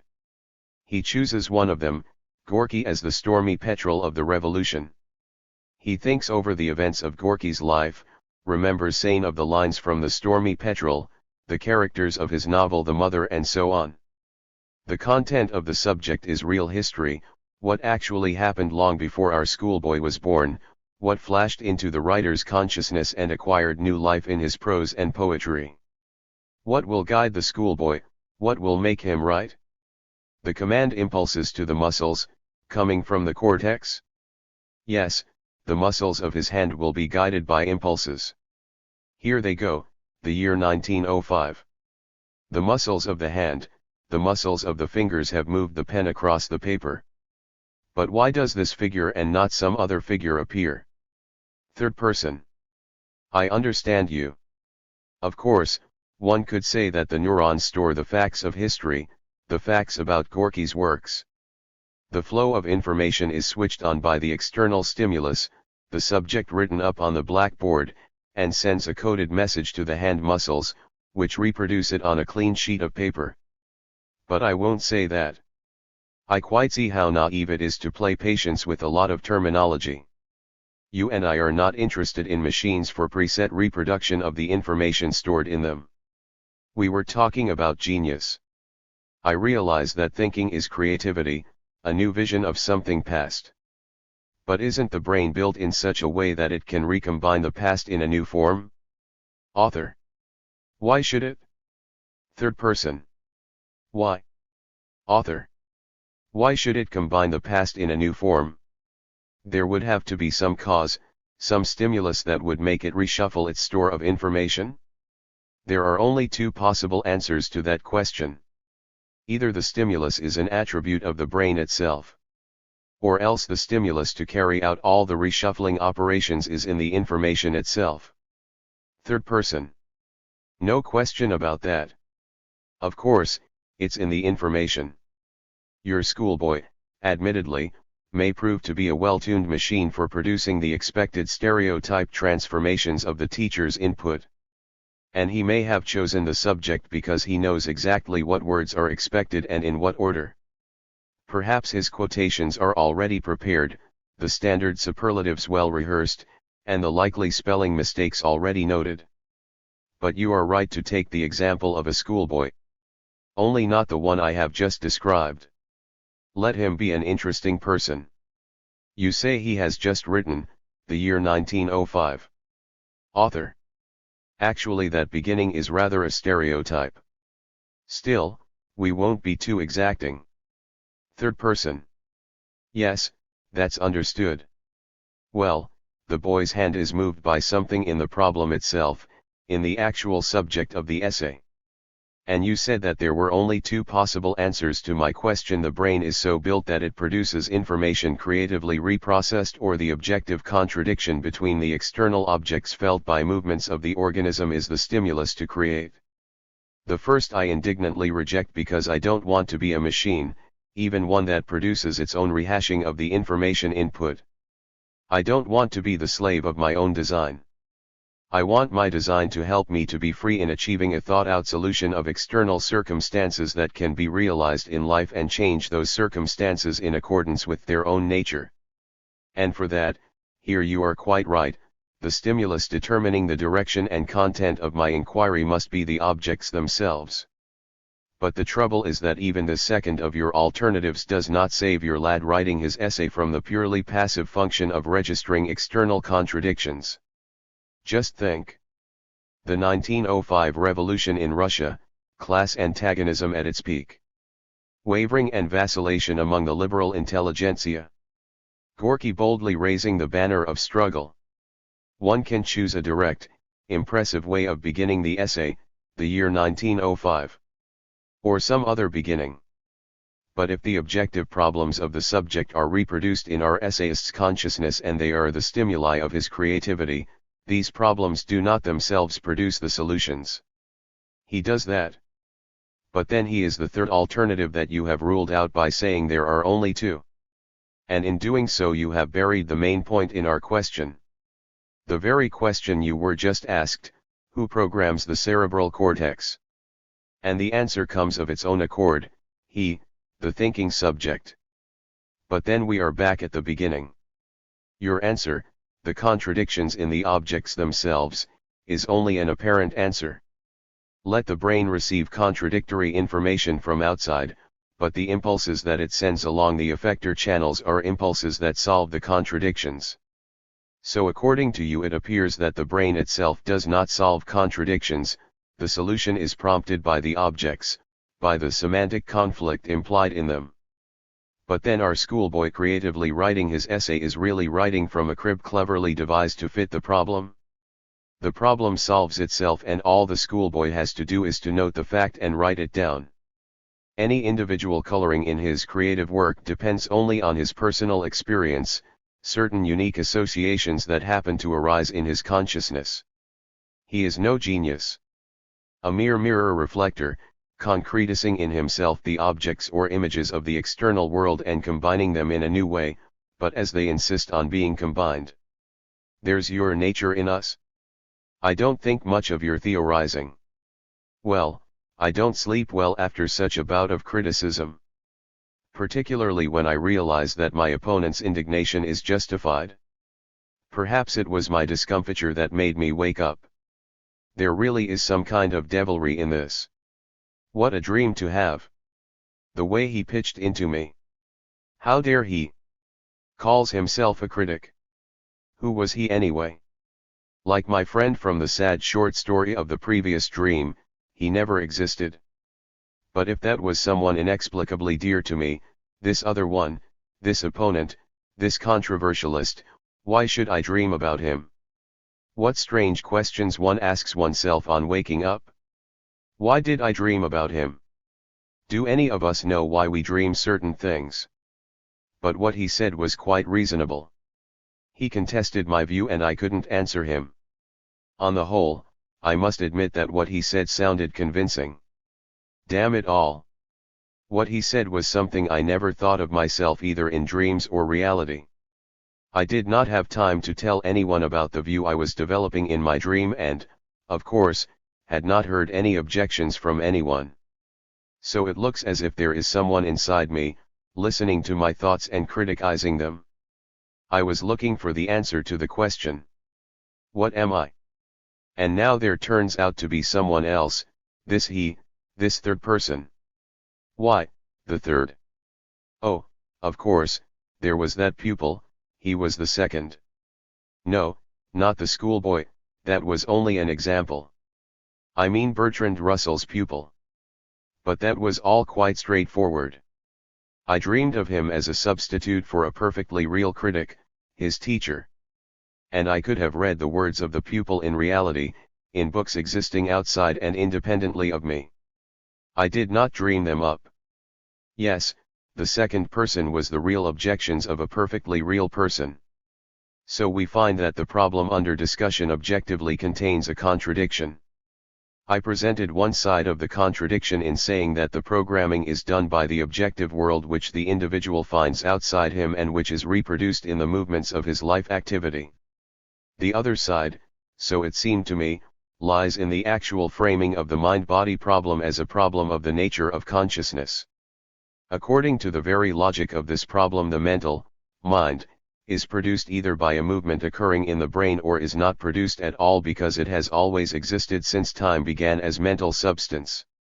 I have shown that this alternative arises only when the theoretician considers bodies interacting in space. The brain is a body and there are only bodies. Bodies interact. There is no thought in other bodies, so it must arise in the body of the brain under the influence of other bodies acting upon it. I rejected this second side of the contradiction and pointed out the historical origin of the method of theorizing that reduces the world of objects to the spatial interaction of bodies. I myself have tried through philosophical arguments to develop the opposite side of the contradiction, which reveals the process of the origin, development, and functioning of human thought precisely as a process taking place in real historical time and through real historically developed means of human intercourse and activity. This was how I reproduced one of the contradictions of the problem of the self. And then a really existing person finds the internal contradiction in my case and puts the question, but who programs the cortex? This astute question contained a twist that I had not noticed. The pupil of Russell's that I dreamed of literally repeated his question and I answered it just as I had thought the answer should be in my waking hours. And when I answered I did not realize that he and I personified two sides of a new problem. It seemed to me that I was 100% right, so there was no need for the pupil or his objections. But then a third person appeared in my dream and started pulling to pieces my impregnable position. How he did it, you will remember, so there is no need for me to repeat his argument. The important point is that now I no longer find my position invulnerable. The third person has shown clearly enough that my case is not waterproof. But he didn't offer any positive solution either. He merely demonstrated the one-sidedness and incompleteness of my solution. Russell's works did not contain the arguments used by this third person. Nor do mine. Where did they come from? But what if this third person is, after all, me? He is my dream, my vision, a glance at my own logic as if from the side.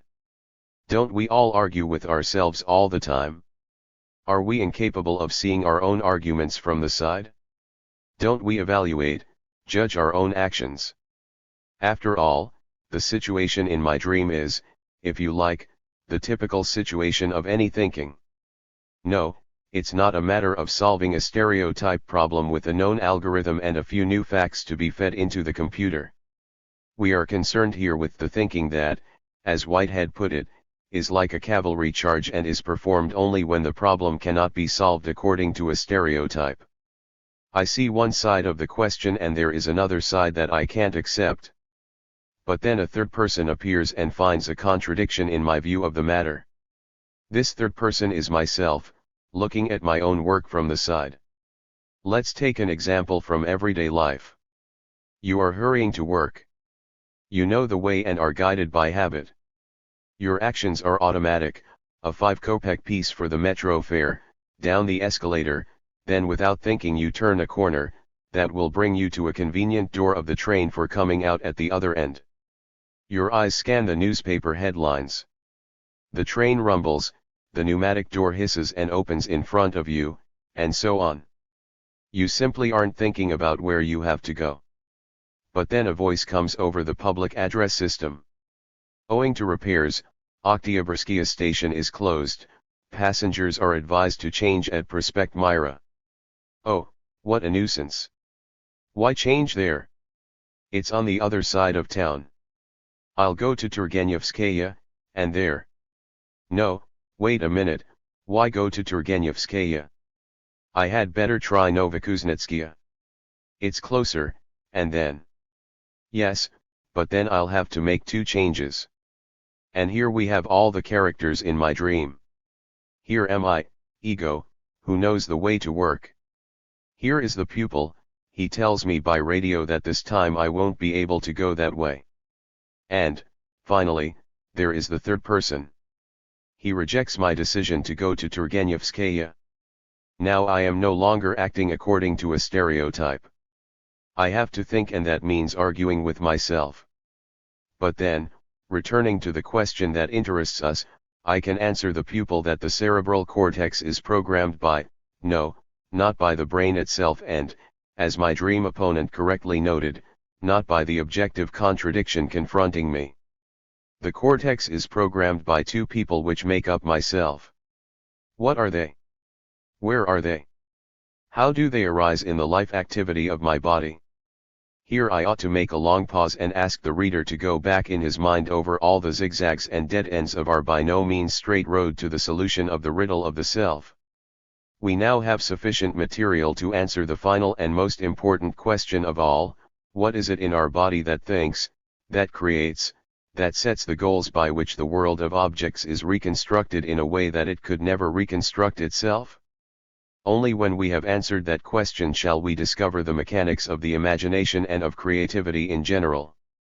The riddle answered. Spinoza once observed that to know something is to be able to make something. If on the basis of our theoretical suppositions about the origins of consciousness, we were able to inspire, to make conscious a body clearly lacking in consciousness, then, as Spinoza suggests, our suppositions would become knowledge, the answer to the riddle of the self. After all, is not a fundamental understanding of the nature of consciousness claimed by those who today assure us that quite soon, and certainly not later than the year 2000, an artificial intellect will at last be made by man? The construction of an artificial thinking system, built out of other elements, but in its total effect reproducing the same highest program, thought, is quite feasible. If this were so, we could confidently consider our riddle solved. And this is, in fact, the view of those who along with the above-mentioned author declare with great assurance that consciousness is the ability to receive, preserve, and process information according to the programs inherent in the brain. No fundamental problems are involved. What difference is there, for instance, between the living organism and a machine? Only the complexity of its organization. This was the view taken 300 years ago by Descartes, who believed that all the phenomena of life could be explained by the laws of mechanics. And so it is today.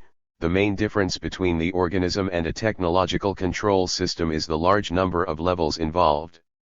This makes the living system so much more complex that technology as yet has nothing to match it. However, man is also a system capable of perceiving external influences, extracting information from them, processing it through the formation of numerous models at different levels, and influencing the environment with multi-level programs. In most general form, man is a program-controlled automation. Or to put it another way, man is a self-teaching and self-adjusting system. And to clear up any possible doubts or misunderstandings, man is an automation inasmuch as his activity is based on a program that is right inside him and not somewhere outside him, and therefore, there can be no question of any free will as opposed to determinism. What enviable confidence that man's essence is now perfectly well known, and even backed up by plans for making an artificial intellect. This is certainly a case of knowing means making.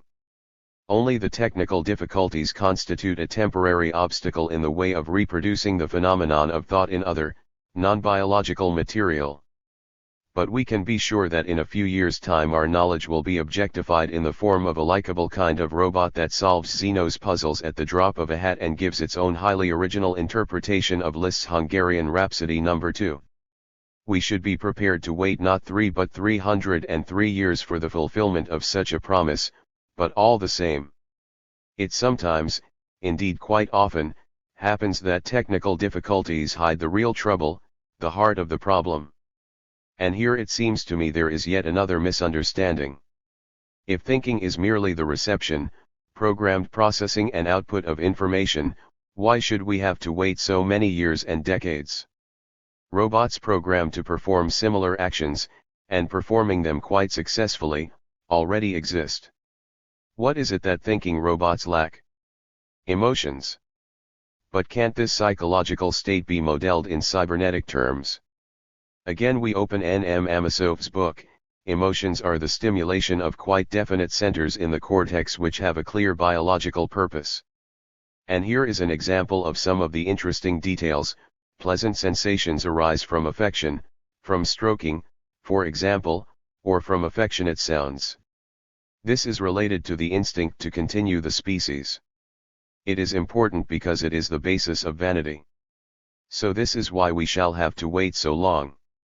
They haven't yet taught the machine the program for continuation of the species, and for the time being it isn't getting any pleasure out of stroking or vanity. But all the same, according to the cybernetic definition of thinking, it thinks. Without emotions perhaps, but it can think, or rather, I beg your pardon, it processes information. So though it may not be fully operative, the artificial intellect has already been created in its main function? Does this mean that at least we know the essence of the process? Now, in my view, this is the point where the misunderstanding begins. Most of the works written about cybernetic and neurocybernetic interpretation of the mind and thought processes treat thought on the same level as all the other manifestations of consciousness. The general impression is that human thinking implies only a very subjective attitude to information. And this is why the technical difficulties conceal the heart of the matter. It is too early yet to speak of solving the mystery of consciousness.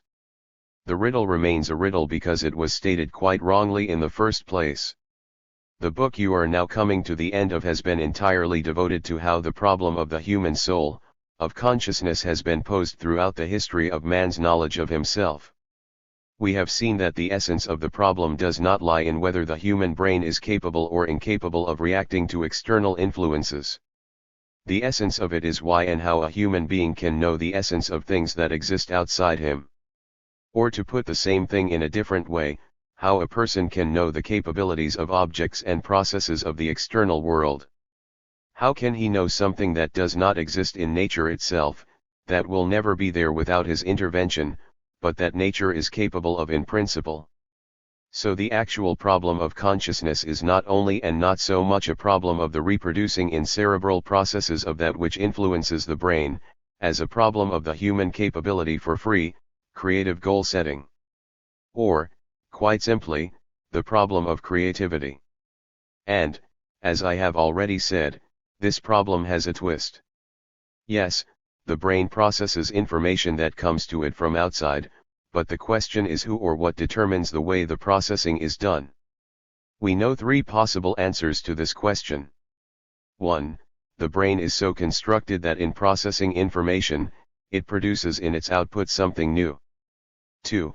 Information itself implies contradictions, the trends of their development and the way of resolving them, and this enables the brain to find this way, and in so doing, to find the new element with which the information is pregnant.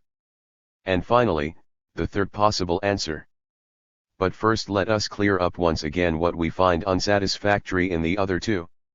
If the actual construction of the brain is responsible for the way the information is processed, then Amasov is right, free will is a fiction, goal setting a reflex, creativity instinct, and human beings the obedient slaves of their own bodily organization, automata, robots that simply imagine they are free to choose their programs of action, because the programs, including the program of choice, are already there, inside them. The determinism of the brain's inner construction decides how information is combined and thus what is produced in the output.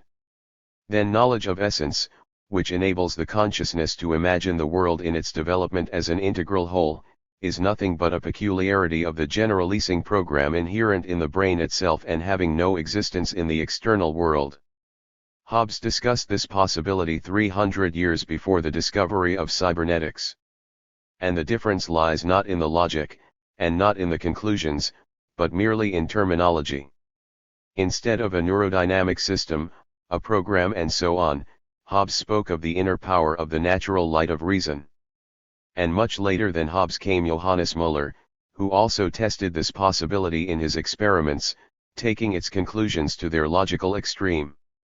And the result was that even at the level of the simplest sensations, the construction of the nervous substratum determines the phenomenon of mind.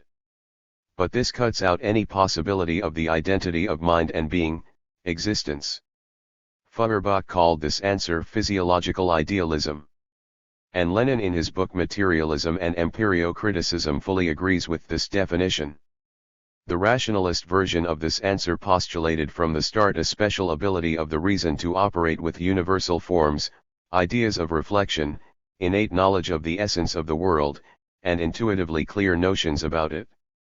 And in order to fill the gap thus opening up between reason and the real existence of what this reason is directed at, the rationalists were compelled to rely on God, who in Descartes' words could riot be a deceiver, on preordained harmony between the cognizable essence and its real existence in the world, and so on. Today's neurocyberneticists are apparently left with the hope that since the human brain is a creation of nature, they will be rescued by a preordained harmony between children and parent. The second answer also condemns man to passive reflection of particular and specific phenomena of the external world, because the problems and the ways of solving them are both hidden in these phenomena. Man finds them by using a crib that is cunningly passed to him by nature. In this case, too, the preordained harmony of thought and being is presupposed, but there is no comprehension of the real promises, causes, and means that determine how thought arrives at the truth and produces on this basis something fundamentally new, something that has not yet existed in nature. Yes, thinking is creating, and particularly creating values that are not inherent in nature itself, just as the joy of life in Beethoven's Ninth Symphony is not inherent in the physics of sound waves, and the luminous sadness of Levitin's landscapes is not intrinsically connected with the chemical substances used to paint the canvas. The whole problem of consciousness, the heart of the riddle of the self, lies in understanding how in human activity the physical, the chemical, and other natural being is transformed into the beautiful, the good, into honor, dignity, truth, and justice, which actually form the basis and aim of human life. How these highest spiritual, intellectual values can become the basis of a program for a transformation of nature carried out in accordance with nature's own laws. This is the only way to approach the question of the identity of thought and being, which Engels called the great and fundamental question of philosophy. What I have been trying to prove is that unless we consider how this question has been posed in the history of philosophy, we cannot even properly state the problem of the self. Making robots capable of processing information is a different problem, which can be associated with the riddle of the self only by someone who sees in consciousness nothing but the sensuous biological basis of the emotions plus an ability to compute certain set alternatives. But if thinking is creating, can we use this philosophical knowledge to give consciousness to a body deprived of consciousness? Have we anything but an imaginary experiment like Kondelik's proposed inspiration of a statue with which to counter the promises of the neurocyberneticists that they will one day construct an artificial intellect? If we could actually produce consciousness in experimental conditions, we should prove that philosophical knowledge cannot be ignored when the words, mind, thought, consciousness, creativity, are being used. But the conditions of such a real experiment must be agreed on beforehand. In other words, it must be based on theory. So now at last we approach the third answer to the question. The first thing we must agree upon is that no one denies the simple fact that without knowledge of something there can be no knowledge. And if, following Kondelik's example, we think of not a statue, but a living human body that as yet has no contact with the outside world, we shall all have to admit that such a body would have no possibility of contrasting its own existence with that of the world. And in order to give this isolated, sealed-off life a soul, consciousness, we should have to open its eyes and ears. Yes, above all, eyes and ears. For the human body these are the main and widest windows onto the world. The sense of touch, taste, and smell are only helpers. Even sensations of touch without the support of sight and hearing are quite useless by themselves. Imagine for a moment that a group of people have lost both sight and hearing. They cannot see or hear each other. But everything of any significance that people convey to each other has an objective form that can be seen or heard. Human beings have no developed autonomous means of communication that rely on smell, taste, or touch. The deaf-blind have no means of intercourse. And where there is no intercourse there can be no communication. An external world that communicates nothing, that tells nothing about itself, is not an external world. The sensitivity of the skin, the ability to smell and taste cease to be sensations of external objects. Warmth, sweetness. Only smell, perhaps, brings something from outside, and even then the hand has to touch something to sense that it is external. But this is only apparent.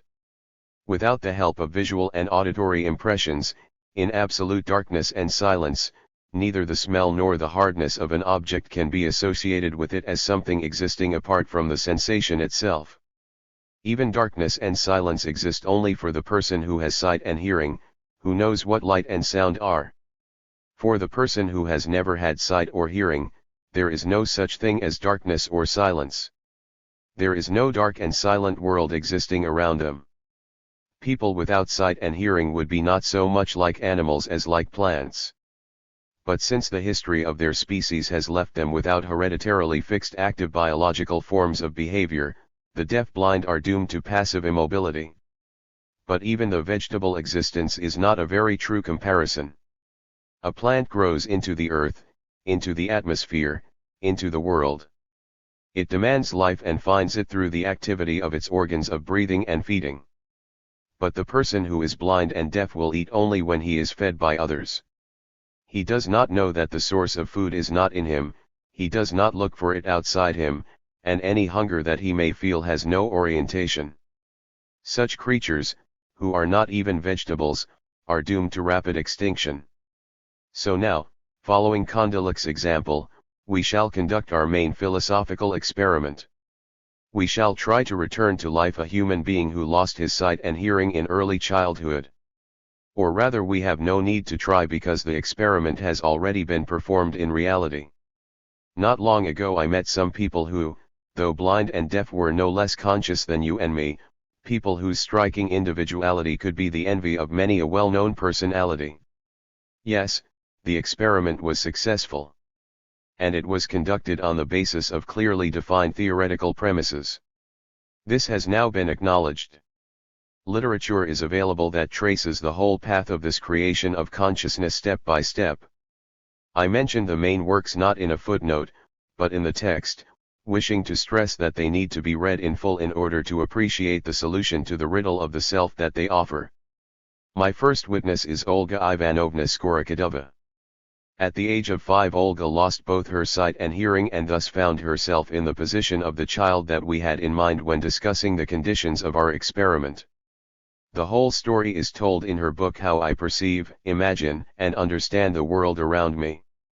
The magazine Problems of Philosophy No. 6, 1975, contains a report on the work of A. I. Meshcheryakov and his associates, who continued the life work of I. A. Sokolinsky, the man who educated Olga Skorokhadova and made her into a writer whose work is known all over the world. The report is rightly called an outstanding achievement of Soviet science. The journal also contains reports by 4 of Meshcheryakov's deaf-blind pupils and collaborators: Sergei Sirotkin, Alexander Suvorov, Natalia Kornayeva, and Yuri Lerner. A. N. Leontief, a member of the USSR Academy of Pedagogical Sciences, sums up the experiment in the following words: the special feature of this experiment lies in the fact that it creates conditions in which the key events of the process of formation of the personality, the actual coming into being of human consciousness, becomes clearly visible, I would almost say tangible, and at the same time spread out as in a slow-motion film. And these are events that open a window for us into the most secret depths of the nature of this process. And further, academician Leontief writes, now there is no getting away from direct theoretical and philosophical conclusions. Now we have not a unique phenomenon but 4 splendid students. They are not Mozarts, but the natural results of the tremendous work directed for the past 15 years by I. A. Sokolinsky's pupil A. I. Meshcheryakov. These young people have come to us from a boarding school where dozens of deaf-blind children have been put on the road to secondary education, so now one cannot speak of any sudden illuminations or any special innate talent. Professor V. V. Davidoff stressed that there was a solid foundation of philosophical argument underlying this unusual experiment. The historians of our science, unfortunately, tend to lose sight of the distinctly dialectical tradition of the theoretical description of the mind, the ego, the soul, the self, in the way that we find in Descartes, Spinoza, and later Fichte. Without considering this tradition, it is impossible to understand the modern method of cognizing the mysteries of the soul. And this method lies at the heart of all Meshcheryakov's works. But the main source of information about the problem of the experiment, its methods, and their philosophical interpretation is, of course, to be found in Meshcheryakov's own book, Deaf-Blind Children. The development of mind in the process of the formation of behavior. Alexander Meshcheryakov directed an outstanding research project and made a notable contribution to the method of practical realization of the truth of Marxist philosophy. The human being, as the subject of conscious, goal-oriented creative activity, is formed in intercourse with other people, the modes of which develop historically and the means of which preserve in themselves the universal determinates of all the objects of this activity. Meshcheryakov's experiment has provided practical proof that a human being only acquires the ability to think and have conscious knowledge of the world when the real historical time of the development of culture becomes his personal biography. Meshcheryakov's book describes the life of the Zagorsk boarding school for children who have lost their sight and hearing in early childhood or who were born blind and deaf. Such a child, Meshcheryakov writes, has not only never heard human speech. It does not even know of the existence of speech, of words that designate objects and thoughts. He does not even know that objects and the external world exist. He continues, without special tuition, deaf-blind may spend year after year in the corner of a room, in bed, or in some other place without ever learning any signs or symbols, or even how to walk, cat and drink in a human fashion. And further, the deaf-blind child may not even have a human posture until it is taught. It may not even be able to stand or sit like a human being. But these creatures that are not even vegetables do have brains and all their sense organs except sight and hearing. The book shows that all attempts to give such a child information about the world by means of a code designed for the remaining functioning sense organs were bound to fail. The words of the living language do not designate separate objects. They are not names permanently attached to certain objects. So Kalinsky and Meshcheryakov introduced their pupils to the language of real life by organizing their intercourse in such a way that socially significant objects became the media of every movement a child made towards joint action together with other children or its teachers. The most difficult thing was to separate the action and the external object of the action, to make the object something separate and independent from the action. Even the feeling movement of the hand had to become an object of attention, had to be identified and evaluated by the child who moved it. It is a point of fundamental interest that this was only possible when such a movement was organized by the teacher as a joint, common action. For example, the hands of the teacher and the pupil had to find, take hold of a spoon together, scoop up food together, and carry it to the mouth together.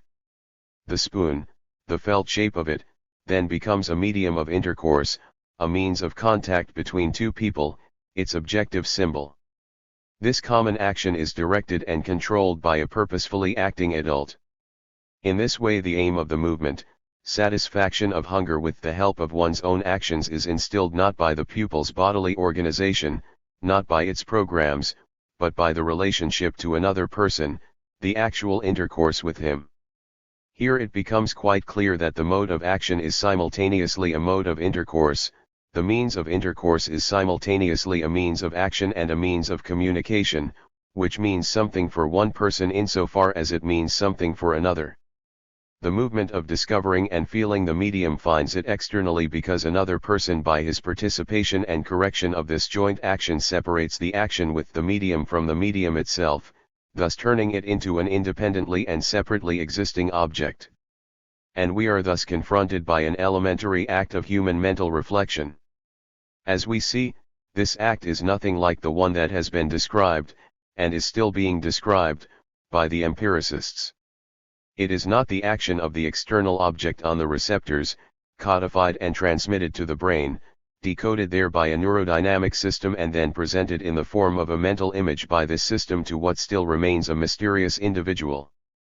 The living organism finds an external object and by the action of its organs establishes the object's attributes as existing outside itself, repeating, as it were, reproducing them by its movements only because it has been drawn into intercourse, the mode of which separates action with the object from the object itself.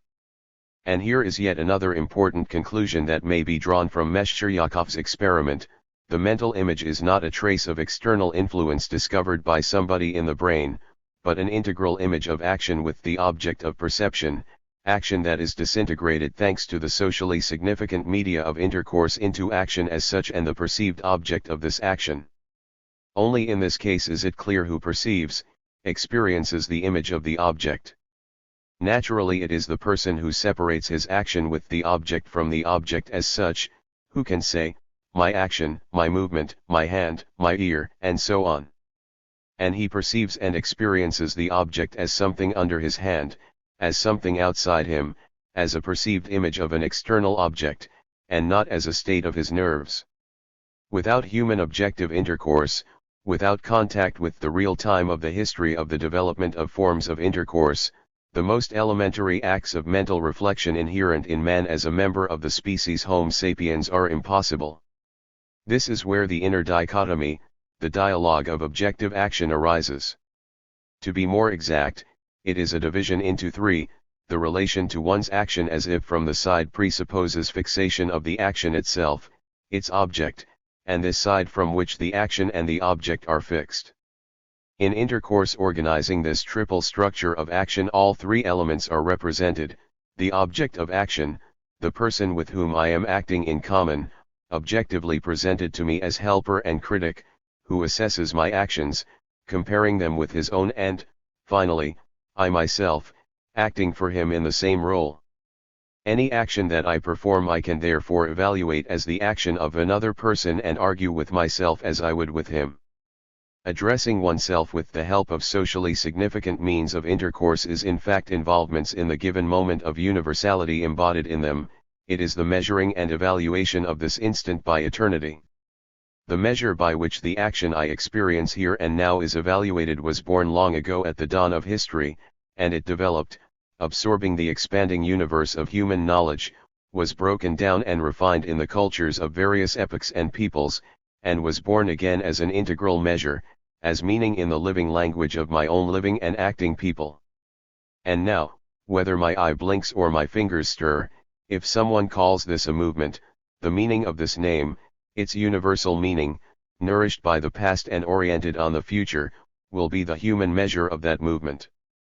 But this someone need not be another person. It may equally well be me. Because in intercourse with other people I have constantly put myself in their place and determined my own actions and thoughts by the same measure. The measure of human affairs. In the infinitely small and in the epochal it is set by history itself. And only the history of humankind, of their culture, always, at any given moment embodied in the living intercourse of people alive today, in their affairs, in their language, in their poetry and knowledge, measures every given experience with itself, with its value. And this measure has no clearly defined limits, for it is oriented on the future. Therefore myself is infinite. No matter how limited it may be by the specific, particular modes of its functioning, nevertheless by constantly arguing with itself in a language which is a living embodiment of history and therefore of the unity and eternity of being, such a self always experiences its involvement in eternity. And this experience, embodied in every elementary act of thought, is always realized as aesthetically productive imagination, as creativity. In other words, if a person really thinks, he always thinks as a poet. Because to experience one's action as an action evaluated by a universal measure means at the same time becoming this measure, experiencing one's own state not as a standing still but as movement, as going beyond this action itself, as one's involvement in historical creation, as inspiration. For this reason all the work of forming the consciousness of children can be realized only as development of their joint objective activity. And each of them, by becoming a thinking person aware of the world and himself, could speak the following monologue. Now even in the most complex actions I am able to be my own critic mainly because the sum total of historically completed actions lives in me, objectively unfolded in the language of my people. Besides my friends and tutors, my teachers and professors, I have constant interlocutors, critics, and helpers in those who throughout the centuries posed and solved the most serious and difficult riddles of existence, who in themselves, in their works personally experienced the problems of their time and argued with the time, and with me, a representative of another culture that is still the same, continuing culture of humankind. And I together with them, in disputation with them, take part in the discovery of great ideas, ideals, and evaluations. In myself I relieve anew the clash of the notions of good and evil, beauty and happiness, truth and aim. They are born again in me, and perhaps in some way they are new. And now I myself, on the basis of my own experience, assessing my own actions, know that thinking is not description, not the reproduction of that which is given in the imagination, of that what I find in the spatial field of experience. Thinking is my movement, the movement of my knowledge in time. And this movement in time is possible because the different voices of different times, peoples, epochs and cultures constantly come to life in my life. Teaching someone to think does, in fact, mean involving him in active, objective intercourse, bringing human history into his life, teaching him to feel, rejoice, and suffer, to protest and admire, to know, and thus to carry in himself a whole world in all its integrity as the known, conscious world of our life. This is the only way to awaken the doer and the critic, the craftsman and the artist in a person. So now my different selves live even in my dreams, arguing with each other, assuming the shape of other people, including people that have never existed in this world. They argue, imagine, act and even solve problems with which I and they wrestled during my waking hours. But sometimes, just because in a dream they are not restrained by the clear knowledge that can't happen, they are able to find something that really never did happen but that today I simply cannot do without. This monologue with perhaps just a few changes is to be found in Olga Skorokodova's book, and in the reports of the 4 students of the psychological faculty of Moscow University, and in their poetry, in their letters and their accounts of their very difficult and yet truly human life. Those who even today believe that the riddle of the self can be solved by treating man as a machine that receives and processes information want simply to feed endless streams of information about the world into the ready-made body of the brain. In these pages I have tried to show that both in the theory and practice of the formation of the human personality things are far more complex. No, it is not a matter of feeding some electronic device complicated enough to resemble the human brain with a sufficient quantity of information which is then processed according to the most complex programs. What has to be done is to guide the body that already possesses such a device into real intercourse and activity. This is the road to the making of the human self, the ego, all its attributes and particularly its intellect. For intellect is determined by the content of historically developing human culture and not the rapidity of the algorithmized computing of the possible answers to a pre-formulated problem. Philosophical analysis is needed to understand man as a being who in every integral moment of his life realizes the integrality of infinite and eternal nature. Man becomes such a potentially infinite being not because he absorbs all the contents of all the libraries, not because an endless stream of information about separate attributes of nature are recorded on the tape of his memory, but because in the values he creates, in the universal forms of knowledge, good, and beauty, he reproduces the objective logic of nature developing according to its laws. To understand this is to understand the dialectical identity of the social and individual modes of human life activity that comes about in living human intercourse. It was this understanding, substantiated for the first time by Marxism, that became the theoretical foundation of the practical work of those who solved the riddle of the self and breathed the soul into a living body that had been robbed of consciousness. All these propositions are, of course, an extreme but therefore particularly significant instance of consistent application of the logic of mechanical, spatial interaction in defining man and his consciousness. The Cartesian God, Kant's third antinomy, the eternal agonizing problems of Dostoevsky, all the 2,000 years of man's efforts to know himself are here brushed aside quite happily and thoughtlessly. You're an automaton with a program and don't you expect any freedom? More than 300 years have passed since Descartes wrote his Les Passions de l'âme.